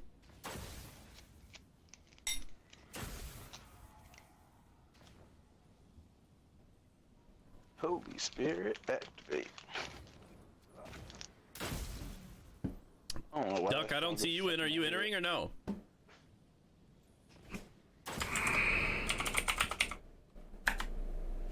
No, he's not. We can go. No, I literally don't see him in. Maybe it just got pushed out because it's more than 10. I don't know. Bog, why are you trolling? Blade Barrage would work if you won, yeah. Okay. That's fucking Jesus. Come on, Sky, do you need this, bud? Or are you just memeing like half of the others? I think Sky needs it. What? Can I like not? I think he needs it. I can like we didn't no. get pushed out. It's just down the list. I can't see all the lists. It only shows 10 people on it. Guy. You got Thundercrash chess piece and stuff, Sky? I think you do. Well, this day is ending a lot better already. We're 2 up already on the day. This day is not ending any. It's only been 4 or 5 runs and 2 amazing people. Last time. 2 amazing, deserving people already got it. Like, Jesus. To the use of artificial intelligence on the battleground, what he calls robot soldiers. That continues. In 2012, Dr. Hinton and 2 of his students in Toronto, Ilya Sutskever and Alex Khrushchevsky, built a neural network that could analyze thousands of photos and teach itself to identify common objects such as flowers, dogs, and cars. Google spent $44 million to acquire a company started by Dr. Hinton and his 2 students, and their system led to the creation of increasingly powerful technologies, including new chatbots like ChatGPT and Google Bard. Mr. Sutskever went on to become chief scientist at OpenAI. In 2018, Dr. Hinton and 2 other longtime collaborators received the Turing Award, often called the Nobel Prize of Computing, for their work on neural networks. So that guy, the guy whose work directly led to the current state of AI, that guy is now publicly warning everyone about the dangers of what he helped create. yeah, you're paying. I have become, what is it, God the Destroyer of Worlds? I've become Death? Death, the Destroyer of Worlds, yeah. His short-term concerns have to do with stuff like disinformation. His longer-term concerns are about AI's effect on the job market. You see? Yeah. And his ultimate concerns are companies and governments at some point handing over more and more control to AI systems until they get us all killed. So yeah, a bit alarmist, but the guy does know what he's talking about. Isn't it odd how AI is the only industry where people working in it frequently warn the public about how dangerous what they're doing is? It is weird that you don't see that too often. Hey, I've been working on AI for a long time and I am sorry. Whoops. I'm sorry for ruining the world. It's bad. The thing I did, real bad. You don't see that too often. Yeah. It's like a weird 80s horror film where a doctor screws up somewhere and they're just like, oh, jeez. Oh, no, what have I done? Yeah, but like you see this, like that open letter that was like a month ago, was like half the people on there were people like literally directly working with AI. Yeah, they're like, what we're doing. We're all trying to catch the guy who did this. Yeah. No, it's Honey, I Shrunk the Kids, except it's Honey, I Ruined the Industry. Yeah. Yeah. And they're just for now, and then it'll get worse. Literally begging for regulation. Akuma, I mean, Yeah, I mean, please regulate us. It seems like a lot of companies do that because they understand how tantalizing the draws of capitalism are. They're just like, I will not stop making money hand over fist. I need to be saved from my own greed. Yeah, it's like a compulsive gambler. It's pretty wild. Yeah. Anyways, I hope someone does something about this. Yeah. Probably nothing to worry about, though. Let's just keep careening towards the unknown. Don't think about it. Put on a nice TV show. Oh, shit. Yeah. Shit, I can't even distract myself while the world is ending. Again, damn it. Maybe timelines are warped because of how old I'm getting, or maybe it was because of the pandemic. But the significant leaps in AI technology, bro, with like all the people, for the past 5 like no months. offense, like all the people who want to do is enter, like. If you've been watching his stream like I have, you've probably figured it out. You just need the checkpoint. You can probably do it yourself with all the people in there too. That's the thing too. But people don't want to learn this encounter. The encounter's actually not that hard, to be honest with you too. And they're not doing it on Master either. Yeah, it's all too fast. It's too fast. I miss NFTs. Bring those back. What a harmless, joyful time we were having. Didn't know how good we had it. Yeah. And yeah, sure, the apocalyptic stuff, it's still pretty far-fetched. Far-fetched enough that hopefully it's never allowed to happen. But Dr. Hinton is absolutely right about the short term. You know what's going to happen? They're going to be like, the government, the U.S. government's going to be like, don't worry, we fixed the problem. We banned China-developed AI applications, and so only the really good ones, all the U.S.-backed... freedom-loving AI. Exactly. Yeah. Those are the ones that are totally allowed, and therefore, absolutely nothing bad will happen. We fixed the glitch. But yeah, AI is already filling the internet with spam and disinformation and being used by criminals to scam people. It's a great tool for people with bad intentions. And the spam factor is already a huge problem. According to NewsGuard, a company that makes a browser extension to rate the reliability of news websites, who recently released a report on a deluge of news websites that have sprung up this year that are seemingly entirely AI generated. From the report, the websites, which often fail to disclose ownership or control, produce a high volume of content related to a variety of topics, including politics, health, entertainment, finance, and technology. Some publish hundreds of articles a day. Some of the content advances false narratives. Nearly all of the content features bland language and repetitive phrases, hallmarks of artificial intelligence. And here's The Verge with more. The sites identified by the organization often have generic names like Viz Breaking News and Market News Reports, and are stuffed with programmatic advertising that's bought and sold automatically. They attribute news stories to generic or fake authors, and much of the content appears to be summaries or rewrites of stories from established sites like CNN. Most of the sites are not spreading misinformation, said NewsGuard, but some publish blatant falsehoods. For example, in early April, a content farm named CelebritiesDeaths.com posted a story claiming that Joe Biden had died. This Biden story might briefly fool a reader, though is soon revealed to be a fake. The second paragraph contains an error message from the chatbot that was asked to create the text and was evidently copy and pasted into the website without any oversight. I'm sorry, I cannot complete this prompt as it goes against OpenAI's use case policy on generating misleading content, says the story. It is not ethical to fabricate news about the death of someone, especially someone as prominent as the president. I love how lazy these fuckers are. No, this is automated. This isn't someone just proofreading it. This is automated. They've automated the entire process. This is literally, no one is looking and verifying the hundreds of garbage articles that go up a day. This is an automated thing that's operating somewhere. It's just like from last week, there's like Twitter bots that like half their posts are like, as an AI algorithm, I'm afraid I can't do that, Dave. But I like that ChatGPT or OpenAI is like, you don't want to tell lies about people dying. Especially the president. The president, yeah. They made a very specific note about that. Yeah. But yeah, the repeating quotes that AI comes up with, people keep doing this with our show. They're like, look, I wrote an AI episode of your show, and like half of the script is just us constantly identifying ourselves. Yeah. It's just like the AI really wants you to know that it's not a robot. So it just keeps saying, I'm Ricky from Internet Today, and I'm Elliot from Internet Today, and as Ricky from Internet Today. Yeah. Yes. And then, to top it all off, it's not good. It's bad. It's not good. I grew tired of ChatGPT as soon as I realized that it wasn't capable of writing Donald Trump speeches about hypothetical topics. Yeah. So I was like, this is great proving ground. Like, Obviously, Donald Trump's the man won't shut the fuck up. There's like millions of words of his. So I'm like, Donald Trump's speech about like going to WrestleMania, and it's just like the most fucking wooden bullshit. I'm like, no, you're not even trying. You don't have the juice. Yeah. Come on, give me the juice. Anyway, moving into the more hypothetical capabilities of AI, they are getting less and less hypothetical, as shown in 2 studies released this week.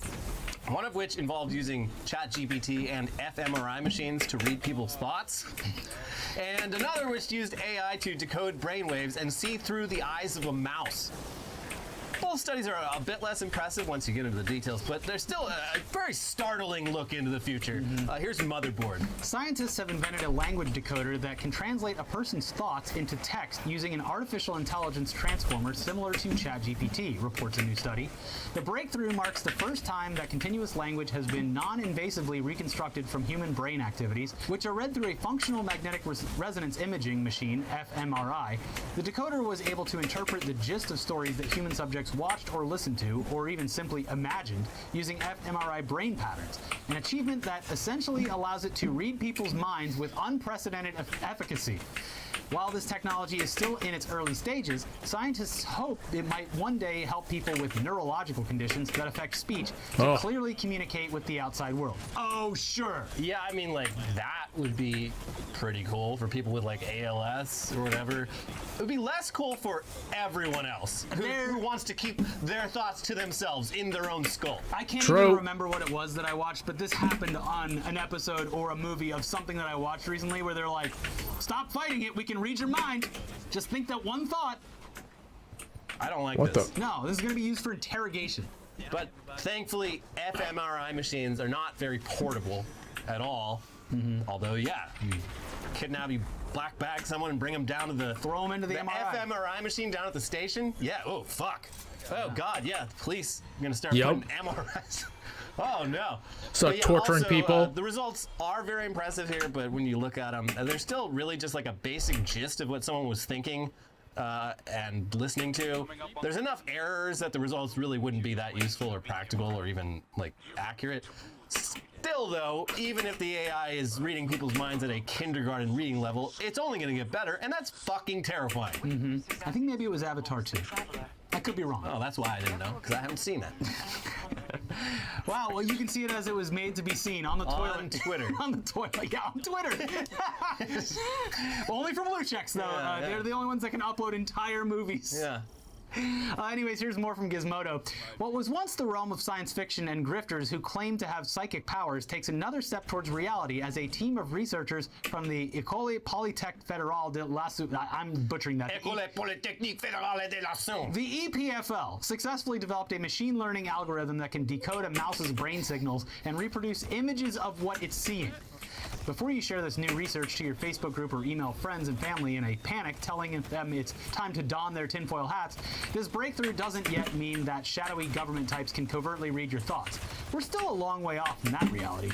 But it's a fascinating next step that potentially paves the way for improvements in how we study both human and animal brains and how we understand the brain's reactions to visual and other stimuli. Look, we've got tiny cameras. Just put a tiny camera on the mouse, and then you can see what it's seeing. I don't see why we have to analyze its brainwaves. Also, I hate that every article has to end with an upbeat, this is gonna do wonders for the medical community. No, motherfucker, this is gonna get abused immediately by the military and police. Yeah. Just go back to that doctor that had to move to Canada to do his research because he's like, well, the only funding I can get is the Department of Defense. Like, again, we are on this loop of history happening, and the loop keeps getting smaller. Yeah. Yeah, it's... We just did a story about how the guy had to flee the country to get proper funding. Anyway, in the Jesus. No, it's doctors. They're going to be able to make people who can't talk, you can understand them. Isn't it cool? It's great. I'm so excited to have my mind fucking read. And nothing bad ever happened. But yeah, so with this mouse, I mean, they shared a clip of it, and it's a mouse watching a movie clip. I believe it's the Orson Welles film Touch of Evil. Oh. And the opening shot, which is it's like 12 minutes of a single take. Shot in Venice Beach using multiple techniques. I'm veering off course here, but good movie. Anyway, they shared a clip of the mouse watching that clip, and then side by side with the algorithm reconstructing the movie clip from just the mouse's brainwaves, and the results are basically just like a slightly stuttery, slightly distorted version of the original clip. Sort of like watching the clip through a very shitty internet connection, and not through a mouse's decoded brainwaves, which is insane. But good way to get around copyright, though. Yeah. this movie was produced by a mouse, and not the one you're thinking about. Not Disney. It's not copyright infringement if you bring a mouse to a movie theater and have them watch the movie, and then you decode their brainwaves. Yeah, it's an easy way to get around things.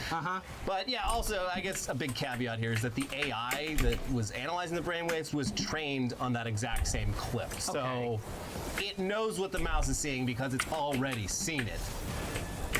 They should have led with that. I mean, I'd be curious to see what results, if any, it could achieve with something that the AI hasn't seen before. Might be nothing. Might be something crazy. I don't know. I'm gonna get way dystopian fake sci-fi with this and say that like because of what you just said, they can just make people's thoughts be whatever they want and be like, well, I mean, we decoded it from his brain. I mean, yeah, it's like lie detectors. Yeah, it's just like they can get the exact results that they're looking for. The most dystopian use case of this and the other brain reading thing is, yeah, like it's gonna remain in the very like not very useful realm for a long time, but the cops are still going to use it. It's like you see right there, because the same with it. Like they put like security footage in, and they're like, all right, think about shit, what you like did they're on, all dead. January 12th, 2019. It's like, oh, look, there's that footage that we talked about. Lie detectors are like absolutely worthless, but like the general public like fully believes that they can absolutely tell the difference between truth and a lie when. So yeah, foiled by a simple tack in the shoe. Yeah. Anyways, yeah, a lot to be said about where we're headed as we, for whatever reason, desperately try to advance technology that might kill us all. I'm gonna join the fucking Amish. Like, why? My biggest question with all of this is, why are we doing this? Yeah, because we could, not because we should. Like, there always seemed to be a point with technological advancement. We're like 10 years off from them literally doing the entire plot of Jurassic Park, probably. It was like the last big thing, it was like, you can watch a movie in the palm of your hands. And I'm guessing like, none of them have like anything to like stop those champions. Are killing people overseas, but none of our people are dying now, so not yet. And they can identify which person is a bad person and a good person, and don't look any further. It's fine. I checked his brainwaves. He was thinking terrorist thoughts. Anyway, I want to see if they're going to. More than enough AI news for today. Let's move on to something more exciting and much lower stakes. Well, for some. Pornography. Not for the state of Utah. And if you happen to live in Utah, your life just got a whole lot less exciting because a new age verification law that just went into effect has made Pornhub and the many, many other websites owned by its parent company simply block access to the entire state of Utah. Here's Ars Technica. Since Monday, Pornhub has begun blocking access for all Utah visitors, taking a strong stance against the state's recently passed age verification law. In a video statement that now appears on Pornhub's homepage when Utah users attempt to access the adult site, Pornhub spokesperson Sharita Bell said the law was not a real solution. As you may know, your elected officials have required us to verify your age before granting you access to our website, Bell said in the video. While safety and compliance are at the forefront of our mission, giving your ID card every time you want to visit an adult platform is not the most effective solution for protecting our users. And in fact, will put children and your That took them a minute to figure out, like they needed to. In its statement, Pornhub warned that without proper enforcement, Utah's law would put children and privacy at risk by driving Pornhub users to platforms that choose not to comply with the law, including pirate sites, possibly hosting illegal content. As we've seen in other states, this just drives traffic to sites with far fewer safety measures in place, Bell said. Very few sites are able to compare to the robust trust and safety measures we currently have in place. Okay. I mean, you are Pornhubs, but yeah, you've had plenty of questionable, I guess, things in the past. I don't know. Up. I think so. They've been under new ownership for a while now, ever since this shit really hit the fucking fan there. So yeah. I'd like to think that they are taking that more seriously. You would hope that they would be, yes. But yeah, good news though. horny Utahns. Horny Utes. Not every smut site has left the state. Some, like Xhamster, are using a digital verification company called Yoti to remain in compliance and allow you to jerk off after just a few simple steps.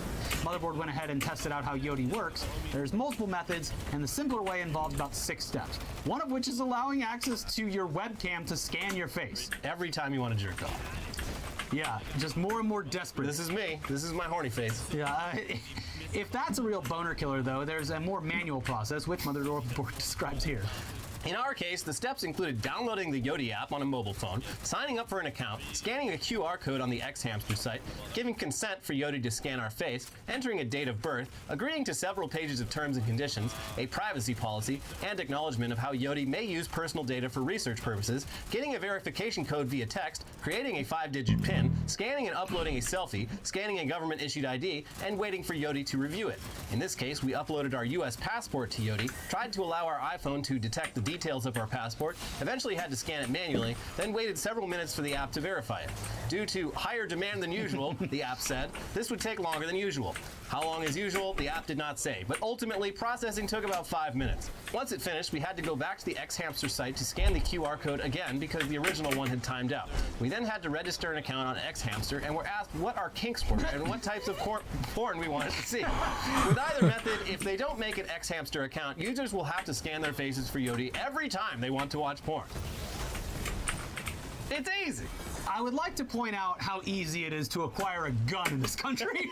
Like, what are we doing? Yeah, that is, well, you know, porn kills people. Guns are just a part of living in the land of the free. It's Utah. The Mormons, they'll just go out and get another wife if they get horny.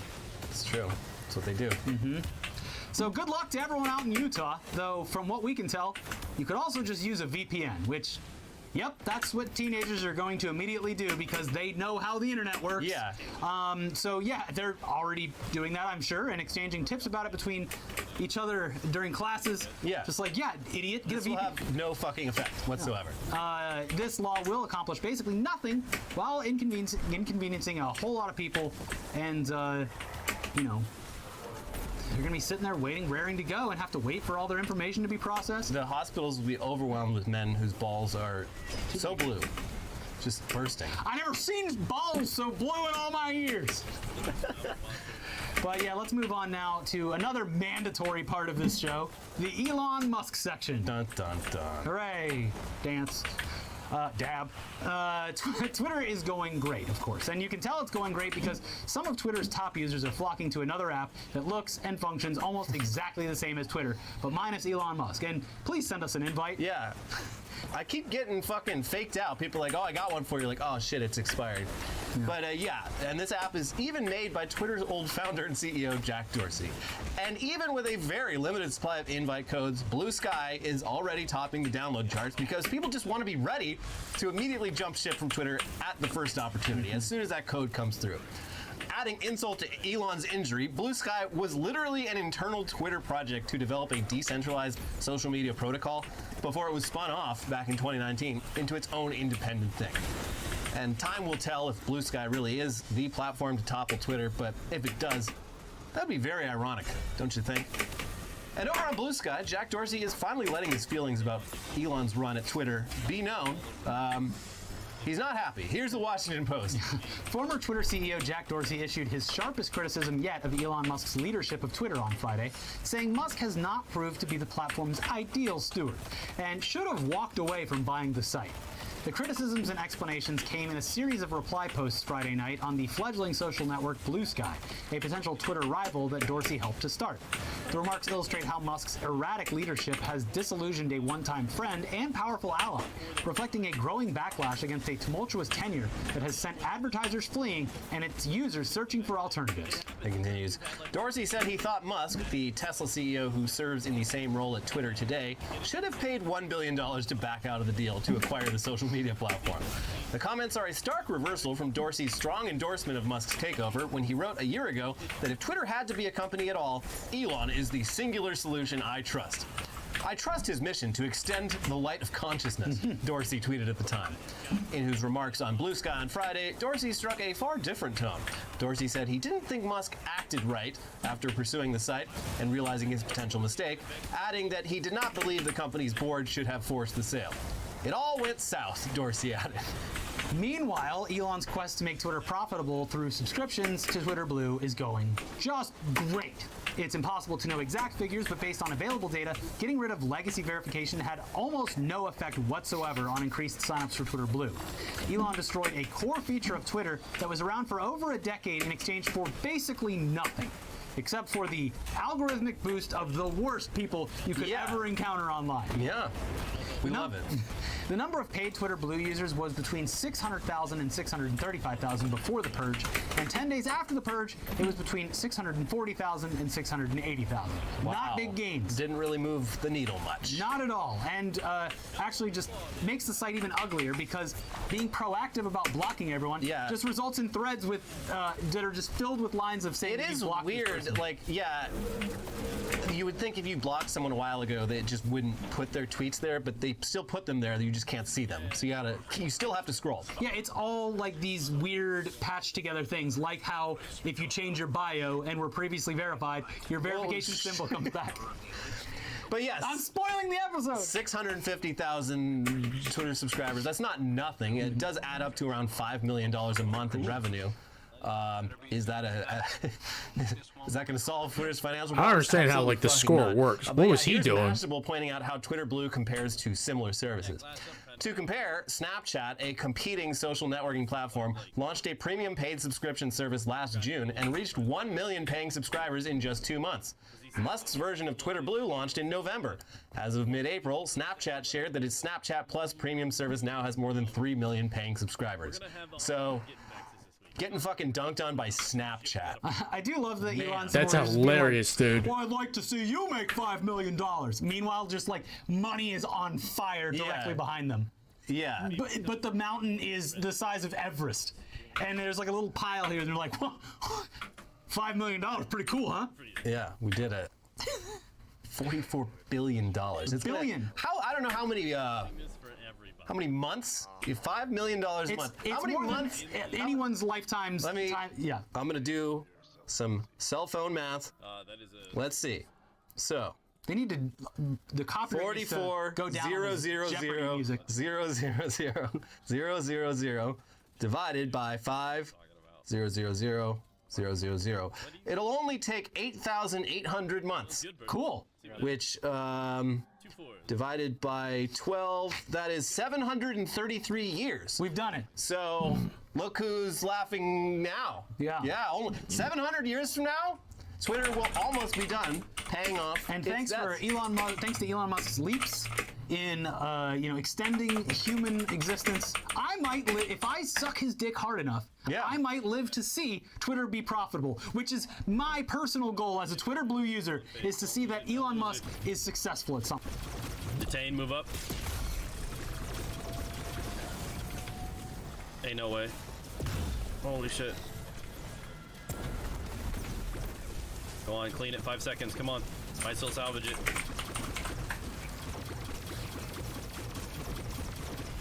Tsunami, brother. I'm heading. Tsunami is just not here right now. He's not paying attention. No, I was there for that one. I was definitely there. I was there for the DPS, and I was shooting with my. You were late on the rotation. You've been late the whole time. Yeah, I was late on the rotation, but I was there to actually do my super and everything. And the detain, I ran up because it popped up with 2 seconds left, and I ran forward. All right. That one I did do. Yeah. Okay. Fuck. Hell, dude. We had that right there. He did knock you back. Fuck. We're trying, man. I'm sorry. I'm getting a little frustrated. Not at him, just in general. Whoa, what's going on? Yeah, apparently like they're dying like doing the farm. I think it's 3-1. So many people need this thing, and it takes lots of runs, so we want these things to be as consistent as a one face as possible. I think that's 1-3. That's actually like a very good like Mandalorian costume. Nomad prop. Dude, that is impressive. Yep. That looks good. That's a good like Mandalorian costume. Okay. Yep. Go well him. I'm going to. 5, 1. Move up to slap the boss. I got well first-hand experience and it's not fun. 360 Thunder Crash. I ain't Thunder Crash shit. I'm slapping the fuck out of his ankles. Well's the main reason not doing PvP anymore. There you go. Slap the ankles for exotics. I'm gonna live if you get the exotic. Wait, now. Jakey's hesitating. Do you get it? GG's. Jakey, you get it? Got it. Certainly did. Okay. Hell cool. yeah. Hey, congrats, dude. Nice. Oh my. I see people hesitate and they get excited, but I've also seen people get exotics from Atheon. So like, oh my god, I got it, and then it ends up being like a Starfire or something, and they're like, oh, that hurts. Congratulations on your drop, Jakey. Yeah. All right. Chill, relax. Estimation enter. You already said enter. He's got it on like a macro Yeah, setup or yeah, something. seriously. Jesus, man. Quickly close it before he gets in. Yeah, there's too many in already. You gotta wait so 30 it's seconds. Yo, you gotta believe. You gotta manifest in people. I don't actually think you're in unless you were the first one. You got this one. I don't know if you made it No, enough. easy. Do another one just in case. 7's not enough. Oh, that's hilarious, man. I thought you said Holy has it. I'm pretty sure Holy has it. He's just. Nukas is just like Tyler has it too. all caps enter. Oh, Holy's just being a bitch. Probably. Pawpaw's in there. Yes, an age limit. Sorry, dude. I'm kind of hoping Pawpaw gets it. Oh, there's still. I tell you, that's why I wanted to farm this week. This many of our regular community members need this. Dude, he's gonna fall asleep soon. I don't enjoy these farms anymore. I've done so many of these over the years. I'm falling asleep too. What the hell? And I don't know where you are. It could be late for you. You might be right. The duck needs it too. Oh, 9 p.m. You're good. I'm good, but I gotta get up at like 4. Oh, then no. All right, you got this one. I'm rooting for you, buddy.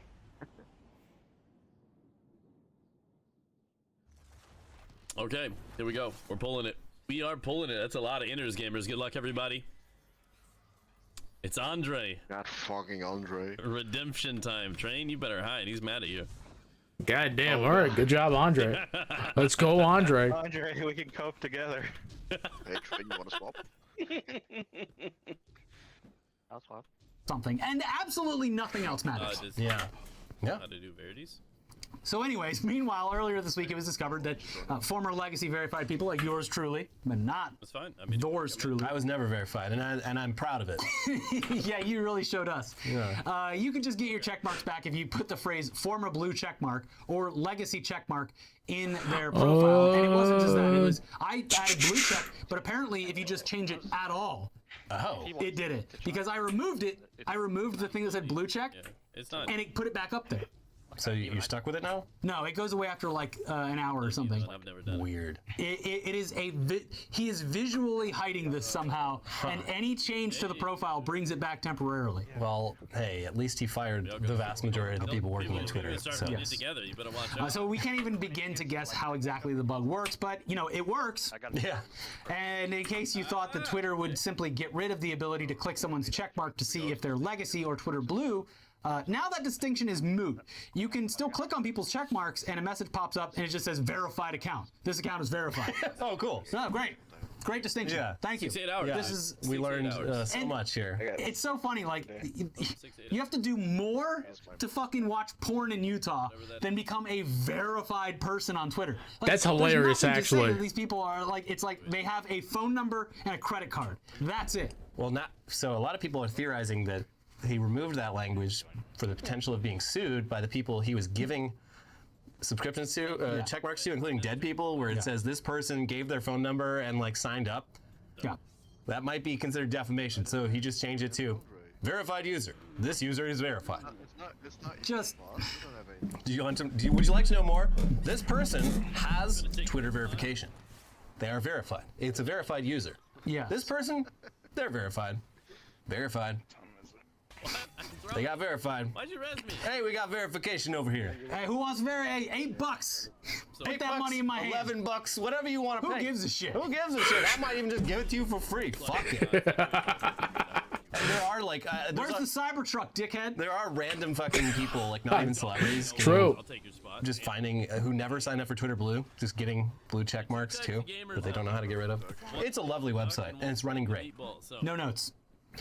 In other Twitter news, we assumed that Elon Musk's weird, pointless feud with National Public Radio was over now that NPR simply stopped posting to Twitter. But this man's pettiness knows no bounds. After tagging NPR's account as government-funded media, which is not true, last week he removed so weird, that tag too. and all the similar tags from media accounts across the site. And he's apparently really butthurt that NPR hasn't come crawling back. So here's NPR reporting on itself. In an unprompted Tuesday email, Musk wrote, "So is NPR going to start posting on Twitter again, or should we reassign @NPR to another company?" Under Twitter's terms of service, an account's inactivity is based on logging in, not tweeting. Those rules state that an account must be logged into at least every 30 days, and that prolonged inactivity can result in it being permanently removed. Musk did not answer when asked whether he planned to change the platform's definition of inactivity, and he declined to say what prompted his new questions about NPR's lack of participation on Twitter. "Our policy is to recycle handles that are definitively dormant," Musk wrote in another email. "Same policy applies to all accounts. No special treatment for NPR." Again, this is him realizing that no one gives a shit about him or his platform. Yeah. Yeah. And he's upset about that. It's clearly affecting him. Yeah. It is weird. Like him and all of his fans, they were like, "Oh, Elon owned NPR so hard that they left," and now it's like, he's begging them to come back, basically. Yeah. Like, which is it?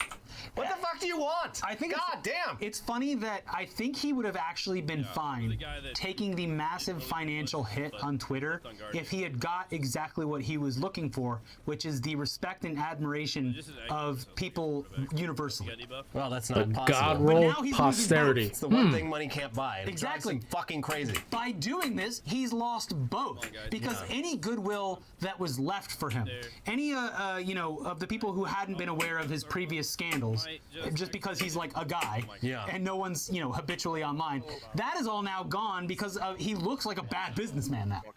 Yeah. Wow. And only the worst people are his biggest fans. Yeah, it is really telling. It's got to be embarrassing to have a Tesla if you bought it, years ago, and you're just like. And also, he keeps lowering the price, which lowers the perceived value of whatever you're driving currently anyway. So the Mach-E looks great. That's payback for all the solar donations. Sure, I guess. Push him off the map. So yeah, what a fucking dickhead. And in a similar example of Elon just making this all up as he goes along and repeatedly learning the hard way why Twitter used to run the way it was, his decision to charge $42,000 a month for API access that used to be free was of course hugely unpopular, but especially for accounts that used the API to post stuff like emergency alerts, weather forecasts, public transit updates, etc. $500,000 a year to keep posting? Okay, then we're not gonna fucking post anymore. Fine. So of course this week we got That's this actually update. fucking so One of the most dumb, important man. Use cases for the Why are you Twitter picking API fights has with people? always been public utility, verified gov or publicly owned services who tweet weather alerts, transport updates, and emergency notifications may use the API for these critical purposes for free. It's that tweet from November all over again. Yeah. The YouTuber just tapping the sign. Sean tweet. Yeah, just every time Elon has to learn. Oh, that's why they were doing the that. same exact reasons that Twitter learned over 15 years. Yeah. That certain things had to be certain ways. So yeah, that's good. Thanks for the update. It shouldn't have taken you this long to realize that these accounts add value to your platform and not the other way around. But better late than never. Again, he has a clear misunderstanding of why Twitter was He's got everything even minimally backwards. successful. Yeah, no, it's this man's brain is fascinating. Yeah, and but- so are the brains of everyone who loves him. API access for non-public service accounts, they're still $500,000 a year. And the latest player to back out is WordPress. one of the most popular website creation platforms, and also the backbone of a lot of stuff that you don't even know. Yeah, it's the backbone of. Yeah, it's. I mean, I don't know the exact amount, but I would imagine near the majority of websites. It's what you on the build internet off are of. built with WordPress Yes. and use WordPress publishing tools. Yeah, so they're not sharing. You literally can't automatically share to Twitter if you use WordPress. Again, this is all like these are good things for Twitter to have. Yeah. This boosts all of their views and engagement and potential advertiser dollars because they want that engagement and those views. So look, no more sharing from WordPress to Twitter. They fixed the glitch. Every one of Elon's decisions seems to lead inevitably to people posting less than before. But, okay, maybe that's not entirely fair. People keep using Twitter Blue's video length perks to upload things like the entire Super Mario Brothers movie. And not the good one. That is hilarious. It's in theaters right now. And what's great is barely anyone works at Twitter, so it takes hours for them to take down these posts. And in one example, over 9 million people watched the Mario movie on Twitter. And with the very limited insider knowledge of how movie studios operate internally with copyright distinction, you can bet that they are fucking pissed about this. Yeah, not just movie studios. You combine the average movie studio's approach to DMCA with Nintendo, the most litigious fucking IP company, maybe on Earth. Yeah. So I'm sure they were all fucking stoked about it taking like 12 hours for a viral post containing the entire Super Mario Brothers movie to get Avatar taken 2 down. as well was Yeah. up. Yes, it's insane, and also just imagine, because oh my god, just knowing these people behind the scenes, some of them from over the years, and knowing how frustrating it must have been to be emailing and like punching a keyboard and getting on a phone and not being able to get a hold of anyone. Yeah. And you're watching, you know, theoretically, I mean, the number's always inflated for what it actually Yeah, is. it's like people just being like, haha. Oh, we lost $1 billion because of it. This is the downside to counting like a glance as a view. Yeah. It opens them up to potentially bigger penalties. Yeah, it's like, you know, when torrenting was at its peak, they're just like, we're losing trillions of dollars. And it's like, no, people that are watching this probably wouldn't have gone out and paid for it anyway. But also, all the biggest like BitTorrent people I knew back in the day were literally just digital hoarders who would download like never watch everything and just had like a giant hard drive and like never watched any of it. Yeah, they would just had it. Yeah, a buddy of mine was the same way too. I have every movie. Oh, cool. Which one do you want to watch? I don't know. Let's just watch Super Troopers on DVD again. Anchorman. Oh, the good old days. Yeah. Anyway, oh geez, another very almost an hour. Well, yeah, we gotta get out of here before an hour. Yeah, like the video, please. Oh yeah, make sure you hit the like button. When you hit the like button, confetti goes up. You're gonna love it, but you can only love it if you see it, and to see it, you have to like it. Yeah. And subscribe to the channel. And please, if you haven't seen it already, we covered the White House Correspondents' Dinner. Mark Brandon. He's back, baby. And among other things. And also, new guy just dropped. New guy. Arthur Knight on Weekly Weird News. We'll be back with more episodes coming later this week. In the meantime, watch everything else. Like the video. Do whatever. Engage in comments down below. Please engage. Thank you. Bye-bye. Oh, shit. He got me with the Dark Harvest. 4D chess, and I think you found out that iDubbbz and Anissa don't play games. Hello everyone, welcome back to another video. Brief update, I am healed from Creator Clash 2. It was a success. Alex Wasabi beat me up. He won his fight fair and square, and I have all the respect for Alex. He's a good competitor, and I have respect for all the other fighters on the Creator Clash card. And thank you to all the fans who came.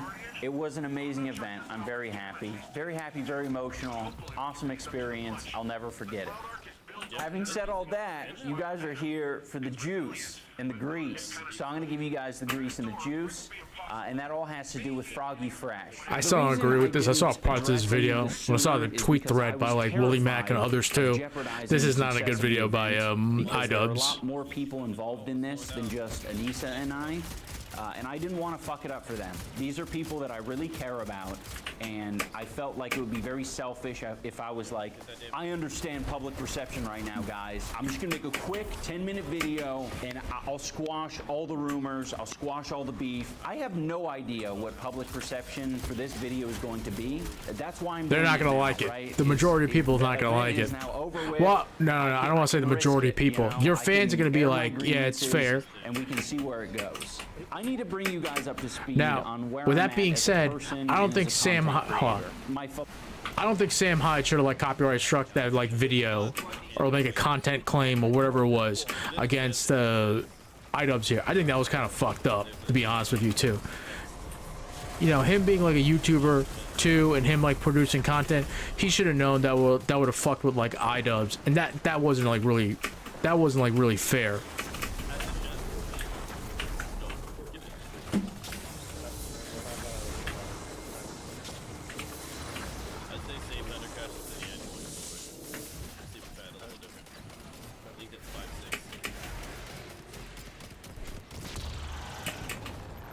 You know what I mean? That's just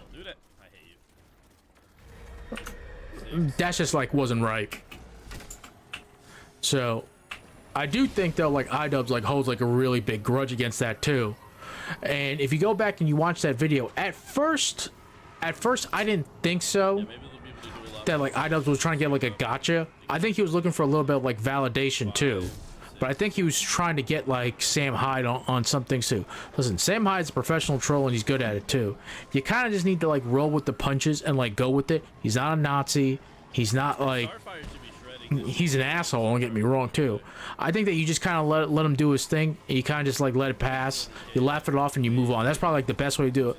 Best way to do it. If you don't want to deal with Sam Hyde, then you don't have to deal with like Sam Hyde, especially if you're like a content creator, you know. But if you get into that world, expect to take a couple of like, you know, body blows from like Sam Hyde. I also think though, if you were like, hey Sam, like I don't want to like deal with like some shit that you're doing, I think if you told him that, from everything I've heard about him, he will do it. He'll like leave you alone. If you ask him to like leave you alone, he will leave you alone.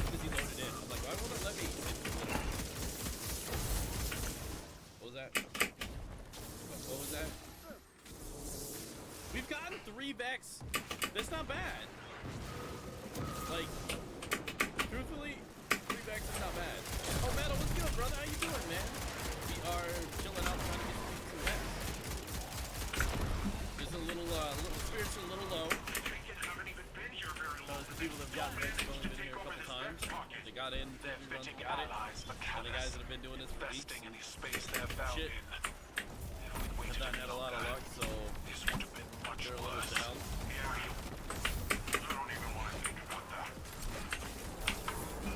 Okay.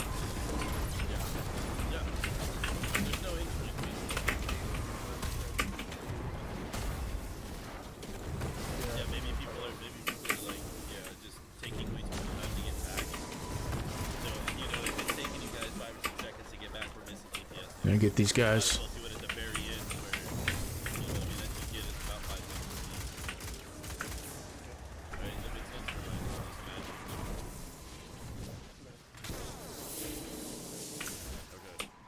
And I think there's just one more.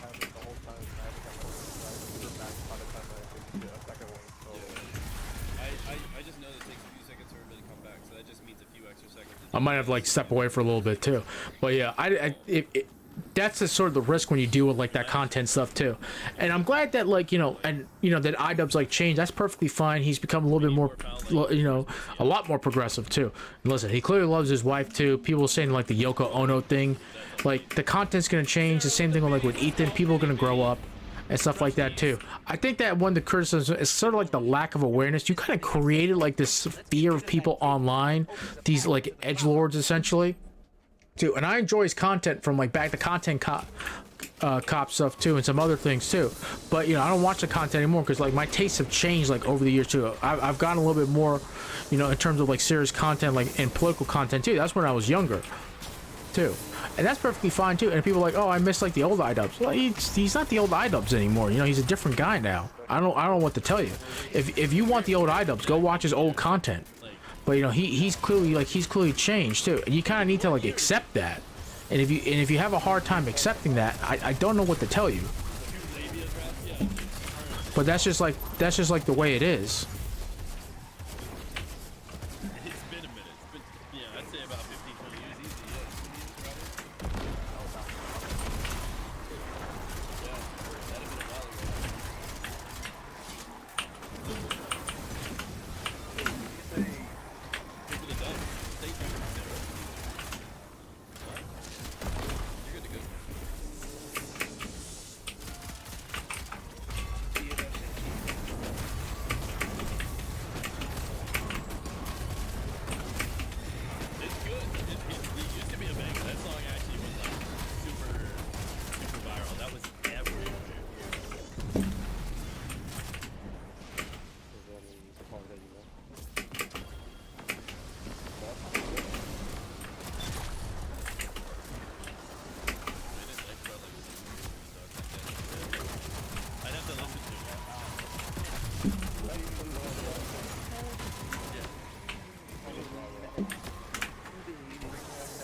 That is hilarious. Oh. Woo.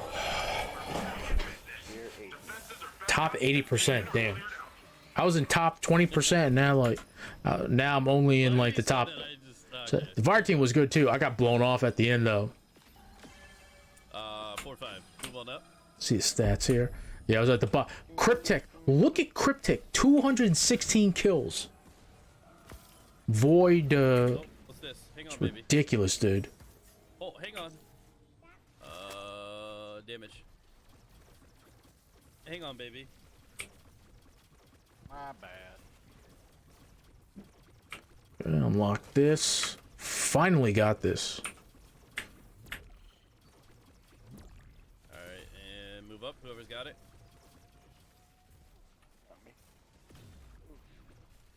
Yeah, pop that open, y'all. Yep.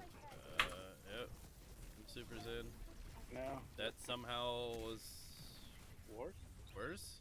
The people just weren't hitting their damage with their shots. There's no way that should have been worse. How could that possibly be worse? No, I don't think it. I think the door's missing. No way it could be worse.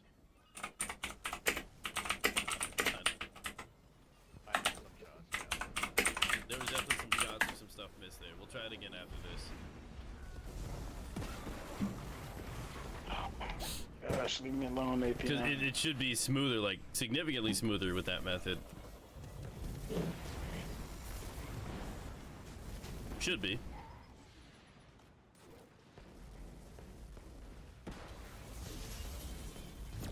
Res? Venus. 6'2", I believe? Checking. That.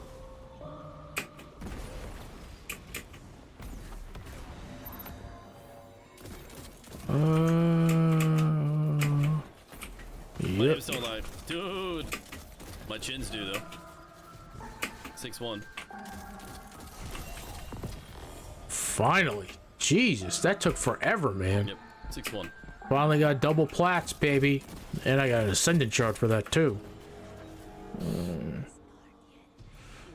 5, 6. Let's move up. I actually do want a 4 times a charm, though. That's the only thing.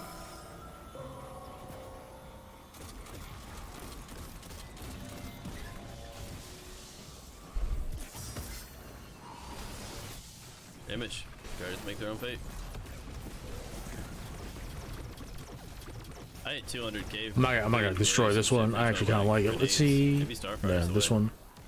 Yeah, can I go? Can I go switch to maybe Warlock? Uh-oh. Yes! I'm out!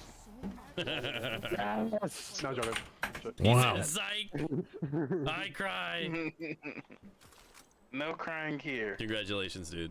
Congrats. Thank you. I'm just glad somebody that's been at this a long time finally got it. That's what I'm happy about. It's proof and hope for Meatball and Blunt. Meatball has to get in first. Exclamation enter. Exclamation enter. Want me to try Warlock? Or You guys want in there? Thundercrash? Yeah, go for it. I mean, we got time. We're gonna pick another one here.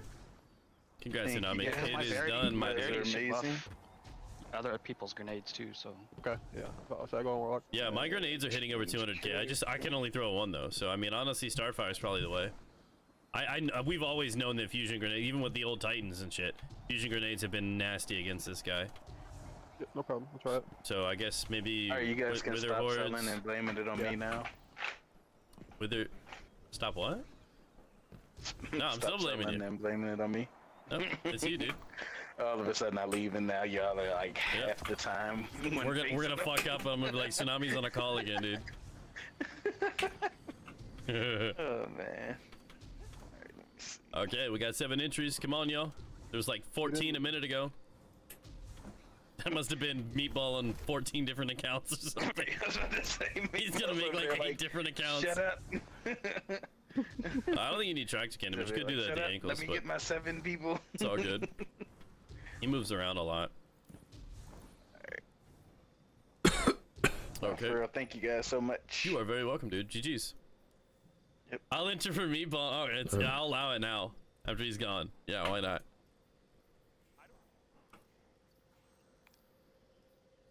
Okay. What's up, Shart? How you doing, buddy? All right, we're gonna go ahead and close it. Good luck, everybody. Wow. It is heal, rogue heal. You got Titan and Thundercrash chest piece? Original crew's coming back. Yep. Yeah. Oh shit, kinda is. Yeah, almost. Like, who else is missing? Yep, okay, cool. Just like yesterday, then. Let's get it, dude. Close D's. No, you weren't. You only said D's like 10 times.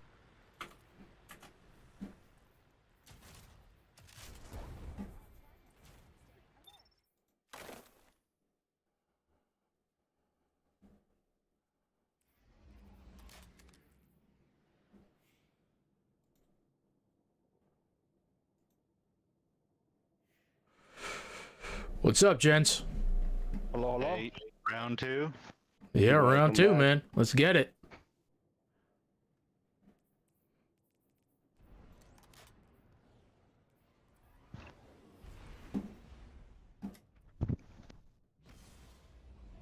I feel like I should use a. Maybe not. Just do Starfire, man. No, With I the word am. Starfire. Starfire. Yeah, I don't know if I feel like I should use a demo rocket. And I mean, for the schmelts. Yeah. Rocket ain't worth using unless everybody's sending it with it. And I just don't, I think it has burst, but I don't think it can kill this. Yeah, without doing galley. Do what I would do with the chicken. Just keep like the cataclysmic on or something, or type hand. Yeah. Just toss a grenade, take a shot, toss a grenade, take a shot. Okay. Yeah. Sounds good. Okay, on. Is this Thundercraft? I'm just. Oh, yeah, this is. Missing here. Hunter. Oh, we're missing blood. Okay, yeah. Oh, I'm coming. Dude, I'm so lucky I entered because I was literally about to leave to get something to eat. I was like, oh, sorry. Flexing on us, dude. I had a bowl of cauliflower, broccoli, and carrots. Okay. I'm eating deer food. I had mozzarella sticks. 5 of them. That sounds so much better than what I had, and you didn't choke on it either. No. Yeah. I got some chicken sausage waiting for me. The fuck is chicken sausage? It's chicken sausage. It's literally what it is. It's chicken sausage. Yeah. Why not just eat chicken? Who makes chicken sausage? Well, nobody in my family eats pork, so we don't dine on swine in my family. Oh shit. Wait, what about? There we go. I don't know. I've never heard of that before. What about bacon? I mean, like no, like nobody eats like no pork or any pork products at all. Oh. Is that a religion thing or just a health thing? No, we're not like Muslim or anything like that. They just like they don't do it. Like it's not even technically like, you know, I got raised Hindu, so technically like everyone's supposed to be like a vegetarian, but like we're like reformed Hindu. Yeah, I mean, it's like, you know how you have like Orthodox Christianity. They're like the really like serious Christians, and then you have like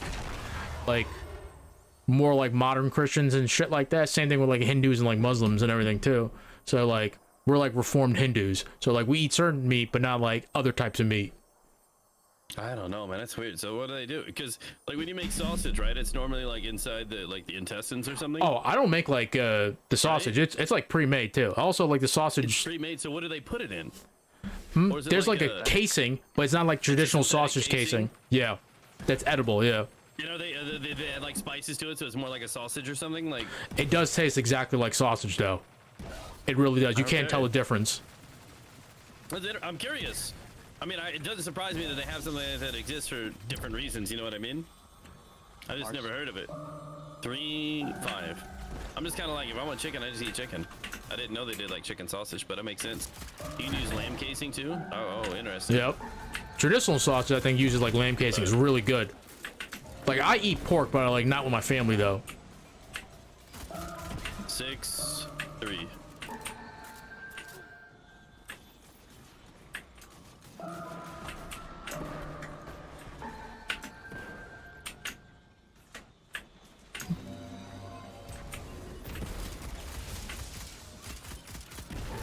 That's a 1, 6. Let's move up. Careful, one. A little bigger than I expected. You got all different like flavors too, and everything's delicious, man.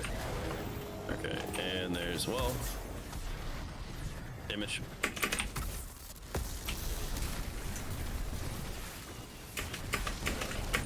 Oh shit.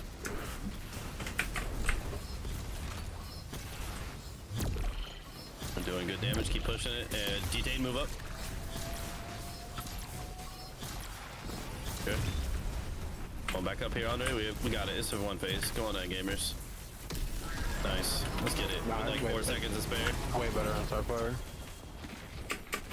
Get my damage here, but I.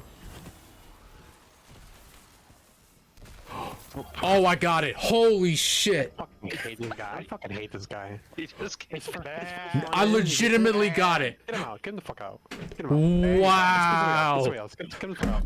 Boys, I'm getting some chicken sausage, and I'm gonna order some actual sausage too. Go fucking enjoy it. Go fucking enjoy it. Yes. GG's, boys. Thank you very much. Congrats.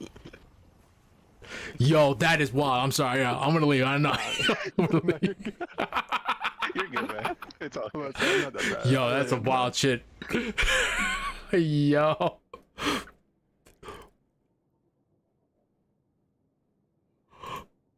Well, hold on, let's put up. Meatball leaves, but it's looking that way. Holy shit. Oh, it looks like Blunters now. Don't tell Meatball this, dude. I called it. One shot. If somebody else gets one quick, I'm gonna feel terrible. I'm gonna be like, oh no. One shot run. Wow. Exclamation answer, yo. Right? Does this count as a raid report? I think it does, yeah. Okay. Yeah, they're like checkpoint. No, get in on this. I figured they were. Because when me and you did DSC train, I had right here from just doing the boss checkpoint. You guys see how many do they count towards a full clears? I can't remember. Yeah, because yeah. Like it will do like a clear, but like if you click on it, it'll say you like, get that part, right? Bro, get in, boys. Yeah. Why don't I see train? Yeah, so I'm up to 20. Get in on those people. Vlog. Do you want to do a dungeon review shortly? I likely won't have any time because after I'm done with this, I gotta make dinner tonight. I gotta cook up some salmon. Yeah, 25. And we're watching some anime. 41. Hang out with the kiddo and stuff. Yeah. I cannot believe. Yo, JP, I miss you. I do. I hope you're doing good. And yo, this is wild. Right here, people. I cannot believe this. And I've never yo, I cannot believe this. You won. I only just parts. Me too. Get in on these runs right now. On D2. Okay, right? Here we go. Yeah, here we go. I did D1. Yeah, D1 I did. We got Strife in here with an eye. Maybe. Yeah, me and you both. I have a bunch. Bring in a Starfire Warlock if you got it, or a Thundercrash Titan if you got it, and a good linear, buddy. We're making progress. I mean, the numbers are down, and we had like 15, 20 people, and now we're down to like 10 people entering now. We've already have Wait, you said demo rolls in the corrective measure? Oh, Demon Slayer is a big part of my life. Yeah, I love On the Demon first Slayer. slot, yeah. Demon Slayer and really? I Jujutsu didn't know Kaisen are probably my 2 favorite modern ones. I seen Salty Grapple use it.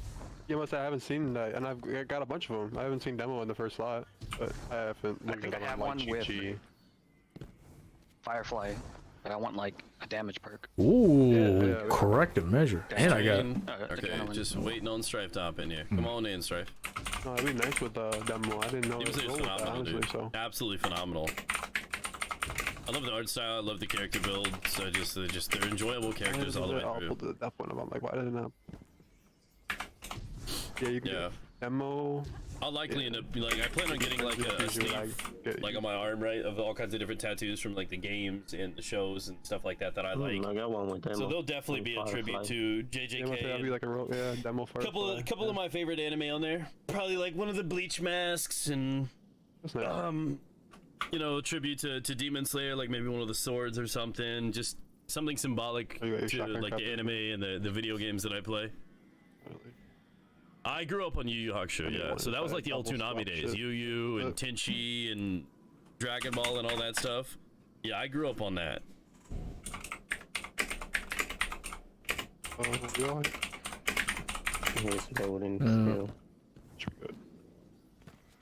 Yeah, Strife coming in. Yeah. Someone spill that fucking cup. That cup. Wait, somebody put it down on accident?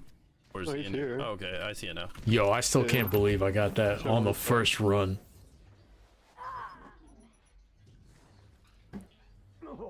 But I watch it in dub. I don't care what I watch it in.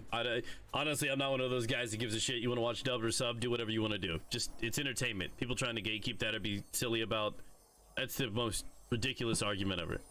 I go to whoever sounds the best in what I'm doing. If I've got like a busy couple of weeks to work, I have to go dub. Because I'm listening while I watch, you know, while I'm editing and doing everything. I got to do what I got to do.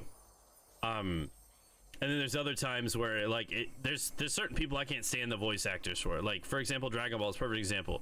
I couldn't stand the voice actor for Frieza in Dragon Ball. Couldn't do it in Japanese. I can't even stand Goku. But in English, I'm like, okay, see, this sounds good. That Frieza sounds cool. So I mean, there are voices that make or break it. Like same thing with Bleach. I couldn't stand the Japanese. I've had to watch some of it, but I mean, Kenpachi, the voice actor for the English version, he's got that cool raspy voice. He's got the coolest fucking voice, dude. At least before he got replaced, 'cause I'm pretty sure he got replaced a couple seasons in. But Bleach dub is amazing. The Kenpachi's voice alone, that voice actor is incredible. All right, I'm gonna meet Pawn over here. Yo, damn.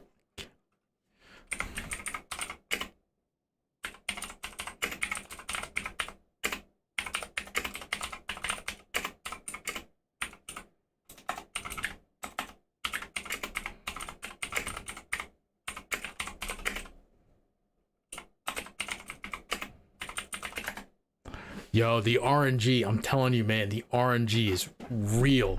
I still can't believe that, people. Dude, that is nuts to me.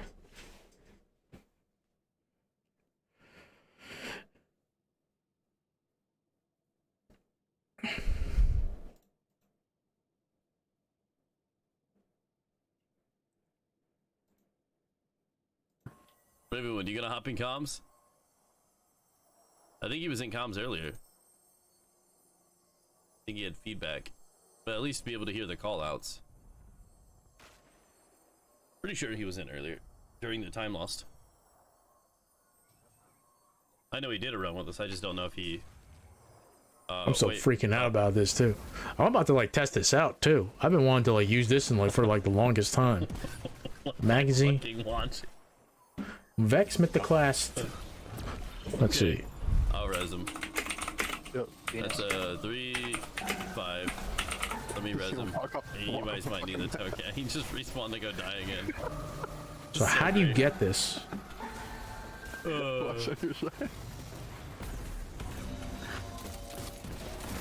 gotta get the 5, 2. Okay.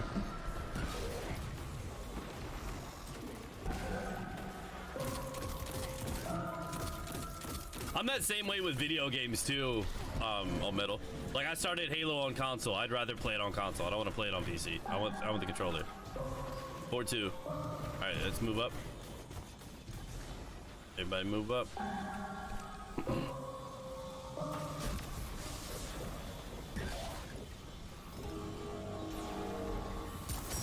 Not yet, not yet. Now.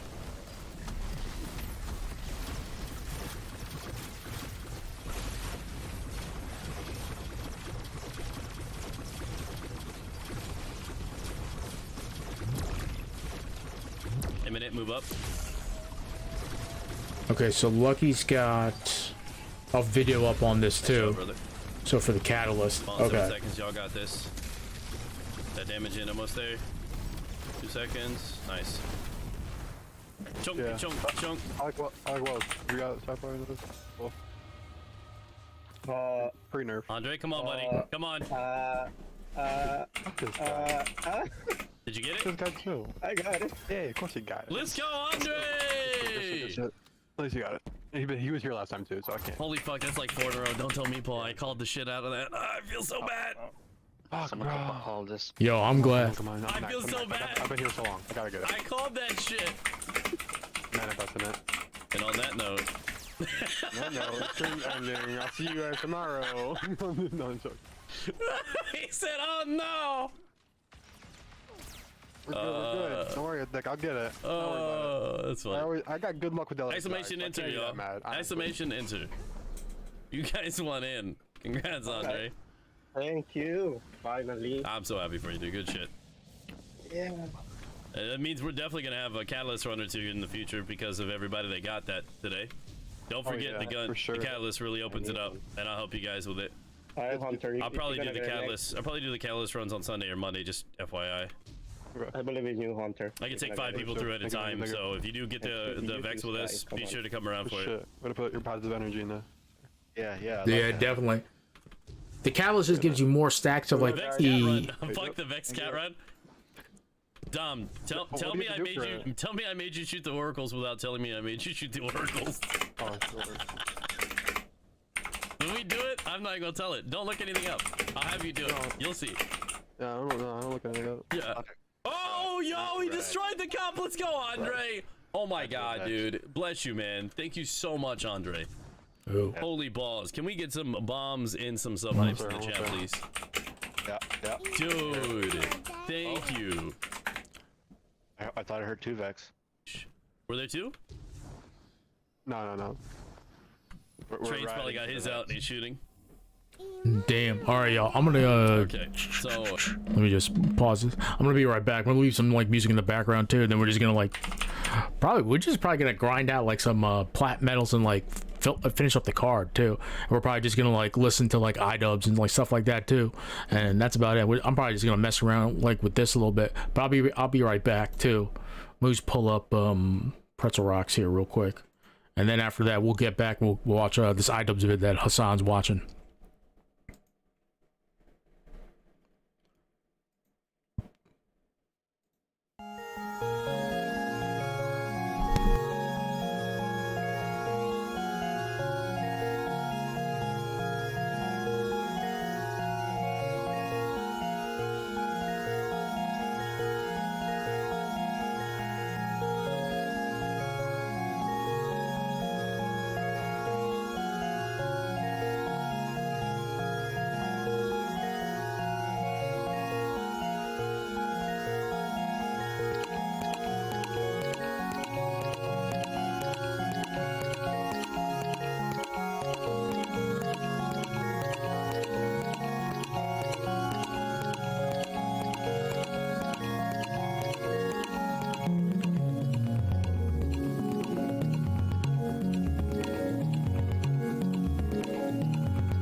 You must be missing me so bad. When you left, you said that I don't deserve you, but I can see that you don't wanna lose what we had. Oh, you're the one that I need. Let's just take it slow and just breathe. Loving someone is not easy, you know, but it makes us feel alive, so we go with the flow.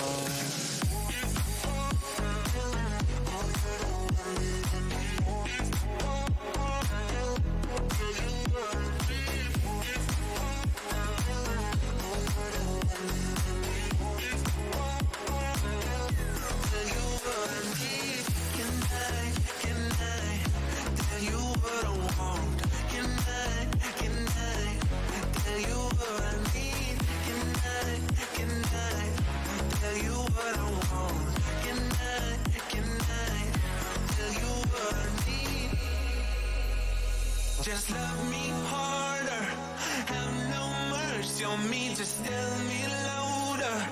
If you're loving me, just love me harder, have no mercy on me, tell me louder. If you're loving me, can I tell you what I want? Can I tell you what I need? Can I tell you what I want? Can I tell you what I need?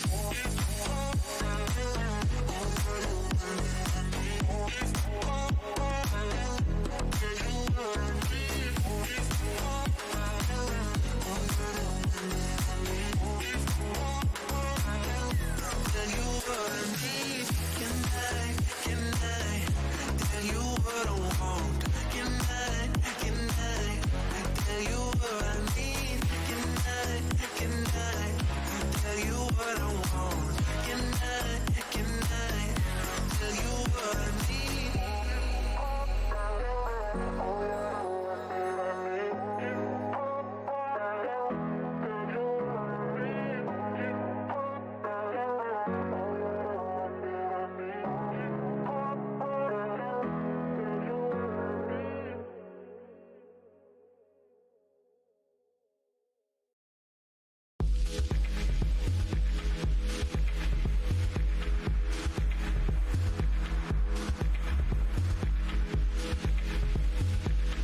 to swim again. What comes and goes, breaks my heart, no one knew. Didn't wanna go. 'Cause I'm out here, I'm all alone. Didn't wanna go. I wanna turn back the time and let you know.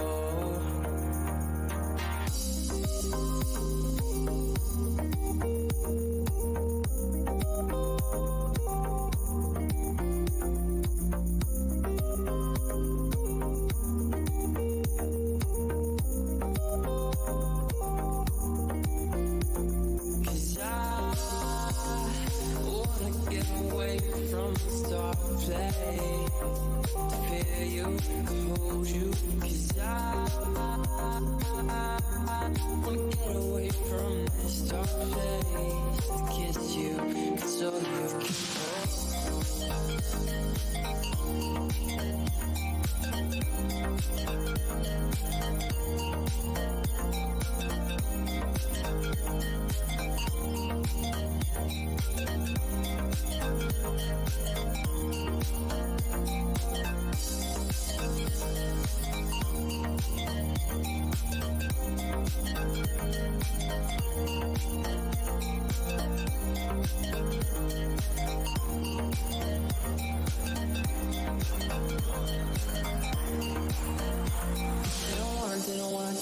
Didn't wanna go.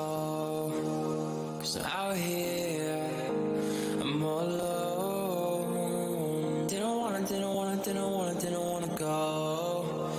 I wanna turn back the time and let you know to come home.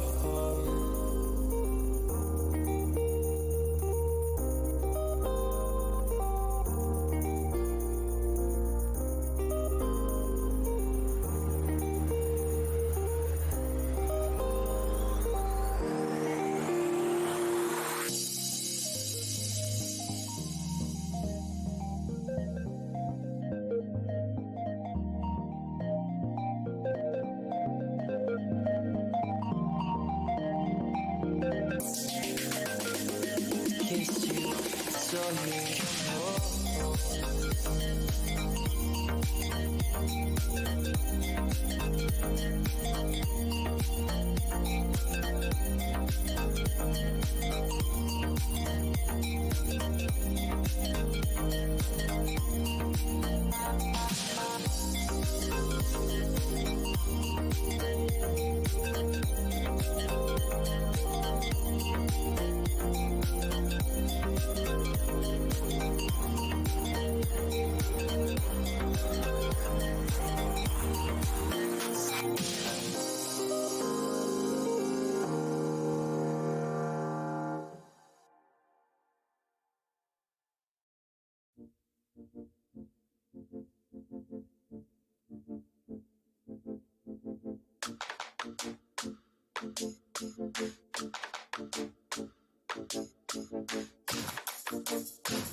Clearly we're playing something like pretty like wild right here, folks.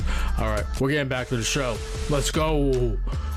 Ooh, I need that, man. I also had like a yogurt bar, a mint chocolate chip yogurt bar. Fucking delicious, dude.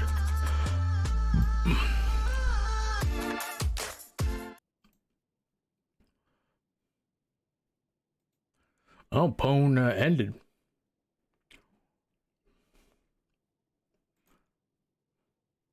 He was going for a while too. All right, let's get back to this real quick. The final scraps of drama. Philosophy for a while was, well, people will figure it out through the videos I make. But the problem is the videos I make, I mean, I sort of avoid speaking from There's the Dad heart. there. I'm just going to focus on a thing, on a piece of content. I think I have bad associations with sharing my life on the internet. I'm like, no, that shouldn't be my thing. Like, leave that up to the vloggers. But I think it's important to share where I'm at. So none of what I'm talking about in this Froggy Fresh video feels like I'm being hypocritical or, you know, I'm misleading you in any way. I think a lot of the content I've made has been irresponsible and misguided. And I think I've hurt a lot of people with the content I've made. You know, despite many people being entertained by it, you know. Listen, he's honest. You know, he's honest about that. And I think like some of his fans like kind of feel betrayed by that like sentiment too. He's like, hey, well, I'm a fan because you like that content. Now you're kind of saying like that content's bad. And then they take that a little bit personally. I don't think you should take it personally. If you like this old content, I think you need to disassociate yourself from that. If you like this old content, that's fine. He's not proud of that anymore. You can still like, he's not shaming you. Don't feel like because he's saying that he's shaming you. He's not. He's just saying he's grown from that. He's moved on from that content. I'm not trying to take that away from you. If you feel Right like there. you've learned important lessons or you have grown as a person because of the content I've made, I don't want to take that away from you. With some good can come a lot of bad. And I think I've done a lot of bad. And, you know, at the bare minimum, I've just put a lot of negativity out there in the world. And I'm working on not doing that. I plan on expanding. Listen, on good all for this in Idos for a feeling that further way. video. You know, I think he's there's a lot grown, of and that's content, fine. From over the years and some behind the scenes that I'd love to share with you guys. I think it would give clarity to where I'm at. So I've told you guys this basically. I alluded to it. I would go so far as to say one of the first ever instances of Ian talking about this with more clarity, even though he was clearly very uncomfortable, was literally sitting We got right tipster next to bit me after here, this. last year or so. I noticed it. I wanted to, you know, cherish it. I wanted to celebrate it. But of course, no matter what the fuck happens. What's going on with Show? A direction I simply cannot follow.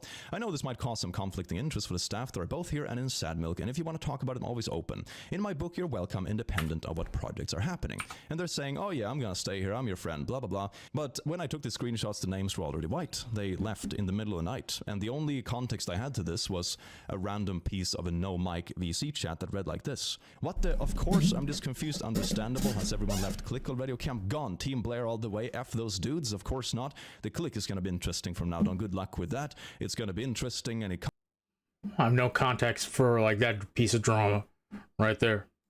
Happens, there was hella people in this community that immediately were ready to eat his ass. And a lot of you also said, well, he should come out and say it. He briefly alluded to it time and time again throughout that, you know, throughout the Ego is Wild. This is not about ego, my friend. I don't know why you... Why am I responding to a fucking random weirdo? Jesus Christ, I can't stop myself. Jesus Christ. No, you cannot. She has been taken. But you do it because you know there's some plenty of people were drama. saying like, well, it would be nice to hear from him openly, okay? And I think that it's you know, it's brave and cool of him to come out and say it. Regardless, though, no matter what happens, I'm sure the internet will then use this as an opportunity to shit on him further. And to Ian, I have to say, listen, stay strong. Don't listen to what people who you perceive can't catch are a going to break, welcome man. you with Damn. open arms. When they don't welcome you with open arms, don't be shocked. It takes time. You're not doing this because they accept you, or they're gonna like you, or they're gonna be friends with you. You're doing this because, you know, it's the right thing to do. Okay? For those of you who don't know, if you don't have an understanding of iDubbbz, maybe you're in this community, maybe you were a fan of iDubbbz and you knew already, you know, iDubbbz and Ethan Klein, my podcast co-host on the Leftovers podcast, did a lot of stuff back in the day. They were very edgy, okay? Ethan, not as much as iDubbbz. iDubbbz especially was way more edgy. I didn't know enough about him back then. I didn't really see any of the content cops even. I watched some of them recently. Some of them actually do hold up, by the way. Like, actually, a lot of them hold up, with the exception of slurs. iDubbbz had a very libertarian attitude towards slurs. He was the you should be able to say anything and everything type person. And all of those words actually, all of those videos exist on the internet. He hasn't deleted any of them, and I don't think he should. But it doesn't even matter. Even if he did, no matter what happens, everyone will always bring those up. Yeah. And the irony is, yes, the sad part is they really hold up so well, except the slurs. Exactly. If you watch old iDubbbz content right now, today, with the exception of like his like weird libertarian perspective on. Yeah, this Jordan Neely thing's been like hitting up like my feed quite a bit. I have not read up like nearly enough to be able to comment on like the Jordan Neely thing. I know that he got strangled on like the subway. They say that like he was in distress, he was acting out, and some like rioters came in and one of them like strangled him. But I don't know like the full context like behind it too. Listen, like those situations are like, I'm not saying like whether it was right or not, whether it was justified or was unjustified. I'm just saying like those situations are very messy. It just depends on, though you shouldn't comment on anything until you get all the facts about it too. Because like what's coming up now is like what's been going on with like Abbott like sending like even more like asylum seekers like to like New York City too.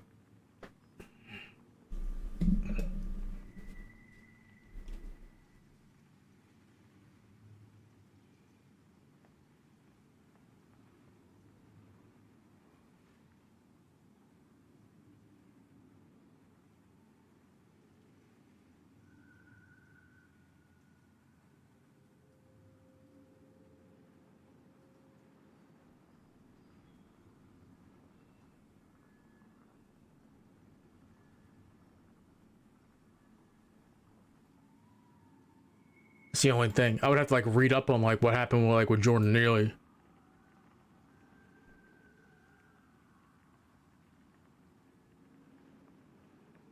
Oh, good for Dexter Lawrence, man. $90 million extension by the Giants.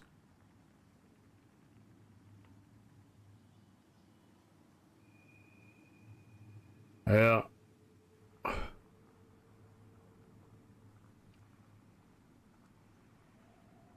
That's the base right there, man. That's a 4-year extension for Quinnen Williams. And Quinnen Williams, in my opinion, is better than Dexter Lawrence. So he's gonna get paid. $60 million out of that 90 is like guaranteed. God damn, man.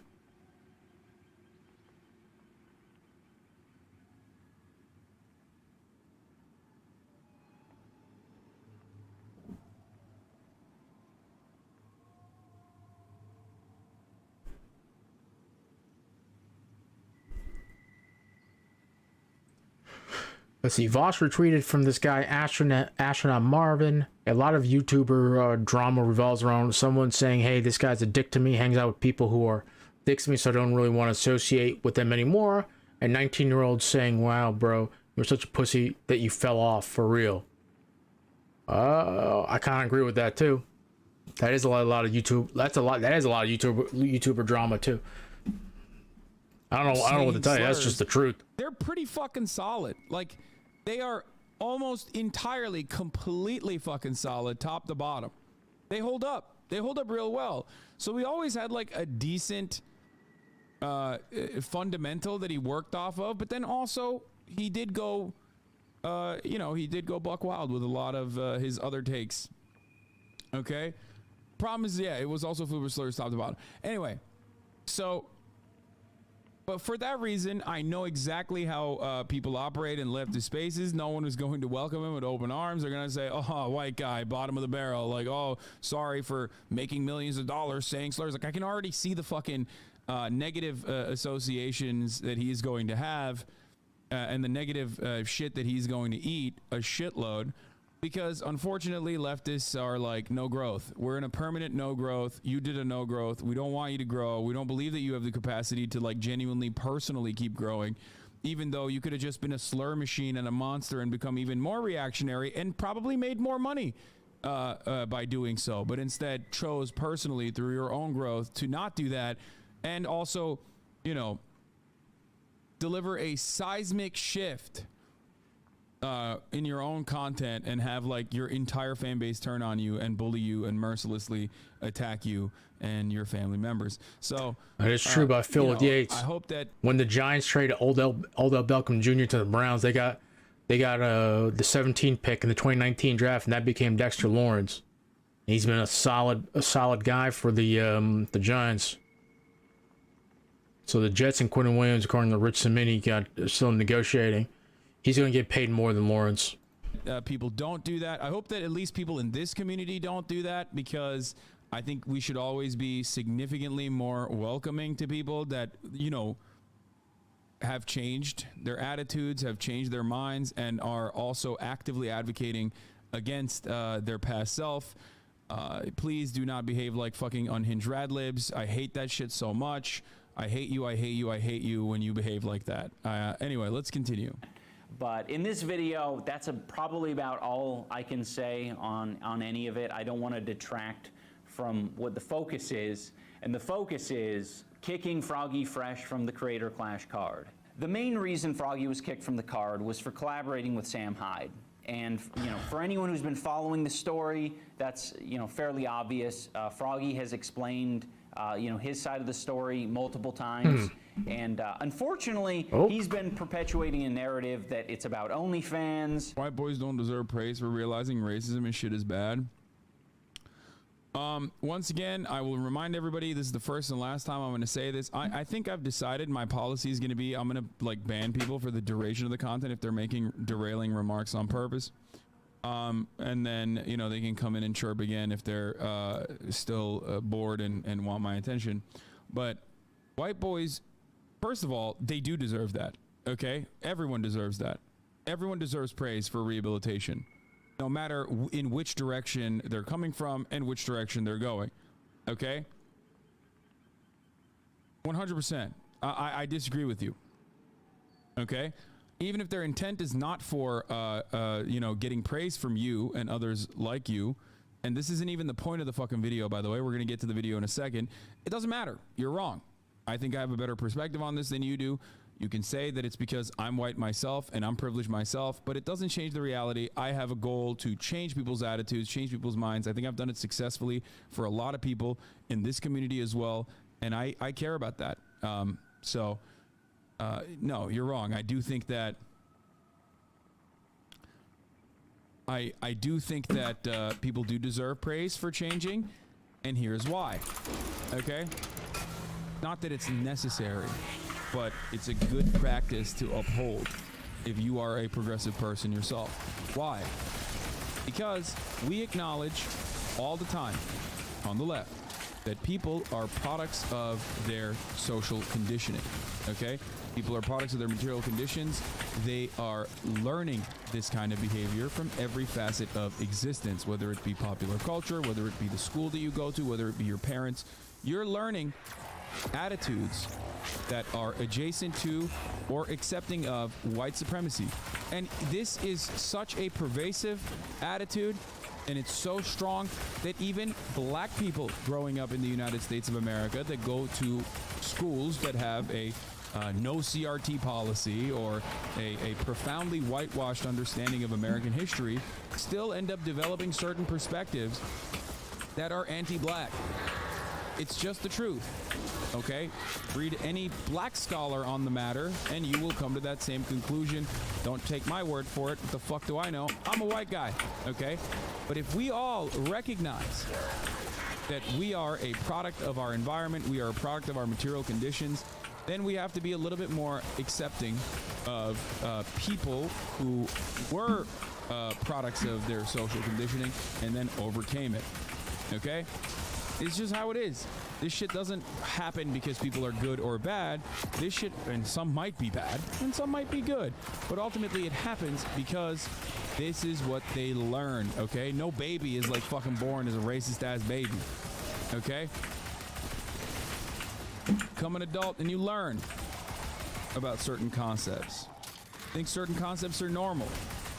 Like the top of the hour ad break. It comes at the top of every hour. If you no longer want to see those ads, all you need to do is subscribe. Here's 1 hour off for you, by the way, for derailing. You can also get gifted a sub if you're lucky. You can use it on your favorite broadcaster. Hopefully that's me. Here is the 3-minute ad break now. Anyway, let's continue. Or that it's about Anissa's mom, and that's extremely deceptive because he knows why he was kicked from the card. The one indication I gave him was Sam Hyde, and I wasn't unclear about that. Anyone who's mentioning the fact that Harley trained with Sam Hyde for the year previous, that was before Sam was saying this about my wife. I don't think so, Anissa. Bitch. Ho. Fucking Anissa. What an ugly piece of shit. But look how beat she is. Oh. Okay. This. Okay, I can understand. I can. If you ever been married before, I'm not married nor ever been married. But let me tell you something right now. If like somebody was like saying that like about my wife or like even my girlfriend, I would like have like some words, possibly like more than words would probably be said at, like at that moment too. But I would need to know like when this was like said though. He's showing the clip and I can't see it from like the screen here, but like when was this said and when was this clipped and when was this specifically said? That's what I would need to know. And I don't see anything on the screen that tells me like any timestamps. That's like I can't wait to see what she looks like when she's 32.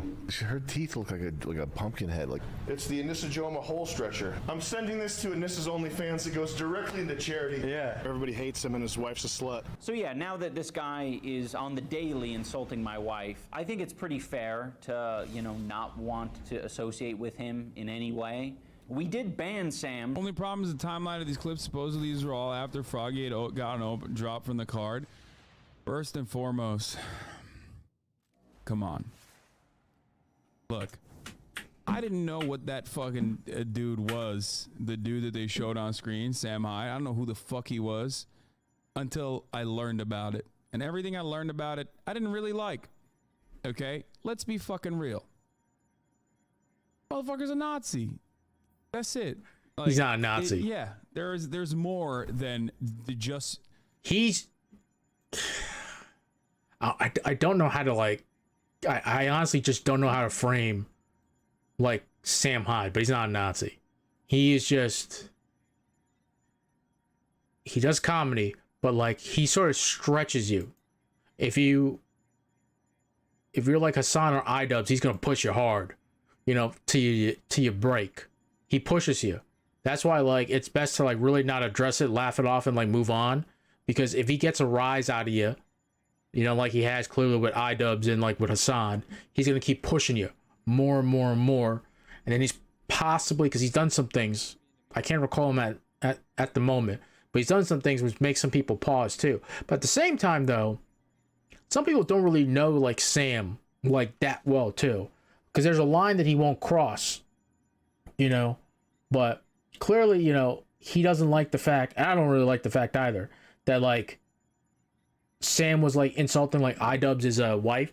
Listen, I understand she has an OnlyFans, and like I think you want to get to him. He knows he's gone to iDubbbz, and like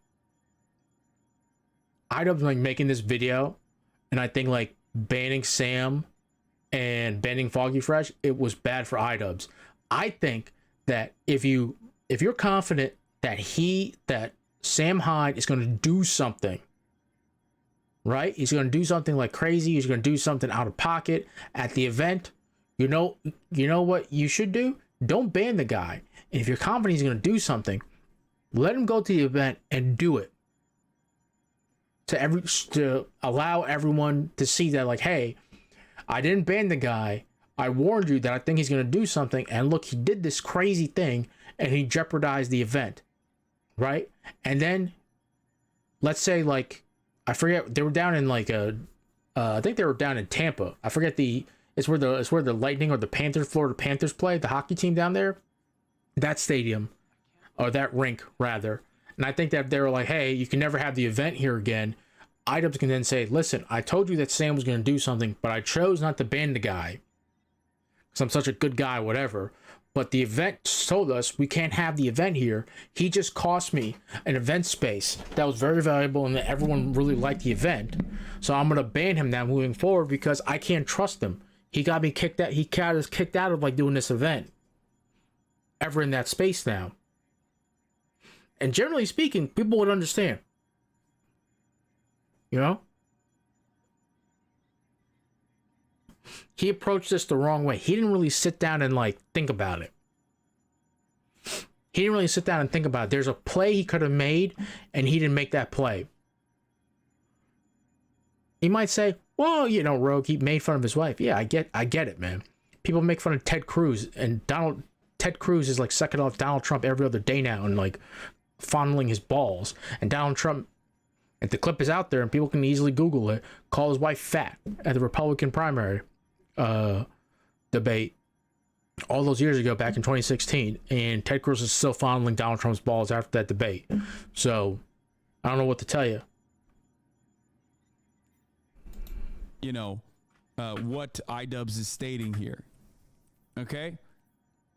Not only an announcement, but a gross one too on top of that. So, come on now. Come on. If someone doesn't want their charity event to be associated with a person like that, I think they have a pretty solid reason to not do that. Okay?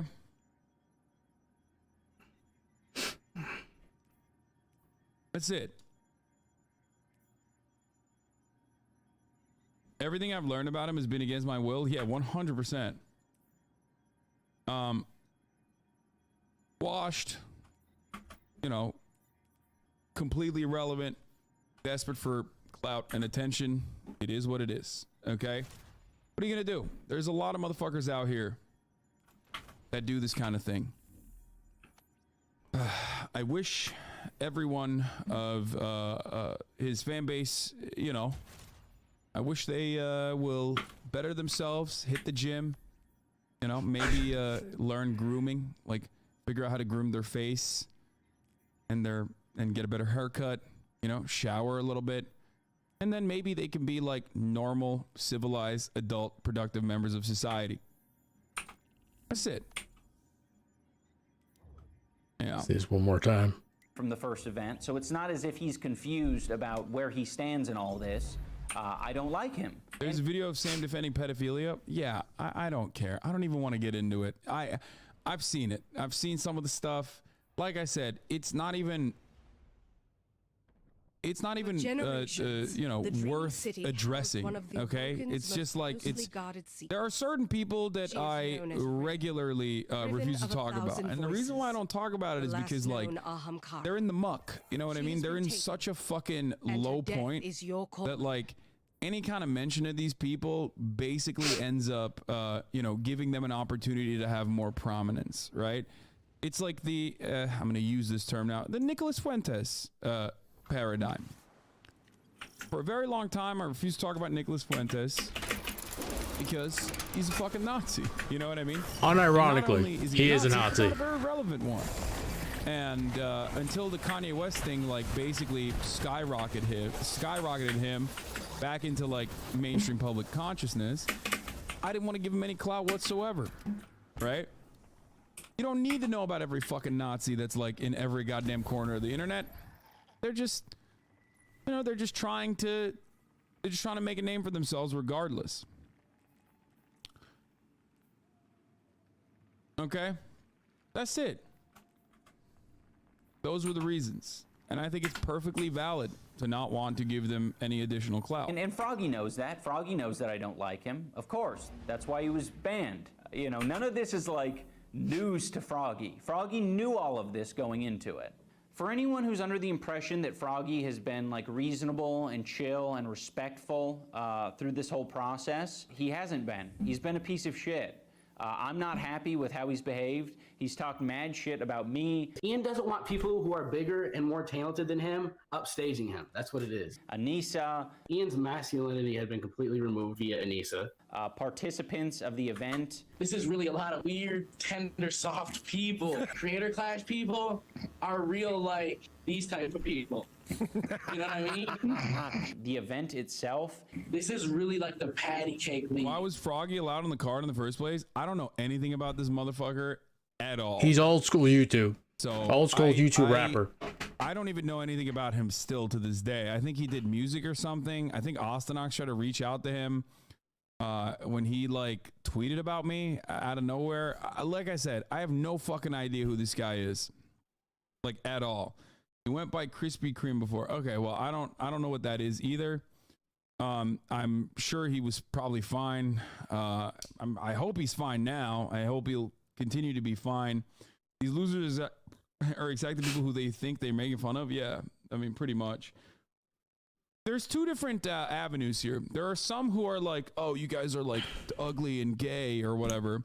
And then there's a lot of people in these communities that I have seen that are, and I've seen them in the real world too, that are like, no, I'm ugly and gay and also like, fuck you. You know what I mean? Like, oh yeah, I'm disgusting and gross. And for that reason, I'm untouchable. Like they kind of ride with that.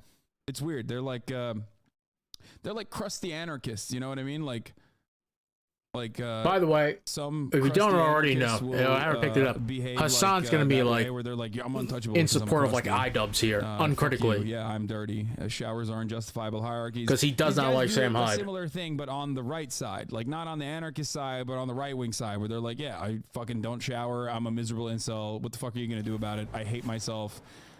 So I'm gonna spend every waking moment trying to get you to kill yourself because that's what I live with on a daily basis. Because I might say, take a shower.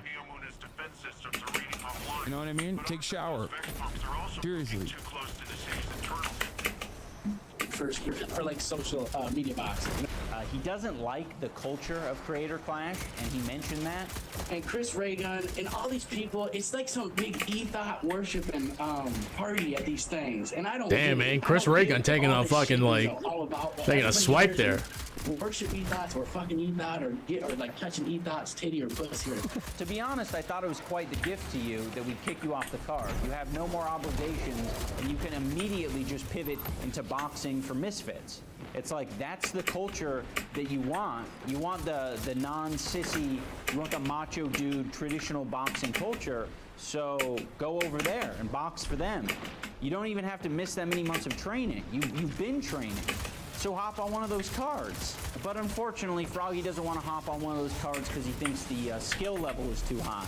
Personally, in my opinion, I think the talent at Misfits and Happy Punch is in a different league that is out of my league.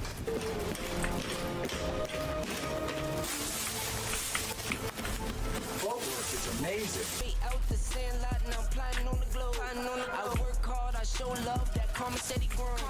And then right here, it's down. You stop.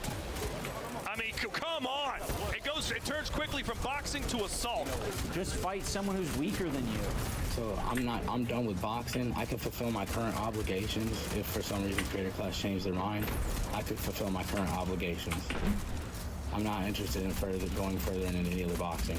It's such a fucking cop-out that you're like, all right, I'm such a victim for getting kicked off the Creator Clash event when I knew what would get me kicked off the Creator Clash event, and now you're like, I don't want to box anymore. It's like, come on. If you look at my text exchange with Froggy, it's very clear that I didn't want... People apparently were like clipping this and saying that he's like a pussy for this. I don't know. Off the Creator Clash event, and now you're like, I don't want to box anymore. It's like, come on. If you look at my text exchange... Hey dude, I just want to clarify that I'm not mad at you. I just want this event to go well, and part of that is trying to be proactive about things. I just want to find a solution. I really appreciate your friendship, and I don't want to feel like I've upset you. I don't understand what's wrong. Can I not work with Sam Hyde? He's been very nice to me. It's just a tricky situation. I've personally been hurt by a lot of things he's done.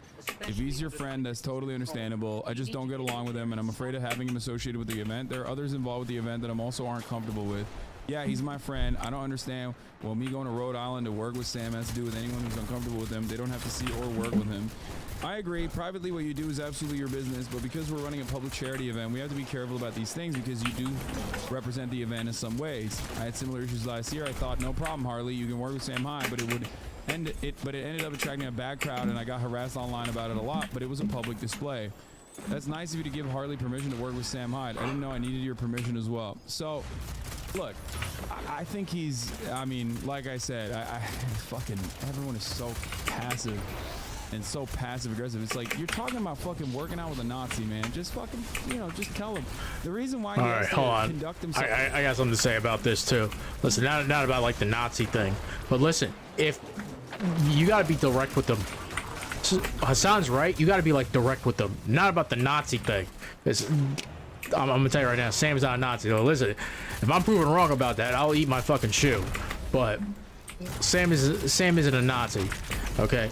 But you can't be passive aggressive about like this shit. Oh fuck, he got me.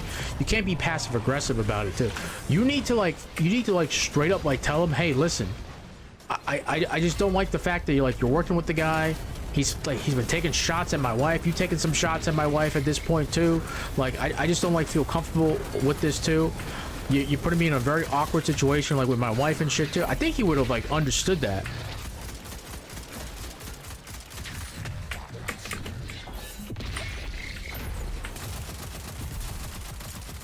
You just need to be like fucking like direct with the guy.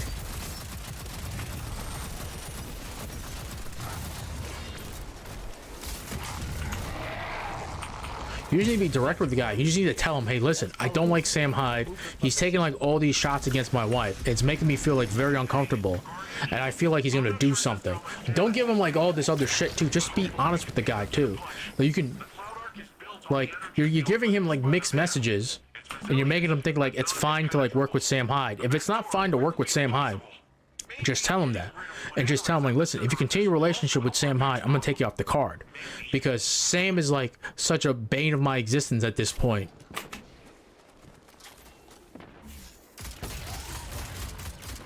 But there was a way he could, there's a way that iDubbbz could have done this too, where he could have came out on top. But I don't think he was emotionally prepared to do it because of like everything that was like going on previously with like Sam. He really needed like someone to like kind of like sit down and like tell him, hey man, there's a way to do this. This is how you do it. And I'm telling you, number one was not doing that documentary. I'm telling you, because he did not. The documentary was fine, because when you watch it initially, right, my take was it was fine. It sounded like iDubbbz was trying to get at the truth with like Sam Hyde. But when you watch it like a second and third time, you kind of see what Sam was like talking about. Is he really being honest with everything that was like happening like during the documentary, or was he trying to like portray like Sam in a certain light throughout the documentary? So those were the questions too. Sam really wasn't helping the situation either, because Sam was being Sam. If anyone who knows Sam Hyde knows, like, Sam Hyde's gonna be like, I'm gonna use a Chubb Logic term, very autistic with iDubbbz, because he wants it done his way, or it's not gonna happen at all. You know what I mean? It's like that. So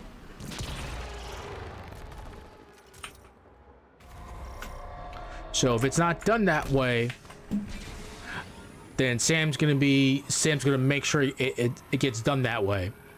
But iDubbbz should not have done that documentary to begin with. That was like the beginning of like everything for him. But I think he really wanted some clarity. And I think if he wanted some clarity, I think if he just reached out to him, he says, hey man, I want to talk to you about that. That really hurt me when you did that, you know? And I think that maybe like Sam would have reached out to him and been honest with them too, but like, I don't know. But at the same time too, maybe Sam would have tried to make like some commentary about it too. And here's the thing about Sam too. I don't know Sam, but I think the people who know him know that like he's not like a bad guy. But if you don't know him, or you don't know like what he's all about, you're not gonna like really like take like what he says as like the gospel, you know, because of like past affiliations. And I think Sam has to like begin to realize that now, that like, hey man, like because of like your past history, people aren't gonna like really like take you like seriously.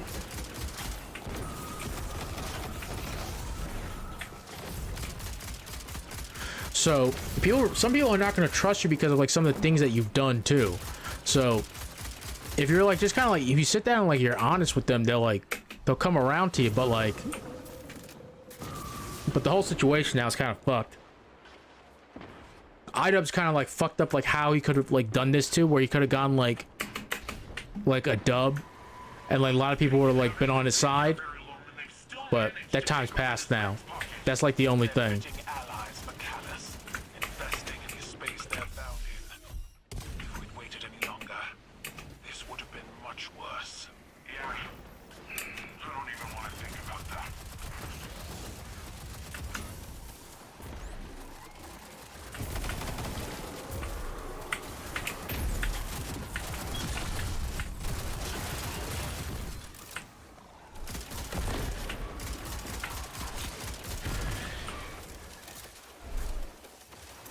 So iDubbbz kind of like really, he fucked it up.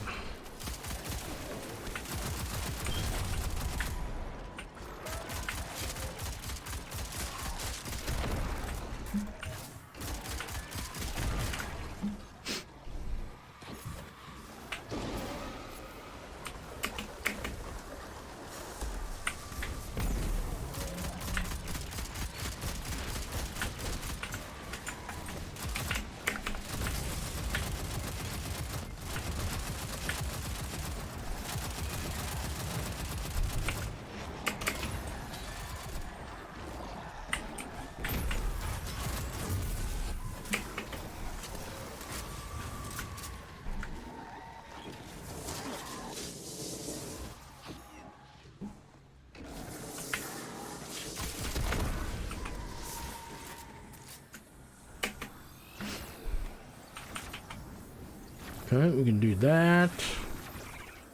So iDubbbz fucked up in like in that regard too. I mean, this is just internet drama, you know. You got people who are well off and like just doing shit too, but like just stupid. Don't be this like don't be clear when you're talking to people too. And if you have a problem with a person, like be honest with them too, because when you play the internet game, you want to have like, you want the public win. Like you have to play. A lot of people think it's stupid, but let me tell you something. When you're on the internet too and you're making money off of it too, these things matter. These things really do matter, because you can lose quite a bit too with stuff like this. This nice internet career that you've got going on now, you can lose out on it.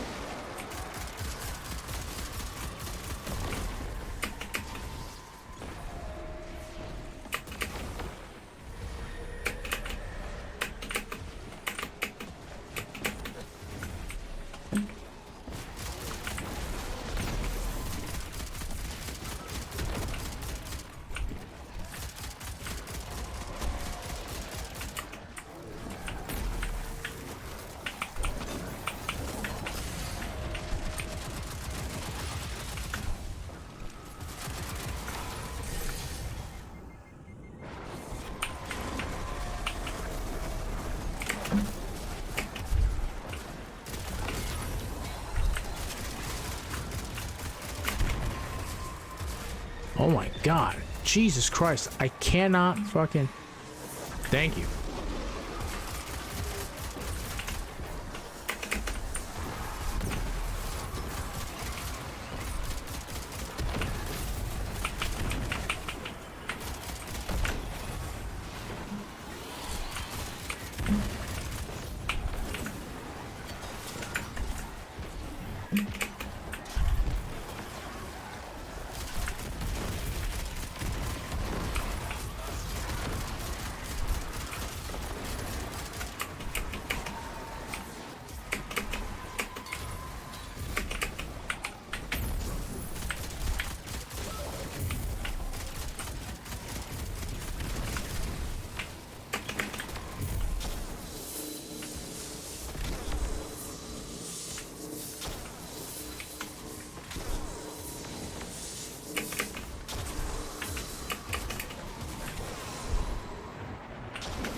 Nice. Oh, yeah, Malicious Birthright. This is the first time I ever got that GL.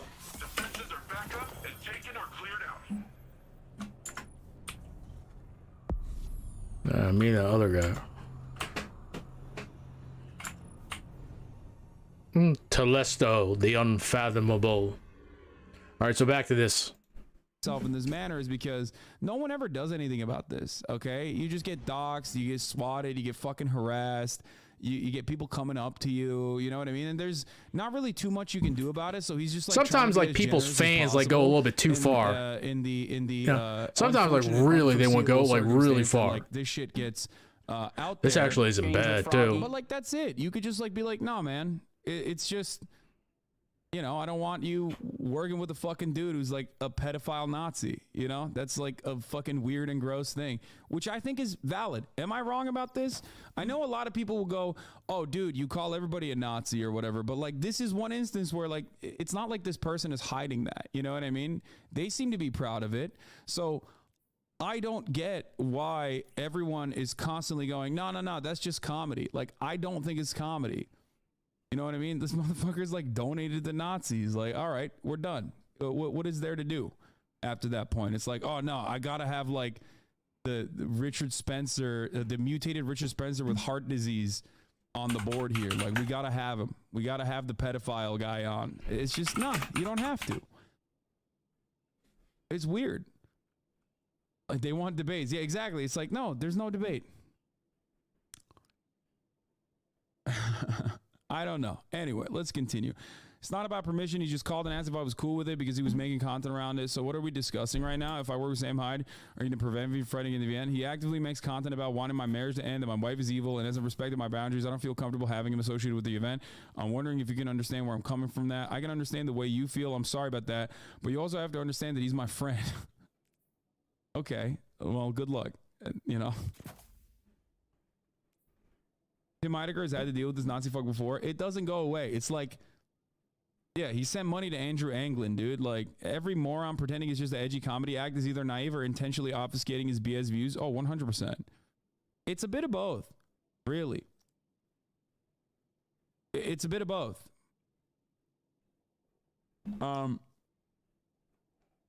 That's it. It's like, some people don't know. They don't fully understand the depths of this shit. You know what I mean? So they go, look, I don't get it. He's like nice to me. And it's like, okay, who cares? Like, when you donate $5,000 to the Daily Stormer, it's a wrap. You know what I mean? That's it.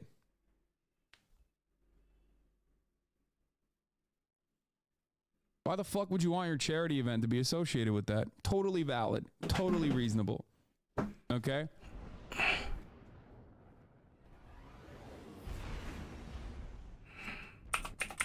So, he actively makes content. I can understand the way you feel. I'm sorry about that. Like, he's just trying to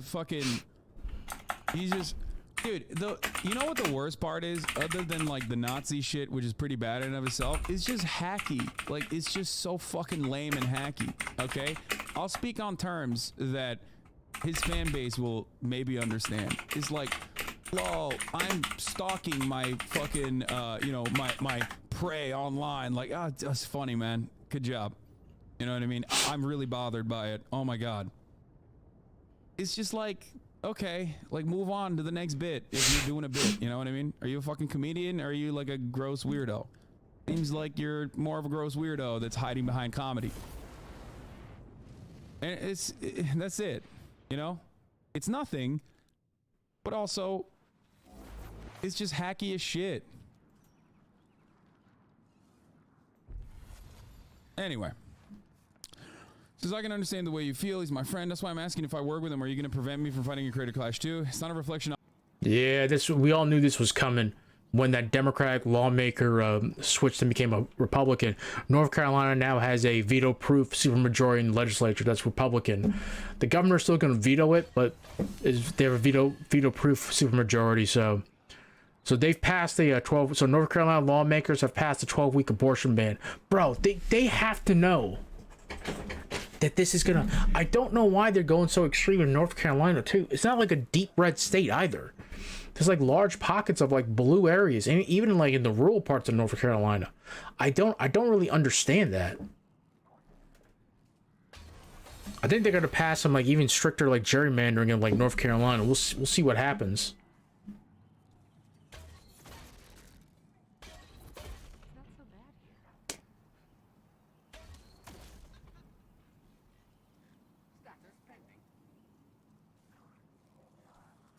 Bro, I just don't get it. This is gonna all bite them in the ass, man.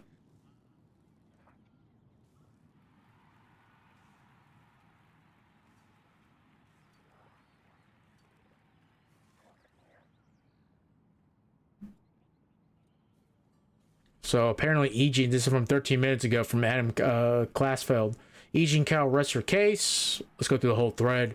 E.G. and Carroll rests her case. Before the moment, a federal judge sustained an objection to the admission of a piece of evidence E.G. and Carroll's team wanted to introduce into evidence.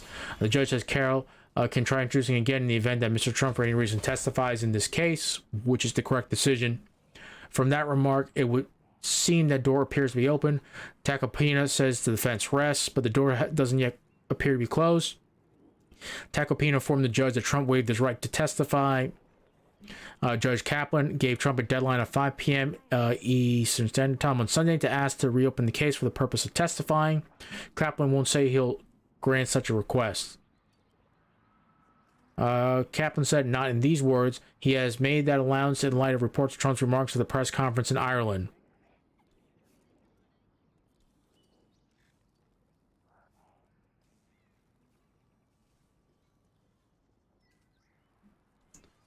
Yeah, he's gonna have to come back. They'll if he refuses to come back, they'll just extradite him.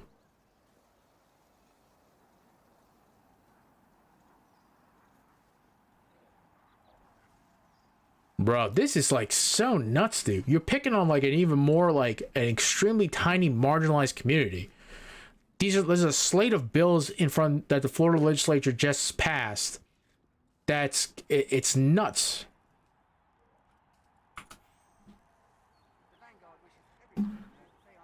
Dude, most of that legislation basically like downright like denies like any sort of gender affirming healthcare, especially even for adults in Florida.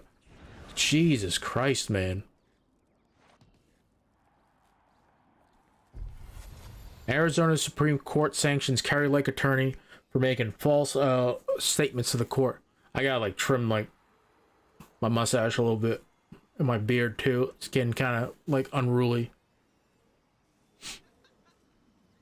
Bro, I cannot believe it.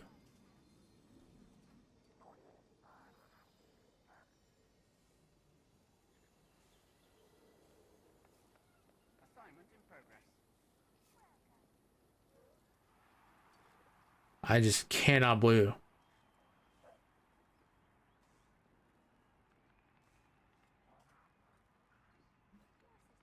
Typewriters. Soon, they'll have written the greatest novel known to man.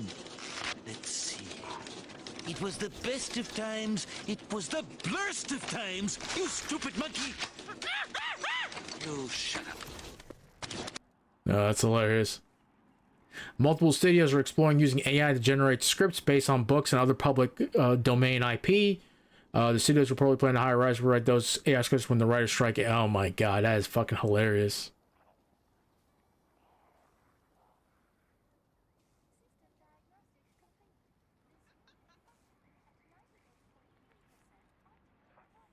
He's dying to say that word. Yeah, he is. Matt Walsh is the N word. Lex Lawrence, they get paid.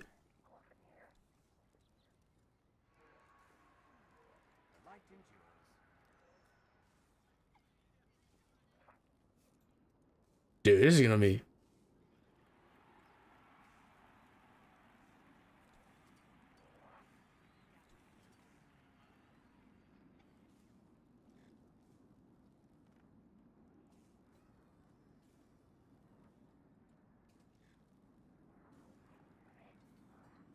Again, yeah, this is about the Michael, the Neely case, the Neely situation.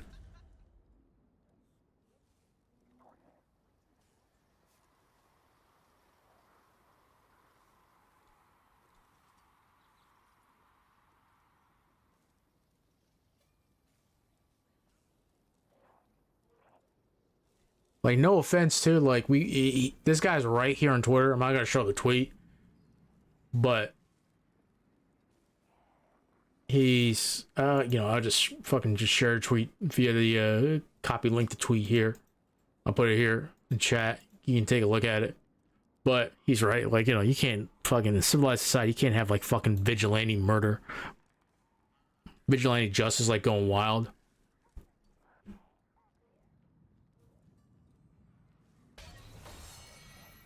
Bro, this is like some fucking like nut shit too. I do gotta look into it. That is like nuts to me.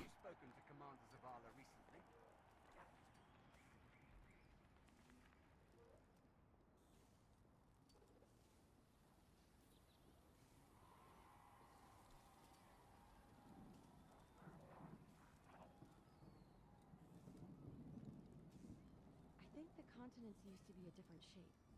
Don't smirk at me.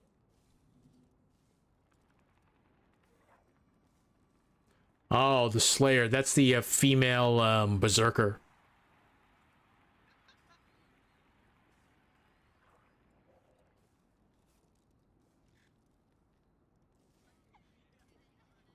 All right. Back at it, folks. On you. It's just a very painful and difficult thing for me that I'm dealing with that I need to keep distance from, and that includes this project.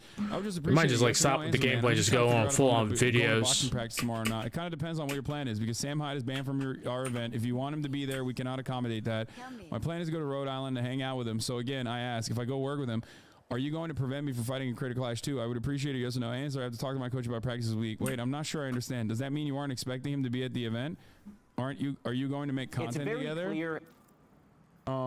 He said, I never thought I'd live to see the darkness. He has not mentioned attending the event. I don't believe he intends to do so. I have not discussed this with him. I do intend to make content with him. Now that I've answered your questions, would you be respectful enough to answer mine?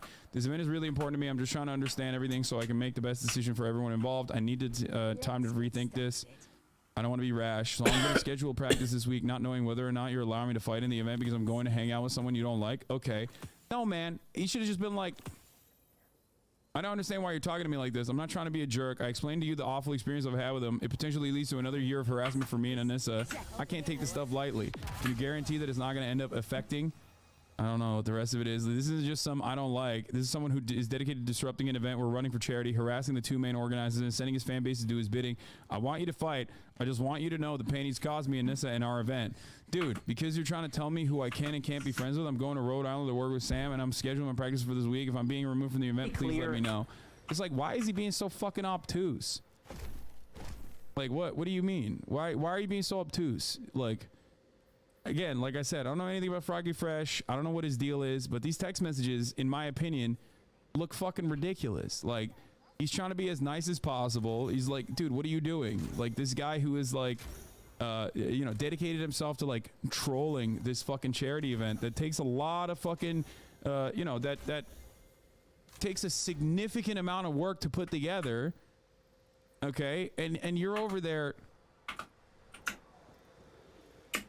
You're over there acting like it's not a big deal when the event organizer is telling you it is a big deal. You know what I mean? I don't know. I don't know if Froggy Fresh is like a right-wing guy who completely is aware. I don't like this side commentary like Hassan does. This like I don't think he really gives a shit, to be honest with you. But like this really does like belittle his point with like stuff like this too. That's like the only thing. He does like this side commentary thing. Like he says like, I don't know if like this Froggy, like he knows what he's doing. He's not a dumb guy. He does this thing where like he says stuff like that too, and it's sort of like it perks up like his viewers' ears and be like, oh, okay, then like Froggy Fresh is like, if Hassan's saying like he's like this right-wing guy, I don't know if this guy's a right-wing guy, wink wink, but I'm pretty sure he's a right-wing guy. You know what I mean, people? Like he knows what he's fucking doing when he says shit like that. It's like personal. Only thing he needs to say is, he said it multiple times already, I don't really know anything about Froggy Fresh's politics or anything like that, but like it should be pretty clear from like the hints that Ian is saying that he doesn't want him involved with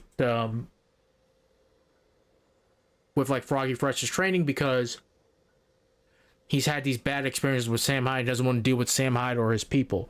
But like what like iDubbbz has to understand is, because you're kind of like doing these things, you're bringing Sam into the event by not allowing him to train with Froggy Fresh, which changes the narrative. You have to control the narrative, and the best way to control the narrative is let Sam be Sam, and just like ignore it. Sam wants to come in, just let him come in. Okay, just let him come in, and just be like, hey, listen, if Sam wants to come in, just like come in, just like don't do anything like fucking crazy like when you're there, and just like have fun. And if he does something, get him fucking arrested. If he expects Sam to act a certain way, then let Sam act a certain way, which is probably going to lead to him getting arrested. If he gets arrested, then okay, then he gets arrested. Be like, Sam acted a certain way and he got arrested. Background of this dude's like personal background, or if he's just like thinking this is going to be like a, you know, a fun little opportunity for him. Have you seen Froggy Fresh's videos? I think you should take a peek. No, I don't care. I don't need to know more about these guys, man. I just don't want it. Yeah, that's weird. I'm not the type of person that you can just make do whatever you want or what is convenient for you. I never say you couldn't be friends with them. I would just prefer if you waited till after the event to post content with them. You could just make do content, whatever you convenient with you. I have a life and a family. You're not going to change my mind. I'm going to work with them. I'm trying to cook dinner for my kids. Sounds like your personal problems are interfering with their business. It wasn't my intention to dictate things to you. I just wanted to give you my perspective because we haven't talked about this topic before. Ultimately, it is your decision. I'm sorry the convo went in this direction. Okay, I'll fight. I didn't Thanks. want to kick him from the card. I got to the point where I was like, okay, I don't want you working or training with Sam Hyde, but you're doing that, so all right, I'll look past it. I don't want you making content with Sam Hyde, but it seems like that's a real deal breaker for you, so I guess I'll look past it. It's like, bro, you literally flubbed your opportunity to be in front of a fucking massive audience after training for months and months and months to fight a dude, okay? So you could befriend and hang out with a pedophile Nazi. What the fuck are you doing? None of that's substantiated. Like, I don't understand. It's crazy I have to like fucking say that. You know, commit the most obvious fucking like social harakiri in this regard. Like they go out the bat. You go out the bat for a homie, for a family member, but like, you know what I mean? The clout you're getting is so marginal. It doesn't make any sense. I don't know. It came to the point where I was like, can you postpone releasing content with Sam Hyde? Look, you know me and Sam don't get along. You know, we put a lot of time and energy in this creator clash thing. I don't want it to be about Sam Hyde. So just why are you putting any time and energy into this creator clash thing, you fucking garden gnome? What the hell? What the fuck is Keemstar doing? And Hassan doesn't like him, obviously, too. But why? Why are you involved? Didn't you stop making videos? Like, what? What are you doing?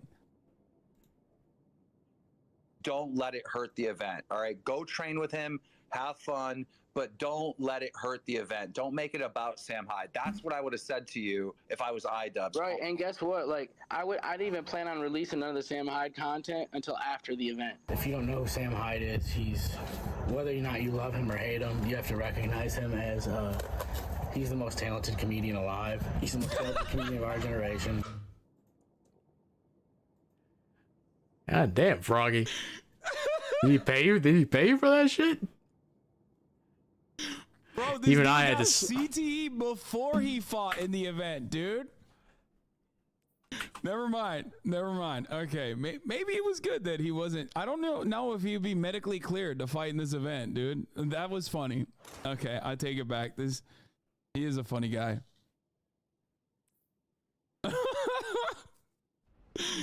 Yeah, no, the GOAT.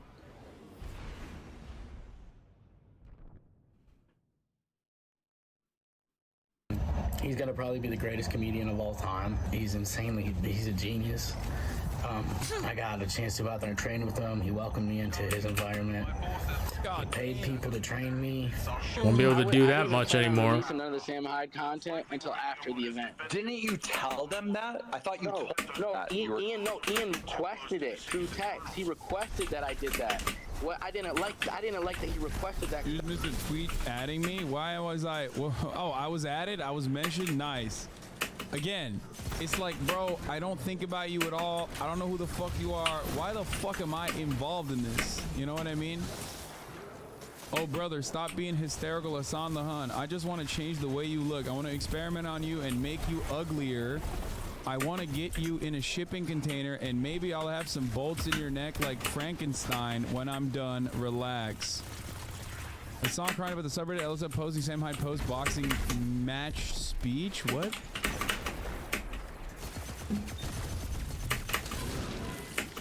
And Froggy Fresh retweeted it.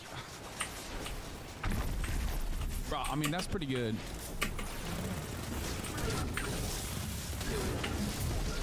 Yeah, I mean, this is the type of criticism I get usually. I mean, this guy is.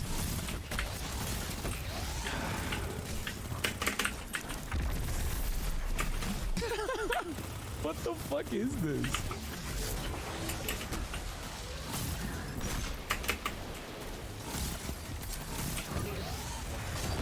Never mind. I take it back. He is the greatest comedian of our generation. This is pretty good.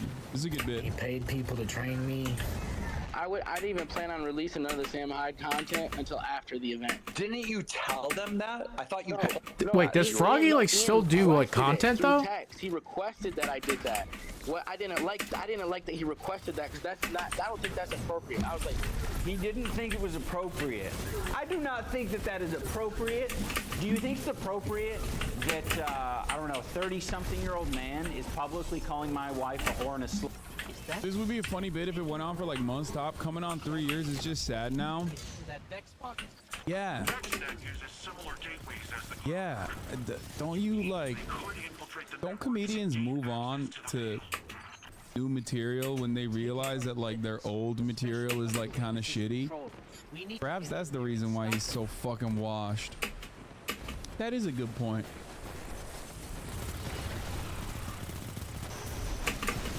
Isn't that what you're supposed to do? You're supposed to be like, all right, well, this didn't really hit. No, I'm gonna keep schizo posting. Fuck it.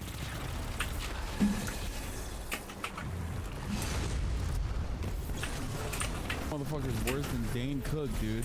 What? I think initially you can just buy that. Yeah. Yeah. And this has got a separate Etsy page where she sells her pussy.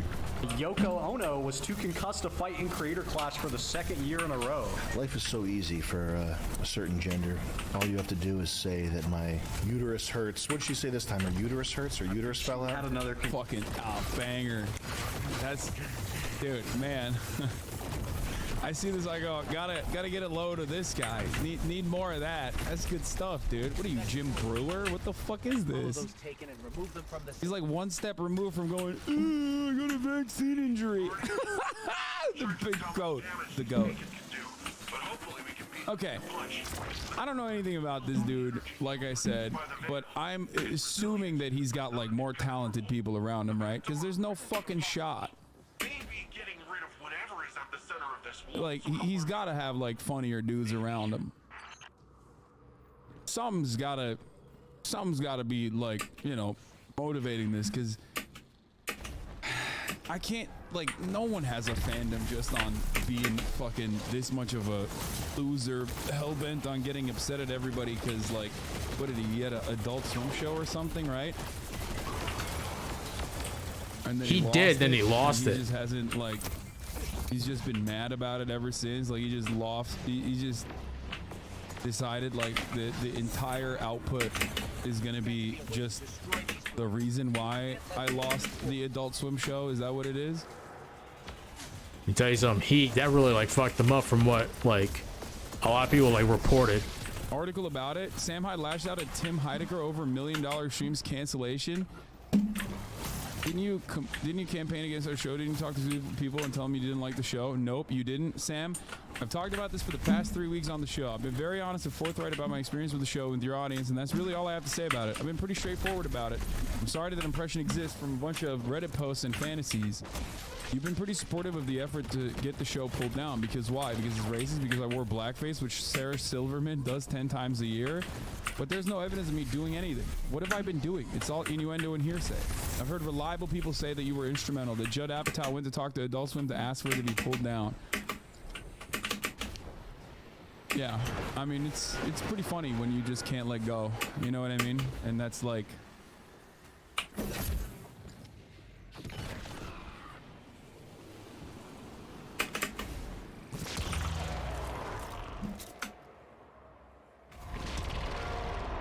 Yeah. When you get fucking absolutely eviscerated by Cartoon Network, of all places, your life can't fucking fall apart this bad, man. Jesus Christ. Hassan is not the best person to critique this. To be honest with you, he comes in with very biased eyes. He honestly just needs to ignore like Sam Hyde.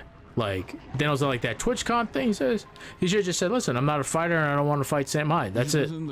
Toys. Is that appropriate? Like Froggy? he Do lost you like think the that's image game too. appropriate? I don't think that's appropriate. Okay, you don't think it's appropriate that I set boundaries. I don't think it's appropriate that you are hanging It's a little out with ironic guy because who considering his doesn't think old women are content people. too, and how he always like tested the I don't think boundaries that's before. appropriate. That's the I thing. don't think you should be telling me when I can't release content. Like, this is my career. It's what I do for a living. You complied with it, right? But I was going to anyways. But I didn't like people telling me that. I thought that was out of line. I don't know why he's saying that he was planning on waiting to post Sam Hyde content. We have the Twitter timeline of him non-stop posting Sam Hyde content. It's fucking weird. I don't know if he thought it was like a loophole to post on. Like, none of this is, in my opinion, you don't even need any of this shit. Like I said, say the fucking Andrew Anglin thing or whatever, the donations to like Nazis, and you know, it's like any normal human would be like, oh yeah, that's really weird and gross. Obviously, there's a lot of like fucking weirdos out there who will try to obfuscate and try to be like, oh, that doesn't mean anything, whatever. Yeah, fuck them. Like, you know what I mean? That's the whole point. Like, if you're bending over backwards to be like, no, I want to hang out with this guy who like donated the money to like Nazi defense funds, then yeah, go ahead, hang out with him. Fuck off. I think he actually did do that, but he didn't do that like in a serious way. Somehow makes his boundaries invalid. Yeah, that's what I mean. Like, now, it's just, with that being I said, don't he know. shouldn't have done that. That was like some dumb shit that he Literally did. keep fucking resurfacing his old videos over and over again, which are still out there, by the way, and constantly eat his ass. I don't know if like that guy was like an actual Nazi or if he was just like Hammer and this. sickle Twitter weirdos who also go along with it and fucking say like, fuck this guy. They're gonna be puppeteered by a bunch of dudes who are extremely online, super smelly, and you know, cyberstock motherfuckers like it's their goddamn day job. You know what I mean? All the David DePipis of the world are gonna be able to motivate left Twitter to also keep resurfacing and like revitalizing this like, Oh, I know fuck. you're fucking racist, shut the fuck up. Yeah, we're shit. barely gonna I get know, gold I know it's gonna happen. on this run. 100%. They're like just like You're only rushing allowed to through. change. It's not like I really That's care why about. I just want to started the like conversation by talking about iDubbbz, talking about Ian and his own personal development. You know what I mean? we missed a lot of Twitter about champions. Sam Hyde. So I think It's in like- his head, he And if was you like, know that, why are you paying attention to them, Hassan? You know why? Because I want to stand by this dude. I think he's a nice guy. I think he has changed and grown a lot as a person.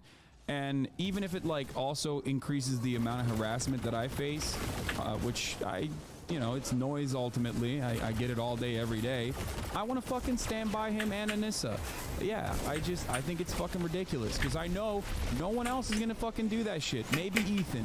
But other than that, there's not going to be a lot. There aren't going to be a lot of people that fucking stick their neck out in this regard. And this is something that I'm very principled on. This is something that I care about personally. It's very important to me. It's very near and dear to me. The idea that people who have made bad decisions in the past, people who have been edgy in the past, people who have said fucked up shit in the past, or even done fucked up shit in the past, have the capacity to change. Okay? Listen, that's it. admirable. That's why I do what I do. What he So when I says too, see but there's like a someone who's reality really that you done have to like it face on too. his own That you're gonna get volition, criticized for and like the Anissa things you both. do when you do decide to And, change. I know that people are gonna fucking shit on them. They're not gonna be charitable to them. And I know that there have been That is true. You know, constantly getting fucking harassed nonstop when they're trying to do something nice. I'm gonna fucking stand by them. Okay? like, I was gonna wait to post Sam Hyde content. Parentheses, YouTube video. Like, cause like it's not my problem that you have personal beef with the greatest comedian in the world. If I go to Providence, how am I the simp? How am I the simp? I want. For the record, you know, former moderators on the fucking Discord and all these fucking dipshits in the Discord. I know you're who I'm talking about too. Don't worry, okay? You're who the fuck I'm talking about. You are the problem.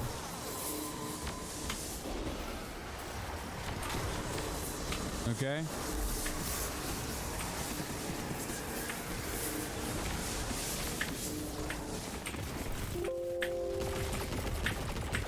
Want to know, is it because it's a woman? It's because it's a woman, isn't it? It's okay to simp for a big gross dude. It's okay. It's understandable. He's big and he's gross. As soon as you simp for someone who's literally your partner, your life partner, that's too much. That's kind of gay.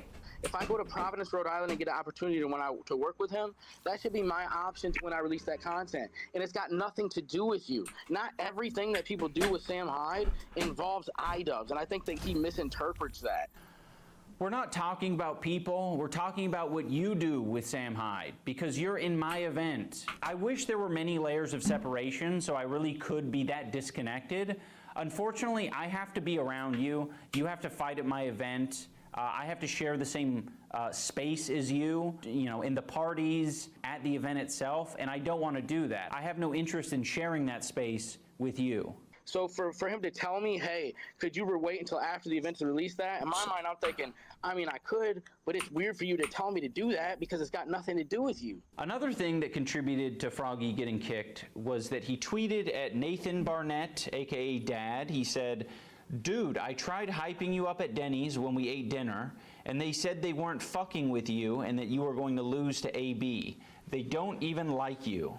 This is one of those things where it was like, oh, okay, so you basically don't have any good intentions here. You are just like, you don't like us.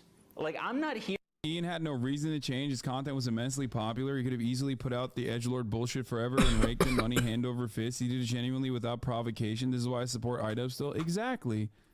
Exactly. Good luck teaching that to people, though. Like, anyone who's ever been bullied, who's been bullied by like a fucking iDubbbz fan or some shit, directly holds him responsible, and that's understandable. Okay. Like, that's it.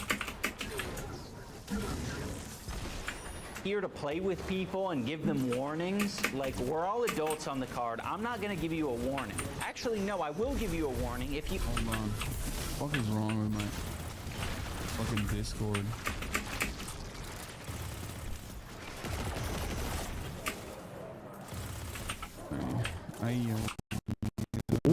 Okay. Hold on. Shit, my fucking sound fucked up.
Okay, back to the video.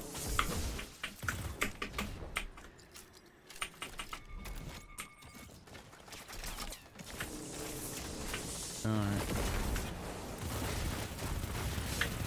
People constantly fucking behave like change your bad person. I think you have good intentions. Because he's the no problem longer. is when you— I generally geek, but I guess I don't expect people to forgive. Just do the right thing. Hopefully it shakes out. Yeah, no, I think so too. tweet shit out like this and you have the text message exchange that Froggy had with me, I don't think you have good intentions. You're like trying to like ruin a relationship between me and one of my friends. Froggy deleted that tweet, and I don't think he deleted it because he felt differently. I think he deleted it because he knew that it could potentially get him kicked from the event and would also make him look like an asshole. But he basically reiterated that same thing in a Twitter space. When I was at fucking Denny's, I was all like telling them, yo, Dad's a fucking savage. And they're all like, no, Dad doesn't spar with high-level fucking competition. He's gonna lose to AB. And I'm thinking, these motherfuckers are... So who said that? Who said that? Fucking Ian and Anissa, like that's the way these motherfuckers are. And then they got Dad like riding for them. They don't even, and it's like I wouldn't be like this, but if everybody don't keep calling me out, like I'm the fucking person that's fucking shit up, like that Dad's out here riding for them. They're all like, they don't even fucking give a fuck about him. And in the same Twitter space where Froggy says this, Sam Hyde, Froggy's hero, calls Nathan a rapist like several times. That Nathan Barnett guy, I guarantee you that guy would rape somebody if he had the opportunity. Yeah, Jesus Christ, Sam. In Minecraft, by the way. In Minecraft. Yes. If he had the chance to rape a woman, he would. Yeah, that's like so. Yeah, I mean, you know. Now, is he joking? Yes, he's joking. But you gotta understand though, like people are gonna use that against like fucking Sam. What the fuck do you mean, dog? Like, Jesus Christ, fucking then he gets me. how many pedophile allegations that are credible can one human being have while still operating in public like this, openly as a Nazi, while being like, yeah, that guy is a fucking rapist, dude. Next portal is clear. Let's follow those Yikes. A woman, he would. In Minecraft. Damn. No, not in Minecraft, team. I don't want anything to do with Sam. I don't want anything to do with people that think what Sam is doing is okay. It is not okay. Here's part of the Twitter space where Harley is... Which is understandable. Like, it's you have a right to disassociate yourself from, like, people like Sam Hyde. I can understand that, too. But you don't want to do it, too. He did it the wrong way. He's a public figure, and there's a right way to do it when you're in, like, the public eye like he is, too. And considering, like...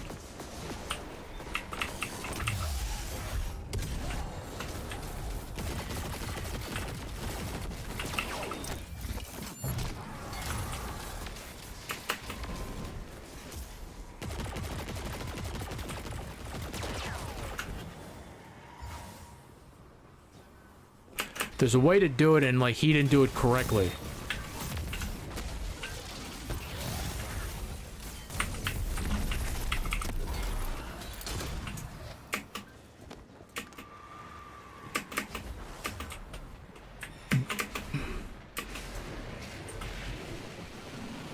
There's got to be a way to destroy these blights.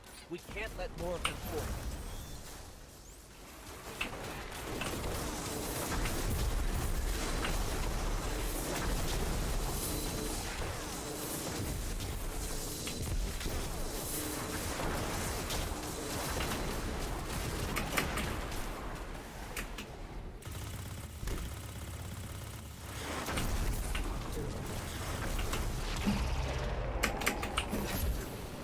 I'm gonna miss like just shoulder charging like without with like reckless abandonment.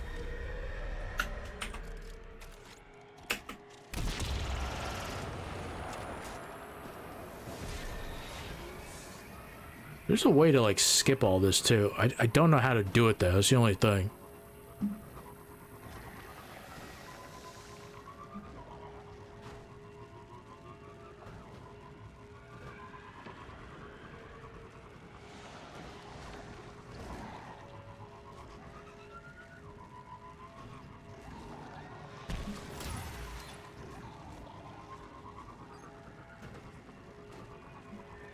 I think you have to do this. I kept doing it on my solar Titan, but I'm not able to do it on any of my other like Titans. It's all right.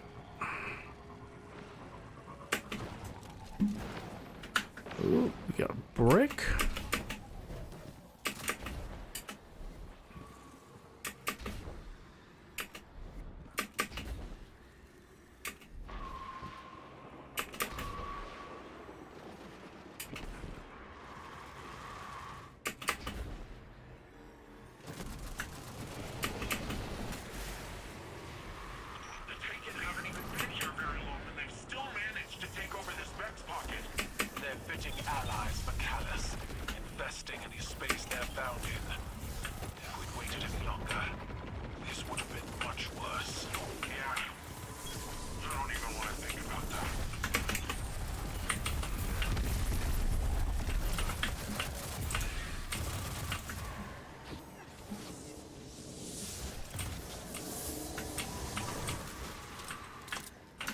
Okay, got a couple more guys. I think one more.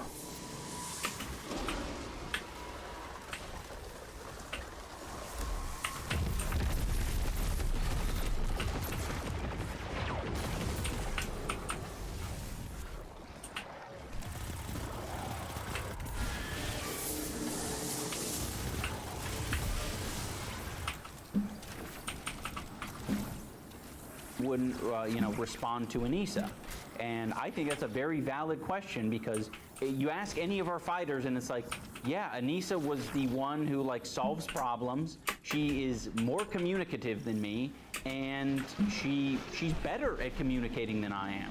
I fucking suck at this shit. So Anissa is the one. She is the one to talk to. How was I even supposed to know Ian and Anissa were mad when I get one call from Justin Tracy, then a text message, I respond to it immediately, say, could you communicate through text or email, I'm training, and then nothing else. I still don't even know. What's the last text you sent to Anissa? Harley's the man, by the way. I mean, good dude. It was probably some group message. Okay, but what was the last text you said to Anissa, just you two? I don't have one direct text from Anissa. Anissa's never texted you. With my wife and Anissa, there's a group chat. Your I do wife not have any and direct so sorry. Okay. Did anyone ever text you and your wife? What was the last thing Anissa sent you and your wife to you and your wife's phone? What was the last thing? Tense moments in the Twitter space as Froggy goes to see. It's, hey Tyler, I'm not with Ian. I'm home visiting family. Ian called me not feeling great, and I'm just trying to understand what's happening and how I can. What's the date? Sunday, March 12th. You don't want to respond to that? No, because you don't know the context of that. You don't have the context. Harley, let me give you the context. Burn our Twitter account instead of responding to that very serious and sympathetic text that was nowhere near threatening or aggressive.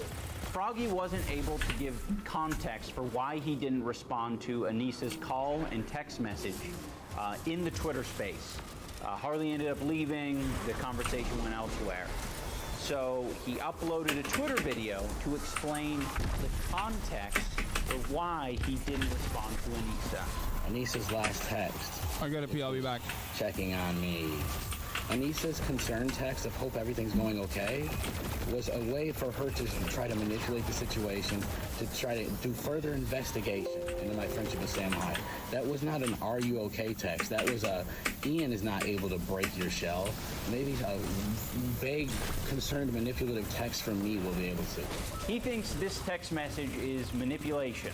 No, Froggy, we wanted to solve the problem. Let me just say, Anissa is just trying to exist. She doesn't want anything to do with the drama. She doesn't want anything to do with the shit. And I have brought a lot of it into her life. And I take responsibility for that. But unfortunately, a lot of people who think that I've changed or call me a tough or whatever, they've decided, instead of saying that I've changed and that I'm the decider of my future, it's that Anissa has changed me. So she has been the target of a lot of hate. And I think it's really shitty, and hearing Tyler talk about her in this way is just a reminder where it's like, Anissa's trying to manipulate you? What the fuck was I doing? Was I trying to manipulate you as well? Like, you should probably come out and say that, because it seems really fucking sexist and creepy for you to be saying these things. You know what I feel? I'm gonna be honest with you, and I really didn't buy none of this at the beginning until I was living in it. I kept always hearing people saying like, Anissa ruined iDubbbz, Anissa ruined iDubbbz. And I was always like, nah, whatever, like they can work out their problems. And I was never buying into that bullshit. Bro, this is also deeply parasocial too. It's like weird, bro. How do you know these people in real life and still behave like this? I guess at that point it's like not even parasocial. At that point it's just basically like, you're a bitch. You are a bitch who is personally. Dude, look at this motherfucker. 201 kills. What was he doing? Yeah, but I swear to God, once you live an event, oh, he had the forbearance. Like, okay, I think Ian Void. the wrong person. I honestly think it's just like I think Void Hunter, right? With the wrong person, it can take you to make the wrong decisions, maybe. When I met my wife, I'm gonna be honest with you. Like I met my wife, I got better the more time I spent with her because she was honestly a better person than me. But I feel like Dude, honestly, it seemed like so. When Ian Look at this. Reconstruction. Damn, man. Ian goes from the person who would be dogging people, who would Gear sue Falcon. people, to then like. Damn, how did he get That this? he's running as suing people. It's like a complete flip. By the way, we weren't suing Froggy. We have no interest in going to court over $15,000. We wanted that $15,000 back, but you know, he wasn't giving it to us. So we have to leave it at that. You know, we're not suing him. Froggy, if you're let back on, it's not like you're gonna make another OnlyFans joke about Anisa, right? Like, No, I mean, like, if they make me sign a contract that I can't, then I won't. You know, I find it so strange because it's like, you know, that was a joke. That was a joke. Obviously, I wouldn't do anything more. I don't think Froggy respects sex workers. I think he has some really old, tired opinions about people who do sex work. I think he has a lot of weird opinions as well about masculinity and shit. Ian's masculinity has been completely removed via Anisa. A lot of it's not explicitly said, but when you listen to the jokes, it's like, oh, that's actually just your opinion phrased in a comedic way. There was some type of nerd fight last year, and Chris Raygun and all these people, it's like some big ethot worshiping party at these things, and I don't get it. I don't get what all this shit is all about, but everybody's there to worship ethos or fucking ethot or like touching ethot's titty or pussy. It's always that, and it's just like, what happens if people get all excited about it? I think Chris Raygun was like, he probably thought he was gonna go there and beat some fucking nerd up, and he was gonna win. Like, I don't know if they're giving. I think they give away like OnlyFans for girls there at these events. I don't know what kind of. Damn, bro, this guy's fucking funny, dog. I mean, he's both of these guys. I mean, everyone here is fucking real joy. Lots of laughter coming from this, for me at least. I don't know.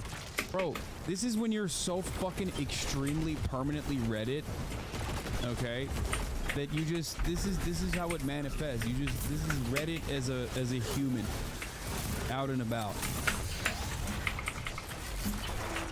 You're so brain fried, dude. Like, if you win certain fights, I think you get to own some of these girls for some of the nights. Awesome. I don't know how it works, but I think Chris was like he had plans to go beat up a nerd and however they get to like lease one of these girls, and so like he got there. Well, Ian was probably thinking like, because I think man, I need to just stop all this probably. No, Froggy, keep going. I think you should keep going. I think the women of the world need to hear your opinions on these things. Talk more about how sex workers are property. That's a funny joke. It was super funny the third time that you referred to women as property. That was the funniest one. Because when you said lease, I was like, yeah, I know what a lease is. Even if you didn't do any of the Sam Hyde stuff, why would we want you at our event? Like, if you're just gonna blatantly disrespect sex work. Mudahar had him on this podcast and took a side. I hope after watching Ian's video he changes his mind. I think a lot of people don't fully understand, and even Ian himself is not like diving further into like why this association is like fucked up. Partially because like I don't think it's because they want to mask it. I think he's just like trying to do it with a half measure to basically like protect himself and his family from like further fucking harassment. You know what I mean? I'm certain that like Mudahar and definitely Charlie don't fucking realize how deep that well goes. That's it. Like, I don't think these are the types of dudes who are like purposefully, you know, offering shelter to a pedophile Nazi. You know what I mean? Workers and women and other fighters saying that they're here to a lot of guys like don't like the fact that like items change, man. I don't know what to tell you. The guy grew up, man. He's married now. He's probably thinking about having a family and shit. I don't know, like marriage and like getting old, man. It kind of like evens you out. You don't get the vibe, all right? And all of a sudden your priorities start like changing. That's part of the reason why I wanted to cover it a little bit further, because like it's very frustrating to me, because like people just won't come out and say this kind of shit. So that way a lot of weirdos can get away with just like being like, haha, I'm just joking. You know what I mean? Like, oh man, I'm just joking. Like, I mean, here, let's look up Sam Hyde Nazi.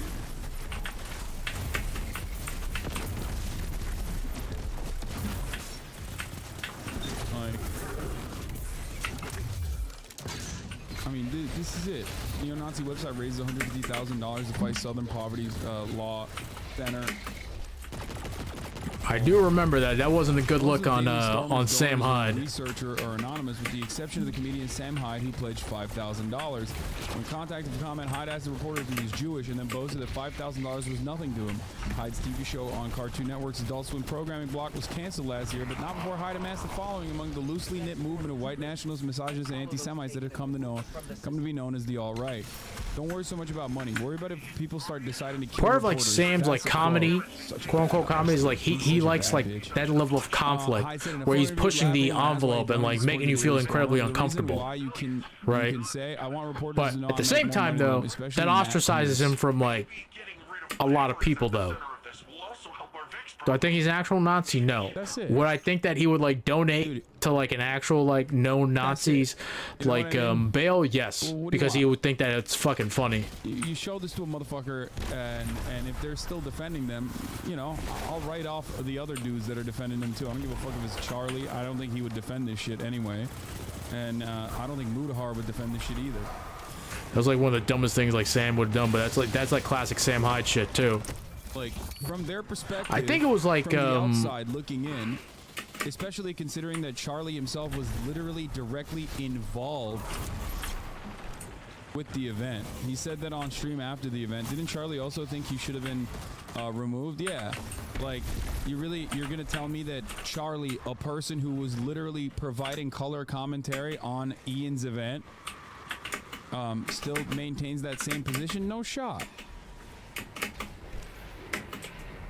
To be a way to destroy these. There's two different reasons why content creators are not outspoken about shit like this, because they don't want to like invoke the wrath of the most online stalker types.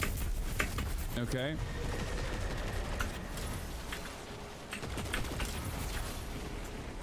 And the other is like they're just like completely oblivious to the reality behind the scenes, so they don't really know that much.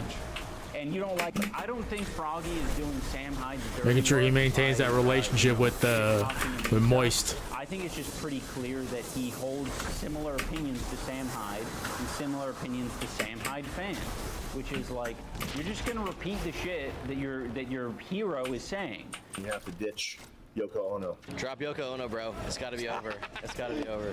And leave the girl. Ditch the girl. I think Ian met the wrong person. Dude, these guys are fucking cool, man. They're cool looking guys. Bro, it's exactly. They gotta like take a like chill pill, like insulting like the guy's wife, man. He's gonna take that. He's gonna take that personally. You know what I mean? Like, if you want to take shots at like iDubbbz, that's fine too. Even I have like a line on like the edge of humor. You know what I mean? Like, they can't like rectify the fact that like he's like changed and like he's married now and he's gonna take certain things like personally.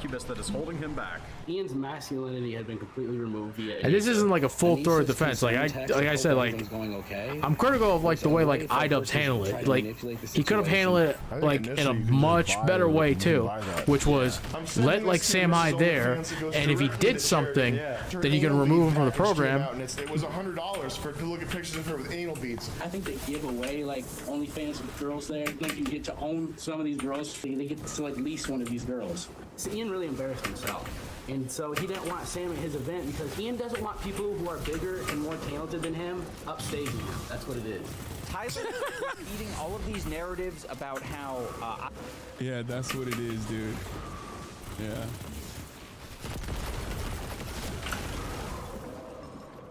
That's what it is. I think. Yeah.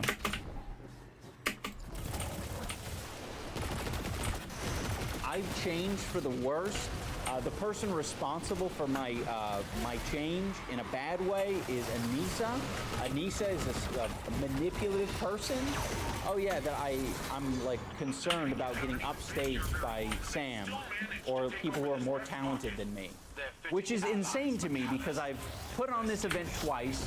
Me as the main fight, and I've. Sweden fans are talking about dodging you. I don't know what to tell you, man. I mean. Okay. Lost both times. That's pretty upstaged. As a side note, Sam Hyde has made it a habit to try to sound like a reasonable person by saying, if Ian and Anissa just... Lovely. That's my take.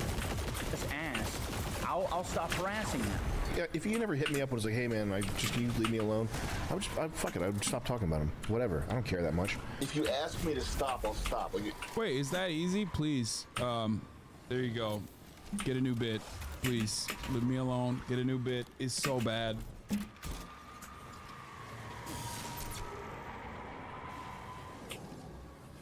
Which on its face is already an insane thing to say. Of course, no one wants to be harassed. If they let Froggy back on the card, I won't tweet at Ian or Anissa ever again. I'll shut up forever. How about that? I get to bring back someone on the card who doesn't respect me, my wife, other fighters, and in return I have the chance of not being harassed by Sam Hyde? Oh man, how can I refuse that? Just so we're all on the same page in case I have to make a future video, you heard what Sam Hyde said. If he's a respectable guy, he's not going to continue to harass me because he says, by his own admission, he doesn't care that much. I don't care that much. This is my request. I would like you to not harass me or my wife or anyone that we're friends with. Also, harassment encompasses all the little loopholes, all right? You can't just then like refer to me as a goblin and be like, I didn't say his name. I wasn't talking about him. I was talking about a goblin. That's not acceptable.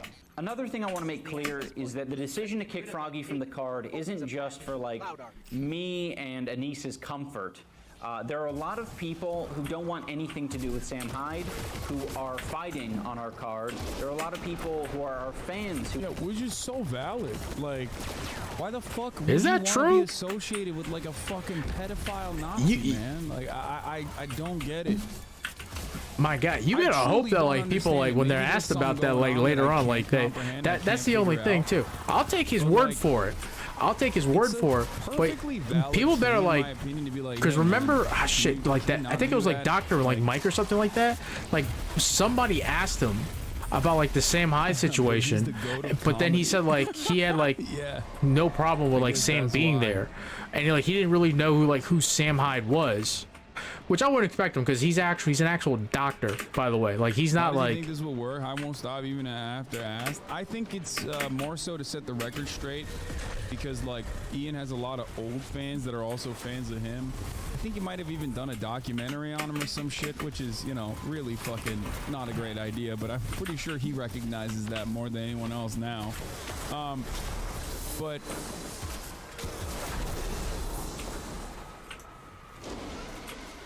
Ultimately, it's just like, you know, eventually you hope that people move on. With cyberstalkers, you often don't have a lot of options, you know what I mean? You can't really do anything. There's no legal recourse, you know what I mean? It's like a little too new.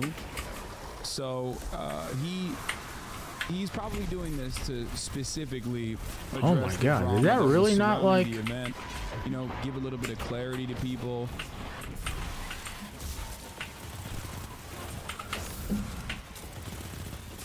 Documentary kind of exposed a lot of his Nazi stuff, and it wasn't like a promo, really. Yeah, no matter what, he's just like, it's one of those things where it's just a bad idea in general, especially when your fan base is like, you know, your old fan base is the type of dudes that think like, well, that's real, that's like real good shit. You know, I respect it.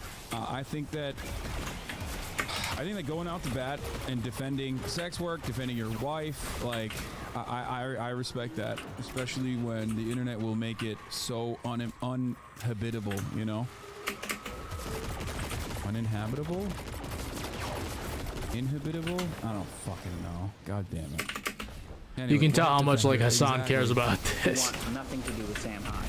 So we're trying to protect them. We're trying to protect the environment that we're in, and we want it to be comfortable for everyone. I truly believe if we had Froggy participate in the event, it would have made the event worse. Like noticeably. This goes back to what something like Cenk said that like a lot of people like didn't like, from what I understand too.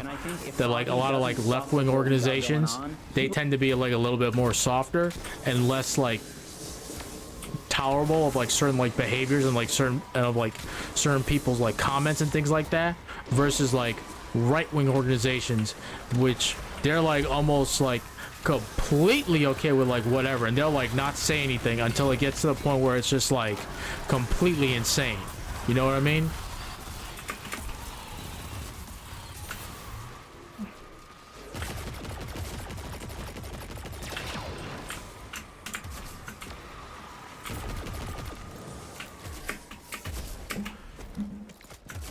I heard Cenk like got a little shit for that too, but he's right about that. I quote this article quite a bit, but it's true though.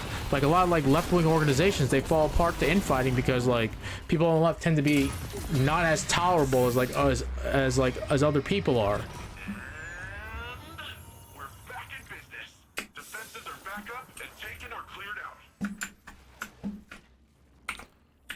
That's just the truth. Was going to make it difficult one way or another. Yeah, it was the Ryan Grimm article for The Intercept. I want to say so that maybe like Clash is 4 or 5 more. Probably the single best thing that I've ever done in my life. It has, you know, brought so much joy to me and Anissa. It has brought so this card's almost done. Awesome people that I've ever met. It's brought them into my life, and I'm super grateful.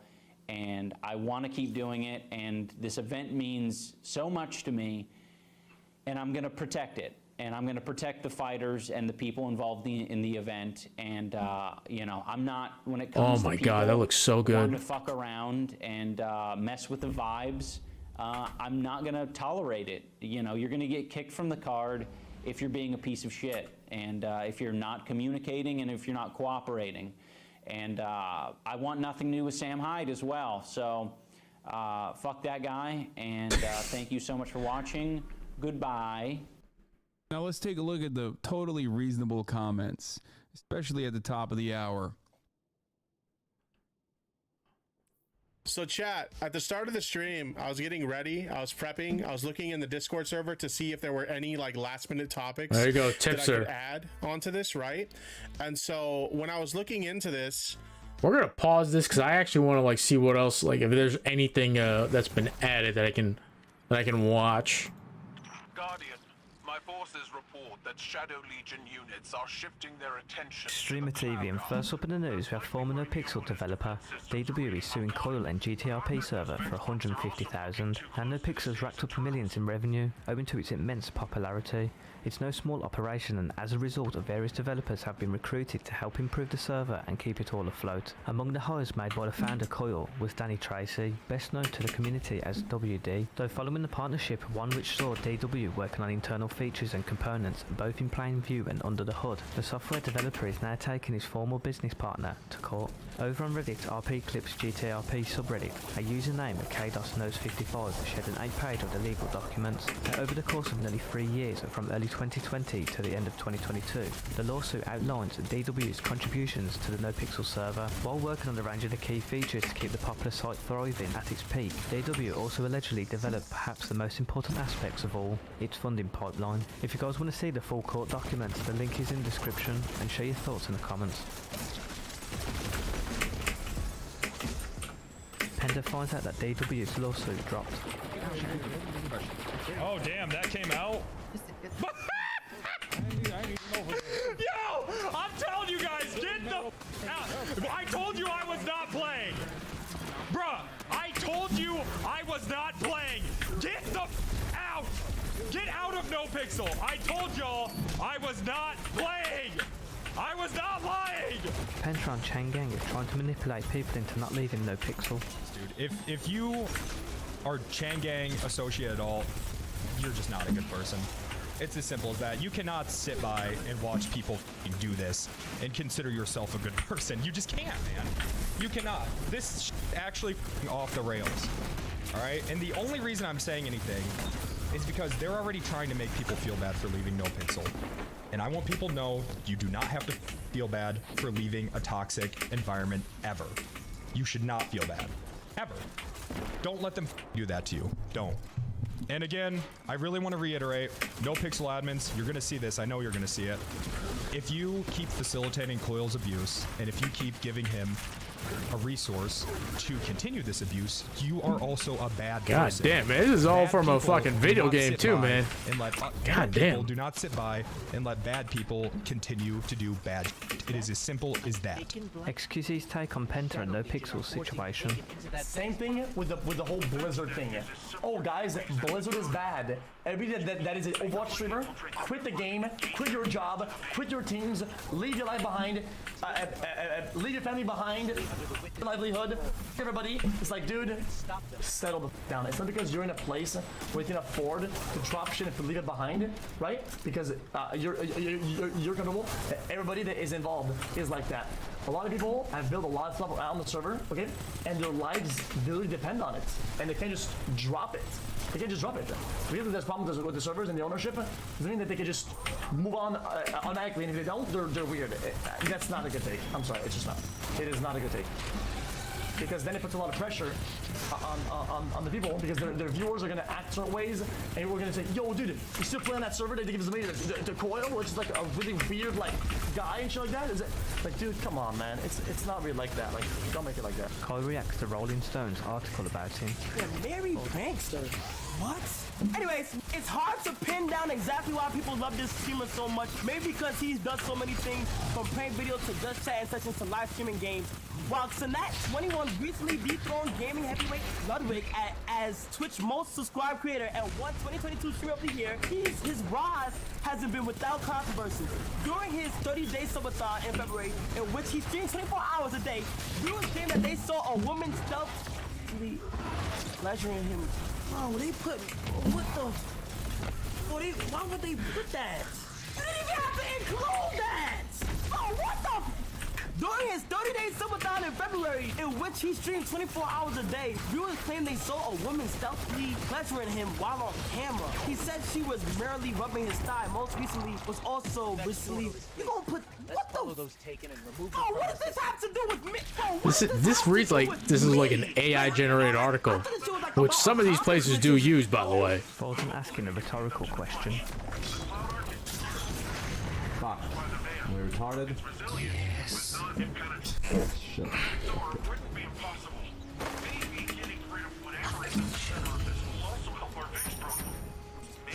Destiny fakes technical difficulties mid-debate to yell at his chat. She keeps moving to the door, and then she says herself she fled the home. Why would she say she fled the home Wait. if she came back a little while later? Sure. Wait. Hold on. I gotta change my audio real quick. Hold on one sec. Something's weird. Okay, hold on, real quick. If I've got mods in DGG or YouTube, can you literally permanently ban any dipshit retard that thinks that I'm flipping sides on this issue? I'm not flipping at all. If you think so, you're literally too stupid to even watch my videos. Please, forever and into all eternity. Holy shit, how stupid are you? Sorry, hi, I'm back. Okay. Penta reacts to Shot's response about No Pixel drama. I mean, everything I'm saying, people have known it for years, right? But I think it's important to say. Back, baby. This is Shots. You know what I'm saying? Like, that's all I have to say on the recent drama and everything and all the craziness that's going on, man.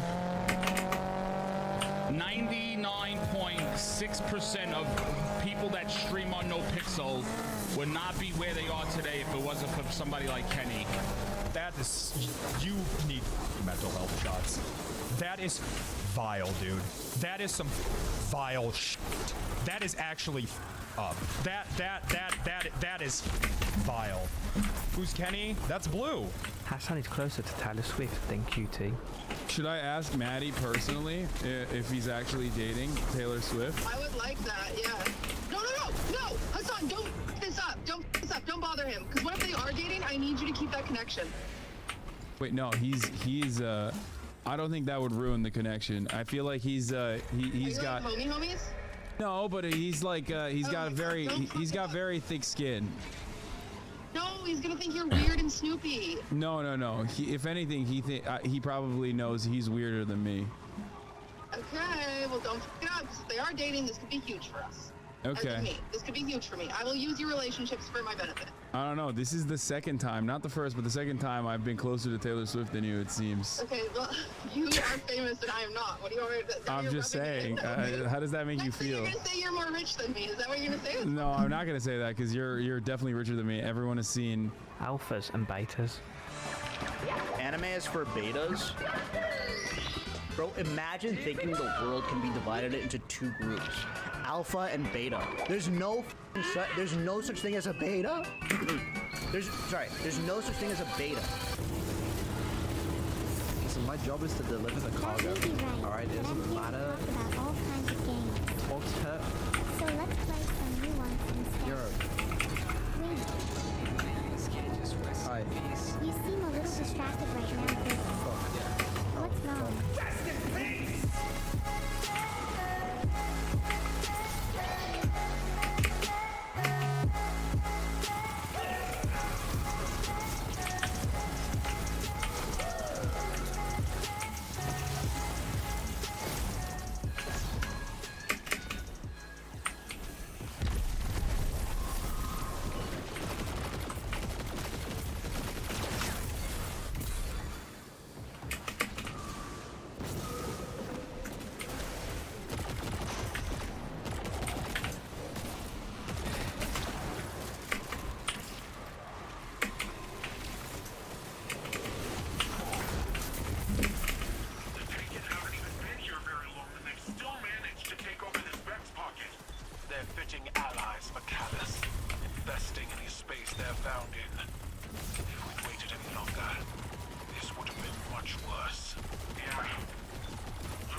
All right.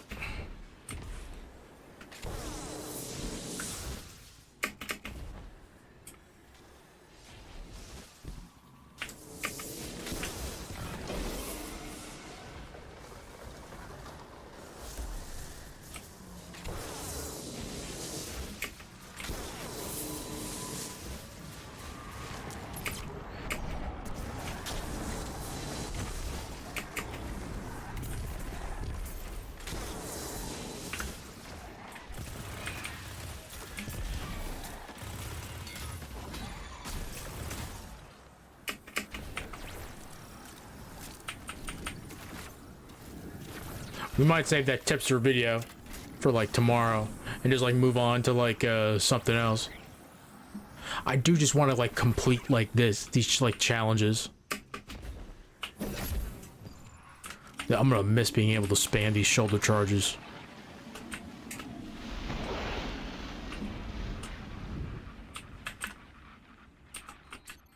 This is the access point. Let's get rid of that Taken before it opens a path into the Cloud Arc.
Oh my god. I'm getting fucking like shot at. I can't fucking charge.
Get that feeding frenzy up.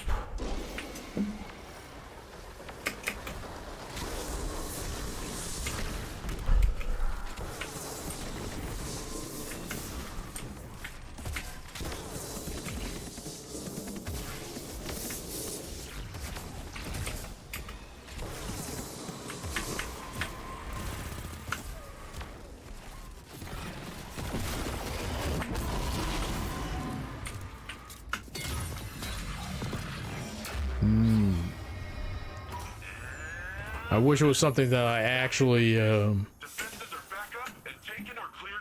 This apparently does give you exotic armor, too. Is this like a better roll than my current armamentarium? No. 20, 16, 16. Yeah.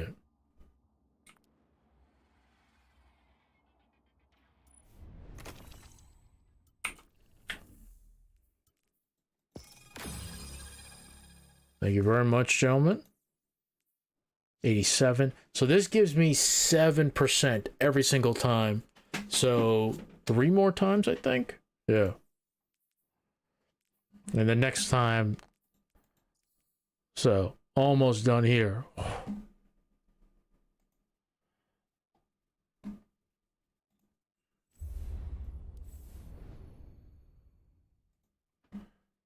Okay, give this a like from Streamer TV.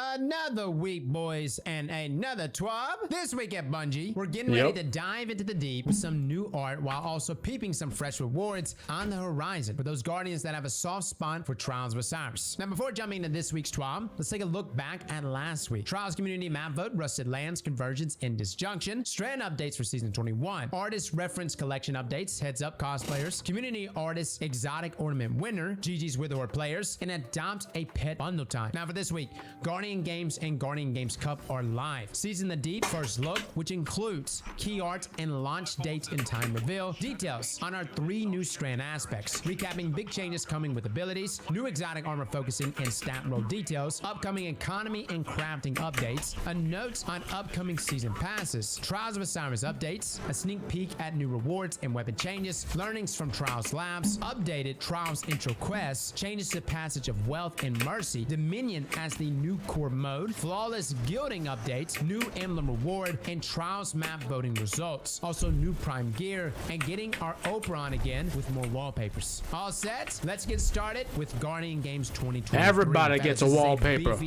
So buckle up. One class to rule them all, or to at least get bragging rights. It's that time again, Guardians. Time to show off that class pride and show other Guardians what you're made of. We'll collect medallions because ooh, shiny. We're not here to judge. In case you missed it though, we dropped all the info you could possibly want about this year's Guardian Games right here. If you're in a rush, we get it. Here's what you may have missed. The spirit of competition is alive and well with that familiar podium and daily Chris scene at the tower in all their glory. And Miss Eve Levante. You simply can't forget about Space Grandma. You know the drill by now. Deposit medallions like your life depends on it for select activities and hope your fellow class dwellers are doing the same. Whichever class has the most medallions at the end of this year's Guardian Games is the class that gets their tribute made in the tower and the pride of knowing they're simply the best, at least for this year. That's right, guys. By the way, we have an optimal guide for those that are trying to get ahead in Guardian Games, including how to farm for things like platinum medallions. Feel free to check that guide out. Now moving on to Rolling in the Deep with a Season 21 first look. All right, here we go. Who doesn't love a good teaser, am I right? Here's our first look at what Season the Deep will have to offer starting on May the 23rd at 10 a.m. Pacific. Oh, what is that? Like when I hear the Deep, I keep thinking of like Fundament, right? And a version without text because come on, this art is dang pretty. Honestly, this gives me like Tower of God vibes, right? Now we've got plenty to share over the next coming weeks and a lot to dive into today, including we couldn't stand waiting any longer to talk about 3 new aspects. Hey Guardians, combat gameplay team here to spill the tea on the 3 new strand aspects that will become available when Season 21 launches. Our goal with these aspects is to strengthen the existing strand kits and expand the gameplay options of each class. You'll be able to acquire these aspects as part of a new pursuit after visiting the Puka Pond in New Moon newest Hall of Heroes. Let's get into it. So starting with the Hunter aspect, Threaded Spectre. Activate your class ability to leave behind a decoy woven from strand matter that draws the attention of nearby combatants. After taking significant damage or when combatants approach, the decoy detonates, dealing damage and releasing threadlings that seek out and attack nearby foes. Honestly, it sounds nuts. I don't think it's going to do much inside of PvP. Maybe you can like possibly hold down like a zone, like leave your decoy there, and then whenever it does split up into threadlings, which you can probably amp up with fragments, it can go for the kill. Now, Pesky Cabal Gunfire, have you pinned down? Need a quick distraction so you can revive a teammate? Have you ever thought about what a bunch of threadlings in a trench coat looks like? The new Threaded Spectre aspect for the Hunter Thread Runner might just be what you're looking for. When the players activate their dodge, they leave behind a decoy woven from strand matter that draws the attention of enemies on the battlefield. Enemies will shoot at the Threaded Spectre until it's destroyed or expires, giving the Hunter and their fire team enough time to get to safety. And when destroyed, a Threaded Spectre explodes into 2 threadlings. Threaded Spectre gives Hunter players access to threadling generation and a new way to control the battlefield. Alright, sounds juicy. Now Titan aspect, Fletched Storm. While sliding, activate your charge melee ability to leap into the air, knocking nearby targets away and dealing damage. While airborne, activate your charge melee again to launch a cluster of damaging, unraveling projectiles. Repeatedly activating melees will chain additional throws. Interesting. Now, Berserker Titans are known for their unbridled aggression. While sprinting headfirst into battle is often the best way to deploy Berserker abilities, we wanted to provide players with a tool that allows for more potency at range and gives Titans easier ways to unravel enemies. This is where Fletched Storm comes into play. With Fletched Storm, Berserkers have access to a powerful new slide melee attack that quickly launches them up into the air and blasts away any nearby enemies. While still airborne, press the melee button again to fire a cluster of tracking projectiles that deal heavy damage and unravel enemies. Fletched Storm provides the Berserker with a range melee option while keeping with the spirit of their fast-paced gameplay. So again, similar to like Solo 3.0 in our aspects, Consecration, kind of the same concept, right? But with Strand here. The main takeaway though is the unraveling projectiles. That's going to be really juicy. Now, Warlock aspect, the Wanderer. Tangles you throw attach to enemies and detonate into a suspending burst. Threading final blows creates a tangle. Now, since the Warlock Broodweaver is a Strand minion master, it felt natural to explore additional ways the Broodweaver might weave life into the world around them. Enter the Wanderer, a sentient tangle woven from Broodweaver's brilliance. Now, when Warlocks equipped with this aspect pick up a tangle, they weave the tangle into the Wanderer. When thrown, the Wanderer travels through the air seeking targets. And once it finds a target, it soars toward them, latches on, and explodes into a suspending detonation that deals damage and suspends any nearby enemies. To round out the gameplay loop, the Wanderer also enables threadling final blows from any source to generate a tangle. Now, the Wanderer gives Broodweavers another way to upgrade their tangles and grants access to the suspend effect without needing a shackle grenade. We're pretty excited to get these new Strand aspects in the game, and we hope you enjoy them when Season 21 launches. We'll be monitoring their performance across the game, and we'll continue to balance them over time. No lie, guys, that Wanderer aspect, you can imagine that in combination with Swarmers. Oh, this is going to be like a continuous gameplay loop there. A threadling creating a tangle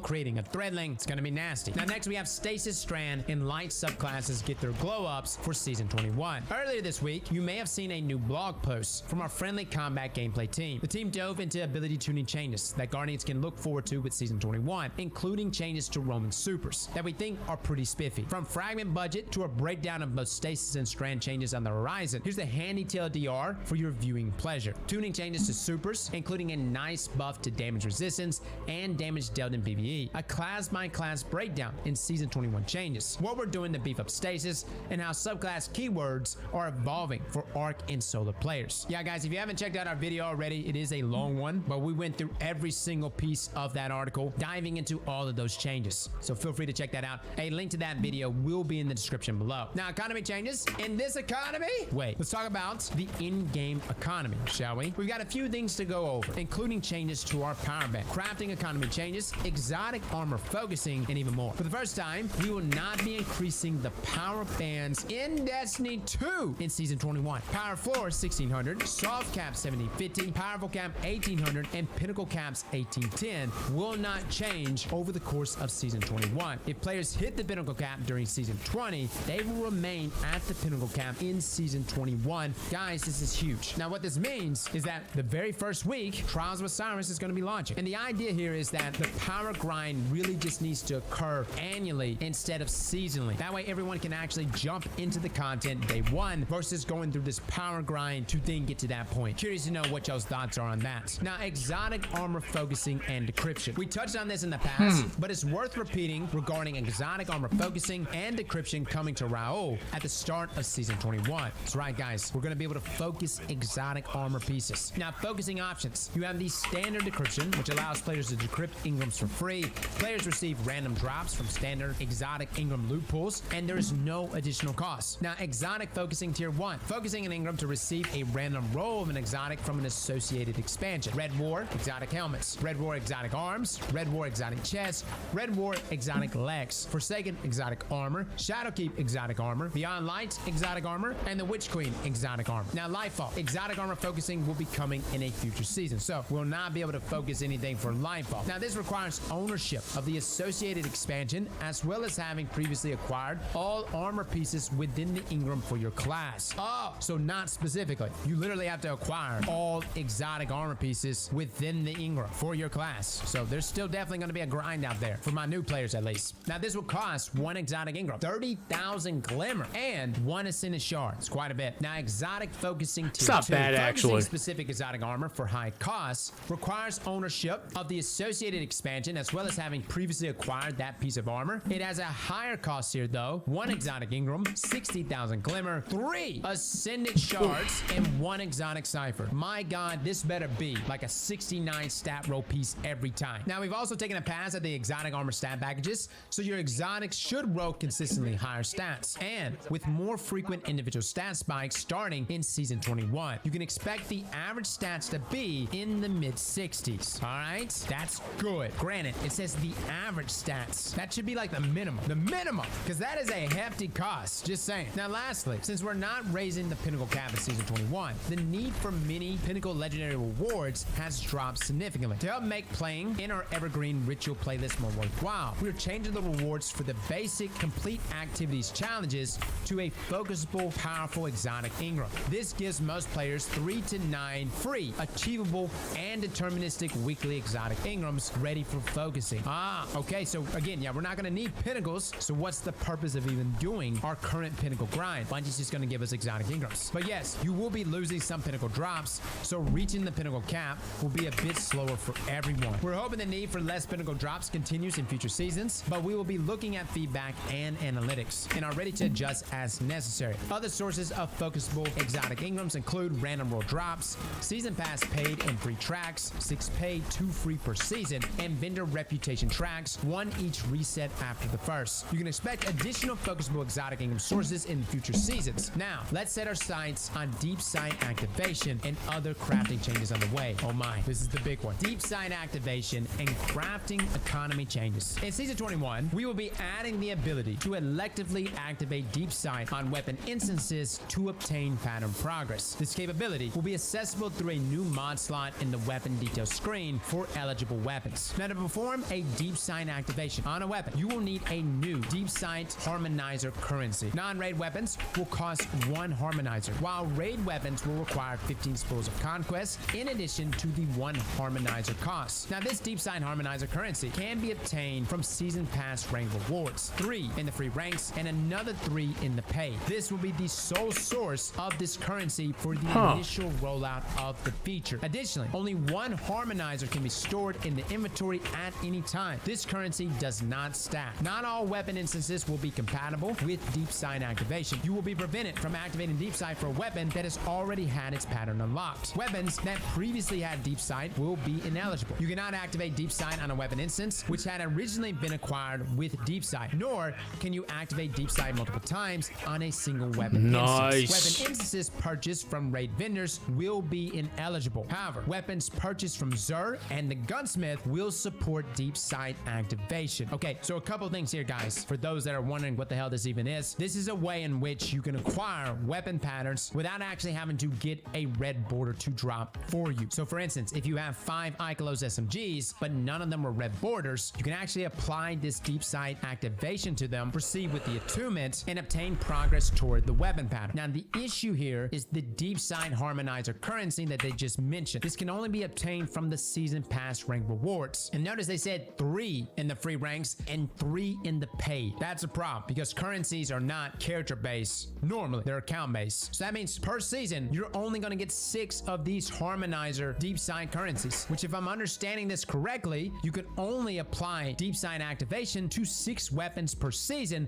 unless Bungie gives us another way here to obtain deep side Harmonizers. That is very limiting and definitely not what we want in Bungie. I think the idea here for deep side activation is really for people trying to get old weapon patterns. And I feel like Bungie's more or less looking at this like, okay, you're at 4 out of 5 on a weapon and you need that final weapon pattern. Apply deep side activation versus, you know, you have 5 weapon patterns you still need to get for commemoration. You don't want to just run in there and waste all of these deep side Harmonizers on just one weapon. But again, this is a problem for weapons that are not actively dropping red borders like they used to, or at least rarely. Like Ikelos weapons are still dropping with red borders, but it is so rare. And by the way, we did an entire video and guide on acquiring weapons going into next season, allowing you to then apply deep side activation. We even have a Discord thread that shows weapons you need to pick up per week from our different vendors. Because again, you can keep these. Like they just said here, weapons purchased from Xur and Gunsmith will support deep side activation. The idea was to essentially acquire however many weapons necessary to complete your weapon pattern, but considering how rare Harmonizers are, I don't know. You're gonna want to still be stingy with this, guys. Don't be spinning them left and right. At the same time, Bungie, you gotta give us another way to get these Harmonizers. Because with the current rollouts, as GMs, it says, if you did not get previous weapon master level content, season, lost sectors, point, you will only be able to get 1 weapon per season afterwards for a previous season. Obviously, you can get the stuff within the given season, but I'm saying for a previous season. And considering how many weapons we get every single season, dude, this is not a catch-up mechanic. This is a tease. So yes, this system, specifically deep side Harmonizers, needs to have another source for dropping in the game. I don't care if it's dungeon related, Grandmaster related, we need another source outside of just the season pass. Now, crafting costs will also see a change in season 21. Legendary shard costs will be removed from all crafting components. Just lost sectors. Flamer and enhancement core costs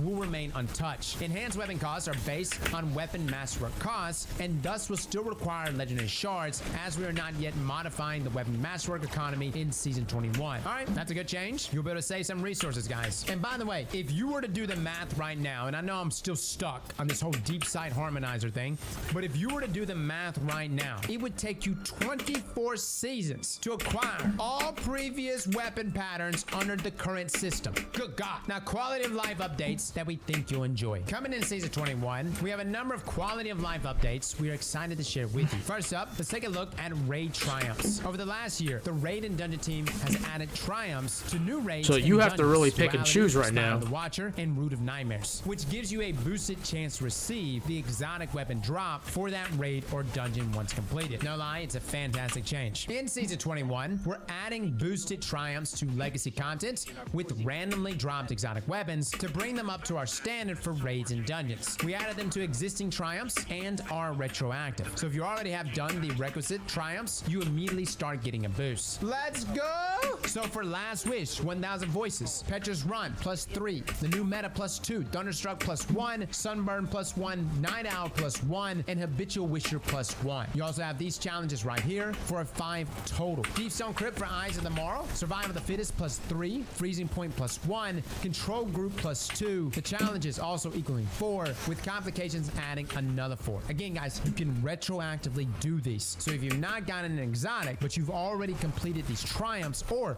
you're in the process of doing these triumphs, after the new season goes live, you can then do the raid and you will have a boosted chance of these exotics dropping. For Vow of the Disciple, you have Collective Obligation, Risen from the Deep +3, Master Difficulty, Vow of the Disciple +2, Together in the Deep +1. The challenges also give you +4, and complications also for another 4. And for Vex Mythic class, Flawless Vault of Glass +3, Master Glasser +1. Your challenges also give you a 5 in total, with complications giving you 5 as well. King's Fall, Touch of Malice. This is the one I need, man. I still don't have touch. Crux of the King +3. The One True King +1. Join the club, man. 5 complications giving you another 5. This is great, guys. This is essentially bad luck protection, and it rewards you for completing these challenges, right? Going the extra mile when doing this content. By the way, if you're wondering what the hell all these challenges are, don't worry. Here soon, we will have a breakdown on all of them, how to complete them, including challenges for each of these raids. Now, Finest Matter Weave and Rainmaker Deprecation. As part of our ongoing efforts to simplify the economy of Destiny 2, it's time to say goodbye to the finest Mana Weave and Rainmaker consumable items. Starting in Season 21, these items will no longer drop from any source in the game. In any instance where players would have received a finest Mana Weave, they will instead receive one enhancement core instead. And whenever players would have gotten a drop of a Rainmaker, they will instead earn 3,000 Glimmer. So essentially the same exact thing, right? Furthermore, all existing instances of these items in the player's inventories can be consumed to directly grant their associated materials. So all existing instances of finest Mana Weave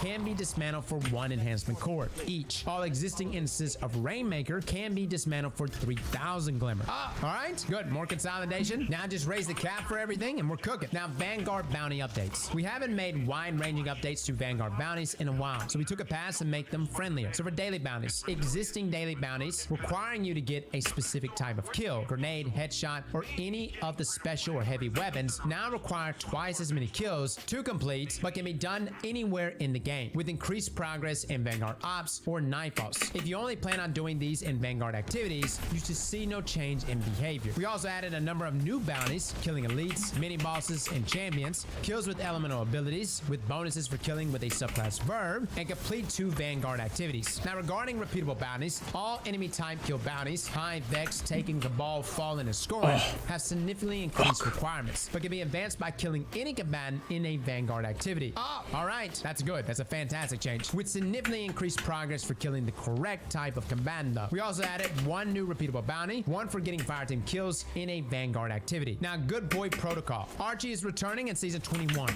Now that we found him a permanent home in the tower, we are reintroducing the Good Boy Protocol stat and its tracker and moving it to the account career category. Your previous progress from Season 19 will also carry over. Guys, this was our beloved Exo Dog. Now, important Season Pass info starting with Season 21. As our teams continue to invest in crafting compelling seasonal experiences for the year of Lightfall, there's a heads up we wanted to give regarding a small increase in the standalone Season Pass price, beginning with Season the Deep. Here's what you can expect. Season Pass from 1,000 silver to 1,200 silver. And the Season Pass plus 10 ranks is going from 2,000 silver to 2,200 silver. What the hell, Bungie? I know it's optional, but you know damn well we're spending it every single season. Mother of God. All right, inflation's a bitch. Now, this will be the new pricing for Season Passes in Lightfall's year for those looking to maximize the rewards with each new season. And we'll be evaluating new approaches to post-launch content in the year of the Final Shape. I'm actually wondering what the hell is even going to happen after Final Shape, right? I guess we're getting a year of content. Now, pricing will remain unchanged for the Lightfall Standard Edition, which includes access to the current live season at the time of purchase, and Lightfall Plus Annual Pass Edition, which includes access to Season 20 and 23. All right, so again, if you buy in bulk or you buy everything outright for the year, that price will remain unchanged. By the way, this is a great opportunity for us to mention this. Tomorrow, we are pulling the drawing for our Lightfall Plus Annual Pass giveaway. There was a lot of people complaining in our Quicksilver review video, stating that they didn't have access to the exotic because you had to buy Lightfall Plus the Annual Pass. Anyways, we're giving away 6 copies. Feel free to check out that link, guys, for those that do not have it. I think Lightfall is a great expansion, despite the narrative falling short. There's a lot of things that this expansion got right, and then on top of that, you get Quicksilver Storm. So again, link to that down below. Now, Trials, these rewards are flawless, and weapon changes on the way. Season 21 will be here before you know it. And luckily for Trial fans, this means new rewards to earn are just around the corner. Next season, Guardians will have a chance to unlock new exotic cosmetic rewards when opening the Lighthouse reward chest, starting with the Hero's Way exotic ghost shell. Oh, well, isn't that just sexy? The Valiant Memory exotic ship. Oh my, dude, that looks mean. The Survivor's Journey exotic sparrow. I love the scarabs and everything on these cosmetics. Bungie, if you make every sparrow the same speed in the game, the equivalent of always on time, I would be way more hyped for this. But that's not all. We also have a new shader on the horizon called Glorious Patina that players will unlock the first time they open the Lighthouse reward chest in Season 21.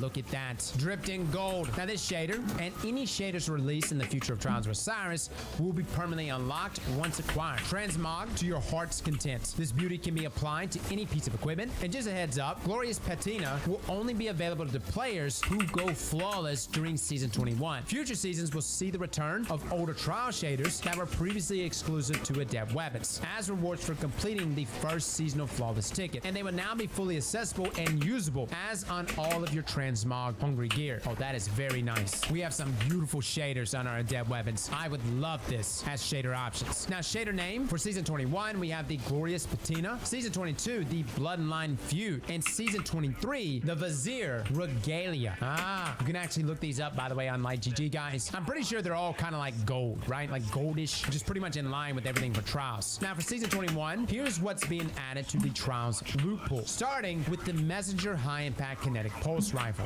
It's back, baby. I know many of us probably had Desperado rolls, and I'm not saying Desperado isn't good, but you definitely want that head seeker roll. Question I have, can we get keep away on it? In my opinion, the best weapon this season for PvP players is the Philotanic Spiral. That's simply because you can get keep away and head seeker on that pulse rifle. It is nasty. It's been my most used weapon, at least for PvP. If Messenger can have similar rolls, it's going to be very good. Also, the Unexpected Resurgence Adaptive Arc Glaive. Ah, yes, exactly what we wanted. Another glaive. Now, the adept version of the Unexpected Resurgence will be first available on the weekend of June the 9th, while the adept version of the Messenger will be available on the weekend of June the 16th. Dude, I can tell you right now, trial players are seeing this glaive and are immediately checking out. There better be something crazy about this glaive. Something's got to be special about it, or nobody's going to care about it. Now, the following weapons will be removed from the standard loot pool in Season 21, but the non-adept versions will be available via legacy focusing at Saint 14. The Inquisitor Shotgun, which by the way should be dropping this weekend, and the Whistler's Whim Bow. Now, let's talk about labs. In week 8, we ran Trials labs to test a new style of matchmaking for Trials of Osiris. Overall, the new system worked mostly as intended, but we did discover an issue with the lobby balancer, which was causing high-skill solo players to often feel like matches were stacked against them. For some background, since we moved to using ticket-based matchmaking years ago, we have not been tracking skill in Trials and have not been utilizing any sort of skill-based lobby balancing either. The new matchmaking system allows us to match based on card state and track skill, which we are planning to use for analytic purposes. Preemptively, we believed we had disabled the skill-based lobby balancing, as the intent of the new system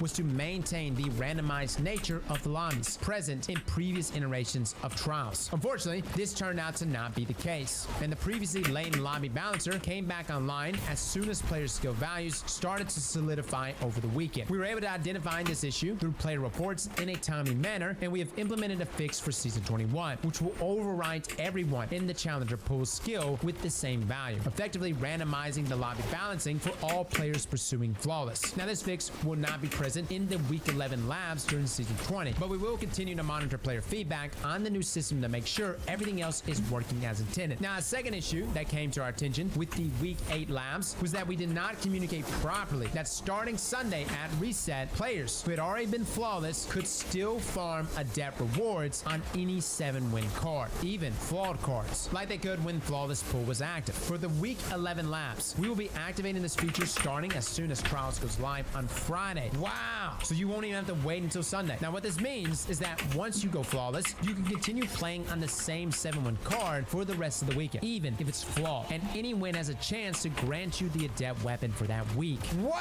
Guys, you just gotta go Flawless once. And I know some of you are like, Cross, go to hell. Hold up. Listen, it's connection-based matchmaking now. It's not card-based matchmaking, which means it's a little more RNG dependent. And next season, the Mercy Passage will grant you 2 losses for free. I don't know, guys. It's looking pretty juicy, man. And if it's a weekend like Immortal or something, dude, you get that first Flawless, you continue grinding for the rest of that weekend, and you'll get drops post-game starting on Friday. Now, because we have removed ticket-based matchmaking, if you want to help a friend get to the Lighthouse after you've already been, you do not need to reset your card, as the number of wins on it no longer influences the difficulty of the matches you will face. We believe this will make getting Flawless feel significantly more rewarding and should help to alleviate the friction between farming adepts and helping other players go Flawless. Overall, the 2 soft pool systems worked well, blending as needed to ensure connection quality stayed high and matchmaking times were fast. And the farming and stop protecting features both also function as designed in the practice pool. For the labs, we set the farming protection values aggressively, both to make sure they worked and to make sure that if anyone was attempting to farm, we would be able to catch them quickly before they could potentially cause issues. As stated, the intent of the system is to prevent nefarious people from attempting to abuse the practice pool, not to prevent normal players from engaging with it if they choose to do so. We believe we have captured the data we needed to make accurate assessments, so we'll be tuning the values for Season 21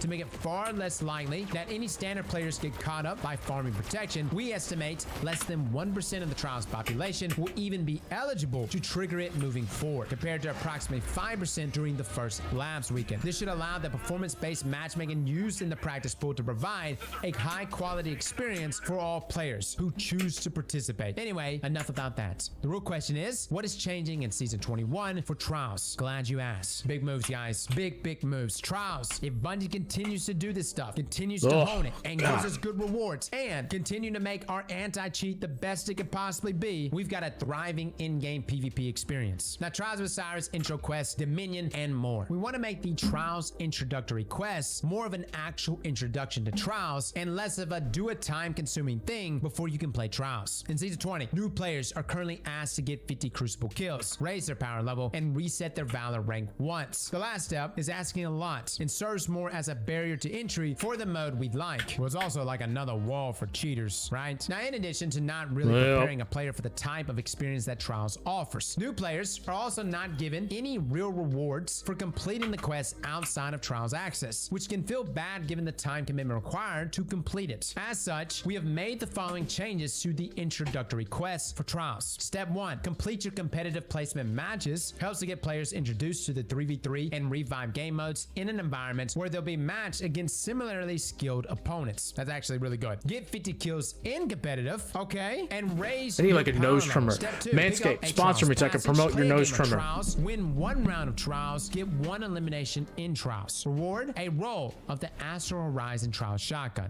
There you go. Bungie's giving out god rolls, man. But let's be real, Fractus Shot is better. Now, with that being said, guys, I like this more. Granted, at one time, we needed walls. We needed paywalls. We needed that Valor reset. We needed multiple ways to keep cheaters from getting another account and going straight back into Trials of Osiris. Now, this is obviously going to be faster than getting a Valor reset, but hopefully, and again, I say hopefully, BattleEye and then Bungie's anti-cheat is going to pick up on any problems that seep through. However, I've been playing comp here lately. I've been running into more cheaters. Literally just ran into one today. Now, Trials passages. As mentioned earlier in the season, we are also updating a couple of our Trials passages, offering to provide a better experience in the new system. Starting with Passage of Wealth, previously granted increased reputation on wins 3, 5, and 7 on a card. This is at odds with the system that wants you to continue playing on a 7-win card to get the most efficient progress and best rewards. In Season 21, this passage will grant plus 75 rep for every win, along with any additional bonus for your current major rank in Trials, up to 150 total. Now, this encourages players to stay on the same card and take advantage of the system granting more reputation for wins later in the card. Now, Passage of Mercy. In Season 21, this passage will forgive 2 losses if you have not yet been flawless for that week. After going flawless, if you reset your card, it will revert to forgiving a single loss on each card. Granted, considering that you're going to be getting adept weapons every single game that you actually win, post 7 wins and a flawless card, guys, there really is no point to resetting. Like, literally get your flawless the first time and then you're good. Now, this will give all players a better chance of going flawless for the first time each week, and for those players who can go flawless without using both mercies, it will give them additional opportunities to play for extra rewards while their first card remains flawless. I like it. Now, Dominion. In Season 21, we'll be moving to Dominion as the core game mode for Trials. This is not a change we are making lightly, but after several seasons of testing it in the Trials lab and analyzing both the positive and negatives, we believe this shift is in the best interest of Trials as a whole for several reasons. First, it offers a choice between playing elimination and playing an objective. And offering an objective for players to focus on outside of kills can allow more types of players to contribute to winning. Second, on average, games are 15% faster than standard elimination games. Why, yes, they are. I personally love it on maps where people like to camp. It just speeds things up. Now, the prevailing strategy for most elimination games has devolved over the years to focus on passive play, waiting on someone to make a mistake and get a pick, or just simply waiting for the zone to come up at the end of a round anyways. By spawning the zone earlier, it creates pressure for players to engage and fight earlier in the round and puts extreme passivity at a disadvantage. Now, number 3, objectives. Promote more varied engagements on the maps, as the zone directs players around the map and establish multiple defined fronts. Most engagements in standard elimination happen at a single central location, generally centered around where the overtime zone will spawn, but having multiple zones allows for different permutations of rounds based on team and zone spawn locations, which makes gameplay less static and pushes players to experience different engagement arenas on each map. Now, 4, promotes a healthier sandbox variety in both weapons and subclasses. On weekends where we run Dominion, we see less consolidation around the general strongest elements in the sandbox, and success is spread out amongst more weapon and subclass types. Now, we've been hesitant to balance parts of the sandbox around a game mode that only rotates into Trials on occasion, but moving it as the core mode will allow us to better focus on its sandbox and address the outliers in effectiveness that do exist. And number 5, provides us with more balancing levers to change the gameplay experience. If a map plays poorly in standard elimination, there is little little we can do to alter it. With Dominion, we have a larger number of levers we can use to modify how a map plays to provide the best and most balanced experience possible. For example, in Season 21, we'll be changing the initial player and zone spawn locations on Burnout based on feedback from the first Season 20 Trials lab. Teams will no longer spawn at the hall inside the east yard outside. Now both teams spawn between Tumblr and yard on the east and west sides. And the zones will run down the center of the map at the middle yard, center, and altar. Ah, okay.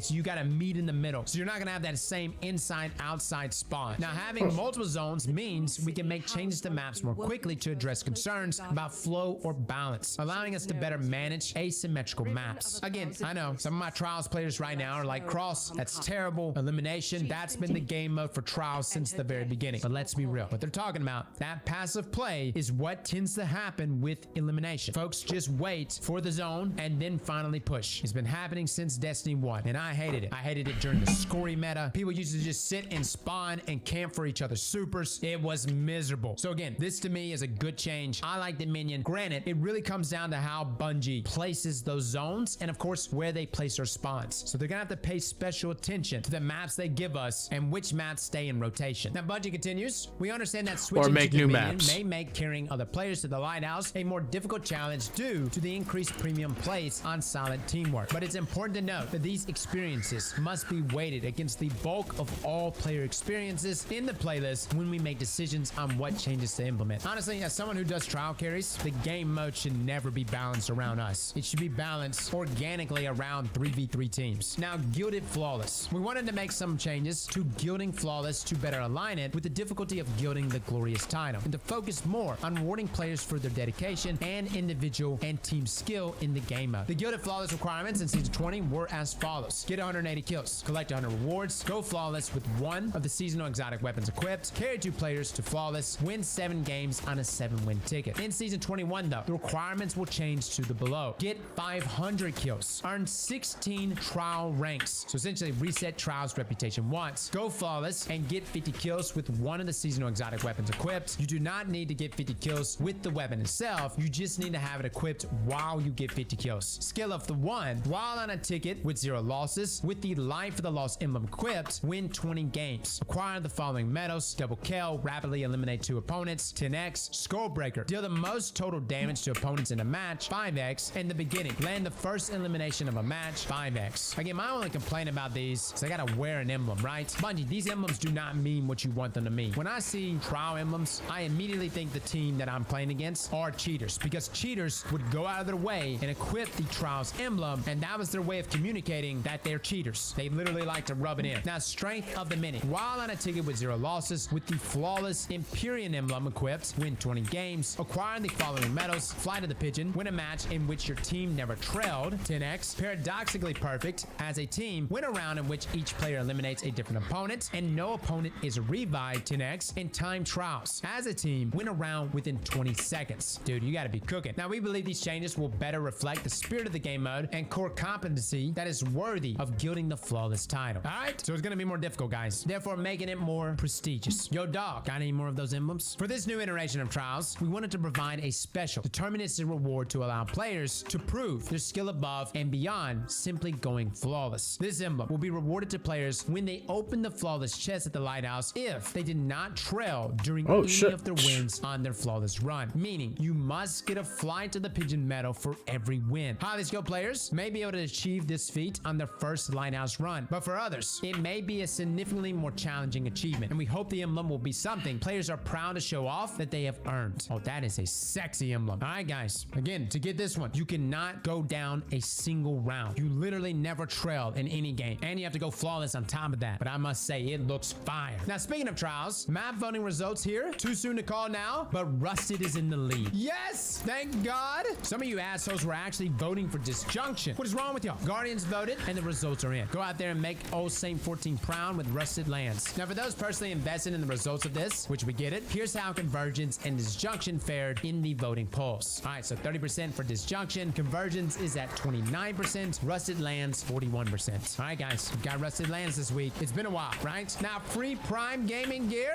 Looky there. An exotic emotes hitting the bag. A Sparrow, a Phalanx, exotic Ghost Shell with a Pumping Iron legendary Ghost Hollow projector. protection. Outside of that, guys, there's a number of wallpaper choices if you are interested. Some known issues that are still plaguing the game. Things like Wishender doesn't penetrate extended phalanx or Hydra shield. That's definitely a problem. Fire sprites are having some issues generating from grenade kills, and Radiant having issues with stunning barrier champions. Now, as a final note here from Bungie, another week and another twat. But alas, our time is ended, at least for this week. We'll have more to share on Season the Deep leading up to its launch on May the 23rd. We'll also be diving into more weapon and armor changes, showing off some new exotics for the next season, and asking you to save the date for a new dungeon to throw yourselves into with the Bandit. Oh, and don't forget to toss a follower over at the official community manager accounts on Twitter and Reddit. Feedback, bugs, and anything at all. Just to reiterate why we are moving over to this account from the initial announcement, this is to make sure our CM team does not miss any pings on socials, while also helping the team to maintain a healthy work-life balance. Until then, thanks for hanging out for our latest twat. As usual, make sure you're drinking that water, prioritizing that self-care,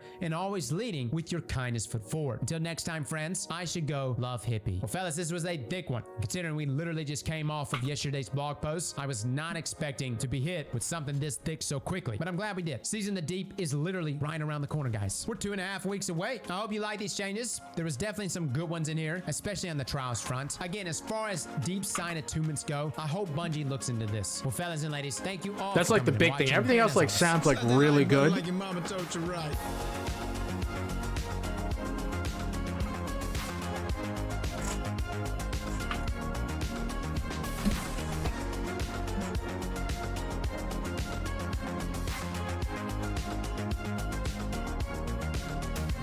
Oh, are you serious? Twitch has banned Amaranth? Let's see.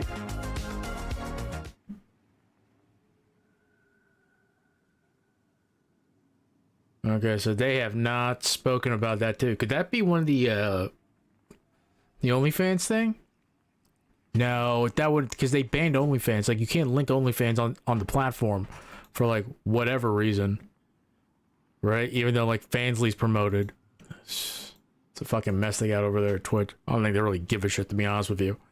What was I looking at? Like Destiny 2, Armor Picker. Let's go to my Titan. Clear. It's my Armamentarian.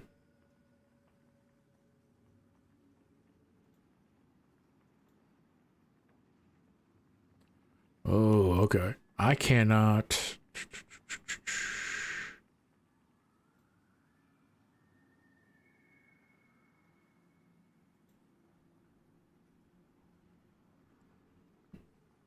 So I can get this up to 80.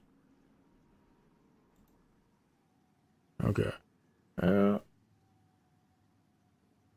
102, 102. So what about this? So I need Pathfinder's Helm. Okay. I have Pathfinder's Helm. I need Anti-Extinction Gauntlets. That's on. I need this Armamentarian. Unyielding, 2828. Okay, yeah, I have this. So 3x. So what do I need here? You know what it is? It's because I have I think it's this. Yeah. It's the -10 to recovery, because I would have 81. So yeah, okay. So I need 2 recoveries.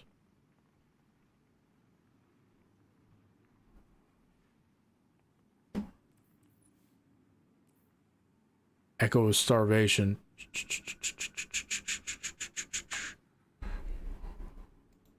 See, Echo of Starvation, Echo of Expulsion, and then Echo of Instability.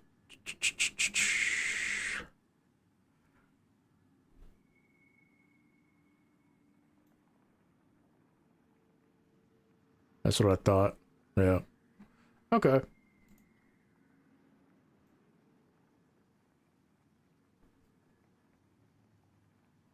Timelines reset, confirmed by Disney. This looks good, man.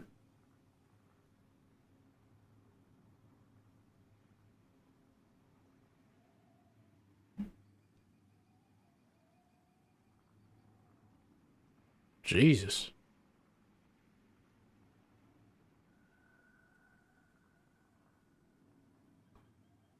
That is hilarious.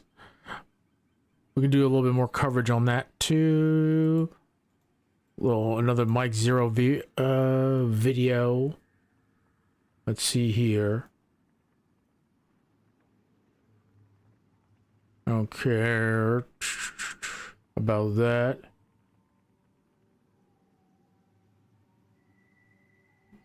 Chia pudding. I need to get some chia seeds. Jordan nearly deaf. Twitter tanky drama. Nobody gives a shit about that. I don't care.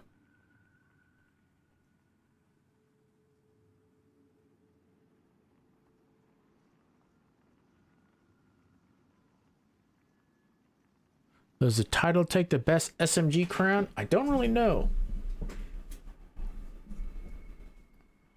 That was 2 weeks ago. I don't care about that.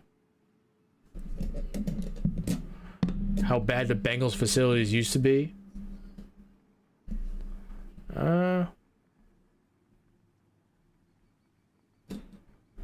Angry Joe trailer reaction to the Dune trailer. He liked it. Spoiler alert.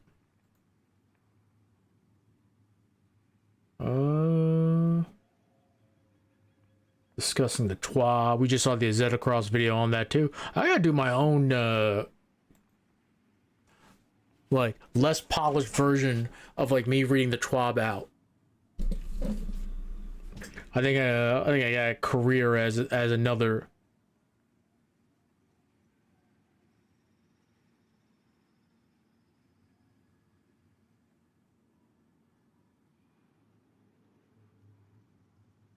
Too. Yeah.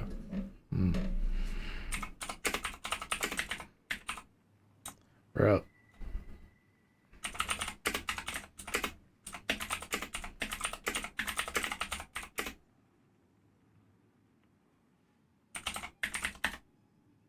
They're talking about it in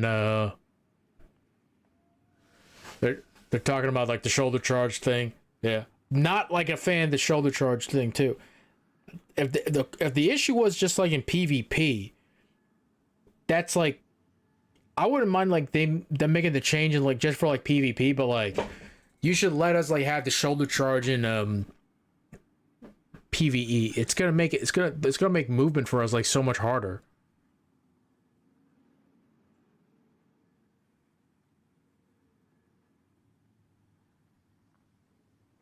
Let's see what they say.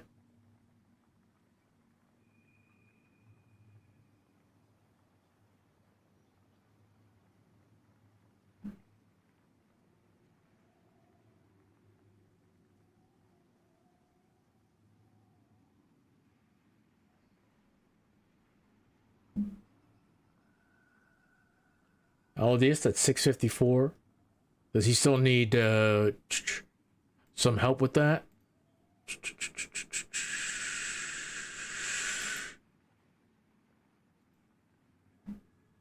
See what happens.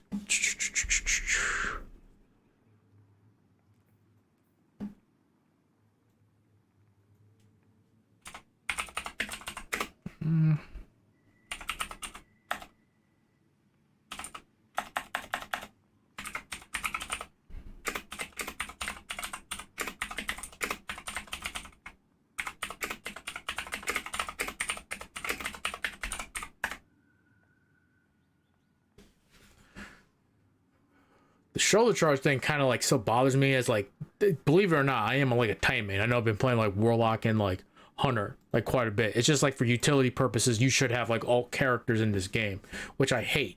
But like it does give like the game a certain level of replayability. And to be honest with you too, the more you play the other classes, like you're like, oh, okay, I understand why people main these other classes, especially Starfire Protocol Warlocks. But let's see here.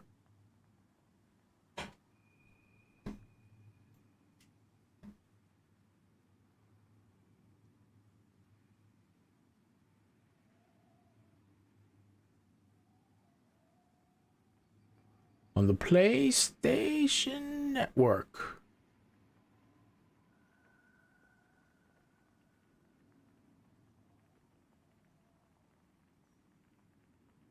overall, I think after watching that Zedacross video, I think like Bungie's like making like actual like positive like changes for like whatchamacallit,